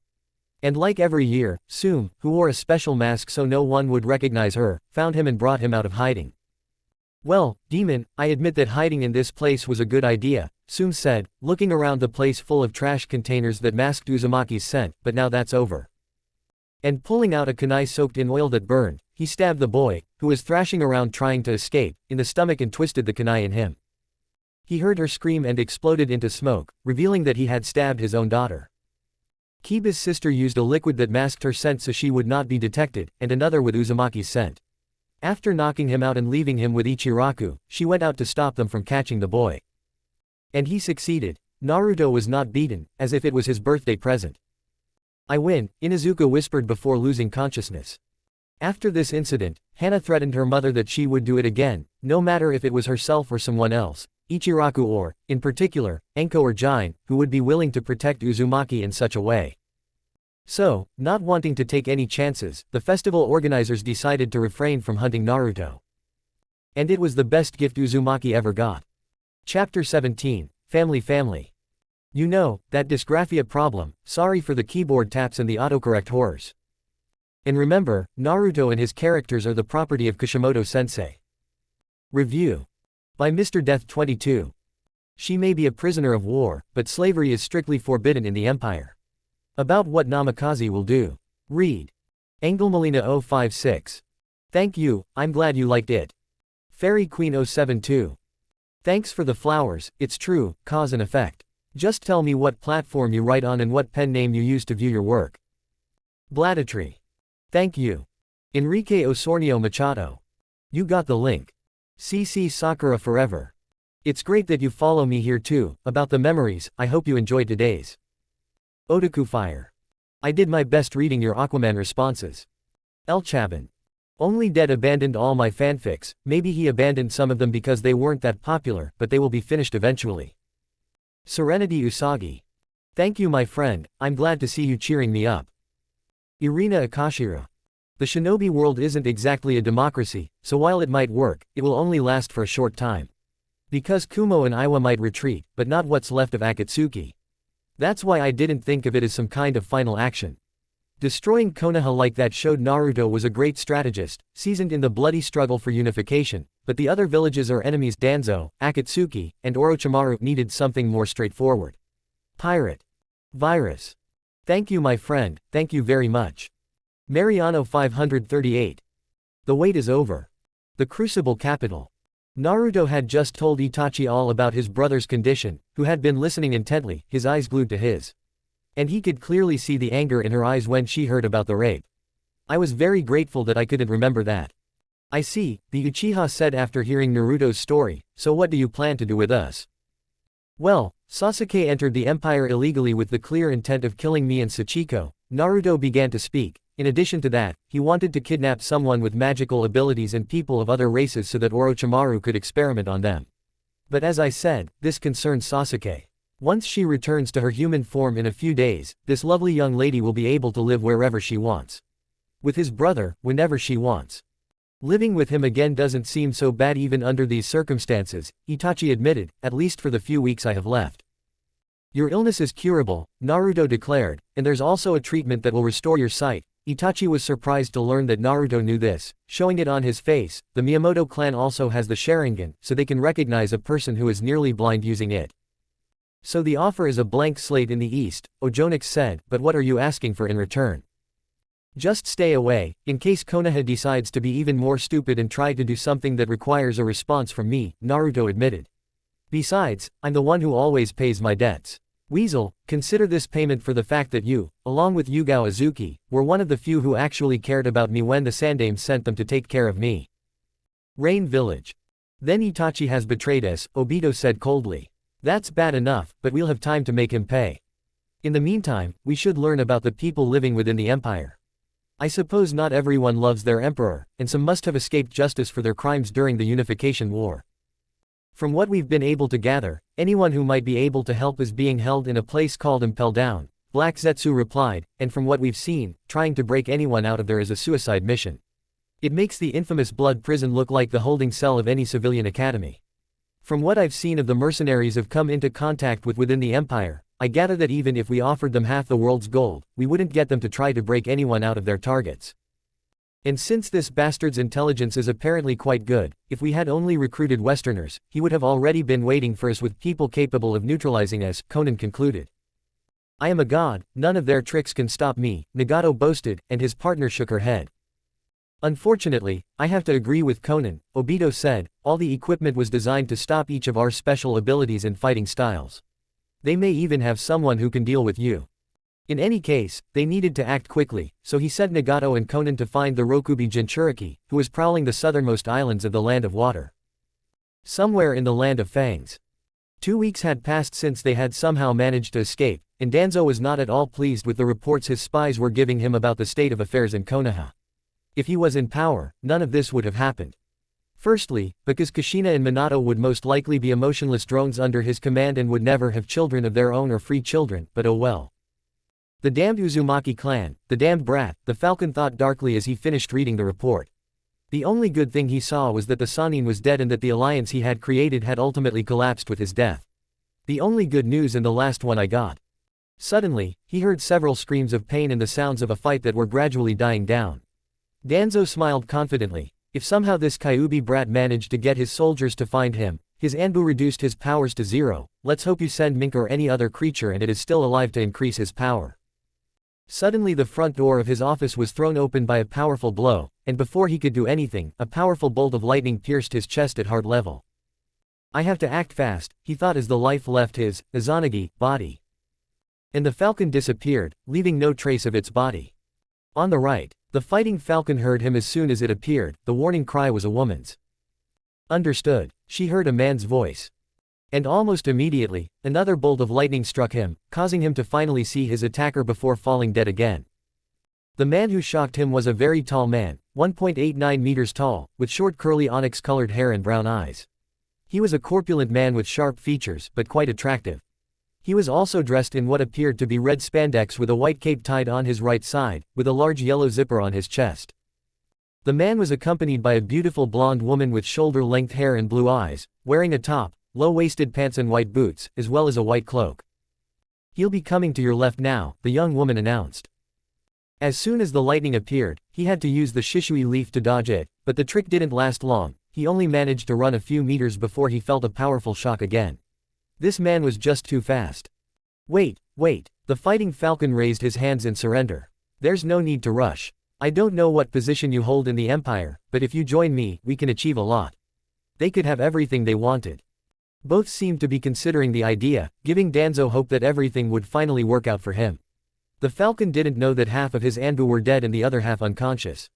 And even if that half woke up, thanks to the woman, they wouldn't side with her. "Come in," they both shouted at Koro, angering the Aztec mummy. "I understand, you are fools. In any case, I must thank this scoundrel for such a nice gift." The falcon smiled, opening his eye. "Koto Amatsukami. Now I am his master." Ha ha ha ha, they both laughed in unison, leaving the falcon indifferent. "My quirk protects me from the mental manipulation of any worm weaker than me," the blonde said between bursts of laughter. "And thanks to the magic that gives me strength, I am immune to mental manipulation," the young man said and added, "The Emperor knew about your eye, that's why he sent us. Naruto is smarter than you thought." "Okay, then I'll have to kill them." The falcon prepared for battle. Too late. He felt a terrible pain in the artificial arm that Orochimaru had made for him, and before he knew it, he heard a mournful cracking sound before the arm was separated from his body. He took a few steps forward before he saw the Easterner disappear, and when he turned around to see where he was, the man was holding his severed arm and the woman was about 2 meters to his right, creating what looked like some kind of crystal statue dressed in clothes.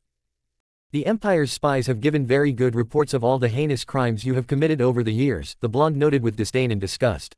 "That is why the Emperor sent us to finish off a potential threat to the Empire."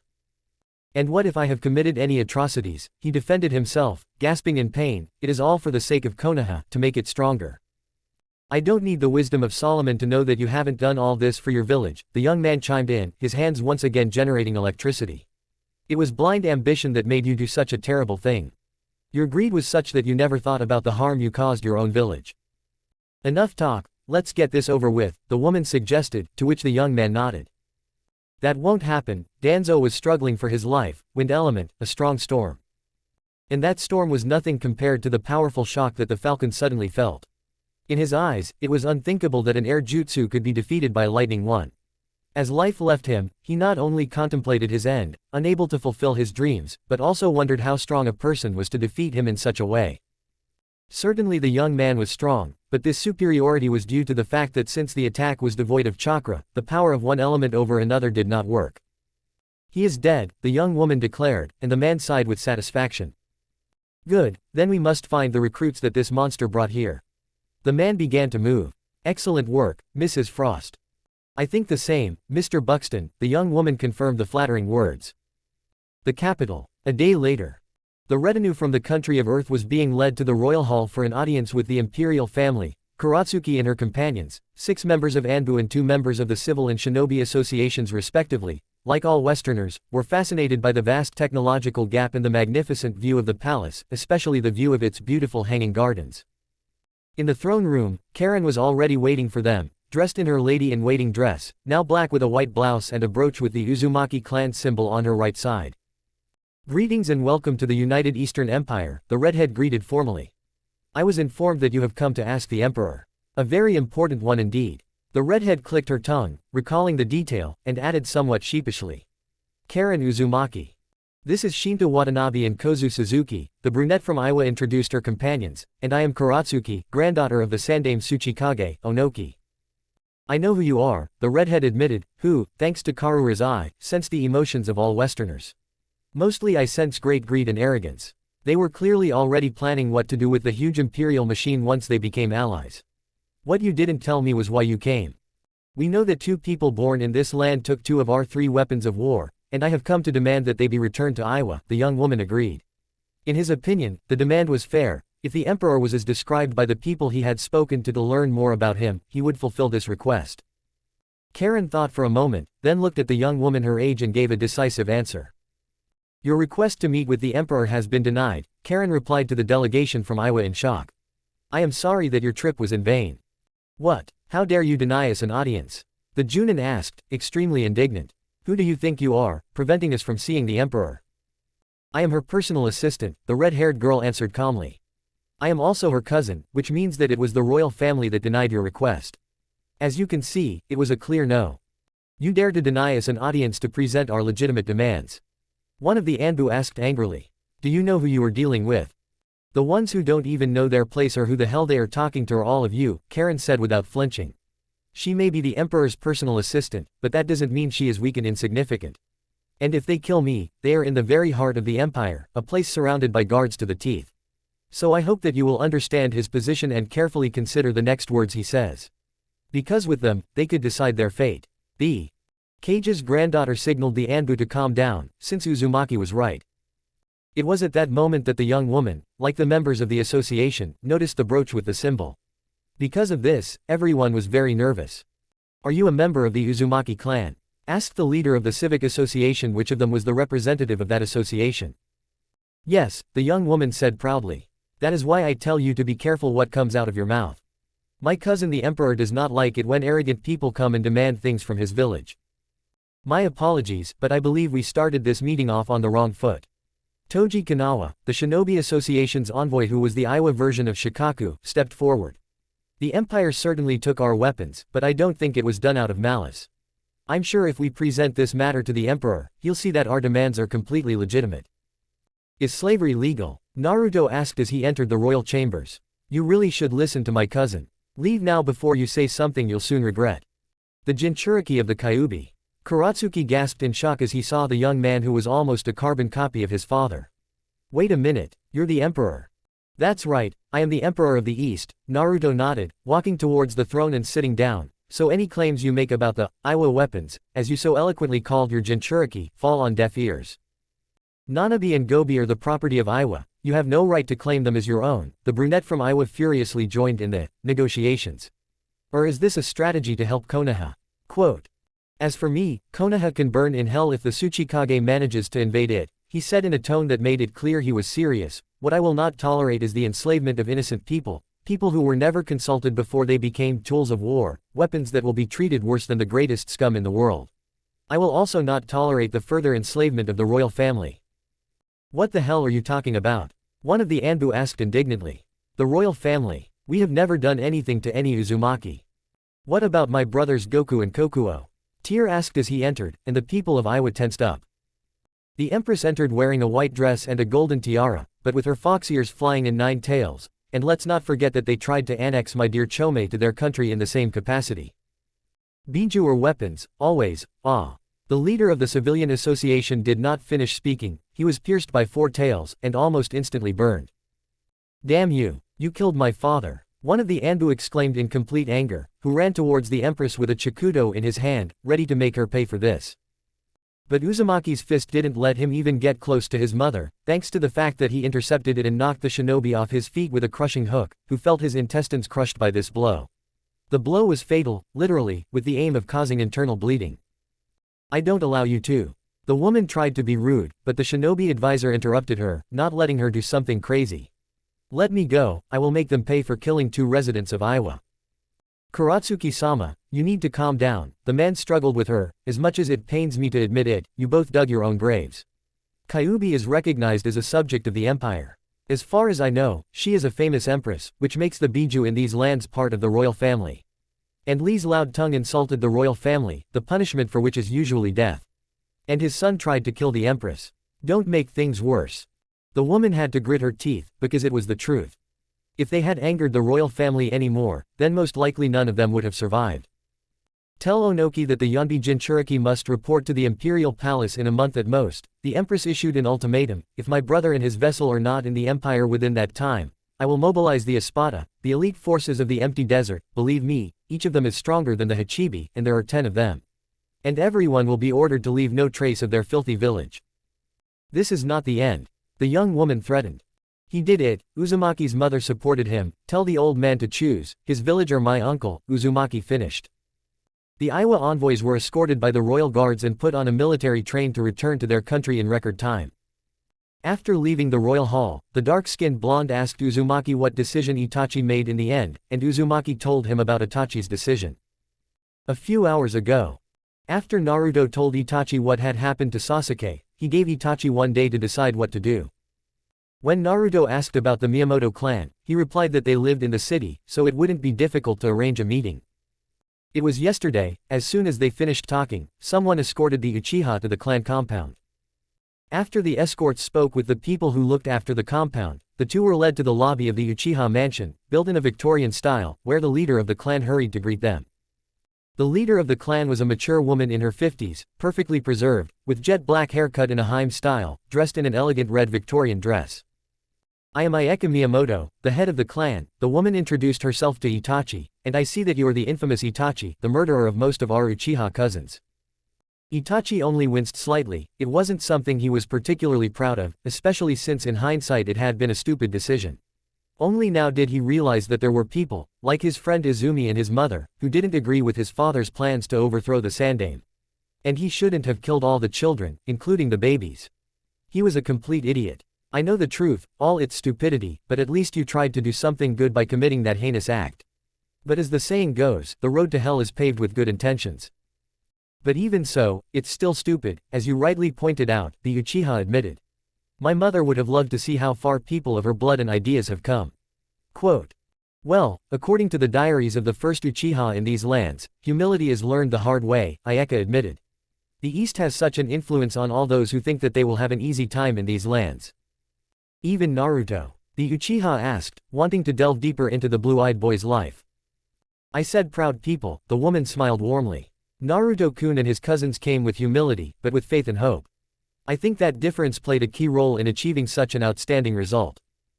But enough talk. He became a little stern, making the Uchiha feel a little uncomfortable. Why did you come? Then Itachi told him the reason for his visit. He wanted to stay with the clan, to die surrounded by strangers who were, in a sense, his family. It was better than dying alone, after a long and futile struggle, defending such an ungrateful place. And from what I can see, you're going blind, the woman concluded. I suppose years of using the Sharingan at full power is finally taking its toll on you. It's my illness too, Itachi said with a bitter grimace. I don't know how, but I've been living on borrowed time for years, and I don't think it'll last much longer. The only thing that makes me happy is that my brother was unexpectedly saved. I heard something about that, Ayeka commented. This is the first time that this tragedy is being considered a great fortune. Itachi nodded in understanding. She would be cleansed of the negative yomi, becoming human again, the detail being that with her memory erased, Itachi would soon leave the only family she had left, completely alone. I'm here to ask for asylum, since we are brother clans. With me gone, Sachiko will have no one left to call family. It will be a traumatic situation. But he has a family. You hope that the situation will become more bearable, Ayeka finished the thought. We will assume that I accept your request in good faith. How can I not know, given your past, that you don't use your sad reality to spy on the emperor for Konoha's sake? Because I'm tired of the village always taking my loyalty and sacrifice for granted, without giving back even a single bit of what they took from me, he said, a tired voice. I'm tired of being surrounded by enemies, of having to do things that keep me awake at night, in the name of an ungrateful village that has never honored a simple, noble, and fair request like that. While I had to sacrifice my family for the good of Konoha, the Sandaime and his companions coldly ordered me to kill my family, while the Yondaime pretended to be dead to play the perfect family. That they would destroy my Otudo and Naruto-san for their own interests and justification of their actions, all for the good of Konoha. All I want is to die peacefully, awake, with one eye open and a target up my sleeve. Ayeka kept looking into Itachi's eyes and they told her what she needed to know. He now understood that Itachi would never betray his trust because he had a simple wish and he would work hard to make it come true. He wanted to live the little time he had left with his family and free from persecution. It was something the matriarch could easily achieve. Very well, Itachi, your request is acceptable, the woman decided, causing a happy smile to appear on Itachi's usually imperturbable face. of course, in a few days we will be heading to Saraiti. I believe Retsuko will be able to do something about your illness, and if we cannot cure you, I believe we can make you as comfortable as possible. Thank you very much, Ayeka-sama, the Uchiha thanked, lowering his head to the floor and prostrating himself at the woman's feet as she motioned for him to stand. You don't need to thank me, the woman smiled warmly. That's what family is for, after all. I was 6 days later. This is outrageous. Onoki cried out in fury as he saw that the Uzumaki were not only refusing to return Han and Fu, but were demanding that Roshi go to the Empire so they could presumably extract the tailed beast and he could live in peace. And that was the least bad part he had been told. The Emperor was an Uzumaki, and to make matters worse, he was a descendant of the most infamous man in Iwa. That's right, came the chorus of voices from most of Iwa's civilian and shinobi councils. We can't let that scoundrel get away with it. Our hands are tied, we must submit to their one demand, Toji argued, causing outrage from most of those present. What did you say, Kanawa?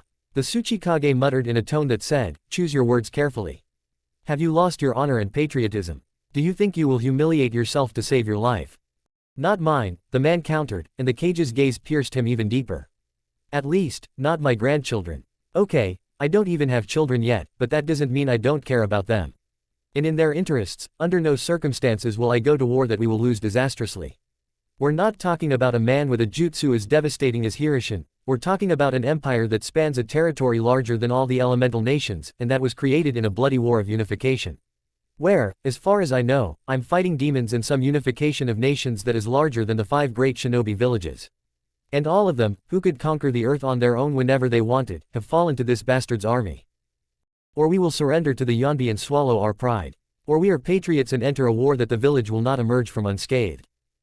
We do not have many military alliances, and our allies will most likely decide that it is better for them not to drag their countries into a war that they will lose. The council hall fell silent after hearing Toji's arguments. Some reluctantly admitted that they could not refute. But the old scar called the Yondaime Hokage made most, including Onoki, ignore all of these points. Iwa had already humbled himself before his father. He was not going to humiliate himself again, this time in front of his son, even if it meant death. Omake. 7 years ago in Suna, during the Chunin exams. The stadium was almost full due to the overwhelming emotions. At that moment, the final match between Hinata and Menma was taking place. A fight that was developing quite interestingly and which, according to Shikaku, his son, the Toad Sannin, Kankuro and the Yondaime, showed that the saying about a woman's fury was completely true. The clearly enraged girl with the pearly eyes was furiously beating up Namikaze. Just then, Hinata delivered a powerful kick to the redhead's chest and, without giving him a chance to breathe due to her using her chakra to make him cough spasmodically, she punched him in the nose with such force that she broke his septum. In addition to that, she activated Menma's sneeze reflex before an open palm hit him in the jaw, breaking through his defense. As Menma staggered back, Hinata returned to her stance. While the redhead had been busy sitting on his ass for the past few months, Hinata had been training long and hard, with Hiashi and Neji helping her reach her full potential. The restored Hyuga heiress moved forward, throwing punches low, then high, forcing Menma to block both, wincing from the blow. Then the distance was closed before he could recover. A straight punch to the face, followed by a punch to the chest. He dodged the redhead's punches, grabbed him by the hair, pulled his head back sharply, and smashed his elbow into his jaw, then slashed at his throat. She finished the combination with a soft punch to his left arm. Just admit that I'm better than you, trash, Hinata said, returning to her stance. Give up, and I won't leave you crippled. You were just lucky, Namikaze defended. But you didn't land a single hit, Hinata pointed out. And considering Neji beat him half to death and still won, your parents clearly backed the wrong horse. Faced with such a blow, Menma's parents had to grit their teeth. Unfortunately, the pearly-eyed girl was right. They had watched the footage of Naruto's fights against Kiba and Neji. Why had no one seen his immense potential to defeat opponents better trained than him using only the shadow clone technique in taijutsu worthy of a drunken troublemaker? Menma responded with a rasengan made from 3 shadow clones, while Hinata stood her ground, fending off Namikaze's attack. One of Neji's training methods was strength training, which he learned from Rock Lee. He did the same, and used the same methods to make Hinata faster.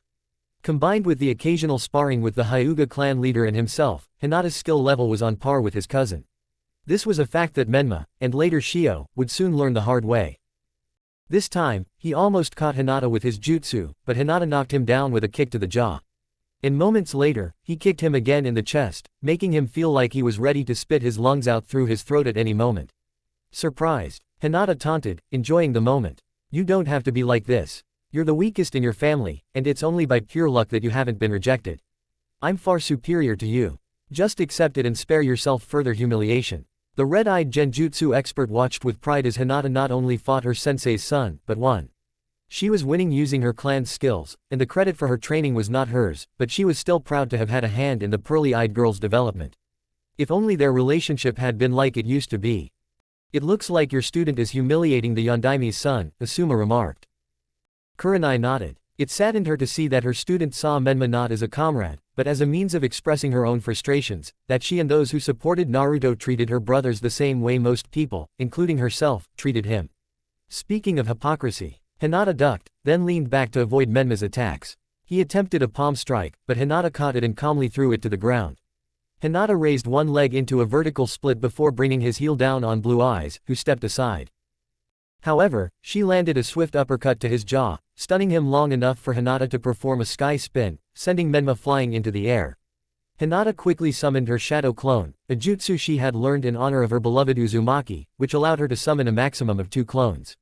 As Menma jumped from the impact of landing hard on the pavement, he stood up, albeit a little unsteady, while Hinata calmly remained in her stance, determination in her eyes. The stadium watched the battle unfold intently.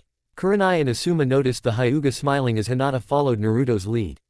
Hinata intertwined her arm with Menma's and twisted it to the point where the pain caused the Namikaze to fall to his knees.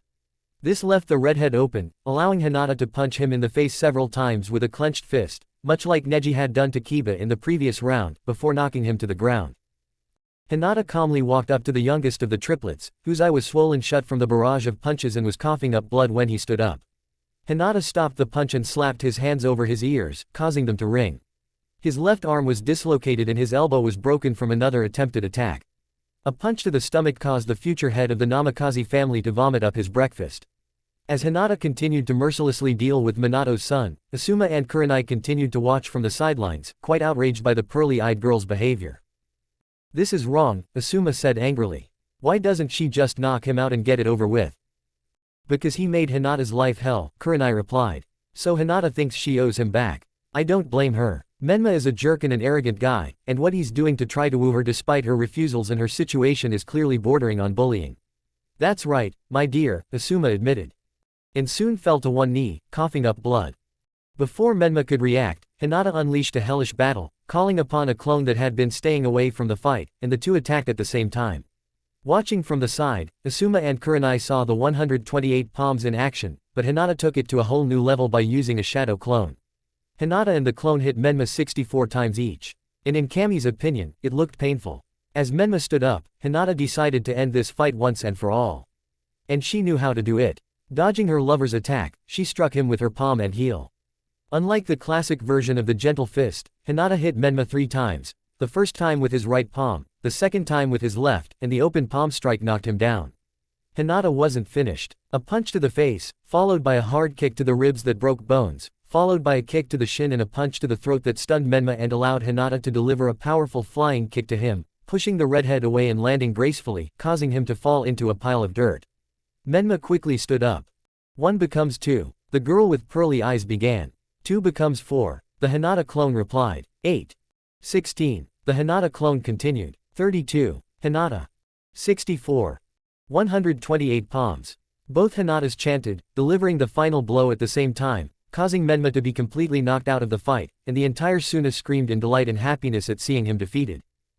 Then, as a final touch, Hinata simply turned around, looking proudly at the Hokage, and then at his wife, giving her a look full of compassion and saying that they abandoned Naruto for nothing, and it was all expressed in her eyes. Chapter 18, Sword. You know, this dysgraphia problem, excuse the keyboard taps and the autocorrect horrors. And remember, Naruto and its characters are the property of Kishimoto-sensei. Overview. I owe them because of force majeure. The country of Fang, 3 days left until the deadline for Roshi's introduction.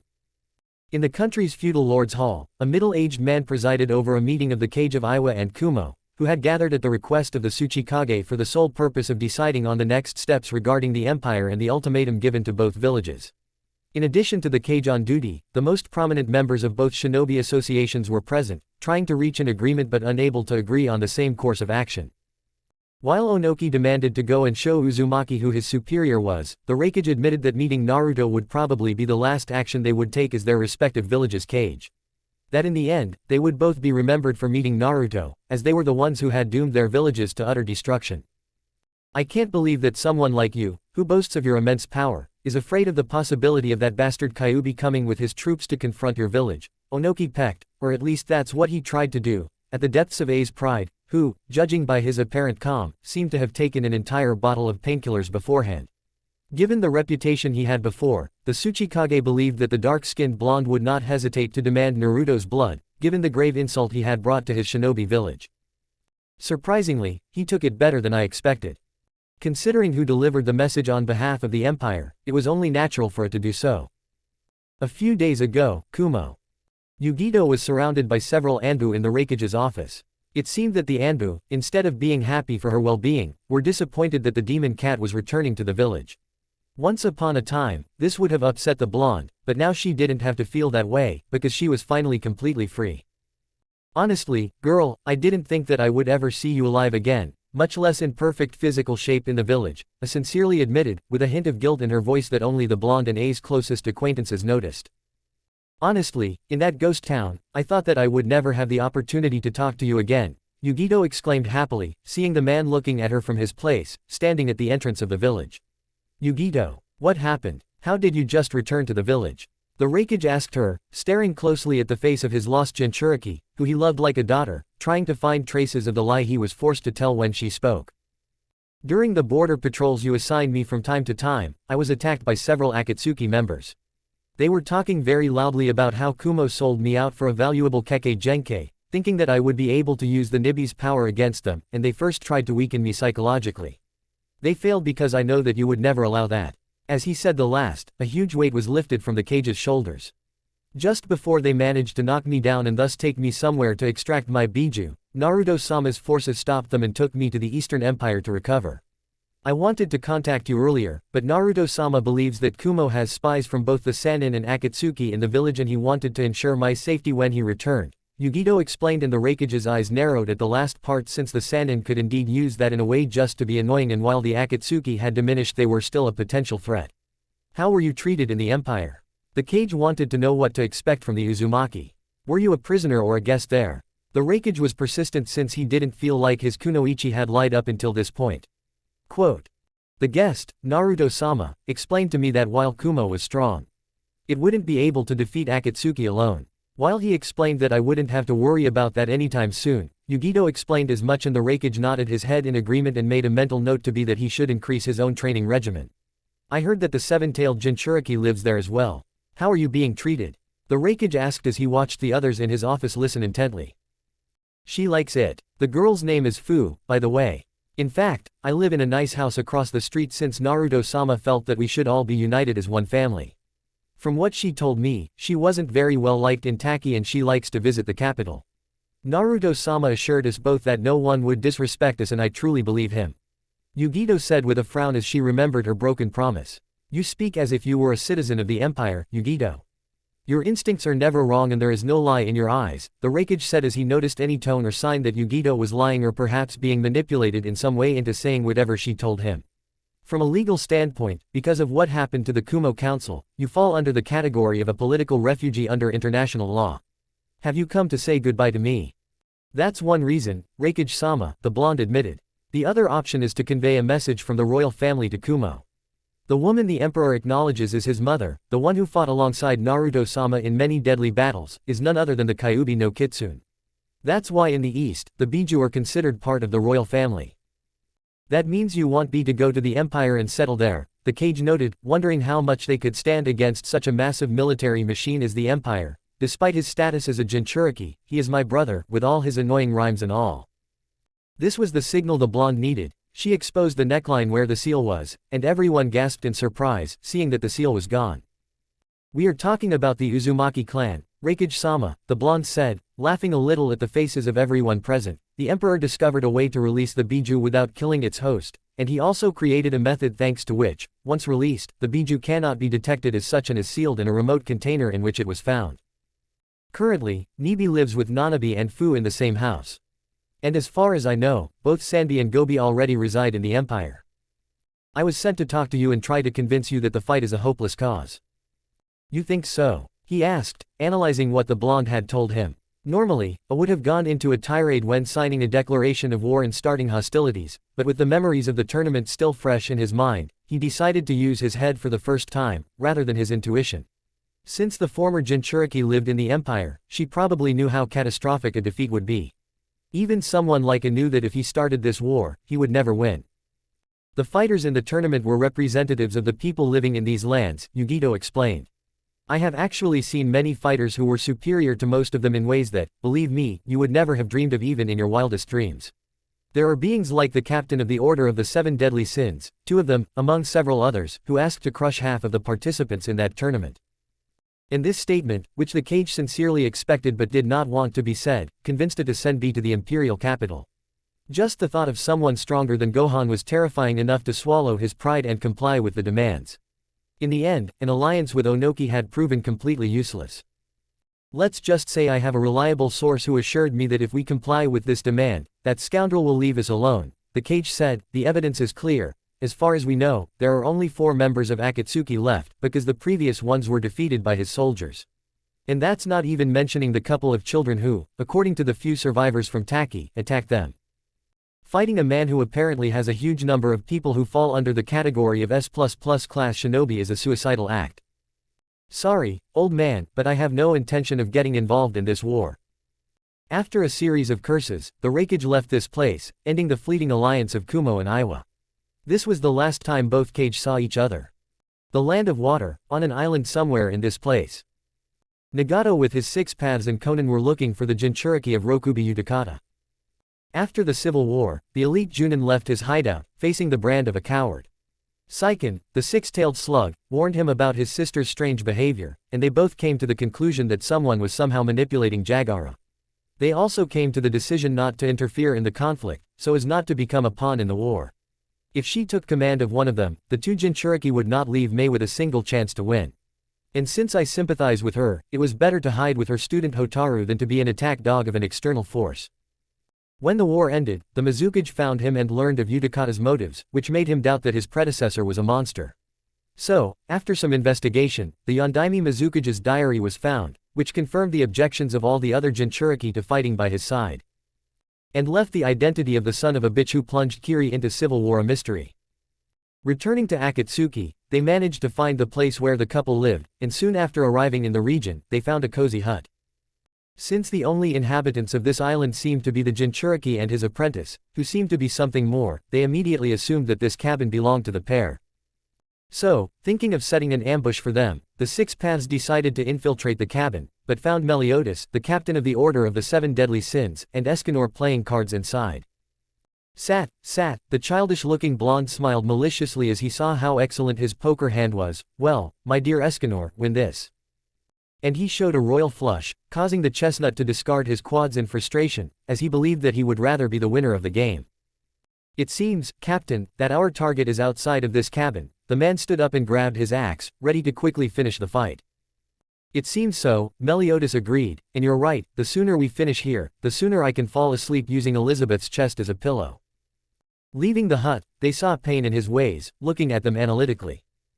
You warned Rokubi of my arrival, Pain concluded, looking coldly at both of them, surprised by the contrast between Escanor and Meliodas. The fact that the most powerful man, who radiated so much power, addressed a man who seemed to be a child, meant that this child was possibly the dangerous element of the duo. Even if the fox hadn't ordered us to protect his comrade, we would have done it, Escanor commented, swinging his axe lazily. Killing a man for the reason you want to kill him is something we both dislike, and you don't even know what I'm talking about.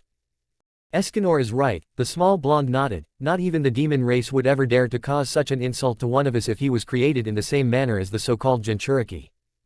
Either way, we both felt the need to warn such a nice guy and his lovely wife. They said they didn't have such a relationship, the Lion of Pride corrected.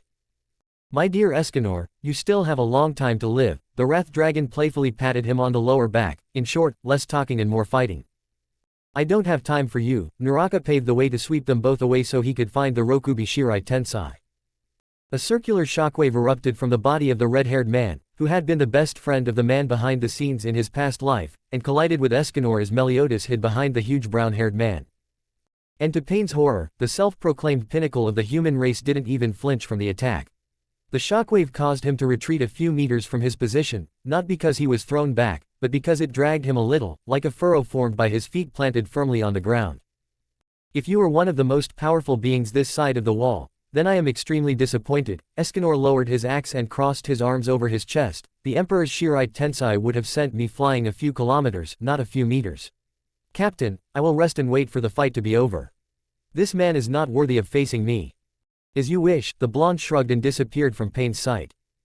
And then a bald man appeared in front of one of his paths, whom he hit hard in the stomach, so that the path easily dug into the ground, forming a crater at least 6 meters deep and about 4 meters in diameter. With Payne and Conan.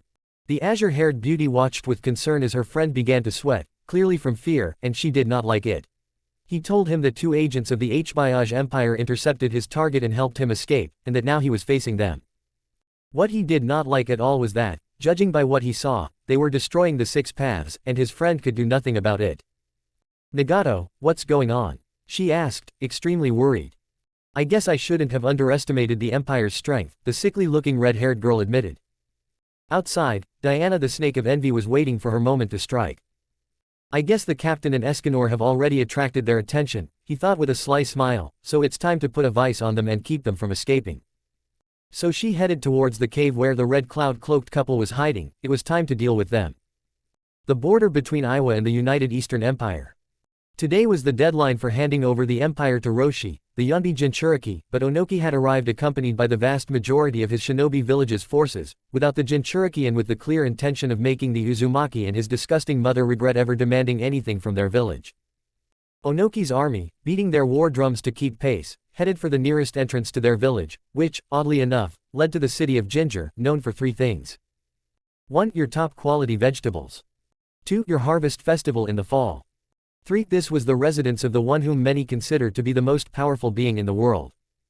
So, with everything he needed, he approached the wall and lined up to crush the weak guards, which, yes, were quite weak, but there was a reason for that. The reason for this soon became apparent, as the applause that accompanied the troops' footsteps could be heard, which seemed impressive from the noise they made. Buddy, you're a boy, so make some noise. Playing in the streets, gonna be a big man someday. You've got dirt on your face, you're a big disgrace. Kicking the can everywhere, singing. The soldiers sang, while some of the Saiyans and the green-haired girl sang in chorus. We'll set you on fire. We'll set you on fire. Buddy, you're a young, tough guy. Screaming in the streets, gonna take over the world someday. You've got blood on your face, you're a big disgrace. Waving your banner everywhere. We'll set you on fire, sing. We'll set you on fire, yeah. Buddy, you're an old man, a poor thing. Begging with your eyes, I'll give you peace someday. You've got dirt on your face, you're a big disgrace. Someone put you in your place, do it. We're gonna rock you, yeah, come on. We're gonna rock you, come on, louder. We're gonna rock you again. We're gonna rock you. Aha. After the chanting ended, the doors opened and instead of a large army, there were only about 50 people there, of which 12 stood out. 10 of those people were dressed in white uniforms, had zanpakutos, and had the numbers 1 through 10 written on the front and back of their uniform jackets. The other 2 stood out with their exotic hairstyles and their obvious desire to fight. Being the male of the pair, he was the one who was most eager to fight. Remember Lady Hallible's orders, declared the young woman with green hair who had slapped Sanin in the feudal lord's palace. No prisoners. Is the cabbage ready? The head of the Sun family asked his wife. Of course, she admitted excitedly. It won't be the best fight, but I won't complain if I can fight without holding back. Just try not to kill everyone, the black man asked his wife. Yeah, I'm not making promises, my dear, the woman smiled slyly. According to the people of Iwa, 50 people threw themselves to their deaths because each of them had to fight against 110 shinobi, a difference that cannot be overcome. With Akatsuki. What exactly gives you the right to treat life so easily and without regrets? Meliodas asked, dodging the Asura path. Because I am a god. I am the one who will bring peace to the elemental nations through pain, Pain said as the 6 bodies surrounded the 2 deadly sins. Rinnegan. Escanor suddenly said, as if he remembered something. What? Uzumaki wondered as the 6 paths began to prepare for the kill. That's right, these are little Naruto's eyes that he only uses in emergencies. That's impossible. Akatsuki exclaimed. That fool can't have the eyes of a god. On your knees, now, Escanor ordered, abandoning his relaxed posture, no longer leaning against the tree and stepping forward with his trusty axe Rita in his right hand. A weak and disgusting worm has no right to call our emperor that. Suddenly, all 6 paths were on their knees. Even Nagato, who was far away, felt his body actually lowered in submission. Uzumaki, struggling, looked at the 2 men who looked at him with pity. That's the difference between the level of your eye and our strength, Escanor smiled, swinging his axe, sweeping away 5 of the 6 paths and leaving the body of the fallen Yahiko standing. In the end, the fight was over. Conan versus Diana.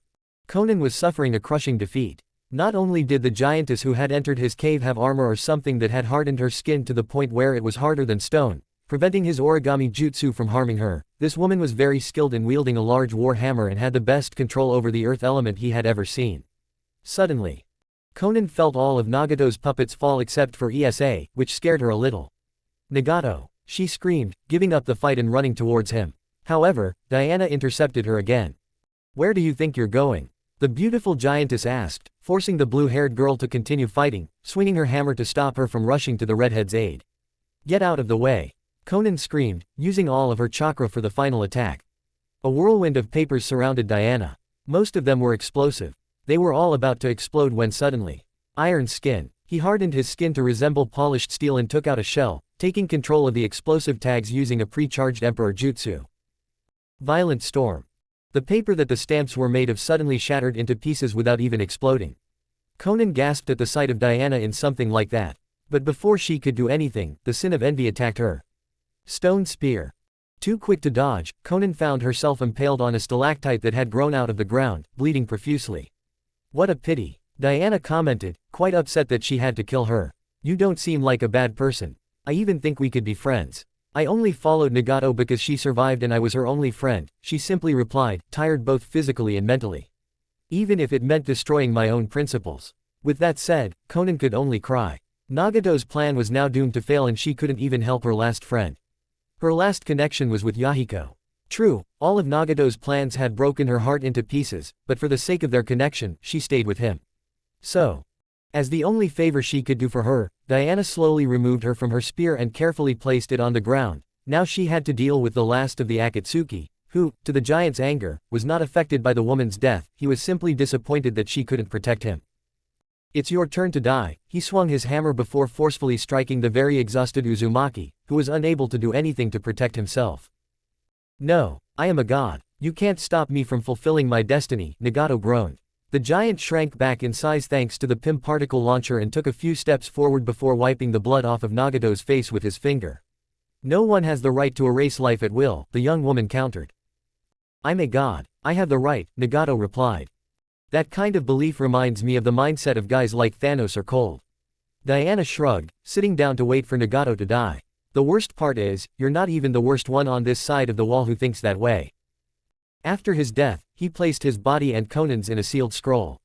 Not only was it important that the Uzumaki eyes not fall into the wrong hands, but Conan had earned a decent burial no matter what. Just like Nagato, at least he would be surrounded by his family in the Uzumaki crypt after death.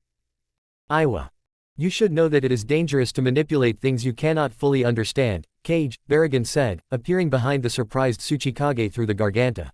What? How? The Tsuchikage managed to say before the former king of the empty desert grabbed his face and slammed him into a nearby wall. The Empress Mother told you why you must send her brother to our Earth. She told you of her intention to make the sealing of the Biju and turning humans into Jinchuriki taboo. However, you wish to solve this problem by sending your guts into the heart of our empire in the hopes that your group of weaklings can conquer the land created through a bloody war. What a pity, the Arankar said before stabbing the Tsuchikage in the stomach with his weapon and then turning his attention to Kuretsuchi. The woman may have been afraid of the man standing before her, but she was still loyal to her grandfather despite his actions, and she had thrown a daring blow at the former king to buy time for the old man to call for help from another shinobi and get him out of danger. However, the Arankar took the blow easily, his eyes looking at her again, scanning, even assessing, but not changing one iota to show any praise or disappointment at the lack of his former self in them.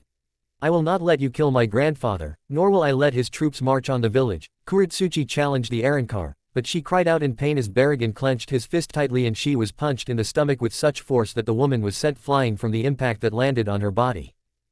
As if you have the power to stop me, the Espada said before using Sonido to appear a few feet away from the Tsuchikage, who now had the entire Iwa shinobi army at his disposal, and saw the old Kage looking at him with a defiant look. No matter what, we will win, the Tsuchikage said. Baragan looked bored, but there was a look in the Espada's eyes that the old Kage noticed, and that look told him that something bad was about to happen.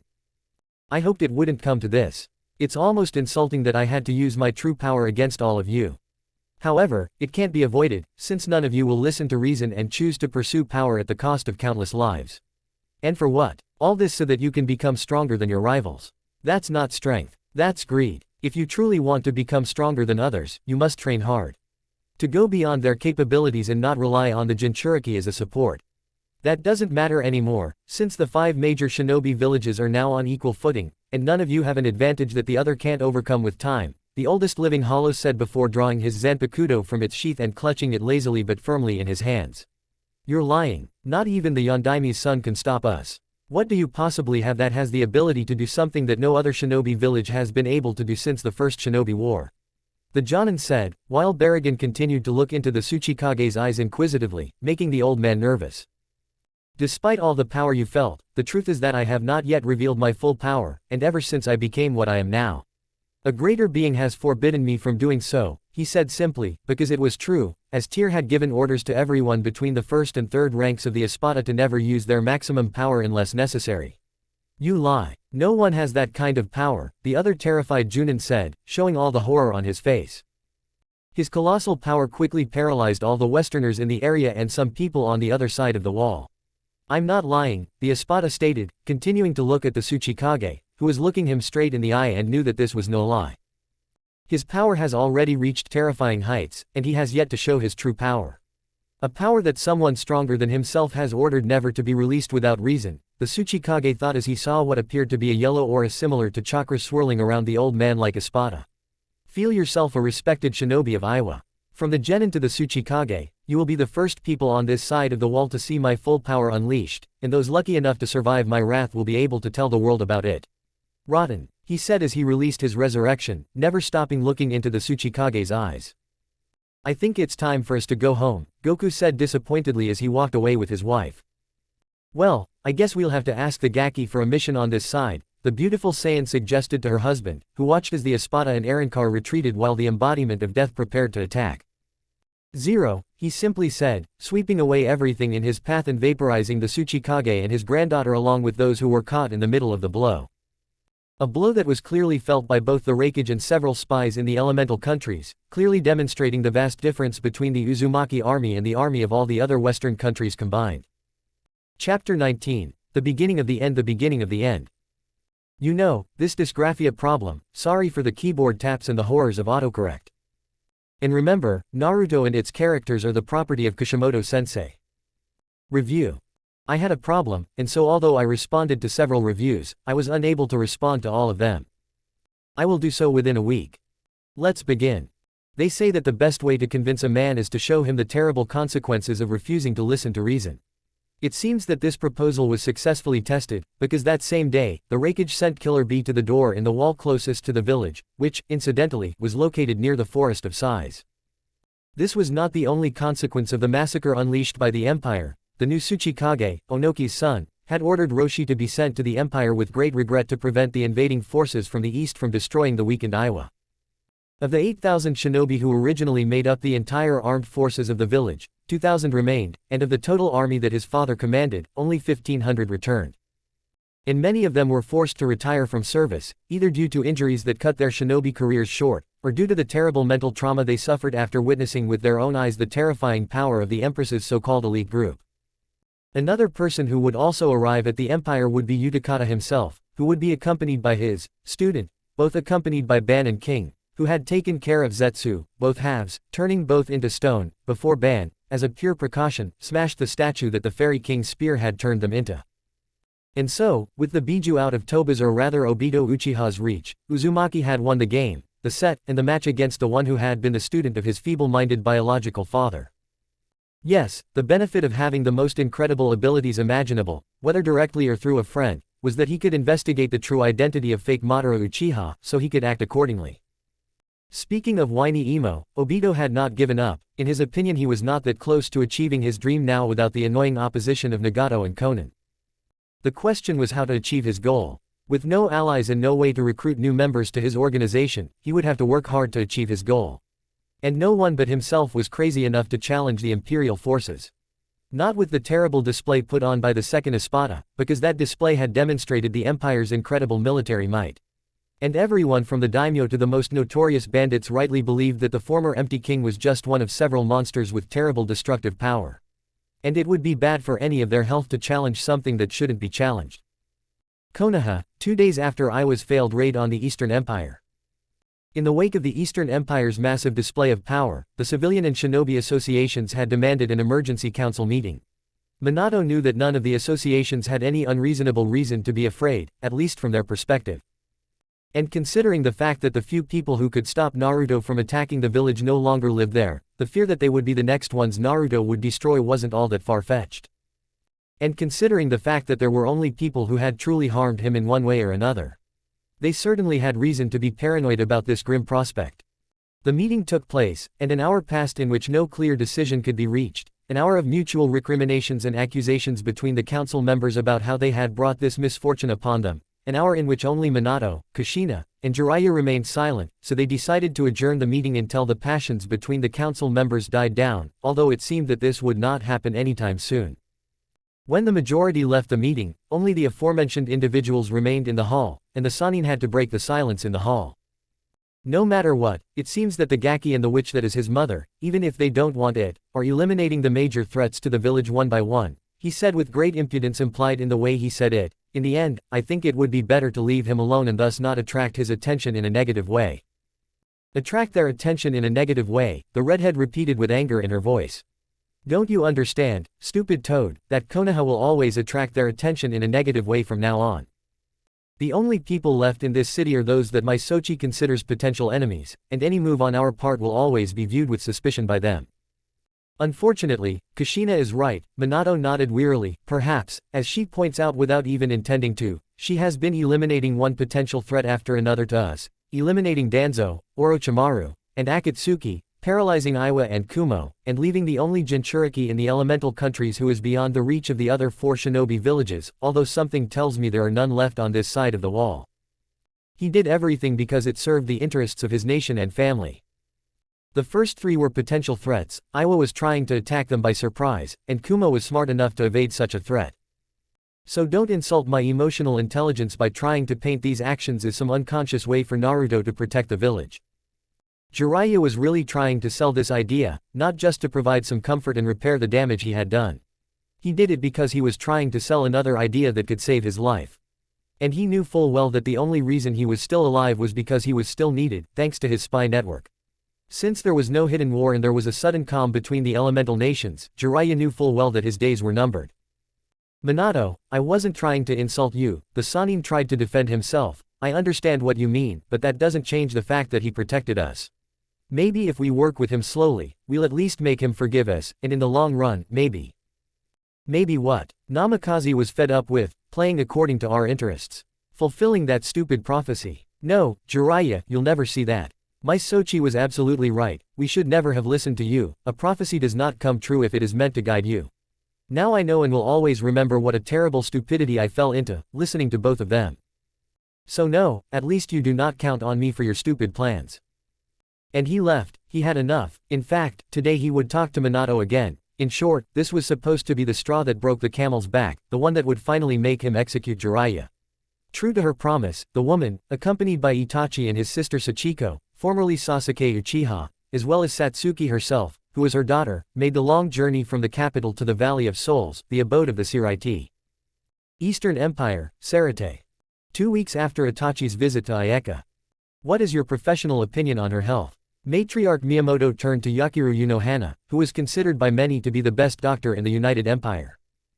It had been 2 days ago, the day before, the doctor had been running all sorts of tests and analyses on Itachi since the morning, and today, after reading the results, everyone had gathered there, hoping that the news the lovely doctor would deliver would be exactly what they wanted to hear.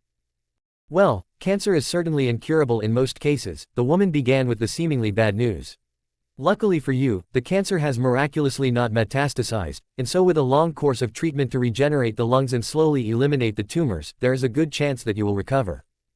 With a cry of delight and a hug from Sachiko to the doctor, they left the medical office of the captain of the 4th Division of the so-called Soul Society, ready to find an apartment for the Uchiha brothers and someone from the Miyamoto clan so that Itachi could fully comply with the medical regimen the woman had explained to them. Watching his sister Sachiko converse with her unknown benefactor, he smiled ironically. I wonder what Danzo or the Sandaime would say if they saw how it all ended. He put the "what if" question aside, as he had to put all his will into his life and thus overcome the upcoming trials. In the end, he and his sister had finally found happiness. Konoha, weeks later. How much could things change in such a short time? Apparently, a lot. After a stormy meeting at the village council, everything went wrong. First, people blamed the situation on the recently beloved Yondaime, even though he had nothing to do with it, so the hype surrounding the election of the Rokudaime Hokage ended up giving the association carte blanche to eliminate Minato, even if his successor was nowhere near the Yondaime's level of skill. To conclude the discussion of Namikaze's replacement, Homura Mitokado was elected the new Kage of the village. And what was the new Kage's first order? Placed the Emperor of the United East in the bingo book, meaning that he did not recognize Naruto as emperor. This had two very serious consequences. The first was that the number of people willing to have any kind of commercial dealings with the village was further reduced. The second was that Zuko's kind cuts to the village's budget further worsened the economic crisis that the population had been suffering from for years. Not long after this crisis, riots broke out, further weakening the village due to both temporary and permanent losses. This last section is very painful for Sume, as her little sister was one such victim. Because she was murdered by an idiot who would rather have his children eat dog food from the hoard his clan had hoarded than nothing at all. The poor woman discovered the thief and confronted him, but somehow his paternal instincts kicked in and gave the man the opportunity to get away with it. When you have a clan like the Inuzuka watching you, it was only a matter of time before they tracked you down. And they take their revenge in a very unpleasant way. But putting those issues aside, there was another, more pressing one, which showed that stupidity and arrogance had taken root in the village. Why do I say that? Easily, the 6-month deadline for paying off the debt to the Uzumaki clan had passed, and Homura refused to pay and, worse, had the messenger who had not resisted imprisoned. Since I knew that this was the third strike, outright refusal was the second strike, and of course I knew the outcome of this insult. Konoha's days were numbered. Omake. 9 years ago. Sarutobi Hiruzen, do you know why you stand here before us? Kami said, with Shinigami, and Yami, the chaos god who was next to the great deity. Because I did what I thought was right, and I was killed for it, the Sandaime said before being struck by a bolt of lightning fired by the supreme deity. Do not play the hero in front of us, mortal. You and your village have broken the laws we have set regarding the sin of attempting to change the prophecy. You will face our judgment and accept it without complaint, Shinigami said, looking at the rather angry old man. And I would do it again for the good of the village. I do not feel guilty for my actions or for the way the child was treated, Hiruzen said. However, the three deities were not surprised by the Sandaime's answer. How sweet, Kami exclaimed with a smile, looking at the cage. With that answer, you have made it much easier for us to decide how to punish you for your many sins and crimes, Kami stated, snapping his fingers, and a huge table covered in papers landed right in front of the old man.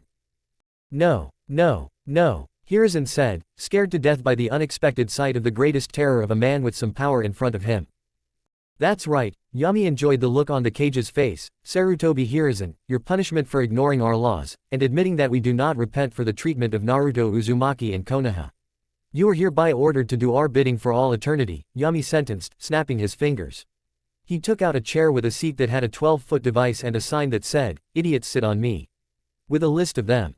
From Madara Uchiha to Oda Nobunaga or Salamander Hanzo and several other criminals and genocidal people who hate the uncertain peace, be it in the east or west of the world.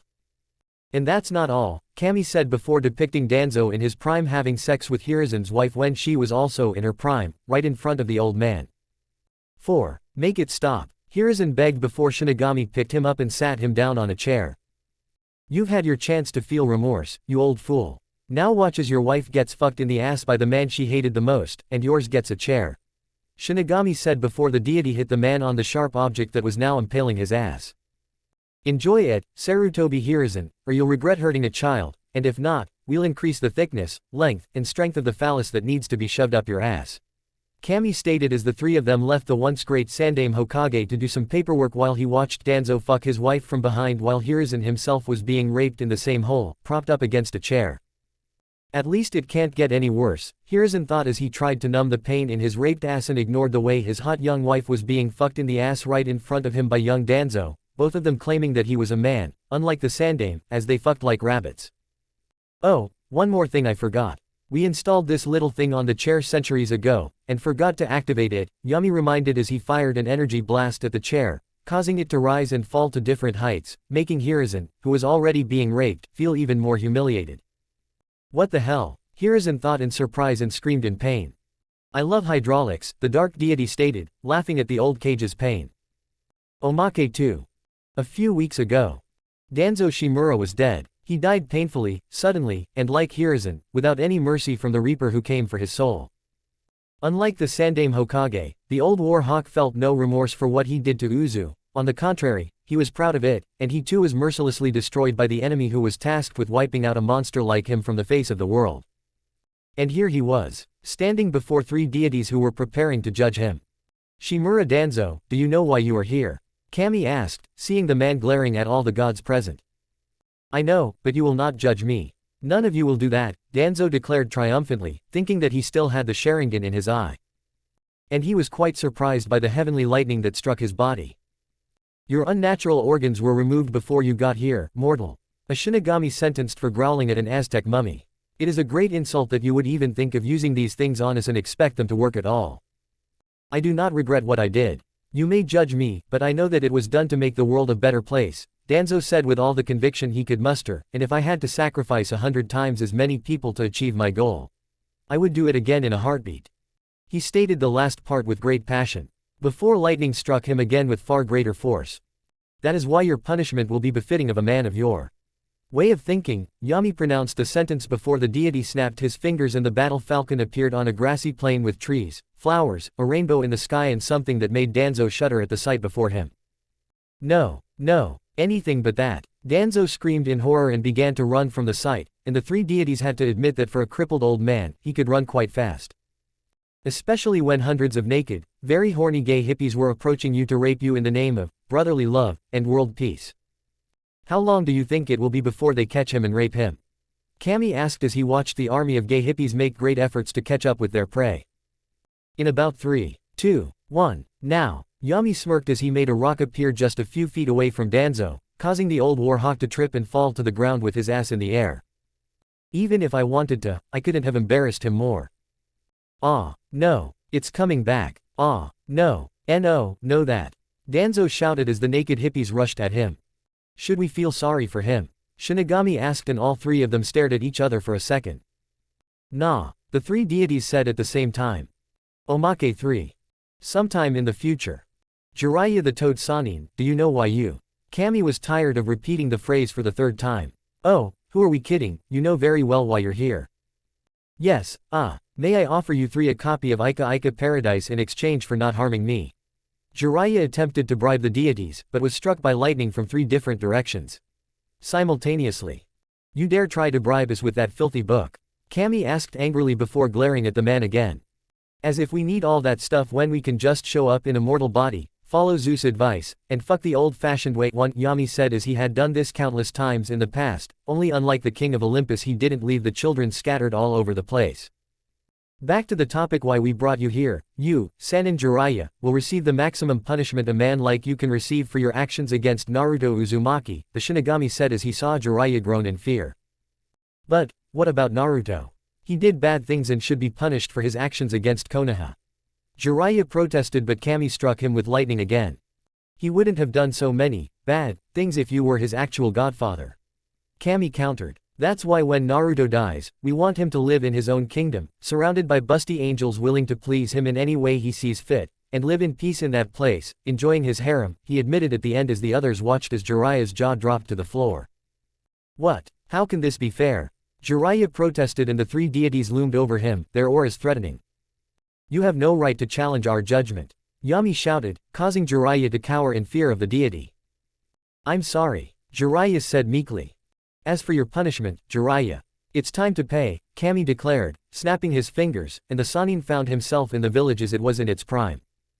And it was full of gay men with 16-inch long and 2.5-inch thick penises, wearing pink t-shirts that said, "I love Jiraiya." It was the only thing they had on. Oh, shit, Jiraiya thought out loud, causing everyone to turn their heads in his direction, and the man immediately wished he had kept his mouth shut. "It's Jiraiya-sama," the boy said, who was now squealing like a fangirl at the sight of the Sannin, and Jiraiya began to slowly back away. "I'm flattered that you know me, but I need to go and, not get anal raped," Jiraiya said, seeing the guys around him staring at him hungrily, wishing the hot women would react to him in the same way. "Oh, I'm sure you say that to all the guys who want to, thank you for being alive." Another man, who was standing much closer than the first, said. "Yeah, maybe. Look over here. An autographed book of my new book, ICHA Paradise." Jiraiya shouted, causing the gaze to look in the direction he pointed before heading to the Hokage Tower, knowing that he could lock himself in the Hokage's office for a while. The distraction didn't last long as the village filled with horny gays who latched onto Jiraiya and chased him around like Uchiha fanatics in heat. Heading towards the Hokage Tower, Jiraiya ran into a room, closed the doors, locked it and barricaded it with random furniture before looking around the rest of the room and finding someone he never expected to see in his personal hell.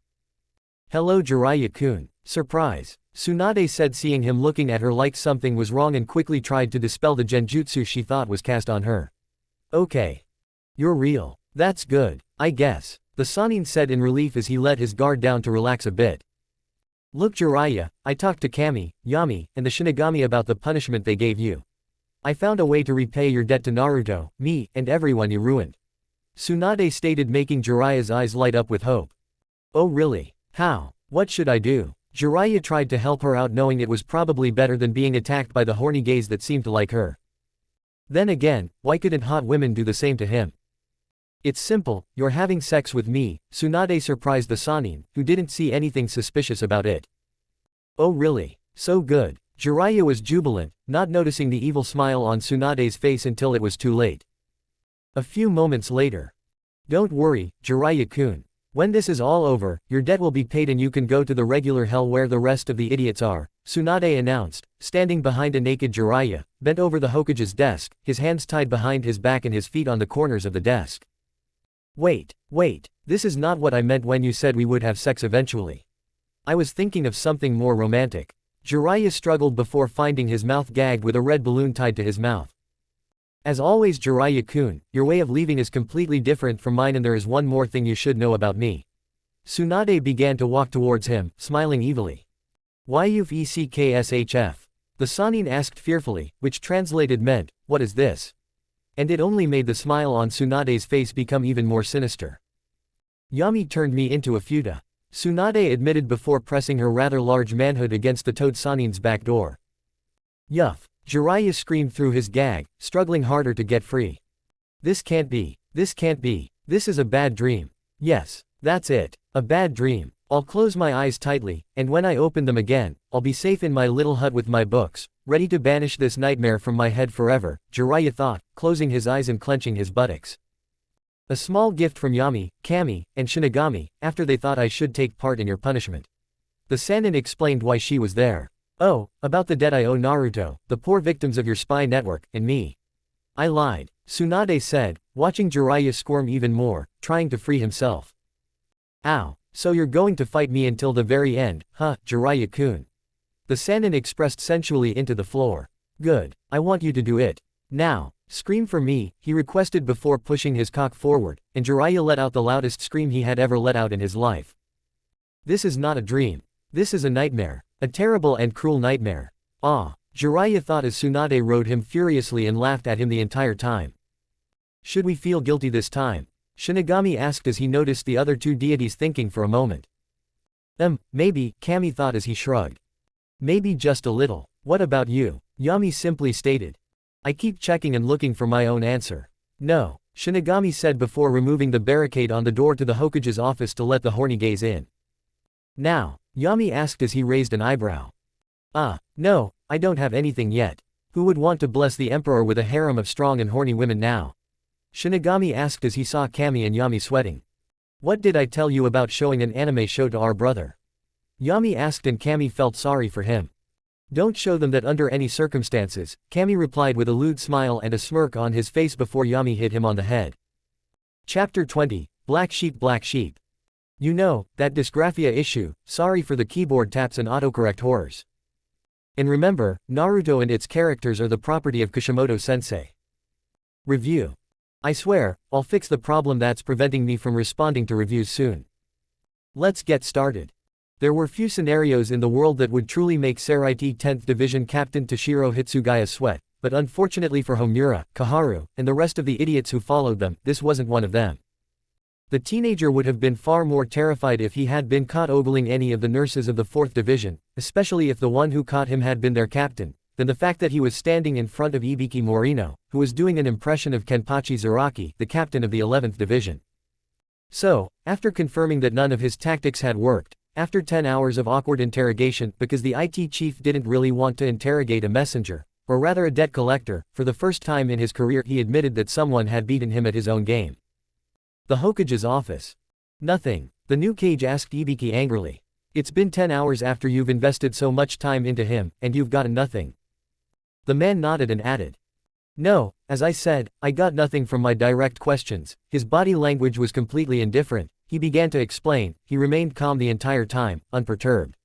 As if I wasn't the most terrifying creature he'd ever seen. Moreover, his posture and demeanor were very relaxed, as if he knew that his physical and emotional integrity was not in danger. Or maybe it has something to do with the fact that he looks like an ill-mannered child, and you weren't convincing enough with him. Kaharu wondered curiously about the reasons why Ibiki failed an interrogation for the first time in his career. Believe me, I did everything necessary to soften him up and thus, through him, at least a little bit, avenge Anko's death. Ibiki justified himself once again, but there was nowhere to loosen his tongue. Let's see how this works, the Kage frowned and added, bring the prisoner. The two Anbu brought the teenager to Homura and left him there, being treated rather roughly. Wow, so this is the new Hokage, I'm not impressed at all, Toshiro Hitsugaya said with boredom, before receiving a slap from Homura. Watch your language, the Hokage threatened, or there will be more serious consequences. Don't worry, the young man said in a conciliatory tone that, however, seemed to be giving in. Because I'm going to leave. Oh, yes, Kaharu asked mockingly. Why is that? Quote. That is why, the young captain said before the door to the room burst open and the fire daimyo walked in, his face one that even a blind man could see was filled with anger. How dare you? What were my instructions regarding the boy? Zuko asked, his face red with anger and literally breathing fire from his mouth. I specifically said that the empire and its citizens were to be left alone. What part of my order did you not understand? The fire daimyo demanded, seeing them cower like punished children. The daimyo of this land, I presume. The silver-haired teenager asked, seeing the feudal lord turn to him with a compassionate smile on his face. You assume correctly, the man noted. Toshiro Hitsugaya mentioned blue eyes. Toshiro, I sincerely apologize for these actions towards you. How have they treated you since they brought you here? Zuko asked, looking at the boy's hands, which he still held behind his back as he sat in the chair. I have nothing to complain about, because they treated me better than they usually would have if I had been a hostage during the Unification War, the boy replied with a sigh. Of course, I never fought in that war, so I only know firsthand about how guys like Cold and Nobunaga treated prisoners. He mentioned it casually, while the feudal lord, clearly angry, turned his entire body towards where Homura and Kaharu were. This farce is over. Do you understand me? The lord exclaimed furiously. I will not tolerate any of you disobeying my orders again. If you disobey my orders so brazenly once more, the village will be liquidated and none of you will live to see the consequences of such an act, he emphasized, seeing them nod obediently. Am I dismissed? Toshiro asked, brandishing his weapon at the Anbu in front of him. The Anbu, in turn, received a scathing glare from his master, making it clear that he was to comply with this demand. Of course, Zuko emphasized, before realizing that it was not Neko, but Toshiro himself who had lifted the restrictions placed on the boy. What about my mission? The Seraiti captain asked again, handing the feudal lord his written orders. Zuko read them and gave the new Kage a scathing glare. Why did you disobey the order? He demanded coldly. Due to the village's budget cuts and the reduction in missions, we are unable to comply with the court's order, Homura explained. Considering how many mistakes you have made since the beginning of this damned matter, it would be better for Konoha if you remembered that this also tarnishes my honor, and therefore forces me to intervene even if you do not deserve it. Zuko reminded those present, seeing how they nodded despite the reluctance expressed in their eyes to allow the matter to go against their will in a way they did not want. I suppose that means that the debt to the Uzumaki clan will be paid, Toshiro confirmed. That is correct, I will pay the amount myself, and it will be deducted in installments from the village budget, the feudal lord said. But Zuko-sama, Kaharu tried to respond, but the withering glare of her feudal lord instantly silenced her. Thank you very much for your assistance, Daimyo-sama, the blue-eyed man thanked. I had a feeling that Leaf would do me untold harm if he didn't show up, he remarked somewhat melodramatically as he walked with the daimyo toward the man's carriage, seeing the feudal lord smiling back at him. I am confident that you will obey my orders on this matter at least, the feudal lord said with conviction. In any case, I hope you will accept a small escort. I can see that you can defend yourself from anything Konoha throws at you, but this way I will have no doubt that my village is attempting to usurp my power. If so, I understand, Daimyo-sama, Toshiro nodded. I do not intend to hold a grudge against you. I am glad to hear it, Zuko smiled. Any matter the Emperor wishes to bring to my attention, be it business relations between our countries or something more personal, I am prepared to give it my full attention, the fire daimyo said before shaking the silver-haired man's hand and boarding the transport that would take him back to the capital of the Land of Fire. On the outskirts of Omegakure. 10 days later. When it came to dealing with the last survivor of Akatsuki, Naruto felt like he was too close to him. That's why I decided to talk to him in person. So Naruto was extremely happy to see Obito standing in front of him. There was definitely a look of surprise behind his mask as he frantically looked around. No doubt he had just touched the scroll of forbidden techniques in Konoha and the next moment. He was transported here. As soon as the masked Uchiha appeared, Naruto gave a signal and a barrier appeared around the two men. Hello, Tobi. Or should I call you by your real name, Uchiha Obito? Naruto asked with some sarcasm as Obito looked at him from behind his mask. Now you know, Obito commented before his eyes widened as he took in the blonde's eyes and the fact that they were no longer blue. Of course I know, my spies are of a higher level than those used by the elemental nations. All your secrets and machinations, I've known about them since I became the Emperor of the East. Naruto admitted while Obito frowned before removing his mask, revealing his scarred face. Madara doesn't control me. My actions are my own, Obito stated while Naruto smirked. Madara. I never said it was Madara, the Uzumaki said in a much more mocking tone. Hell, he was used as a puppet too. Zetsu was never the will of Uchiha Madara. It was the will of Kagaya, the mother of the Sage of the Six Paths. She tricked Madara into thinking that Zetsu's will was that Zetsu was going to use you, Nagato, to set that ridiculous mole's eye plan in motion, when in reality she wanted to force everyone else she could reach to fulfill her dream of one day returning to the world of the living after being sealed by her own children during the battle, Naruto explained, and Obito narrowed his eyes at him. No, the Eye of the Moon plan would have brought peace. Zetsu explained it to me in great detail. I can't do what you say, Uchiha denied while Naruto shrugged. Oh, the Eye of the Moon plan was a reality. But you won't be using it. Kagaya will be the one using it. It would have trapped us all in an infinite Tsukuyomi, just like you wanted.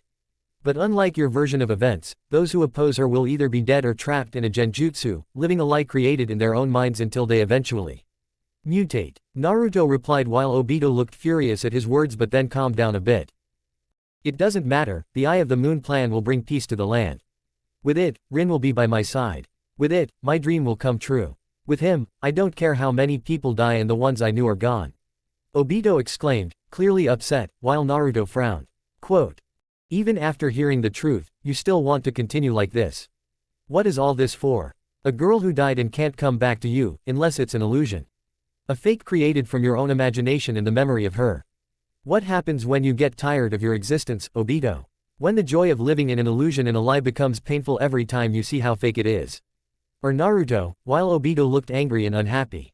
You will destroy the illusion. The genjutsu itself. When the lie becomes more painful than the truth. The Uchiha asked mockingly. My world will become real. The only thing that matters is my world.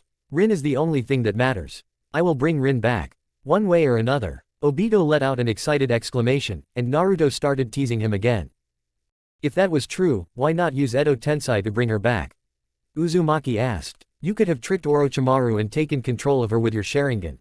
Hell, you could have asked him for the Edo Tensei gestures or learned them yourself, getting the secret out of him one way or another.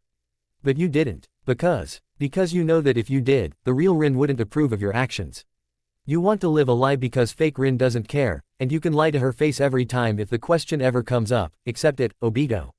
You want to live a lie because the truth is too painful for you, and the thought of killing yourself out of fear of the other world scares you even more. That's because we both know that you're going to die one way or another. The place where Rin is now is not a place you can go to, Naruto said harshly, while Obito was furious at his words. Deep down, Obito knew that what Naruto said was the truth. Deep down, the Uchiha was afraid of his own death. After everything he had done, everything he had helped orchestrate, the lives taken, the good life, the honest life, Obito knew where his soul went after he died. I was going south, the deep south. Rin was undoubtedly in heaven, and she was happy there. He could have used Edo Tensei, either by studying it or copying it from Orochimaru, or by having him use it and then using the Sharingan to possess Rin. But like Naruto had said, Rin would have seen his actions and would have disapproved. I would have yelled at her, she would have judged his actions and judged their friendship. She would have called him a monster. So, yes, Obito had decided to create a lie. To create a fallacy, simply because the fake Rin didn't care. I wouldn't hate him, I wouldn't judge him, because the lie was easier to deal with than the truth this world was creating. But was he going to admit it openly? What about his brat of a sensei? Hell no. Quote. Too bad your opinion means nothing to me. The only thing that matters is that my ambitions become reality, and that Rin is by my side. While you, your father, your mother, and every other person who opposes me disappear from existence. Obito exclaimed, and Naruto smiled. Quote. Then come to me. You are facing someone who is standing in the way of what you want. What you need. I will protect my mother not only because I am her son, even though she is quite capable of tearing you to pieces, but also because it is my duty to eliminate the threats plaguing my people. This barrier will ensure that no one will interfere with our fight. It will also prevent you from using Kamui in case you decide to act like a coward and retreat. Just like you did to my father when he kicked your ass, Naruto stated while Obito gritted his teeth and clenched his fists. And yet, I was the one who came out of that fight with a moral victory. Not him. His victory over me was fake. He abandoned you. Your wife left you. They left you to rot in a city that hated you. They lived a fairy tale life with their children while you cried bloody tears. The Uchiha tried to anger the Uzumaki, but he shrugged. Quote. Honestly, I don't care about them at all. If they were attacked by an invading force right here and now, I would just let them die. He will only spare those who are worth saving, Naruto stated openly, without any shame in his heart. And I am a monster? The Uchiha asked mockingly. I see that being in the East has done wonders for your character. I'll let you in on a secret, wanting to become Hokage was a facade, something to cling to keep from going crazy. I knew they would never let me take the mantle, even if I was the only one truly worthy of wearing it, Uzumaki admitted, but the harsh reality is that I would never lift a finger for Konoha if I knew the people I cared about there were completely safe. Naruto finished his sentence as Obito moved to hurt him and, if possible, gouge out Uzumaki's eyes. But Naruto grabbed the offender's hand and snapped it like a twig. You're fast. But I've fought and trained with people much faster, Naruto said before a kunai pierced Obito's stomach. And he felt someone's hands grab his ankles to throw him to the ground. I had to make sure you were killed in the village, the Uchiha growled, trying to make the Uzumaki react irrationally so he would have a chance to defend himself. They did. In fact, my mother tried to get me out of 11 instances where I could have been declared clinically dead. Too bad the same can't be said for you and your clan. One would think that the student of the Yondaime Hokage and Uchiha Madara himself would have some brains, considering his so-called brawn. Of course, it's no wonder they consider you a disappointment, Naruto said, standing up from the ground and looking at Obito with amusement. There is more knowledge and skill in my right hand than in your entire body. Naruto instead acted as bait for Obito before leaving the pit, using his chakra to walk away violently. That might be true if it weren't for the fact that masturbation isn't considered a skill. If I did, I have no doubt that you would be considered a prodigy in this field. Naruto mocked as Obito's face matched the color of his eyes and he lunged at the Uzumaki in a fit of rage. Completely forgetting that Naruto was a veteran of a brutal war of such a scale that previous shinobi wars would seem like mere skirmishes in comparison. I will kill you, piece of shit. I will capture the whore you consider your birth mother, rape her, and then lock her in the ghetto mazo. Obito exclaimed, lunging at Naruto with pure taijutsu while his Sharingan eyes were spinning furiously. It's hard to believe half of what you say when you can't even hit me, the blue-eyed man mocked before grabbing Obito's fist with his bare hand and punching the Uchiha in the balls. Hard. Your father wouldn't do that. Obito gasped in a soprano voice before Naruto did it again, and now the Uchiha screamed like a girl. I'm not my father. And to answer the question that was no doubt running through your mind, the seals I placed on you along with the barrier also negated your little intangibility trick. Honestly, Uchiha, you didn't think I'd be able to fight someone like you with the Miyamoto clan. Who couldn't defeat a man with one of Mistburn's many abilities, the demon general Hadler. The blonde asked rhetorically. I've been beaten, kicked, stabbed, and poisoned since I was a child. I've fought creatures that would scare the sage of the six paths himself. I know because my mother told me so.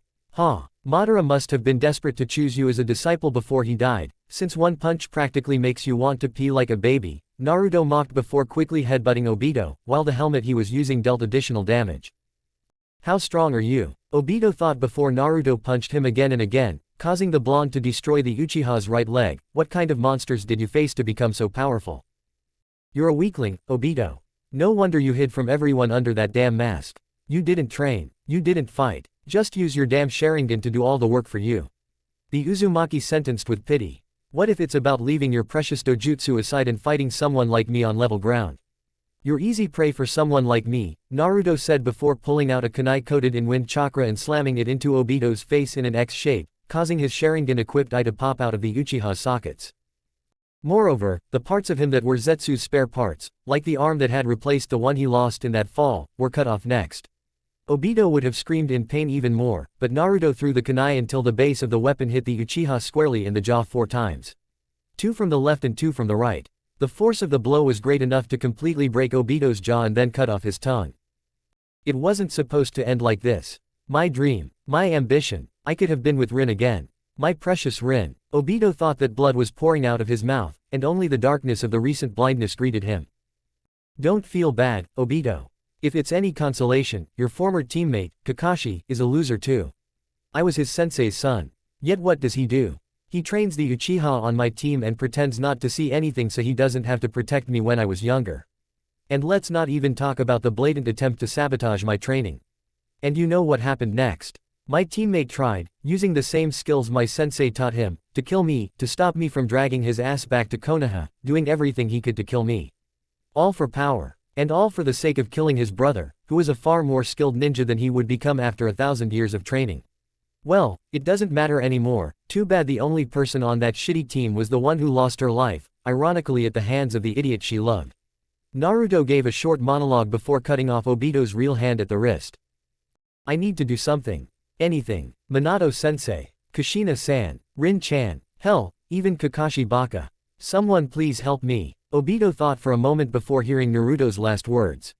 Farewell, Obito. May you and the rest of your power-hungry clan rot in the lowest pits of hell along with Orochimaru, Kabuto, Danzo, and the other Akatsuki members you helped recruit into their ranks. Naruto said goodbye as he prepared the technique Goku taught him, the only one created by the Saiyan out of his diverse arsenal of fighting techniques. Dragon Fist. Naruto exclaimed as he delivered a devastating punch that caused a golden dragon of energy to appear and engulf the Uchiha, who was completely erased from existence. All that was left was a stain of dark black blood on the floor. Something Naruto had burned, just in case. He didn't want anyone trying to collect DNA samples from the Uchiha's remains. Akatsuki had finally been destroyed. Now that Kumo and Iwa had been eliminated as potential threats to the Empire, he could turn his attention to them. 9 days later, the capital of the United Eastern Empire. Konoha had simply not learned or heeded the threat Shanks had given them. Since the Uzumaki had done nothing after Tashiro's return to the Empire, the Konoha Council and the Rokudaime had assumed they were bluffing. In reality, they had managed to devise the perfect strategy, forgive the redundancy, to subdue the Uzumaki and thus bring the United Empire to its knees, using the same weapon Naruto had used to bring them to their knees. Politics. That's why he sent Kaharu, Sakura, and Mito along with Makoto and Izuka, Kiba's cousin. And I thought they already knew, Naruto muttered, grinning as he read his agent's report on the aforementioned mission in his office. Who? Karen asked her cousin. I guess I was a little naive to think that Konoha would find out that they weren't the strongest village anymore, or that they had any chance of defeating the Empire as a whole. Well then, I'll send a message to the Fire Lord and tell him to continue with the plan we discussed in the letters. But first, we need to deal with our guests. They didn't have to wait long, as one of the valets had already led the squad sent from Konoha to the council chamber. Makoto, Sakura, and Kaharu were shocked to learn that Naruto had become the Emperor of the United East, but seeing him sitting next to Jennifer was something unexpected for everyone, since she was another being they had seen so close. Furthermore, they were led to the council chamber, where all the council members were receiving angry or furious glares. The ninja who had accompanied them remained at the door, and the representatives walked forward and stopped in front of the table where the Emperor, the Empress Mother, his Prime Minister, and his chief advisor sat, with Karen and Tayuya in the background, although they were quite important. Naruto glared at the intruders who dared to come to his home without an invitation. They glared at him. "You are guests in my home," Naruto remarked. "The least you can do is show due respect to your superiors. You are no better than us, you." Sakura began, but Koharu silenced her. "As I said," Naruto continued, "you are guests in my home and in my empire. Therefore, I suggest you choose your words very carefully, otherwise you will not return to Konoha alive. There are fewer of them, since my council not only advises me on all matters concerning the United Empire, some of them can kill every ninja in Konoha hundreds of times over." That was absolutely true, especially when his advisors included Shanks himself, Merlin the Glutton, Tony Stark, and of course, the Empress herself, to name a few. Koharu took a few steps forward, unrolled the scroll, and began to read. "Naruto Uzumaki, I have a message from the 6th Hokage, Homura Mitokado." The old woman began. "By order of the 6th Hokage and the Konoha Council, the Yondaime Hokage and Jiraiya, as well as the clans and senior Chunin and Jonin, you are declared a traitor to Konoha and ordered to return to Konohagakure no Sato to face trial for desertion and dereliction of duty. Secondly, the White Lotus Trading House will be liquidated, its income and assets will now belong to Mebuki Haruno and the Konoha Commerce Guild. Thirdly, by order of the Rokudaime Hokage and the new leader of the Hyuga clan, Daichi Hyuga, the order of the Eastern clan is revoked, and therefore the branch house must immediately return to Konohagakure no Sato to face the justice of the Hyuga clan." At this, Urashi and Yeba Hyuga snorted. On the other hand, Tears seemed surprised. The old woman continued reading. "Fourthly, all funds in the accounts of the Senju, Uzumaki, and Miyamoto clans, as well as all the jutsu in their libraries are to be sent to the village immediately. This also includes all the money he earned as the Emperor of the United East. Fifth, in accordance with the Konoha clan restoration law, they are to send 40 members from each of the original clans, and one of their members is to marry Sakura Haruno upon returning to Konohagakure no Sato. You are also to hand over your shinobi and samurai clans and send them to Konoha so that the village can regain its status as the strongest of the shinobi villages." The assembled council members stared at Koharu as if she had gone mad. She finally reached the last part of the scroll. "And finally, you, Naruto Uzumaki, the demon of Konoha, along with your blasphemous mother, the Kyuubi no Kitsune, are to abdicate the throne and return to Konohagakure no Sato to face a military tribunal for your crimes against the village. The Jinchuriki under your control are also under the control of Konohagakure no Sato and are to be handed over for re-education." The old woman looked up haughtily as she rolled up the scroll. "So ordered the Rokudaime Hokage of Konoha, Homura Mitokado." The old witch handed the scroll to a nearby servant, who in turn handed it to the emperor, who looked at the scroll along with Tyr and Stark. "You think you can just barge into my home uninvited with your paper shield and make such ridiculous demands of me and the United Eastern Empire?" Naruto asked, pushing the scroll aside. "And what makes you think that I, let alone my mother, would submit to your demands? If you do not want your allies in Waves or Root to suffer the wrath of Konoha when we invade those places, you will make the right decision and submit to Konoha's will," Sakura replied with a truly sinister smile on her face. "Does this council know the true identity of your whore, mother? That you're the Yondaime's rejected son because you're the most pathetic of his triplets. I bet they'll turn you in when they find out how useless you are." To her surprise, Naruto looked at her without fear. "That's so funny," he commented, laughing a little. "Don't you remember that this place is inhabited by demons and all sorts of creatures? There are at least 12 of my council members who aren't human, and several of them are actual demons. Be careful who you insult," Sakura Haruno, the Kitsune warned. "You may not like the consequences of your actions." The 6 ninja accompanying the ambassadors reached for their weapons, but Makoto ordered them to remain where they were. The fact that Naruto wasn't intimidated made the situation even more difficult. "Both Hokage must have balls as big as the bells of the Southern Air Temple if they think they can boss me around," Uzumaki smiled cheerfully. "You can have them execute you right here and now, or better yet, I can execute you after a long period of torture, and then invade Konoha and finish what mother started. They kicked me out of the village when they lost my value as a person. And here you are, in my home, making demands like you're a genin. It's so ridiculous. You have no choice," Sakura mocked the Uzumaki. "Are you willing to risk the destruction of your allies?" "No, because Konoha is weak," Naruto replied without a moment's hesitation. "Your threats are as empty as the village's soul. Tell me, have you been able to restore any of the alliances you had thanks to me? Konoha has weakened over the past 8 years. Even the Hoshi and Nadeshiko villages could invade Konoha and win. As for your stupid demands," Tayuya interjected, "you can take them and shove them up your pee." You have no choice, Mito interrupted the chatty redhead. There is always a choice, Karen said. You just made the mistake of thinking you could make demands of the emperor. This emperor is a genin from Konohagakure no Sato. Kaharu shouted, pointing at the emperor. Oh, so now I'm the most important person in the east, with an army, not to mention I've given Konoha one black eye after another by filing several lawsuits. A genin, he pointed out. Uzumaki, smiling, very surprised by Kaharu's words, said, I do not answer to Konoha, its Rokudama Hokage, or any of you. The United East does not recognize the authority of Konohagakure no Sato, nor its council, nor anyone like you. Then you risk Konoha invading waves and spring, Mito noted. Oh, how stupid you are, dear cousin, Karen noted, 50 men against the main body of the Iwa army and they have been unable to do anything. What if we send 2 entire divisions of our troops and their commanders as a military response? Everyone in Konoha turned pale, so the redhead continued, so don't you dare demand anything from us. The old woman knew that Karen was right. He had hoped that his former comrade's bluff would force the United East to capitulate, but he could see that his plan had failed. Konoha had been in disgrace for the past 8 years, ever since Naruto had been exiled. The exodus of the village's most powerful clans and ninja had brought Konoha to the brink of collapse. The refugees from the elemental nations are under the protection of the United East, Naruto pointed out. The White Lotus Trading House will not hand over its resources or goods to the mother of the pink banshee present here. And I will not give you the fortune of the Uzumaki clan. My clan, so do as you wish. Damn you, the pink-haired girl hissed furiously. Naruto did not stop. We do not care what Konoha decides, we will not send our clans to that filthy village, and I will not hand over the Biju to be used as weapons.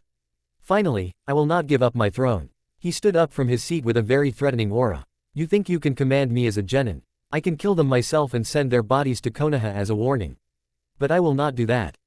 You will let us go? Mito asked incredulously. No, you will spend your time in the Imperial dungeons, Tyr replied. You will spend the night there and then return home. I suggest you do what is best for you and let us leave here right now, Makoto growled, or you will have a bloodbath on your hands. All of our escorts are elite Anbu. Do you think you have a chance against us? Naruto looked surprised. Then he activated the hidden seal. Kaharu, Sakura, Mito, and Makoto, along with the 6 ninja, fell to their knees as the chakra-draining seals took effect, draining the energy from their bodies but not killing them. Once the Konoha ninja were effectively incapacitated, a squad of Imperial guards entered the room, stripped the Konoha contingent of their weapons, and escorted them out of the council chamber. Naruto smirked as Sakura shouted killing curses at him and the Uzumaki. The seal was simple, but effective. He had used the technique before during the Unification Wars, and it had saved his life more than once. Jennifer looked at her boyfriend, her expression matching that of her ditzy blonde girlfriend. An hour after the group left, Naruto headed to the solitary confinement cell where Mito was being held. All of the prisoners had been placed in solitary confinement and were ordered not to be given food. As he entered the cell, the yellow blur pressed herself against his chest in an emotional embrace. If I didn't know Meryl Streep was alive, I'd think you were her reincarnation, Uzumaki said cheerfully, wiping away his sister's tears. I'm sorry for everything you've had to endure so far. The young woman shook her head, feeling worthy of everything that had happened. You don't need to apologize, Namikaze smiled. It's part of being a spy, after all. Chapter 21, The Calm Before the Storm. The Calm Before the Storm. You know, that dysgraphia problem, sorry for the keyboard clicks and autocorrect horrors. And remember, Naruto and its characters are the property of Kishimoto-sensei. Review. Mr. Death 22. This in itself suggests that Konoha should have been dealt with first, but it was for the best. I hope you like the result. Nash 08. If this remains the case, then after the epilogue I will draw a line of years, 3, 4, 5. And wait for someone else to dare to use this topic to create a fanfic. TXPOK2640. Finished. Suna Dragneel. The wait is over. Daisuke. It's true, but I intended it this way, because in order to unite the empire, his threats were needed to make Keigai look less of a threat. To make it easier to understand why Naruto was respected by his empire. JGM 250500. Sakura in Ninja Soul was presented to us more as an involuntary act than a conscious choice. I didn't want her to be so fanatical, and fortunately it made her more sympathetic. And yes, Obito and many others forget that Naruto won the war against many enemies, fighting on several fronts at once. Akatsuki and the elemental nations had nothing against them. Garu 01. I doubt I'll ever bring up the subject of incest or genjutsu. I think his words and the suppression of his ambitions were enough. Hikari Kasori. Hello. Elchaban. Ha ha ha, as I told someone before, it's pride that makes them act like that, and as for the surprise, don't believe it, there was someone who guessed some of the surprises I put in my fanfic. Serenity Usagi. The wait is over. Brian CV23. Thank you, I hope you enjoy it. Herbert. Thanks for following me, the wait is over.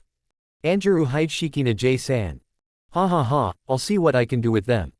CC Sakura forever. Glad you liked it. Martinez Jesus.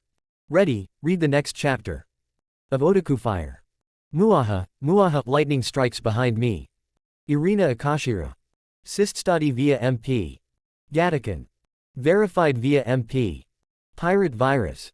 Up until this point, they were pretty clean, and unfortunately, out of the last 4 Hokage, only Tsunade was worthy of it. Konoha 3 years ago. There was finally peace in the empire. Well, in the newly formed Eastern Empire, which was why Naruto, along with Emma Frost and Doctor Strange, using the First's magic, found themselves wandering the streets of Konoha. The Uzumaki were content to watch from afar as the Ichirakus continued to struggle to keep their establishment afloat, now victims of the economic recession that had devastated the village. Or Hinata, who seemed like the epitome of sweetness. However, Naruto's thoughts weren't currently on his loved ones. Oh no, it was the ones who had forced him to bend to their petty interests that were on his mind. From there, he watched from a safe and convenient position as Team 4, consisting of Mito, Hashirama, and the poor guy considered the worst student of the generation at the time, returned with their sensei Kushina, long live nepotism, from a C-rank mission they had received because said person owed Namikaze a favor. That was exactly what the 3 Easterners saw, judging by Namikaze's body language. Although it had been 5 years since Naruto's exile, the women of the team were still in great pain.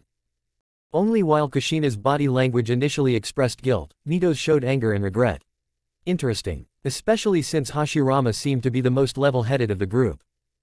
Are you sure you don't want to come with us? Uzumaki snapped out of his reverie when he heard Kushina's voice addressing Mito. My dear, it's been years since we spent time together, mother and daughter. No, thank you, Mito answered shortly. I have somewhere else to go, maybe another day. Incidentally, this was the answer she always gave, which usually upset the eldest Namikaze. Ever since the Namikaze had returned to Konoha, not everyone had expected Mito to take this attitude towards the situation.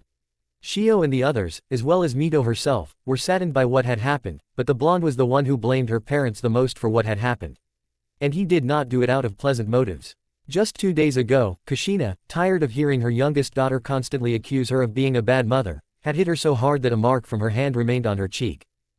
Because of this, Kushina felt powerless for not being able to restore the bond between her and her youngest daughter. The reason the youngest Namikaze acted like this was because Mito had noticed that she was the only one in the family who was truly hurt by everything that had happened to Naruto. Minato hadn't beaten his godfather half to death, he hadn't ordered the execution of any of those who had mistreated his Oni-san, Kami. He hadn't even bothered to punish Kakashi Baka for actively sabotaging his brother's training. It was practically murder, and he had done nothing to punish the culprits. And Kushina, for his part. He had welcomed into his home the cursed Tsu Minazuka, who had hunted Naruto like a beast for years at the Fox Festival. His disciple Kurenai had also taken part in these hunts and had recently had breakfast at his home. This was the last straw, and Mito thought she would go crazy if she stayed near her family for even a moment longer.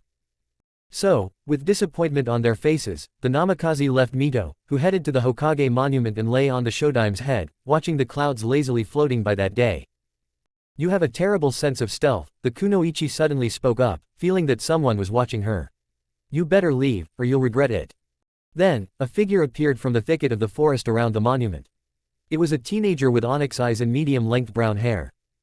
Wow, you're doing well, the boy praised, but not that well. I've been watching you for a long time, I just let you know because I wanted to ask a question. And, turning around somehow, Mito saw how the boy in question had turned into a copy of his father, dressed in white armor similar to a samurai, with whisker-like markings on his cheeks. No, it's true, Namikaze looked incredulous, it must be a lie. Now the Uzumaki knew that he had a birthmark, like all Uzumaki, a mole in the shape of a crescent moon, only Naruto's was on his right forearm, and he showed it to Mito. This brand was known only to their parents and themselves, so. Brother. She pressed herself against his chest. You're back. Like I said, I want to ask you a question, Uzumaki replied, ignoring Mitoi's immense joy and making his sister shudder with his cold and commanding tone. Well, do it, he replied timidly. He didn't want to anger his brother now that he was in front of him. What did you do when you found out about my existence? He looked at his sister, who was gathering her thoughts, and after a couple of minutes she answered honestly. Nothing, I was only 5 when my mother told us that we had another brother in Konoha, and that since it wasn't safe, they left him there, she replied. I mean, when you're 5, you blindly trust your parents. I thought they were right, that they were right. Then we came and found out how they treated you, and I got really angry. He said with obvious malice in his voice, for the last 5 years, Dad has been Hokage again, and he has done nothing to punish those who mistreated you. Nothing. Despite that damn prophecy, they shouldn't have abandoned you. This is exactly what Naruto wanted to hear. Maybe the young woman would like his offer. And if she doesn't, well, she came with Miss Frost. You know, sister, I'll tell you a little story. Uzumaki began. Present day. Konoha, 2 weeks later. There was definitely something in the water, the air, or who knows where else in Konoha, because the meeting that took place after the diplomats who had traveled to the Empire arrived ended with a near-unanimous declaration of war on the United Empire. With the exception of the Namikaze family in Jiraiya, the rest of them foolishly believed that they had a good chance of winning a war against the most powerful country in the world. That unlike Iwa, they would be victorious despite 4 entire clans and significant members of another important clan having abandoned Konoha, that they would be able to defeat subjects who could bring the Toad Sannin to his knees as if he were a nobody. In short, in less than a year, Konoha had fallen so far that it had gone mad, which, given the empirical evidence, was an undeniable truth. So, in order to increase the number of troops, a strict recruitment was instituted among veterans and retired shinobi who were capable of wielding a kunai or throwing a shuriken. They sent a letter to their feudal lord in the hopes that reinforcements would arrive from Hanagakure and Hoshigakure, but of course they didn't. No feudal lord was crazy enough to threaten their own stability by fighting a war they had no intention of winning, especially when it was obvious that the aggrieved party had every right to crush the offender and leave their country alone if they didn't even put their hands to helping their rebellious shinobi village. It also helped that Naruto sent him a good argument against interfering in Konoha's affairs, just 2 days after the feudal lord had returned to his palace. The feudal palace of the Land of Fire, 2 days after Konoha's emissaries had left. Before Zuko, there was Eboshi Kurokes, the feudal lord of the Land of Iron, its warlord Toshiro Mifune, and Victor Strange, dressed in the garb of a sorcerer supreme, next to Hiruzen Sarutobi, who looked like he had been brought in by Edo Tensei. What is the reason for this particular visit? The feudal lord wanted to know when he would see the former Kage he admired so much, because he looked extremely nervous. Especially when he had a sneak peek of a container that several samurai were guarding, used by the samurai to protect something valuable. But what? Emperor Naruto sent me and Lady Eboshi to deliver a message from the future and one from the past to you, the doctor began. This was delivered to our home 2 days ago. He handed over a copy of Konoha's orders, angering Zuko. While it would provide ample reason for the imperial army to march on the village and raze it to the ground, the emperor finds it more convenient to make a deal with you. What deal? He asked, not entirely sure if he wanted to know.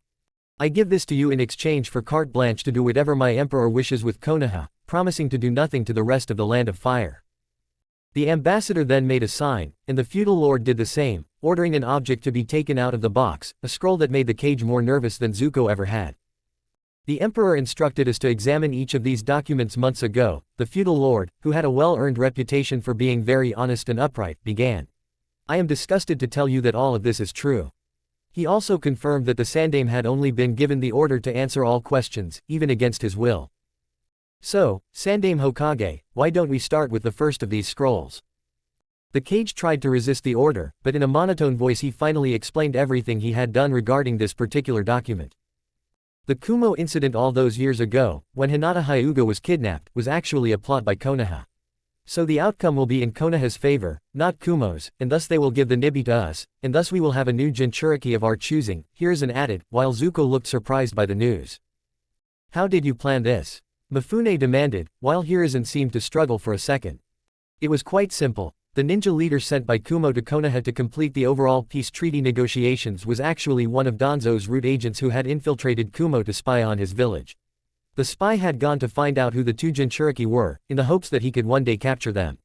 If that was not possible, they would be marked so that a future Anbu sealing team could identify them and extract their Biju into a more suitable host.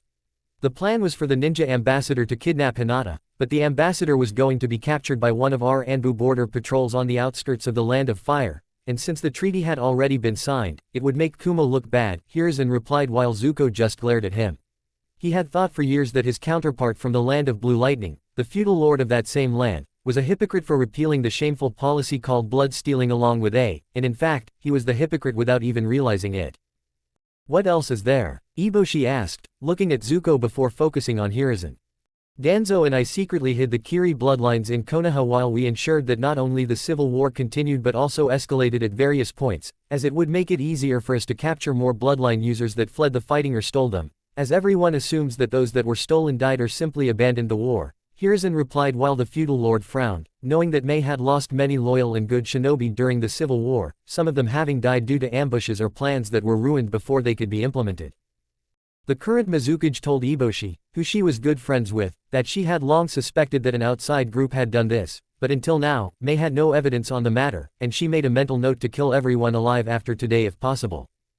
Something about Iwa? Zuko asked as Hiruzen looked at the doctor. Konoha sent several Anbu squads to assassinate several high-ranking nobles in various countries and planted evidence to make it seem like Iwa was behind it. By causing several such events, we caused hostility between the Land of Earth and the other countries, which eventually led to the Third Shinobi World War. During the peacetime after the Second Shinobi War, I found that our military was gradually weakening, and the only way to continue was to start another war.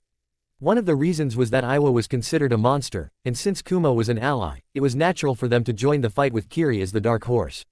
I knew that the only way to find a promising successor was for the next Hokage to go through the horrors of war and see that eventually, a man seasoned by it would emerge from the village's shinobi who would one day surpass me in strength and power, Hiruzen replied, while the feudal lord of his country frowned. And with Minato Namikaze, you did it. Amazing, Mifune said sarcastically, since the future Yondaime Hokage had killed many of the Iwa shinobi in the last war at the time. That was the plan. I saw incredible potential in Minato. Jiraiya saw it too. That's why he took Minato as his student. We focused on making him the strongest Jonin of his generation, used the war to push him to a level that could rival if not surpass mine, and tried to mold him into our way of seeing things. But that was where we discovered the plan's greatest flaw. Minato was too kind and naive for our liking. We had to make him colder and tougher about the cruelties of the world so that Minato would see things our way and accept our advice when he became Hokage. So we conspired with Hitaki Kakashi to remove the other two genin on his team from the equation, who we knew were making Minato soft on the inside. By sending Minato's team on a dangerous mission from which only one could return alive, I ensured that my future successor would be treated as a hardened Hokage.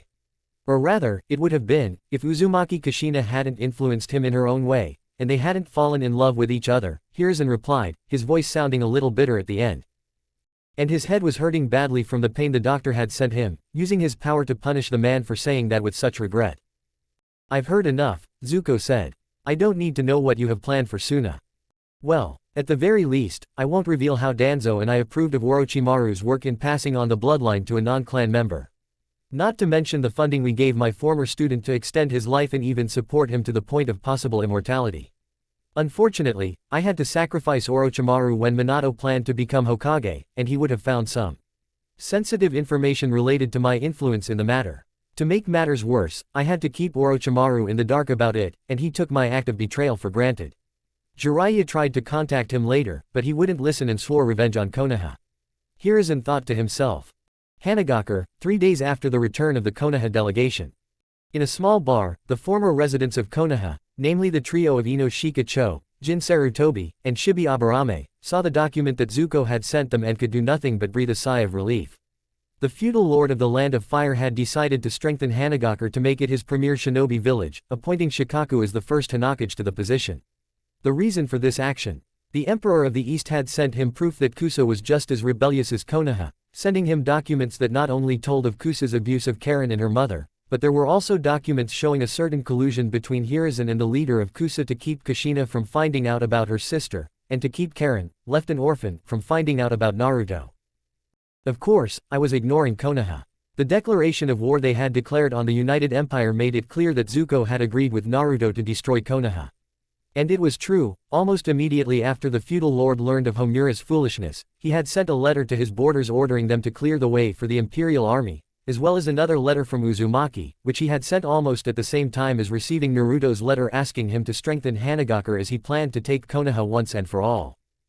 "How many do you think there are survivors?" asked Yoshino Nara, who had just arrived with Shirona Yamanaka and Keiko Akamichi, the wives of the Ino Shikacho trio. "It's hard to say," shrugged Shikaku. "If there's one thing I've learned from reading the Imperial Chronicles, it's that the Gaki are very unpredictable. After ordering that no one be left alive, he orders that the women, children, and the elderly be saved. I mean, this guy has won on the battlefield many times using the most absurd plans on paper I've ever seen, and other times simple and very well executed strategies. I don't know what he plans to do, I just know that we did the right thing by leaving the village." Everyone nodded in understanding, deciding to go and watch the destruction of Konoha from a safe place. Not only because it was some sort of duty to their former home, but also because it would be a great opportunity to see the monster that was the Imperial machine in action. Konoha, at that time. At a regular bar, Kakashi was having a drink with only Kurenai. Asuma was trying to find allies among his clan's old friends, while Guy continued to take care of Lee in the hospital, and Yugao was preparing for battle with the other Anbu members. Ironically, the boy who almost everyone considered a monster or a hopeless case was going to destroy his home in retaliation for their provocation, and not out of a whim. Just like they thought. Hence the interesting conversation between the Genjutsu master and the white-haired man. "And yet I'm worried that he might throw us out of his war machine, especially with Hinata dead at his hands," Kurenai said, seeing Kakashi nod. "The fact is that she doesn't care that Minato-sensei and his blood family are in this village," Kakashi said, finishing her sentence for her. "How should we proceed? He's been your student the longest. Of course you'll understand that better than anyone," the Ojirubi asked, to which Kakashi shook his head. "I didn't teach him anything other than chakra control, and even then he had too much chakra to gain the control needed to properly use that principle. He spent 8 years alone, so the Gaki has an arsenal of unknown skills up his sleeve," Kakashi said, and Kurenai didn't know what to say, so the white-haired man added, "Which is the lesser of our two evils. From what I read in that book, that bastard is a military genius and a monster on the battlefield." The Genjutsu master only flinched at the fact, so she sighed in defeat. She, like almost everyone in the village and the elemental countries in general, had turned the Chronicles of the Empire into a huge bestseller and was amazed by what she had read. Remembering especially the events of the massacre in Lescati, he had no doubt, Konoha was finished, and if a country completely inhabited by demons could not withstand the furious onslaught of the Uzumaki, then what hope did a weakened Konoha have of succeeding where the world government, Druella, Sauron and the others had failed? "We betrayed him. All of us. When Hinata was on my team, I told her to be careful around Naruto and basically made her feel like he was an animal that could attack at any moment. When I first spoke to her about Naruto, there was a look of betrayal in her eyes, and looking back, I now realize that Hinata knew about the Kyuubi all along. However, at the same time, she didn't care about that fact and she saw Naruto for herself. She saw it with her own eyes, she judged Naruto without seeing that bitch and she didn't want to listen to anyone who spoke badly about him for any reason," Kurenai said ironically and proudly while Kakashi looked a little sad for a moment. "If you could go back in time, would you have done things differently or would you have just done what was necessary for the good of the village?" Kakashi asked while Kurenai was thinking. "No, I did what I did with no regrets and I will stick to my decision. If I regret this now, I'll feel guilty, and I refuse to feel guilty," Kurenai said, seeing the Jonin next to her nod and retreat, preparing to fight. From Kurenai's point of view, why should she feel guilty when her own sensei willingly abandoned her son? She did all this believing that by doing so she would get revenge or justice for herself and the Yondaime. He was just as wrong as she was, but he didn't feel guilty. Neither did most of those who remained in the village. Suna, for that matter. "So the Imperial forces may have moved from the capital to Konoha," Gaara assured, reading the intelligence report his spies had gathered among the elemental nations. "There is something truly fishy about this village," Tamari commented with a half-smile. "No one would have thought that the village that probably evokes the most hostility from the Empire would dare to declare war, especially with the show of force provided to Iwa." "Human stupidity knows no bounds," Gaara stated. "Either way, I think this is a great opportunity to see the Eastern Empire's war machine in action." It was an idea shared by many. The destruction of Konoha would be a spectacle that would give the elementals a chance to see the monster that was the Imperial army. The Crucible, the same moment. Naruto stood on the balcony of the Imperial Palace, looking out over the vast courtyard that was usually filled with people as the blue-eyed man gave a moving speech on the anniversary of the Empire's founding. However, this time he had gathered the people for something greater. He had every right to go and destroy Konoha, but he needed to hear from his people, to let them know that Konoha was a minor threat, but still needed to be dealt with at a high level of force, so he stood on the balcony, ready to explain his reasons for doing so to his people. My people, sons and daughters of the United Eastern Empire, I come before you today to sadly inform you of the approaching darkness that threatens us and our allies, the threat from the West. Even now, we have already greatly reduced their threat level through nonviolent means, showing them undeserved mercy. However, believing that I was bluffing, they attempted to blackmail me into submission by threatening our allies in the West, believing that they were untouchable. No, of course, that is not true. The Empire has always remained strong because that is the price we pay for our continued peace and stability despite the chaos in other parts of the world. The problem I am facing is the war that these worms of the West believe they are capable of bringing to our walls and the doors of this palace if we are not careful. I have no desire to get involved with the West, nor do I wish to drag you, my citizens of this great empire, into their affairs and bring another senseless slaughter upon you. Therefore, I am counting on you, the people of this empire, to make this decision for me and freely express your opinions on what you wish to do in this situation. So now, as the Emperor of the United Eastern Empire, I ask you what you wish for and whether or not to fight this evil that if left unchecked may one day threaten even you. What are you saying? Naruto stated as he saw the people below talking among themselves, asking each other's opinions and sharing their own. I have mixed feelings about this, Hinata told Teru, who only smiled softly and placed a comforting hand on her shoulder. The two were on the Uzumaki's side, supporting him in this situation that they both didn't want to be involved in, just like he didn't want to be involved in. I understand. However, we don't have to save the guilty. But innocent people shouldn't have to pay for the sins of the guilty and arrogant. It would be like how the village punished Naruto for sealing me into his body. I was guilty of what I did, despite being manipulated by Uchiha Madara, but they had no right to torture Naruto and hate him for my mistakes, the Empress said, seeing Hinata nod in understanding. What do you say, my people? Will you help me eradicate this evil with one more battle? One more to cleanse the entire continent of conflict, even if only for a while, and give us a chance to catch our breath and grow. If you say no, I will understand that this is your wish, and I will respect your decision. But if he says yes, then I swear to you on my title as Emperor that the contest will be quick and will end soon after it begins. Tell me your decision. Now, Naruto said, seeing that the people were a little unsure, but knowing deep down that he was telling the truth about the West becoming as violent as it had been in the past because of Konoha. The entire continent needed to be balanced, and to do that they had to take her out of the equation, as a mortally wounded beast was very dangerous and would not hesitate to drag others down with it. Fight. I say we fight. One person began, then another, and a third, until everyone was shouting one decisive word. Exclamation mark. Fight. Very good. I will begin preparations for what I have to do myself. We will cleanse the lands of this evil, restore justice to the West and show them what it means to have the same stability as we have here in the Empire. Just like you, I, the Emperor, promise to do everything in my power to protect you and everyone who fights for me until the very end, Naruto said, hearing the crowd cheering him on even more loudly, and the flags of the Empire proudly waving everywhere. Uzumaki returned to the room where his former generals and allies were waiting for him. Among them were the leaders of the elite groups of the Empire. Kal-El, Captain Rogers, Mihawk, Coyote Stark, prepare the rest, we will leave alone, it is time for me to return to Konoha in triumph, Uzumaki ordered, coming up with the perfect strategy in his head. With the 7 deadly sins, the League, the 13 captains of the Serenity, the Shichibukai, and more, there was no way Konoha would survive. Omake. 3 years ago.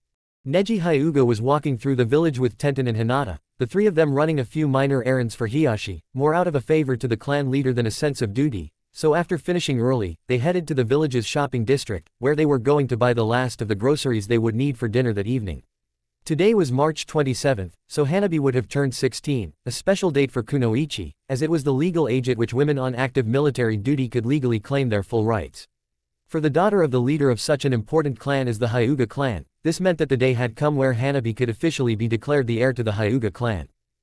Now this could mean that Hinata would be sent to the branch office and branded with the caged bird seal. Luckily for the Hyuga sisters, there was a loophole they could take advantage of, and given the events with the Namikaze family, branding Hinata would be political suicide from a social standpoint. So the three friends weren't worried about today's event, which had many guests in attendance. Among them were the youngest Hyuga sister's lover and his genin team, the leaders of the Yamanaka, Akamichi, Aburame, and Nara clans, Jin Sarutobi, and to the surprise of some, Yugao Azuki, who had taught Hanabi Kenjutsu. So when they saw Shio there, they completely ignored her, quite jealous of how affectionate Tenten was with her boyfriend, who was as hostile to her as her cousin was to her brother Menma. And as the princess of the people, she didn't take the slight very well. I understand that they are angry at Naruto, but Kami. This was for the greater good. None of this would have happened if the village had followed his father's wishes and treated him well instead of spoiling Sasuke so much. May I ask why my family was not invited to dinner tonight? Shio almost demanded an answer from Hinata. Never, she replied haughtily, no one wants to see a bunch of traitors at my sister's party, so they were not invited. My parents did not do it out of malice, he explained for the umpteenth time. Honestly, it is becoming very annoying. What is really annoying is that you do not understand his point of view, Neji noted, and as Hinata-sama said, we have things to do. And they left the Namikaze in that state, still perplexed, because many were still angry at her family. Stupid big sister, thought Mito, watching the whole thing from the pastry shop. I highly doubt you'll ever understand why they're upset. Something tells me that when you meet my brother for the first time, you still won't be able to comprehend how betrayed our parents were to our own blood. Chapter 22, Fish in a Barrel. Fish in a Barrel. You know, the dysgraphia problem, sorry for the keyboard clicks and autocorrect horrors. And remember, Naruto and its characters are the property of Kishimoto-sensei. Review. Brian CV23. That's okay. I try to leave as few plot holes and inconsistencies as possible. I'll skip a few, but I'll try to keep them to a minimum. Sheehan 145. That's so true. If he'd made different decisions in some cases, like with the Uchiha or Orochimaru. Pirate virus. They are pure because their captives must be treated with some dignity. On the other hand, it is indeed a true prophecy. It is not that the chosen ones were going to save the world from a great evil, say Kagaya, which they indirectly did, but to destroy the source of much conflict in the shinobi world. Good. Hikari Namikaze Uzumaki Uchiha. Thank you. I hope that even if you do not have what you want, you understand that there is a method to this madness. Serenity Usagi. Ready Mai. Otaku Fire Friend. Amen. Elchaban.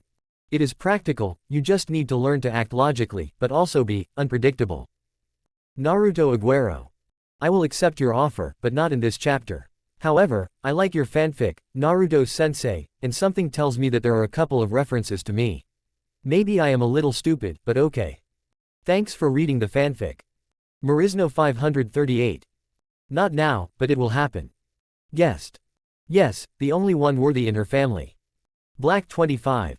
Yugao is good, but she does things out of a sense of duty, like a good soldier. As for Konoha, let's read up. I'll just say that it will happen, but be patient. CC Sakura forever.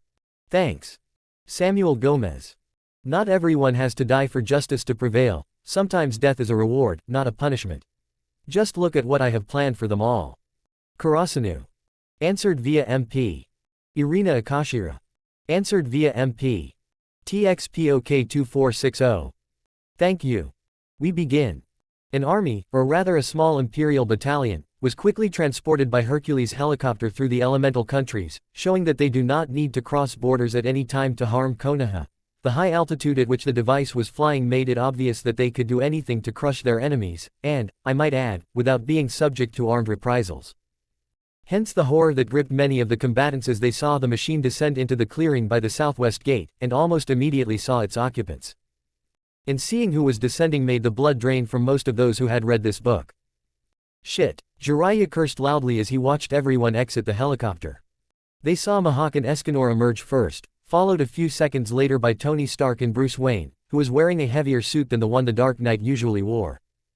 The beauty of the Princess of Themyscira did not stop many from trembling, remembering what she was capable of, and of course, everyone remembered what Shanks was capable of, who looked very happy as he interacted with Kuroko, Ayeka and Yeba, making it clear that the four leaders of the founding clans had come to fight, in a bitter irony of fate, to burn the village to the ground. And many, in a way, no longer wanted to see the other founding leaders of the League and the Avengers, the Shichibukai, the Espada or the Seven Deadly Sins come. There was no point in having only one of those groups, almost no one doubted that victory would go to those whose ranks they were in, and here were all the elite groups of the Empire, with the idea of crushing them all simply because they could.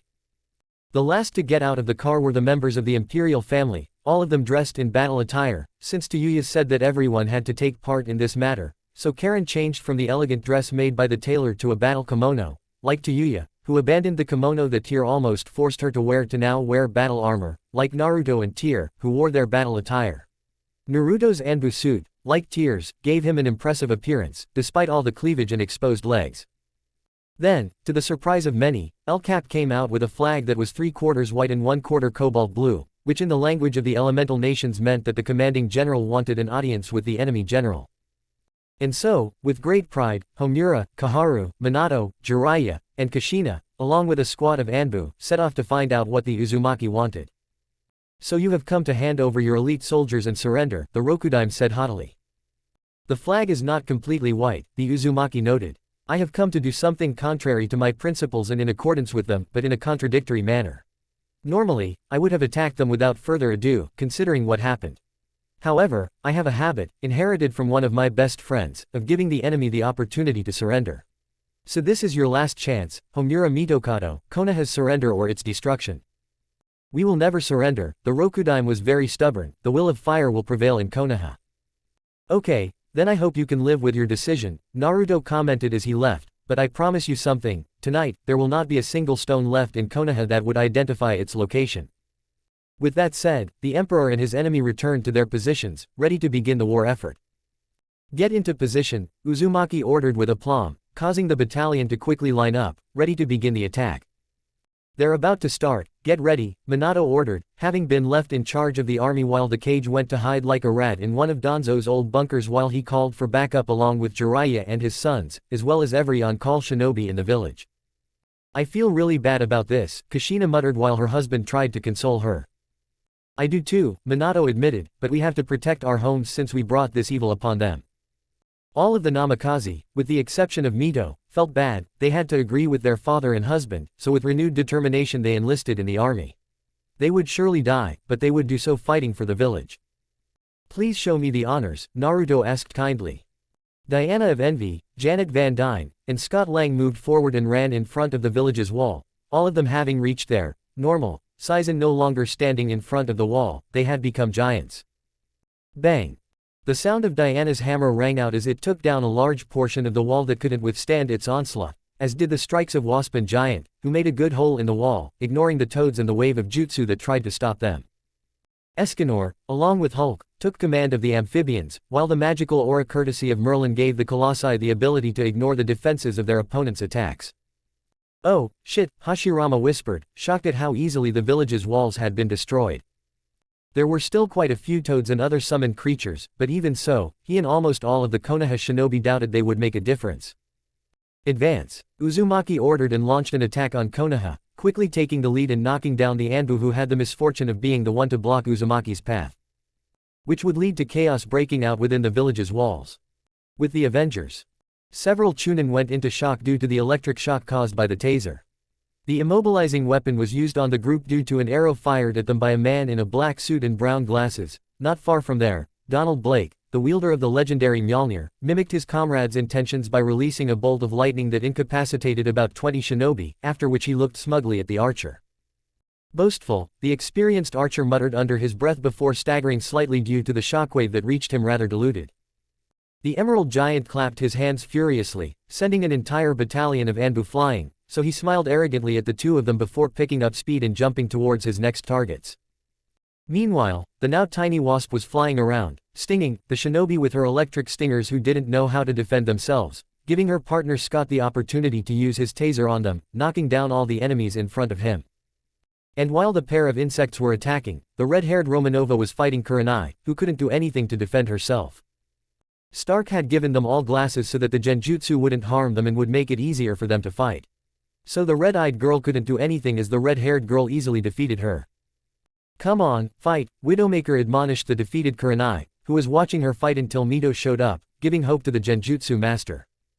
The two women exchanged stern looks before moving forward, and to Kurenai's horror, they hugged each other when they were close.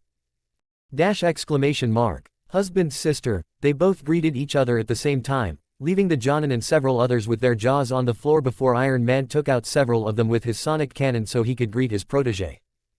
"Brat," Stark greeted the young woman and hugged her. "It's nice to meet you in person." "I think the same thing," she replied. "Myth, you're a traitor," the genjutsu master was accusing rather than asking. "I have always been loyal to my emperor and brother," Mito countered coldly.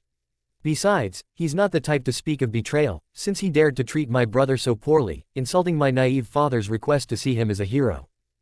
I can't believe. Kurenai started to rant, but Natasha's bites silenced her. She didn't have time to listen to one of the several idiots who were bullying her beloved blonde. After all, he had to endure a lot of pain and little time. With the 7 deadly sins. Counterattack. The blonde captain hummed cheerfully, repelling a wave of fire fired by several enemies who were trying in vain to stop the Seven's advance. Given the special task the Emperor had given them, he had to exercise great self-control in order not to cause too much harm to his enemies. Being the king, thanks to Chastiful's petrification, the one with the greatest advantage. That was why Ban used his divine staff with relative fury, trying to keep as many people away as possible and thus get his reward. And if you ask him, Escanor suffered the most, not only because Rito was a very powerful weapon, but also because he was not used to holding back. But to win this prize for his beloved Merlin, he will do everything possible not to kill any of the worms that try to stop them. Take this. Diana threw her hammer at several Anbu, aiming for a water source she could see. What's more, she saw several people preparing to restrain her, clearly mistakenly believing that she possessed an ability similar to that of the Akamichi. Ah, how stupid. Too bad I can't keep a sample for my experiments, the mage lamented as she absorbed an entire squad of Anbu using a canteen as a container. Well, I guess I can try to convince him. After all, there's no one here that would be of particular interest to him. Would release, tree prison, landed the Anbu, who quickly locked the 7 in a tree, but did not let their guard down, as no one seemed to be bothered. It's nothing. Ban broke his restrictions almost at the same time as Diana and Escanor. However, Kuroko can summon trees even more powerfully. The Fox of Greed smiled predatory. That doesn't mean you haven't caught my attention. I'm interested. The aforementioned only sweated profusely, especially seeing that the attention of the 7 deadly sins was focused on him, as if he were a defenseless rabbit facing a pack of hungry dogs. With the Shichibukai. Slave arrow. Pirate Empress Boa Hancock sensually kissed the air, from which a huge pink heart burst out, exploding into hundreds of ethereal pink arrows that rained down on several enemy shinobi, who turned into stone from the impact of one of these arrows. A few steps away from her, the Surgeon of Death, one of the new Shichibukai, Trafalgar Law, used his quirk to incapacitate several enemies at once. Room used his ability, dismembering an entire battalion of Anbu that tried to take him down, many of whom were horrified to see his dismembered body from the perspective of their heads at ground level. There are only 7 of them, we should be able to defeat them. Kiba exclaimed in frustration as he joined the defense against the most powerful pirates in the United Empire. Gozenmegawara Seiken Jinbei District, leader of the Sun Pirates, an organization that was currently more of an anti-slavery police force that mainly dealt with gangs that were left over from the slave houses from the Demon Lords and World Government era, with a large portion of Inuzuka clan and Anbu members. Schwarzseil, another female Shichibukai, used one of her many attacks. She was dressed in a classic blue pirate outfit, was blonde with blue eyes, and answered to the name Ruby Heart. Showing off, another Shichibukai member muttered under his breath. He has dark brown eyes and long, dark brown, almost black hair that he wears in braids and dreadlocks. He has a small goatee that he keeps in 2 long braids. There are several beads hanging from her hair, and a coin, a silver chain, and a bone needle, a deer shin bone, hanging from his handkerchief. On the right side of his jaw is an open wound, reminiscent of some kind of abrasion. For some mysterious reason, this wound never heals. She dresses similarly to Ruby, only her outfit is black and looks rather dirty. Final wave. She delivered a punch that hit several people, putting them out of the fight. Stop complaining and keep doing what you're doing, Fishman rolled his eyes. Well, if it were up to me, I'd be drinking rum at some bar in the harbor or on the Black Pearl. But since that's not the case, I'd better team up with a tough guy. Sparrow pointed at the last Shichibukai. He was an older man dressed in half black, half orange armor who just snorted in annoyance as he kicked yet another attempt by the shinobi prankster. He was one of the Shichibukai who wasn't born in any of the countries of the vanished world government, the mercenary Slade Wilson. You're weak, but I recognize your talent. Yugao Azuki. Mahawk dodged the Anbu captain without even trying.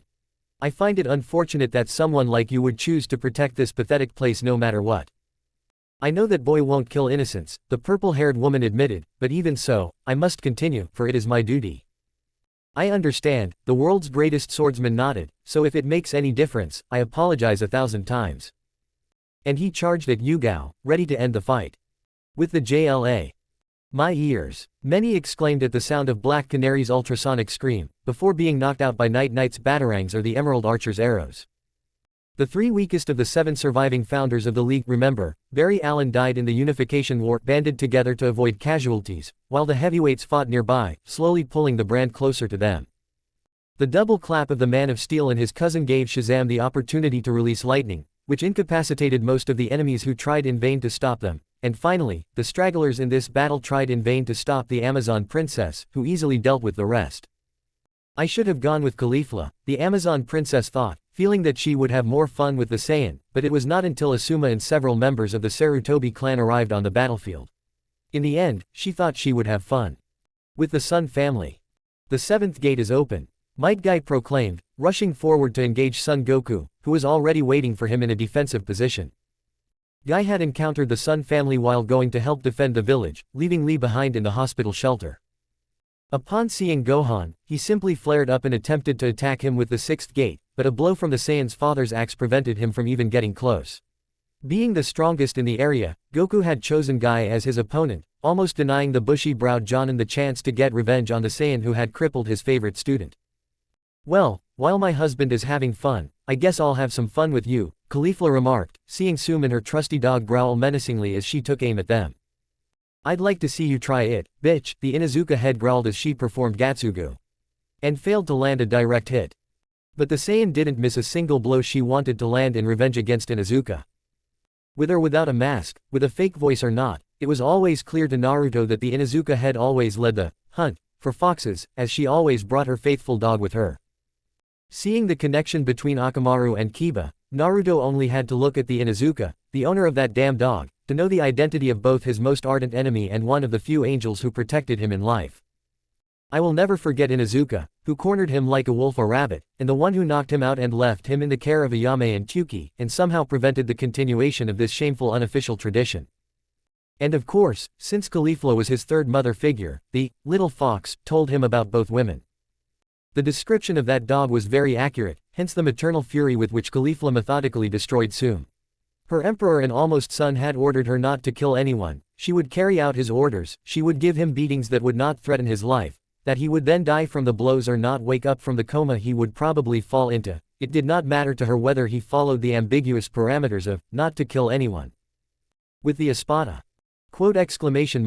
Bullet. The 10 Espada fired as if they were a rifle squad, incapacitating a dozen shinobi by ripping off their arms and legs, forcing several more to pull the disabled out of danger, one of several methods of the fearsome squad that was more loyal to the Empress than the Emperor.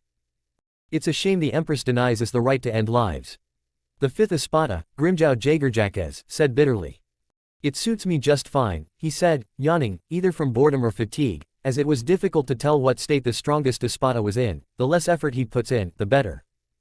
Typical of you, Nell rolled her eyes as she dodged Asuma who tried to cut her with his wind release, chakra-infused katana. They won't win, Konoha won't fall. Asuma charged at Nell again who blocked him with her weapon, delivering a powerful blow to her knees with the blunt part, rendering them useless, which was very obvious by the fact that they were purple and swollen, no doubt due to the fractured kneecaps. General Sarutobi, some exclaimed as the Espada quickly took out their general, which the other Espada took advantage of. We have to do this faster, Ulquiorra noted as he saw the sun's position. They gave us a route, and the fact that we're playing is slowing us down too much.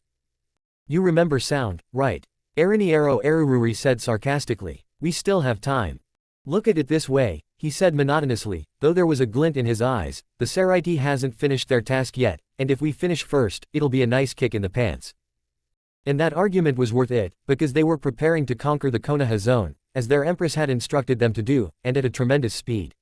There was nothing in the world that would make them finish after their rivals. That meant very bad news for the shinobi who were protecting, or rather trying to protect, this part of the village. The enormous pressure caused by the spiritual power of all the Espada caused the shinobi in the area to freeze in place, cursing the day Minato became Hokage. With the Gote 13. Sting all the enemies to death, Suzumaki. The captain of the Gote 13's 2nd Division released his Zanpakuto, turning it into a golden stinger, Naijeki Kesatsu. And without knowing when it happened, many shinobi were knocked out of the fight by the weapon's special ability, falling victim to a paralyzing variant of its deadly poison. Someone wants the prize the Gaki promised to the one who can incapacitate the most of these worms, intoned the captain of the 5th Division, a fair-haired man with elongated almond-shaped eyes and small hazel-colored pupils, Shinji Hirako. Sui Feng, mentioned above, only blushed slightly. The reward was tempting, but the fact that this village had indirectly mistreated her best friend was enough motivation to furiously carry out the emperor's orders.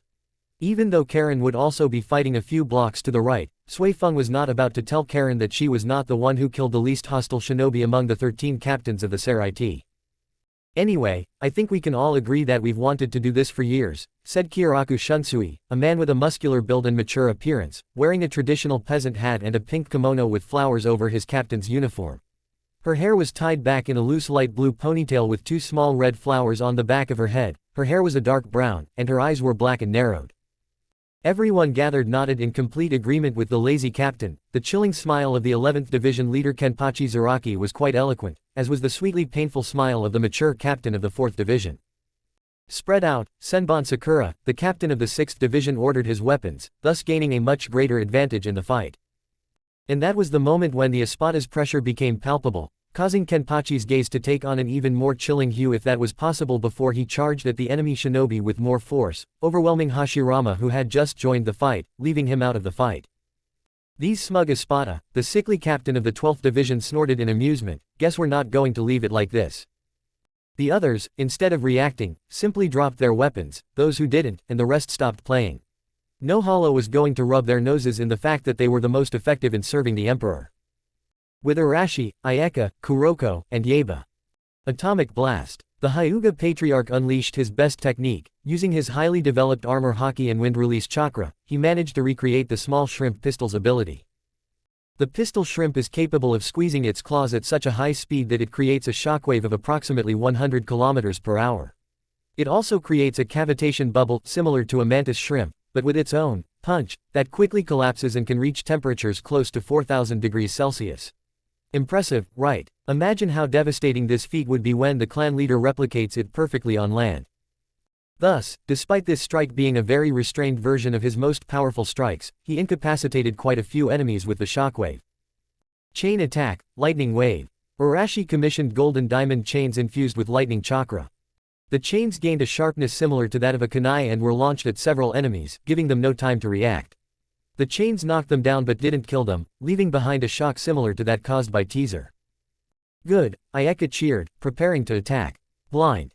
An ominous glint lit up their eyes, and before they could do anything, the enemy shinobi were completely paralyzed, leaving no chance of escape. Not that they could, most of the paralyzed were Hyuga clan members who stayed in Konoha. Fighting so close, both clan leaders, Ayeka and Yeba, became targets for the clan in the west, who thought to use the leader as leverage to subdue their cousins in the east, but obviously that wasn't going to happen. Wood Release, Trap. It was Kuroko's turn to attack, creating wooden traps that dug into the legs of her enemies. They were traps as sharp as a sword, and so tall that they stuck out at knee level. The Forest Mage was the one who had taken out the most enemies so far. "I don't mean to compete, but I win," Senju celebrated with a smile while the others simply rolled their eyes. There was no rush, no animosity between them, only the pleasure of defeating a wave of worms that couldn't stand up to them. With the royal family. 10 toads, including Gamabunta, landed heavily in front of Uzumaki, his cousins and mother, from which the Namikaze twins, their parents and the Sanin toad emerged, all looking at the royal family with mixed feelings.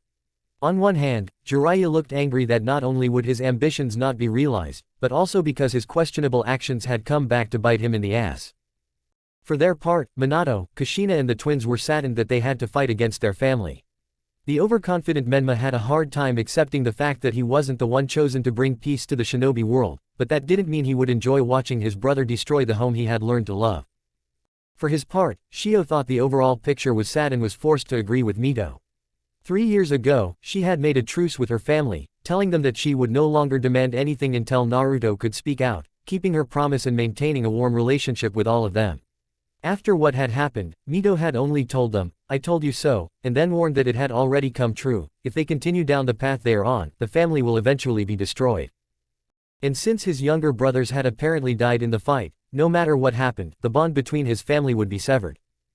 Kushina had already told Minato that if they both survived, she would demand a divorce, a belief reinforced by her children's shared belief that this pointless conflict had resulted in Mito and Hashirama dying at the hands of the imperial forces without the slightest trace of remorse from the Uzumaki. "You should be ashamed, brat," the large toad said, taking a deep drag from his pipe, "for attacking the place that raised you like that." At least you acknowledge that this is where I grew up and don't call it home like so many other fools who have chided me for it." Uzumaki smiled. "At least you're not so hypocritical as to say that this is your home. Home is a sanctuary where you are protected from the dangers of the outside world, something I never had in this village. And for what it's worth, I'm sorry that idiot put you through all that." Chief Toad was sincere. "But the honor of my clan demands that we assist our summoners, even if we don't completely agree with their orders." "Well, I guess we should even the score a little," Tayuya said, biting her thumb, and Karen and Naruto mimicked the motion. Summoning jutsu. Once the thick column of smoke cleared, everyone watched in complete shock as Naruto and the others summoned them. Tayuya was riding a giant black snake that had scales that covered its body like obsidian. It also had gold-colored scales on its body that resembled arrows, and its eyes were emerald green. Karen was riding a winged horse-like creature with wings, fur, and a light purple horn. Its mane and tail were dark blue with a pink and purple stripe. It had purple eyes and a marking on its side that was a pink six-pointed star surrounded by white sparkles. While Uzumaki appeared riding a five-tailed kitsune with blue fur and amber eyes. Twilight Sparkle, Sepulchral, Anri. The crowd of toads that had gathered there muttered. Moments later a dry explosion was heard in the direction where Shanks was fighting, and almost instantly the sky darkened before a six-headed black dragon appeared. And to add to the shock, Mito carried her personal summons like a bride. It was a humanoid creature with two powerful legs and clawed hands, with dark purple skin, a lizard-like tail, a pair of bat-like wings, onyx eyes, and long jet black hair, dressed in armor that looked more like a steel bikini. Brontes, Angela. "This is a historic event," the alicorn remarked with an expression somewhere between solemnity and understanding. "We haven't seen 5S-class contractors together on the same battlefield since the Battle of Kannan. And this is the first time in the West that the five of us have gathered together." "Mito, what the hell are you doing?" Menma asked angrily. "I don't understand why you're surprised," the girl shrugged. "I was taught to value family above all else. It was the Uzumaki creed that everyone believed in. I simply followed the saying, do as I say, not as I do. They betrayed our own blood. I didn't do it, it's true, I betrayed the village, but tell me, when Hashirama, Kakashi and Jiraiya were beaten up in the Imperial Palace, only my brother received medical attention." Everyone fell silent as they understood the situation before dragging them back to their cells. The Imperial Guard cast a healing spell on the younger Namikaze and dragged him back to his cell. Later, while Tenten was asleep as her food contained a drug that put her to sleep, Wanda Maximoff used a spell that put the other prisoners to sleep and brought Mito shallots with her food so she could have dinner, and also gave her a letter from her brother to read informing her of the next steps and giving her a micro SD with extra training so she could follow him secretly. "You were his spy," his father said, hurt. "Yes, she was the perfect person to be my brother's eyes in that filthy village," the blonde said with bragging and pride. "You and my mother betrayed my brother by abandoning him, believing that the ends justified the means. Perhaps I had believed his words blindly as a child, but the evidence I had seen clearly showed that we were wrong. Unfortunately, I was the only one in the family who was humble enough to admit my mistake." Hearing this, everyone hung their heads, quite saddened by what this meant. They were not only going to fight one person, they were going to fight two members of their own family. "Yaki, stop, this is your last warning," the Sannin issued an ultimatum. "Save your warnings, Ero Sennin," the Uzumaki said mockingly, "because this will be the day you will finally pay for all your crimes against my clan." The Sannin realized that he might know about this, so he decided to fight Naruto and make him forget these details with a seal, but before he could begin his offensive, Sepalcoatl, tired of the chatter, charged at Gamabunta, who Jiraiya was standing on, throwing him off his back and separating the others, as this was taken as a signal for the other summons to rush into battle. Kushina was knocked off her feet by Halibal's strike. An axe strike caused Shio to land awkwardly thanks to Karen, while Tayuya's adamantine chains tangled around Menma, sending him crashing to the ground with force. In the Sannin's opinion, Mito was overestimating her abilities by engaging him, while Minato, with great determination, albeit with a pained heart, charged at his own son. Acid Mist, the giant snake, released a green flag steam, catching one of the toads, who let out a cry of pain, while its body was squeezing Gamabunta, who was deprived of his weapon by the force with which he was attacked by the loud-mouthed redhead's personal summon. Meanwhile, the two toads tried in vain to attack both Angela and Twilight, but due to their very small size compared to the others, they were able to easily dodge, having the advantage of being able to use their mana to attack.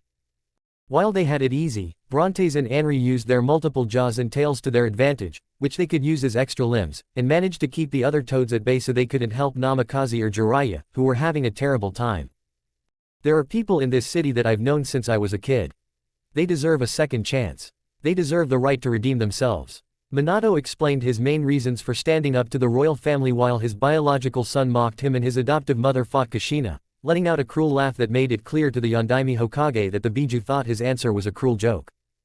Redeem themselves. Are you serious? These fools have literally been mocking me since the first day of my existence. They don't give a damn about your wishes, and you want to give them a chance, Uzumaki stated, uppercutting the Yondaime. Where was my chance to be human in their eyes? My shinobi training at the academy was ruined. My so-called sensei was your only former student who taught me nothing, and my godfather, who was your own sensei, believed the lies of others and betrayed us all in the blink of an eye. That was before. If you cease hostilities, Nothing will change, Uzumaki interrupted. Those fools will once again believe that they got away with everything because they are the cursed chosen ones of the kami. Konoha had never won anything on their own, there was always someone who helped them win, only to be slaughtered by the village. The Senju and Uzumaki clans had effectively won the Second Shinobi World War for Konoha, and that village had both erased them from their history books and actively exterminated them when they saw that, unlike the Uchiha, they were not subject to its control. With your help, Suna and Taki almost won the Third Shinobi World War for Konoha, and Danzo and a few others almost drove them into poverty, not to mention what Jiraiya and the Sandaime did to your family. So no, I will not continue to perpetuate the myth of the village chosen by the kami, he said, dodging his biological father's rasengan. You were born in Konoha. You have the blood of a Konoha shinobi in your veins. How can you betray me like that? Minato asked, and Naruto glared at his foolish father in rage. Betray you? How could you betray me? Uzumaki roared in anger, dodging his father's attempt to mark him with the Hiraishin. You side with Konoha instead of your own son, simply because you believe they deserve redemption, when before they would have spat in your face. I tried to prove them wrong, but all this time they didn't listen to me, and they still don't care if I prove them wrong. All they cared about was not harming me, and they knew they could survive it no matter what. Who will stop them? You lived a rosy life. The Sandaime Hokage, he was part of this, my godfathers. They forgot about my godmother, who was the only one who wanted to take care of me, while the other just drowned in cheap alcohol in brothels. Your student Hatake Kakashi, he would have stuck a chidori into my chest if he thought it wouldn't free my mother from my body. They don't care if they're proven right or wrong. They only care about themselves and how much they can hurt me no matter what I do to show them the error of their ways since they're too blind to see the truth. In fact, they don't care what I hear either and will shut me up so I won't tell anyone. Naruto finishes as Minato shakes his head and they move away from each other. I don't think so, Minato replied as Naruto made fun of him. Then it's clear that you're in denial, Uzumaki replied. Regardless of what you think, I won't let that happen and I won't let you carry out your senseless revenge, Minato replied as Naruto closed his eyes to better focus his energy. Try living in my shoes for a few years, only to find yourself betrayed by the very people you once trusted, as well as those who were supposed to love you unconditionally. Come back to me after a few years of patience before you tell me to my face that there is no point in taking revenge on those people, Naruto said, drawing his Sigma sword and looking at his biological father with disdain. Konoha is my home. I will not allow it to be destroyed. Even if it means killing my own son, Minato replied, one of his special kunai now in his left hand. I am not your son Yondaime. I have never been there. Chuki Ichiraku and Son Goku Sensei were more fathers to me than you will ever be. You are merely a sperm donor. A means to an end in the cycle of human reproduction and a symbol in the equation that is the creation of life. Naruto stated as he used his weapon to force the Yondaime to his knees while blocking the strike with his iconic three-pronged kunai. It is undoubtedly the Kyuubi that is making you act like this, Minato replied before they engaged in a violent confrontation with each other. Are you happy with your actions? Halibal asked as she blocked Kushina's katana with her own weapon, Kurohime. It's your fault. Kushina replied as she watched her husband and son attack each other, neither of them using any of their jutsu at the moment. Stupid tomato head, she shrugged, seeing that the former Uzumaki was in the same boat, meaning he was blaming her for her own mistakes. Can't you see that what you're doing is wrong? I did it for you in Konoha. Minato exclaimed, looking at his son as they stood there, noting with great fear that Naruto was apparently holding back much more than he could to keep from fatally harming him. And look how they paid for my sacrifice. The Eastern Emperor gave him the true context. By hating me, by insulting me, they were trying to make sure that I was too weak to do anything against them, or that I was incapable of thinking any differently than the way they wanted to force on me. What kind of life is this? A life without free will. No right to life. Naruto took on the name of his so-called father while using his elemental chakra to destroy Minato's kunai. I was wrong, I admit it, and I know that nothing in the world can make up for it, but you have to understand that a leader must sometimes weigh his priorities and put the common good above the family, Minato replied, dodging the sword strike. He blocked the blade with another kunai, but to his horror, Uzumaki exerted tremendous force, and it seemed like he didn't even use most of his strength. You are talking to a man who led a revolution, fighting against almost an entire continent, Uzumaki replied coldly and calmly. I understand what you mean, but unlike you, after weighing both scenarios, I saved Karen from the clutches of Gecko Moria when I should have led the attack on my enemies, and was still able to become a leader and a family. Then don't talk to me like I don't know anything about life, like I don't know what you're talking about, Naruto exclaimed, while attacking with his sword, which Minato blocked again, but did not avoid the powerful blow he delivered to his face, and attacked the man with the sword again. Only Minato had to block this blow with much more effort than the previous times. I guess that makes me a sentimental fool, Minato said, trying hard to push Naruto away, but to no avail, as the Uzumaki used much more force, rejecting his efforts. No, that just makes you a fool, the Uzumaki explained. They're backing the wrong horse when they choose a side, Naruto replied, using his free hand to grab the Yondaime's wrist, which he had been using to his advantage while he was kneeling on the ground, break it, take his other arm, break it too, and use an uppercut to knock him out. Moments later, Hannibal dropped a battered but chained Kushina with Seastone, and when she turned to her cousins and sister, Shio was kneeling in front of Karen, Menma was being held down by Tayuya's chains and the Sannin in a force field that was apparently Stark's work, while she saw Mito in Sennin gargoyle mode. Speaking of which, Iron Man arrived and projected images of all the Konoha shinobi being captured or raising their hands in surrender. It was all over, without a single casualty on either side, Konoha had been defeated. Chapter 23, Justice Justice. You know, that dysgraphia issue, sorry about the keyboard taps and autocorrect horrors. And remember, Naruto and its characters are the property of Kishimoto-sensei. Review. Ha ha ha, the surprise is that I'll be posting chapters about a day apart, so I'll be responding to reviews in both chapters in the epilogue. We begin. The once proud Konoha was defeated in just an hour by a force of no more than 80 men. True, 4 of its oldest and most famous clans that still exist today did not participate in the battle, but still, no one doubted that these clans, even including the famous Nara clan, could have played a big role. So from a relative distance, Kumo, Suna, and Kiri basically saw the huge gap between the might of the imperial military and the might of the 5 shinobi villages. Even in their prime, with the 5 strongest kage in history at their disposal, as well as the strongest Jinchuriki, they would have been no match for the Uzumaki. Naruto ordered the shinobi to gather at the stadium while the army units that had arrived by helicopter were taking the civilians from the bunkers, and the kage and his followers, who were also brought along with their families and friends, were taken to the stadium where the final stages of the Chunin exams were taking place. After all that was said, Uzumaki, his cousins, mother and fiancés, among whom, to everyone's surprise, was Hinata, sat majestically in the box reserved for the Hokage, while the battalion that had so easily and quickly destroyed the village took the seats reserved for the important guests. Naruto gave the signal and the guards brought Homura, Kaharu and Josui Hirata, the leader of the Konoha market and a member of the civilian council, as well as Mebuki Haruno, who were determined to make his life a living hell.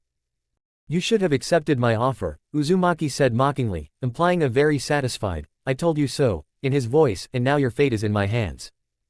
Bastard, if you think so. He tried to say, but Naruto used Sigma to chop off his head, tired of his arrogance.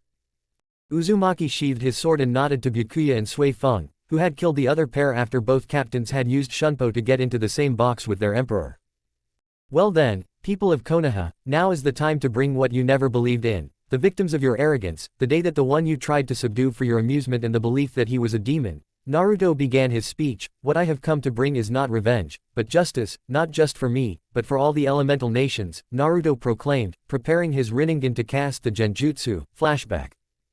And after he cast it, he showed everyone in the stadium every single one of the crimes his village had committed against the elemental nations. Many were horrified by this, while the vast majority were not at all fazed, which did not go unnoticed by many of the emperor's observers. I see that even with that, most of you are proud of all the pain and suffering you've caused others, not realizing that you've only made enemies for yourselves, who are more than willing to destroy you for that insult. Tear continued, tell me, Tomato Head, do you still think Konoha is worth saving? Kushina simply turned away, crying inconsolably, realizing that she had lost all hope of being with her family forever. The arena's screens then lit up and showed Naruto removing his armor, leaving him in a mesh robe, but when he took off that shirt. When Shio saw his body, she immediately began to tremble. And felt very sick. Hashirama had never seen anything like that on a person. And he began to vomit right there on the spot. Minato simply looked at Naruto's body writhing in intense pain and thought, "Oh, Kami-sama. What happened to you?" Naruto's body was covered in scars. He had several diagonal scars running across his chest and back. His arms looked like they had been burned and then instantly frozen, judging by the cracks in his skin. In addition to that, he had 8 large scars, 2 of which were clearly caused by the 2 Chidori Sasuke had used against him in that fight. As you can see, I had to see my fair share of fighting and carnage on my path to achieving peace in the Unification War, Uzumaki returned to his speech. I have seen all sorts of horrors and injustices, and yet the vast majority of them in my 21 years of life I have seen in this village, experiencing them firsthand. So as another wielder of this dojutsu said, I will share with you a little of my pain, but as a preamble, the hope that helped me alleviate my suffering. Konoha, 17 years ago. Let's buy you some cinnamon buns, 11-year-old Ayame said to 4-year-old Naruto.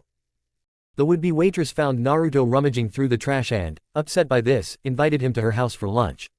Although at the time, besides Tyuki, there was also Ozano Masaki, who owned a bakery a few blocks away. Naruto tilted his head incredibly cutely, "What's a cinnamon roll?" Ayame's eyes bulged as she stuttered, "Don't you know what cinnamon rolls are?" Naruto shook his head. "Bacon." He shook his head again. "Crumpets." Guess his answer. "What about cereal?" The girl expected him to say yes this time. But she got a no again. Ayame was about to continue asking when Ms. Masaki snatched Naruto from her arms. "Sweetie, if she lives on the streets, it's normal that she doesn't know this food." Ozone smiled at Naruto, apologizing for the girl's naivety. "I'm sorry, Ayame doesn't know how to handle children." "So, Naru-chan, how about we start with something small? Maybe some toast." Naruto watched as Ozone buttered a few slices of bread and placed them in front of him. He grabbed a piece of toast and looked at it. Then began to sniff it. Ichiraku and their guest looked at Naruto curiously. Most kids his age would eat first and ask questions later. And yet he smelled like he was. Naruto looked at Ozone suspiciously before asking, "Is he poisoned?" Tyuki's eyes widened in shock. "Naruto, why did you ask that question?"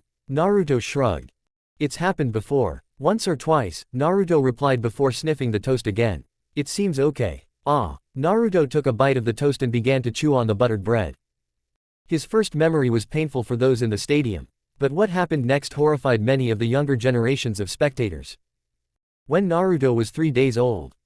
Naruto was lying in his crib, just a few days after Hannibals' attack. He was fully conscious and looking around. Suddenly the door to the room opened, and a young nurse appeared in the doorway with a scalpel in her hand. She walked up to Naruto's crib and teased him, "I'm going to like this a lot." She placed the scalpel on his cheek and began to cut out whisker marks. Naruto screamed as he began to thrash around in his crib. Before the nurse slapped him across the face. "Shut up, demon. You deserve nothing less." She dug the scalpel deeper into his cheeks and twirled it around in her hands. A murderous grin appeared on her face in delight. "Time to die, demon." She lowered the scalpel, about to plunge it into Naruto's heart when the doors burst open and a man with black hair and a white wolf mask and a woman with straight brown hair and a coyote mask grabbed her arms. The nurse screamed as she struggled, "Let me go.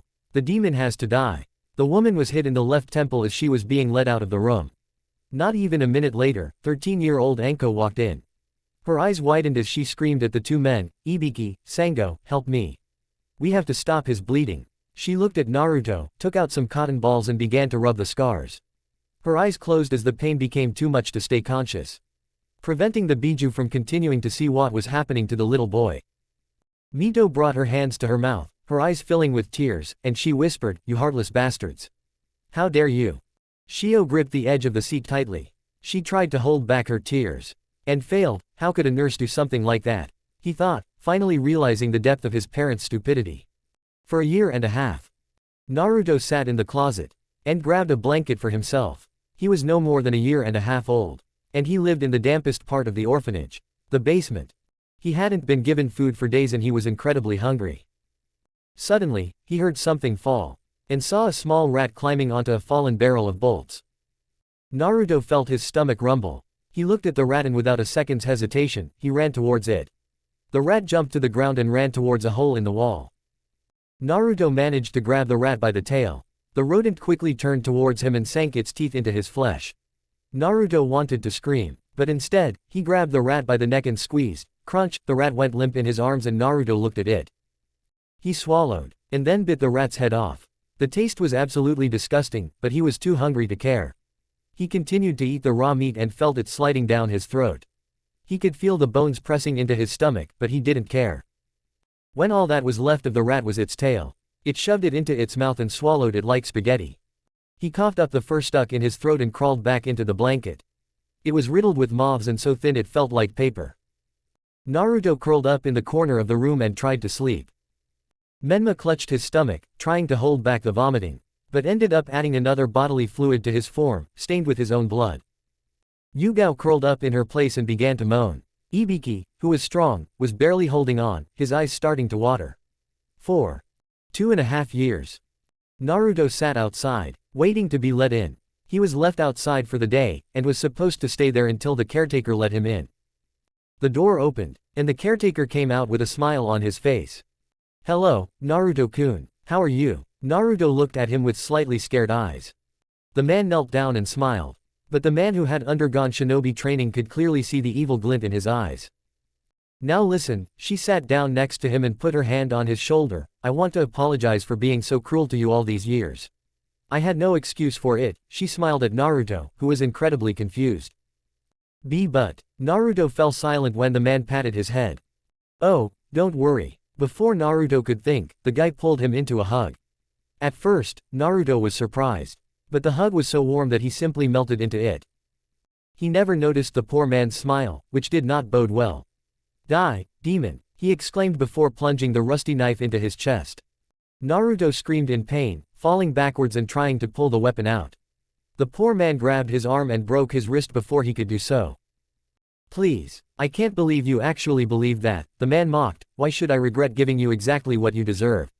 He grabbed the dagger and twisted it in his chest, causing him to scream in pain as blood began to trickle down his chest. She then began kicking him in the side, laughing in joy. But her laughter was cut off when a woman came out of the orphanage's dining room and punched him in the face. "Damn worms." The woman charged at the caretaker and punched him hard, slamming his face into the nearby wall. She turned to Naruto in shock and grabbed him, her pink hair swaying around her body.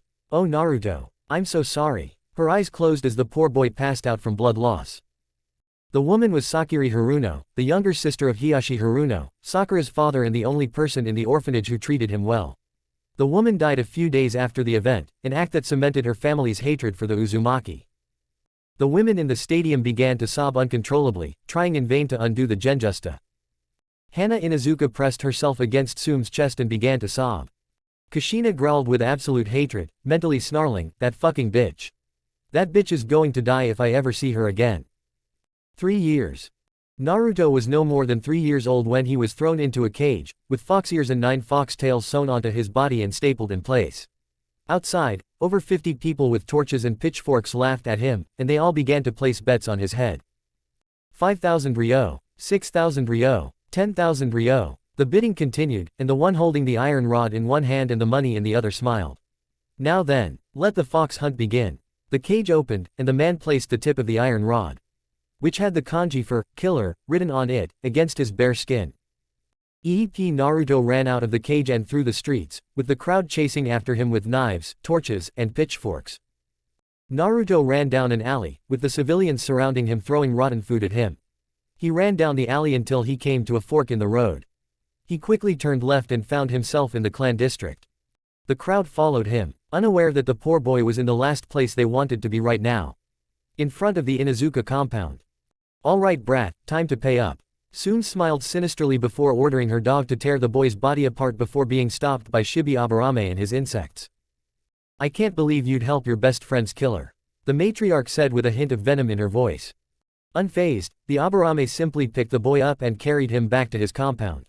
The image of Kurumi Aburame, the clan's doctor and Shibi's cousin, was the last thing the boy saw before he passed out. Kiba clutched his chest, growling in anger, but sobbing in unbearable agony, unable to believe that his mother was capable of such cruelty. Guy broke his youthful mask and began to sob, and Kakashi looked down in embarrassment. For 3.5 years, Naruto had been strapped to a table in the hospital. The needles digging into his flesh were connected to tubes filled with chemicals unknown to him. The door slammed shut, and a manic grin appeared on the doctor's face. "I must say, I never thought that the devil could be useful. But here he is," he smiled in a way that would have made Orochimaru proud. "Perfect for my research and experiments." He walked over to the test tubes and selected one of the many chemicals they contained.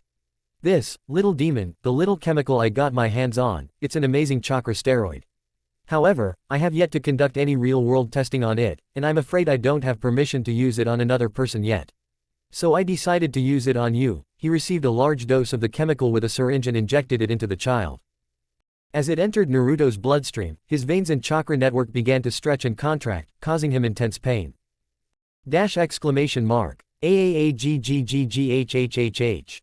The doctor began writing, smiling, how interesting. It looks like your chakra reserves are exploding beyond all measure. With this, we could create an army of the finest. His eyes widened in horror as the counters began to flash red. Wait, what? No, no, no, not. Shit, this wasn't supposed to happen. Naruto screamed in pain as red and blue chakra streaked across the room. The doctor screamed as the lab caught fire, the residual chakra creating several sparks. The fire engulfed the room, and Naruto screamed in pain as his body began to burn.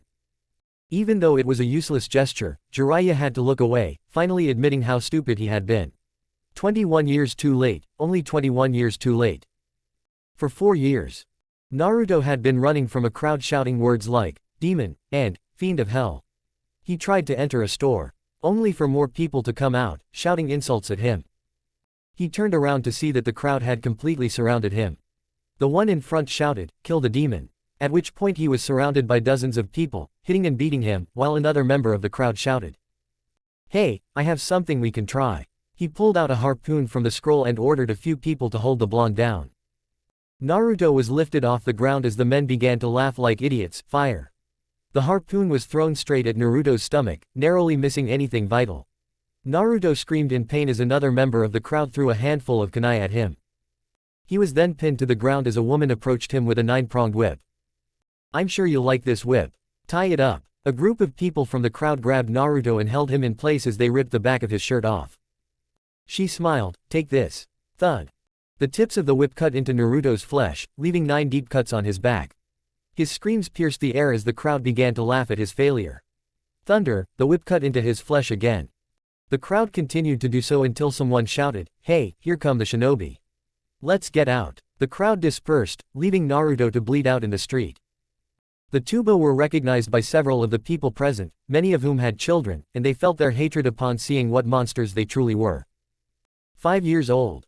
Naruto's door was opened by 2 men in ninja suits. Well, look what we have here, a little demon, all by himself. Hey, how about we have a little fun? The man looked at Naruto, taking out a hammer. Hold it. Naruto tried to run, but the men were too fast. The boy was thrown to the ground as the men grabbed his arms. The hammer man approached Naruto. So this little demon wants to become a ninja. Let's see how he does when all of his fingers are destroyed. The man angrily threw the hammer at Naruto's little finger. AAAGGGHHHH. The man continued with the rest of the fingers, using the hammer on each of them until they broke into several pieces. Well, it looks like he's not going to continue our race, is he? Naruto groaned as he tried to struggle. Ow, shut up. The man brought the hammer down on Naruto's jaw, breaking it in 3 places and knocking him out. Gemma Shiranui chewed on her everlasting Senbon with her lips and growled in absolute hatred. Tears streaming down her eyes as she watched Naruto's life. One of the academy sensei whimpered and cried with her face in her hands, afraid of what might happen next. 5.5 years. Naruto was walking down the street on his way home. He was about to turn into an alley. Ah, get away from me. Naruto looked back and saw a woman being dragged into an alley. She ran into the alley and saw 2 men ripping off her clothes and fondling her at the same time. Ah, don't worry girl. This is going to feel good. He grabbed her by the panties and was about to pull his pants down. Hey you, leave him alone. They turned around to see a blonde-haired, blue-eyed guy running towards them with a chair. Before they could even realize what had happened, Naruto hit them in the face with the chair. The 2 men quickly screamed, the demon is attacking us. Ah, and quickly ran down the alley. Naruto turned to face the woman with a smile. Hey, I don't think they. Naruto was punched in the face by the screaming woman. Help, the demon is about to rape me. The group of people saw the state of the woman's clothes at the end of the alley and saw Naruto on the ground. Hey, catch the demon now. The gathered crowd roared, not caring about the implausibility of the statement. Naruto tried to run away, but the woman tripped him and started to step on his knee. The crowd began to beat him up when a woman grabbed a trash can. Take that demon. and smashed it over his head. Naruto remained conscious as blood began to pour out of his head. "I wish you were dead," some in the crowd at the stadium thought. The woman tried to pull out a kunai to commit suicide, but a security guard stopped her. Age 6. Naruto ran from a crowd of drunken civilians and shinobi and tried. And failed. To avoid collecting weapons. One eventually hit him in the back of the leg when the drunken crowd began hitting him with broken bottles and nearby scrap metal. Someone in the crowd kicked Naruto in the face, ripped off his shirt, and smashed a sake bottle over his back. Age 7. Naruto was thrown into a pit when a group of civilians began dumping water from their toilets and gasoline. One of the civilians laughed, "Oh, how do you like it? Burning in a pile of shit, a humiliating way for a demon to die." He lit a match. "See you later." Naruto looked around and prayed for a way out. When he saw a hole in the wall of the mine, he ran towards it just as the match hit the sewer and gas. Naruto crawled through the hole but was stuck. His entire lower body was on fire. Naruto used the strength he had in his upper body and crawled the rest of the way. He quickly began rolling in the dirt and crying, trying to put out the fire. The crowd began to applaud, "Death of the demon," and slowly dispersed. Naruto remained in the hole, as his legs were so burned that he could barely use them properly. He curled up in a ball in the corner and began to sing to himself, "Happy birthday to me. Happy birthday to me," until he fell asleep. 7.5 years old. Naruto sat alone in his apartment, hungry, and watched the other children play with their parents. She crawled into the nearest corner and curled up into a ball, moaning and trying to hold back her tears. "Ka-chan, Tu-san, where did you disappear to?" She clutched the ball she was in and sobbed, "I want my Ka-chan. I want my Tu-san. Where are you?" Naruto cried all night. An orphan, at 7 years old. By then, the Sandaemon Jiraiya had taken Halibal away from Naruto, so there were months or years between the horrors, so with no memory of his physical abuse, psychological abuse had to be added, so the Biju had to try a different approach to comfort him. A layer of orange chakra enveloped the child, and those present heard the muttering of a lullaby. "Thank you, Kurama Oni-sama," he said before falling into a deep sleep. At that memory, no one in the Namikaze family had saved Mito. He felt able to look the child in the face, especially the Yondaime. 8 years old. Naruto was lying on a hospital bed after being used as a target for Anbu fighters, handcuffed and completely naked. The doctor looked at him with pain, examining the wounds on Naruto's body. "It seems the demon isn't healing right now." "Well," he picked up a set of sewing needles, "that just means I can do more with it." He sat down next to the blonde and plunged the cold needle into his flesh. "Ag!" Naruto screamed in pain, trying to break free, but the medic hit him. "Shut your mouth, demon. Be glad I'm healing your wounds, filthy monster." He continued, pressing the needle hard into her sensitive flesh until one of the open wounds closed. The doctor smiled, pulling out another thread. 1 down, 10 to go. Uzumaki walked through the crowd and saw Sakura, who was sobbing uncontrollably, finally understanding why the blonde's sincere teenage crush was because she was practically a copy of his late aunt. Oh God. Uzumaki couldn't help but see her like this, still remembering that beautiful angel with pink hair. 16 years ago. Naruto was sitting in the corner of his room at the orphanage. Today a few people came to adopt one of the children and he was forced to stay in his room. The guard said that he didn't deserve to be among these nobles, and that he should just die in the gutter like the trash that he was. While Naruto was sitting in the corner, the only respectable worker looking after him, a pink-haired woman with small breasts but with the most beautiful and kind aura he had ever felt before, walked in with a small tray of food. She snuck in and placed the food in front of Naruto. She then quickly ran out of the room, giving Naruto a regretful look. Naruto smiled as he took the plate of food. The pink-haired woman couldn't help him all the time, but she did everything she could to help him. For him, that was more than enough. For 9 years. Naruto ran for his life. It was October 10th, his birthday. Behind him was a crowd of drunk civilians and a few drunk shinobi. He was walking down an alley, and met a large man with a sake bottle in his mouth. He spilled the sake on himself and fell backwards. He looked at Naruto. Naruto was about to run out of the alley, but the crowd cornered him and forced him back into the alley. The large man grabbed Naruto and slammed him against the wall. One of the shinobi, who was a little drunk, shouted, "Get the demon!" and smashed the sake bottle and stabbed Naruto in the chest, while other members of the crowd stabbed him in the stomach, face, back, and anywhere else they could. By the end, Naruto had puncture wounds all over his body. His face was cut up so badly the flesh could be held together with string, and the rest of his body looked like it had been put through a meat grinder. The last of the crowd spilled a bottle of sake on him and pulled out a match. "Goodbye, you bastard demon." He dropped the match, and the blonde caught fire. Only part of his body was on fire, but it still hurt like hell. Naruto screamed in pain, rolling on the ground and trying to put out the fire. The crowd just laughed as one of the men grabbed the charred blonde and threw her into a small trash can, then threw all the broken bottles in there too. Naruto sighed. It was time for the final blow. 12-year-old Kurenai visited Hinata in the hospital and learned that Naruto was 2 rooms away. He won the battle with Gaara and forced the invaders to leave, but it cost him several wounds. He was in bad shape, but recovering quickly. The mistress of Genjutsu entered his room and saw him there, drugged and unconscious, noting his great resemblance to his former love, the Yondaime Hokage, his biological father. And then he had an idea. "Oh, Minato-kun," she said, looking at the sleeping Naruto, "I don't like seeing you like this. Lying there, unconscious, completely oblivious to the world around me. Knowing that anyone could come in here and take advantage." The red-eyed girl knew that she shouldn't try what she was about to try, but still. It would be so easy. He was there, and there was no one else around. All I had to do was. She closed the door, threw back the blanket, paused for a moment at the sight of Naruto's thick cock, and took it into her mouth. She loved the feel of his hard flesh in her mouth. She had to touch herself, and she began to rub her panties. She tried to take him all the way, but he started gagging and had to stop. She took a few deep breaths before pulling her panties down.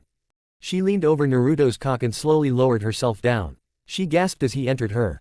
It took Kurenai a few minutes to get to the base. He was amazed at how big Naruto was. The determined Junin stood up and lowered himself back down. This time he repeated the process faster, picking up speed and bouncing on Naruto's cock. Hearing him groan in pain in his sleep, she couldn't take it anymore and came, coating Naruto's shaft in her juices. She sat there, breathing heavily, with Naruto's cock still deep inside her. She didn't fall, not even close. AHA, AHA, AHA, AHA, AHA, AHA, yes, I'll ride him until I come, ignoring the fact that his injuries make his beast style of riding hurt. Exclamation mark. Damn bitch. Yugao tried to get to Kurenai, but since they were both chained up like everyone else, it was impossible for me. You're a fucking hypocrite, so much so that you said you hated perverts and you dared to rape poor Naruto. Guards, separate these people, Uzumaki ordered. The guards separated Yugao from Kurenai and freed her. They also freed Ibiki, the Shiranui brothers, Aoba, Shiho and her mother, the people in charge of the shinobi library who never saw him as a demon and always allowed him to access the scrolls stored there, as well as Hanna and Izuka. And that's all he ordered to be separated along with the Namikaze family, Kakashi and the Sannin Toad. And then, to everyone's horror, they saw 2 helicopters lowering a 6-man gallows, which was carefully lowered so that it was ready for use. I will make one final offer, the Emperor called everyone's attention. Only 1,000 of you will be pardoned, the first 1,000 to stand and swear allegiance to the Empire, but know that those who participated in those crowds or who have harmed me will not be counted in this request. While their inaction should not save them from punishment, at least they have the advantage of never harming me again. Half of the stadium was built almost immediately, but as Uzumaki had said, many were rejected. Most of those who were chosen were people between the ages of 15 and 25. Once separated, the Namikaze were placed alongside Konoha's civilian council, Kakashi, and the Sannin, in a privileged position, to watch the spectacle. By order of the Emperor of the Unified Eastern Empire, Naruto Uzumaki, you are all charged with treason against the Senju and Uzumaki clans and are hereby sentenced to death. By hanging. With that, any rights you may have under international law are officially suspended. Slade Wilson said, reading from a scroll as the first group of citizens approached the nooses that were now around their necks. Before the ground was pulled out from under them. Bastard, Sum thought as she saw Naruto's merciless gaze. The right to a trial. Suspended. The Shichibukai said before the executioner pulled the lever again. This is cruel, Yugao thought as she looked at some of those about to be hanged, some of whom were considered good friends of hers, wincing as they fell and the rope snapped around their necks. But still, he saw poetic justice in it. Self-fulfilling prophecy. The right of appeal, suspended. The mercenary said, before another line of men fell in their death throes. He's trying to make us suffer emotionally, Jiraiya Minato said, watching as another row of men died by hanging. The right to counsel and a jury, suspended. The man repeated once more, before another row of men died a quick death. I hate you, Naruto, Kakashi said, looking at the man standing nearby. Tell me something I don't know, Naruto said, watching another line fall, and fear fell upon the men who had made his life miserable for years, thinking they could get away with it. They were finally dying. The right to any sign of mercy, suspended. Slade said as another rope fell onto the gallows and he threw himself into the slowly growing pile of dead. That's enough. Make it stop. Please make it stop. Shio cried, unable to watch any longer, but the soldier next to her forced the blonde to look at her, his eyes never leaving the line of people being forced to die. Row after row faced execution by hanging, no matter if they were common citizens or retired shinobi. Even some of the shinobi from clans that had not participated in the battle were not safe from Naruto, as they too had been hanged at one point. Stop, Uzumaki ordered as Kiba, Sume, and several of his clansmen were next in line. Get Henna Inuzuka out of here. And anyway, Henna, I pity you. His orders were carried out, but Kiba and his mother were pulled aside so that Kara could use her heat vision and Barbara her thunder fist to end their lives. And the rest were hanged. Slowly, one by one, the groups were sent to their deaths. Understanding thus why Naruto was a man that his enemies feared so much. Because he had a reputation for showing no mercy and being very cruel to his enemies. Because I regretted it until the day they were born. And it was there, when it was time to execute the civilian council, that they realized the only way to stop it was to go back in time and stop the Namikaze from leaving the village without their children, or, failing that, to treat the demon they themselves had created with kindness, like any other child. But it was too late. With only the Sannin, the traitor, and the Namikaze family left, completely broken, they were meekly taken back to the Empire, where their final fate awaited. Chapter 24, Epilogue. You know, the dysgraphia issue, sorry for the keyboard taps and autocorrect horrors. And remember, Naruto and its characters are the property of Kishimoto-sensei. If anyone wants to upload this fanfic to YouTube, just ask permission beforehand.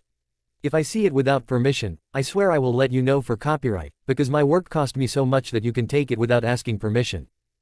Review. Fairy Quen 72. I have achieved my goal, I hope to see you in my other fanfics. Hikari Kuzuri. Ha ha ha, you are right, there are almost no complete fanfics on neglect. I hate it too, often Naruto forgives his family very easily, and it should not be like that. Although I think this is more of an Emperor Naruto fanfic than a neglect fanfic, it also falls into that category. Guest! Exclamation mark. Yes, Yandere Revenge. I always wanted to say this. Kakaroro 22. Hello. I did not understand. Guest 2. Thank you, I hope to read you soon. Pirate Virus. They gave him the opportunity to view the data. He admitted that he might recycle these memories, and that he will pay for it eventually. We begin. The sun was shining brightly on the face of the Emperor of the United East as his housekeeper pulled the curtains of his room to wish him good morning. It was October 11th, so it was quite remarkable that old Mrs. Pops was up so early. Last night had been the Emperor's 10th anniversary, and with each passing year the revelry had become more wild both in public and in private, which was significant considering the fact that his wives still bore the marks of a wild night of passion on their bodies. Hinata was snuggled into his chest, clinging to him due to her husband's morning erection. Barbara was using her stomach as a pillow, while Kara had custard stains on her chest and was completely naked, while next to Naruto, Jennifer and Natasha were snuggling together. It was a beautiful morning. The Emperor headed to the bathroom and took a cold shower to clear his mind. It had been almost 8 years since things had started to change in the elemental nations, and he couldn't help but smile about it. Especially since no one had questioned his methods of making Konoha pay for its past crimes after all. After killing most of the village's shinobi, the Uzumaki had separated the civilians from the children, every single one, and put them in Quinjet-like vehicles to be taken out of the village, believing that they would be reunited with their parents. Some would, some wouldn't. Because he had separated the ones who had mistreated him from the ones who hadn't, and shot them, then forced the ones he had forgiven to exhume some of the bodies in the village cemetery.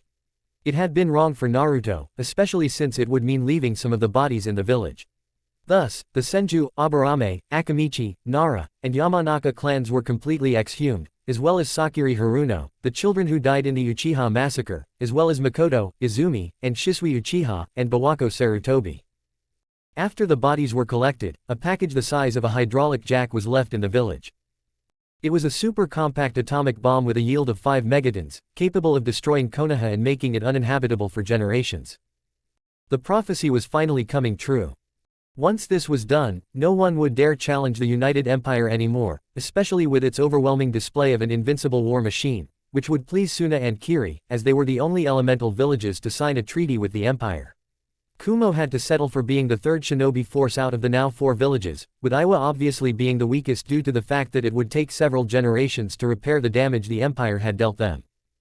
The nations that saw Naruto as a hero were given a sort of shield from invaders. No one would ever dare to attack the nations that Naruto considered friends, or in this case, allies, which quickly placed them at the top of the food chain. This didn't mean that non-allies were at a major disadvantage, but it was striking that, for example, the Land of Waves had a more robust economy than the Land of Earth, despite being 11 times smaller than the archipelago that had the honor of having a bridge named after the emperor, which boasted being the oldest structure to bear his name, which incidentally made it a very popular tourist attraction among the people of the East, and yet, the country that was home to the most stubborn of the villages never seriously considered invading that country. Not with the bitter memory of those who had fallen from their own village, or worse, from Konoha. However, quite a few people survived, including the Inuzuka clan, as the only people left alive were the students and children of that clan's academy, as well as all the students of the academy, regardless of whether they were civilians or clan members. They were told that their parents were waiting for them, and in some cases, this was true. In other cases, they were later told that someone had killed them on the way to them, but someone was willing to adopt them. Henna and Jin Sarutobi would be in charge of rebuilding their clans, without their usual arrogance, while in the other smaller clans, someone would be the leader until someone could take over. And as for the future consequences, when these people were parents, revenge would not have been their priority, not now or in the future. Naruto finished bathing and dressing and went to his office in the palace to discuss his plans for tomorrow. The United Eastern Empire, Saraiti. Itachi Uchiha woke up after celebrating the birthday of his emperor and benefactor in the company of his wife and 1-year-old son. Itachi eventually fell in love with and married Isana Katetsu, the vice-captain of the 4th Division and personal aide to Yakiru Unohana, and they had a son whom they named Shisui after Itachi's fallen friend. The Uchiha smiled cheerfully at the thought of his good fortune to be alive and to not only rebuild his life, but to see his sister rebuild hers. Sachiko also married the Saraiti representative, the vice-captain of the 9th Division, Shuhei Hisagi, with whom she had a daughter named Sarada after the Uchiha brothers' maternal grandmother. Both boys had very good godfathers who were captains of their husbands' respective divisions. Isana still found it frustrating to see that her captain was something of a grandmother to both of them, as she spoiled both children in her own way. And they weren't the only ones given a second chance. Tsunade was visited by her friend Halabella, who had the ability to change the biological age of people, which allowed both her and Shizune to regain their youth, giving the woman with the prominent breasts the opportunity to once again find love free of all fear in the arms of Makoto Senju, while Shizune married the kindly Dr. Strange. Both women gave birth to children, Tsunade becoming the mother of the twins Masaki and Tatsuki, while Dan was the son of the strange couple. For its part, Hanagakure prospered under the rule of its Shodaime Hinakage, or rather, the frying pan of Hinakage's assistant, as Yoshino Nara made sure that Shikaku's lazy ass kept moving, lest Nara be remembered as the first kage in history to send a demon to his shinobi village. Of the other surviving rookies, Choji married Karui of Kumo through a political marriage to ensure harmony between both villages. The ship Nara was also on was a half-boarder, although Tamari and Shikamaru genuinely loved each other, a situation that was used by Yoshino to strengthen the alliance between Suna and her village. Ino, for her part, became a proper kunoichi after making a trip to the east and realizing that she enjoyed the lifestyle. Sharona knew she would do so after learning that a kunoichi's lifespan could reach 500 years and that when they died, they would find themselves in the body of a very beautiful 40-year-old woman. In addition to her pseudo-immortality, Yamanaka managed to obtain a handsome bandit from the desert named Yamcha as her incubator, with whom she had a beautiful blonde kunoichi, whom they named Sakura after their late friend. Although it was a difficult decision for Inoichi to make, he ultimately supported his daughter. For their part, Tenten and Neji got married and are now the proud parents of 2 children named Kazashi and Kagura, who were greatly spoiled by the Western Hyuga clan's family unit as they were the first children born in freedom. Neji took a position in the Imperial Guard while Tenten was under the command of Yasup, the 4th seat of Roger's 4th Division, which Tayuya continued to command. Shino was also married to Fu Otosuki, and they had a daughter whom they named Okuni after Chomei's former student, who coincidentally was one of the 2 founders of the Aburame clan. Both worked as researchers and traveled throughout the empire, conducting extensive entomological research. As for Lee, if what the Uchiha had heard was true, he was living in a veteran's home in Hanagakure, alone and abandoned. Naruto hadn't given him any orders, and he had been taken away from the hospital, believing that sick people deserved to be left alone unless they had actually done something like abuse him or some kind of special crime. That's the only reason I survived. As far as the Uchiha knew, they all had good lives, as Itachi had tried to keep up with the events of his sister's generation. Her mother would no doubt have been proud. Eastern Empire, Arkham Asylum, USA. Harleen Quinzel, Pamela, and Mito Uzumaki had just left Shio Namikaze's room. The blonde Uzumaki had come to visit her family, and had become their link to the real world. Naruto's sentence was quite harsh and even cruel, but it was the only way to honor his sister's request to keep his family alive. After all, he only prayed for his parents and siblings. Because of her, Kakashi and Jiraiya went to hell, which is what happened to them in a way. Kakashi and Jiraiya were the only two shinobi who were spared the death penalty out of all the fighting Konoha shinobi, along with the Namikaze family, who were given special treatment like the others. Guy was executed by Jennifer by having his head crushed by her hands, Asuma was killed by Natasha after being shot in the head with a magnum at point-blank range, and Kurenai was killed by Hinata, who wielded the Senin Kitsune mode, after she used her tails to rip off her own breast, cauterize the wound, and throw her body into the air with such force that the woman rose at least 2,000 meters before meeting her end by collapsing to the ground. These are the only executions that were carried out differently, with the exception of Kiba and his mother. Kakashi was not so lucky. Oh no. The man was thrown into impel down on level 4, which is far beyond his danger rating, as the white-haired man with the jobs had reached level 2. It should be noted that he died much later at the hands of one of the many prisoners kept on that level, after receiving numerous beatings and being the victim of several rapes there. Jiraiya, for his part, committed suicide after a long stay in Hell on Earth, on the famous Okama Island, a place where he was thrown to make him wish for death. Because the Okama who lived there found him extremely attractive and pursued him day and night, without fear of retribution, since, on the one hand, his chakra was sealed by magic, and he had no way to get rid of it. And it was unlikely that anyone would help him. The Toads wouldn't do such a thing, especially after Yami had punished them with 500 years of never meeting a summoner again, as punishment for trying to manipulate the prophecy. And certainly no one from the Namikaze family would do such a thing. Unable to commit suicide, the Sannin stopped eating and drinking water in order to die, peacefully, or at least on his own terms. Shio and Menma were unable to cope with the incident psychologically, and were both placed in separate mental institutions, the eldest of the triplets in Arkham, the youngest in La Castaneda, located in Tenochtitlan. At the time, Kushina was retired from a temple in the Hokkaido province of Jipangu, serving as a nun at a monastery dedicated to the agricultural deity Inari, who was ironically ruled by a kitsune. As Mito suspected, upon closer inspection, Uzumaki was found to have an ancient seal on the back of his head that Jiraiya had placed on him to make him give up on pursuing Naruto for the first 5 years. Unlike Minato, she didn't want to leave him, so without his ex-husband's knowledge, the Sannin placed the seal on her to make her accept his reasoning and break up with him more easily. When that feeling passed, it was replaced by guilt and shame, turning him into the perfect crime. Until it came back to bite him in the ass, but the details. Because of this, Naruto took pity on her and instead of locking her in a minimum security prison, he allowed her to live in a temple where she planned to begin atoning for her sins in life. He was visited by Tsunade, Shanks and her family, and Mito.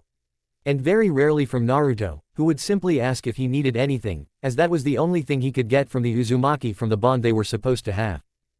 His father's fate was less kind, as after his chakra was sealed, he was imprisoned in the imperial palace, leaving him in the bitter irony of a vast empire he had unwittingly helped build, abandoning his eldest son. Trying to prevent anyone from giving him the opportunity to end his life, the once proud Yondaime Hokage had become an empty shell of the great man he had been by the Third Shinobi World War. The only one who had apparently escaped this was Mito, who had been appointed as the empire's ambassador to Uzu. The Urashi had been given permission by the empire to leave their lands and return to their ancestral home, and they had been putting things in order there, as they were no longer considered a mere nation of shinobi, and Uzu was no longer considered a power of that nature. But this did not stop them from becoming allies of the empire, where Mito was their ambassador and her husband Kyabe was in charge of security. As for Hashirama, he was also imprisoned, but unlike the rest of his family, he was imprisoned in the Uzumaki mansion in Uzu. Sentenced to 13 years, with 6 remaining as the only Namikaze with a limited sentence, the former Yondaime was serving a life sentence, unlike his son, who was visited daily by a mink fox named Tsuyuki Mitsui, with whom he was healing his heart. Deep down, Mito wanted this to happen to her family. If their mental wounds were to heal, both twins would be imprisoned if they missed years of their sentence, or released. In the former case, like Kushina and Hashirama, the brothers would be sent to remote parts of the empire to serve their sentences. If it happened later, they would of course be given the freedom to choose where they wanted to live, with their chakra permanently sealed and without the possibility of restoring it. And without the opportunity to explore any other ways to further advance in the military, it was over. Like the instability of the elemental nations. Ironically, the Namikaze family had ultimately sacrificed themselves for the greater good. Suna. Gaara held his newborn second son in his arms, a boy he had decided to name Naruto after his best friend. Years had passed since the destruction of Konoha, and no doubt, unlike that filthy hole, the rest of the world that interacted with it in some way or another was doing just fine. Like him, who had managed to muster up the courage to ask his wife Matsuri for her hand in marriage, with whom he had 2 children, the eldest of whom, Shiki, was now 6 years old. Kankuro was sure that he was a bachelor relegated to the role of babysitter for his nephews, since, in addition to Gaara, his sister had a son with her former lover and current husband, a boy named Shikadai. Of the other Kage, he was not at the wedding of the Uzu military leader who would serve as the Shodaime Uzukage, Pamela Uzumaki, who married her former friend and secret lover, not Harleen Quinzel, but Sarah's Victoria. Being one of the married leaders. The current Godaime Raikage, a man named Darui, was married to the previous Raikage's former assistant, Mai Terumi, fulfilled her vow and married Steve Rogers, with whom they had a son they named Buck Rogers Terumi, whom they named Baki after the captain's best friend. His successor, Chojuro, married the leader of the Lotus Trading House, a giantess with a miniaturization quirk named Altea. For his part, the Tsuchikage, having suffered the loss of his family so deeply, did not even think about rebuilding his life, regretting his biological father's mistake and bearing great resentment towards his lost former Jinchuriki, as far as Gaara knew. Speaking of which, Yugito would return to Kumo from time to time during her musical tours. The former Jinchuriki had given up the life of a shinobi, as she was forced to do so due to the containment of Nibi. So she teamed up with a couple of friends she met in the Empire and created a band as a hobby, which eventually became her way of life. Yugito and the Pussycats did well in both the Empire and the Elemental countries, being the Land of Lightning, the country where she focused her tour on the Elemental continent. For his part, the one formerly known as Shukaku joined the ranks of Suna and rose to the position of captain of the Anbu, content with a modest and secluded life, while his sister, Yoruichi Shihoin, the adopted identity of the two-tailed beast, fell in love with and married Kazuki Urahara and adopted the children of men, Jinta and Ururu, going to live with them in her antique shop in the desert zone.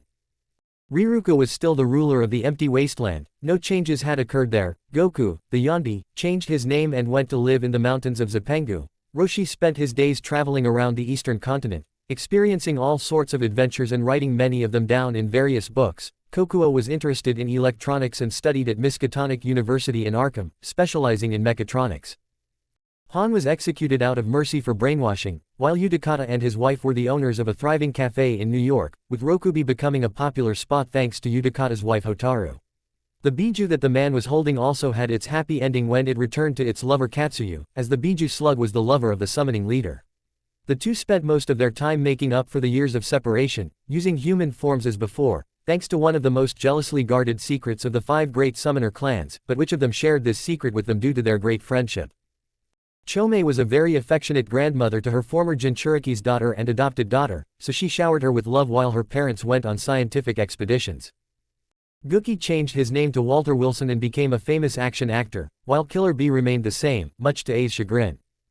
Instead, Hallible spent her days pampering and coddling her grandchildren, causing Coyote Stark and Grimjow Xerxes no small amount of headaches by often using them as babysitters.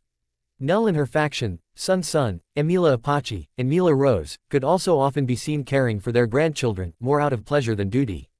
And in her opinion, she couldn't blame them. The Imperial Palace, the garden. Speaking of the devil, the Empty Queen was happily watching her grandchildren playing in the garden at this point, and couldn't help but smile. His eldest grandchildren, Boruto, an energetic blonde with blue eyes whom he had raised alongside Hinata, and Clint, a redhead who had clearly inherited his red-haired mother's personality, were torturing. That is, playing cowboys and Indians, with Stark being the one losing, if the loud laughter of Lilinette, Stark's faction, was anything to go by.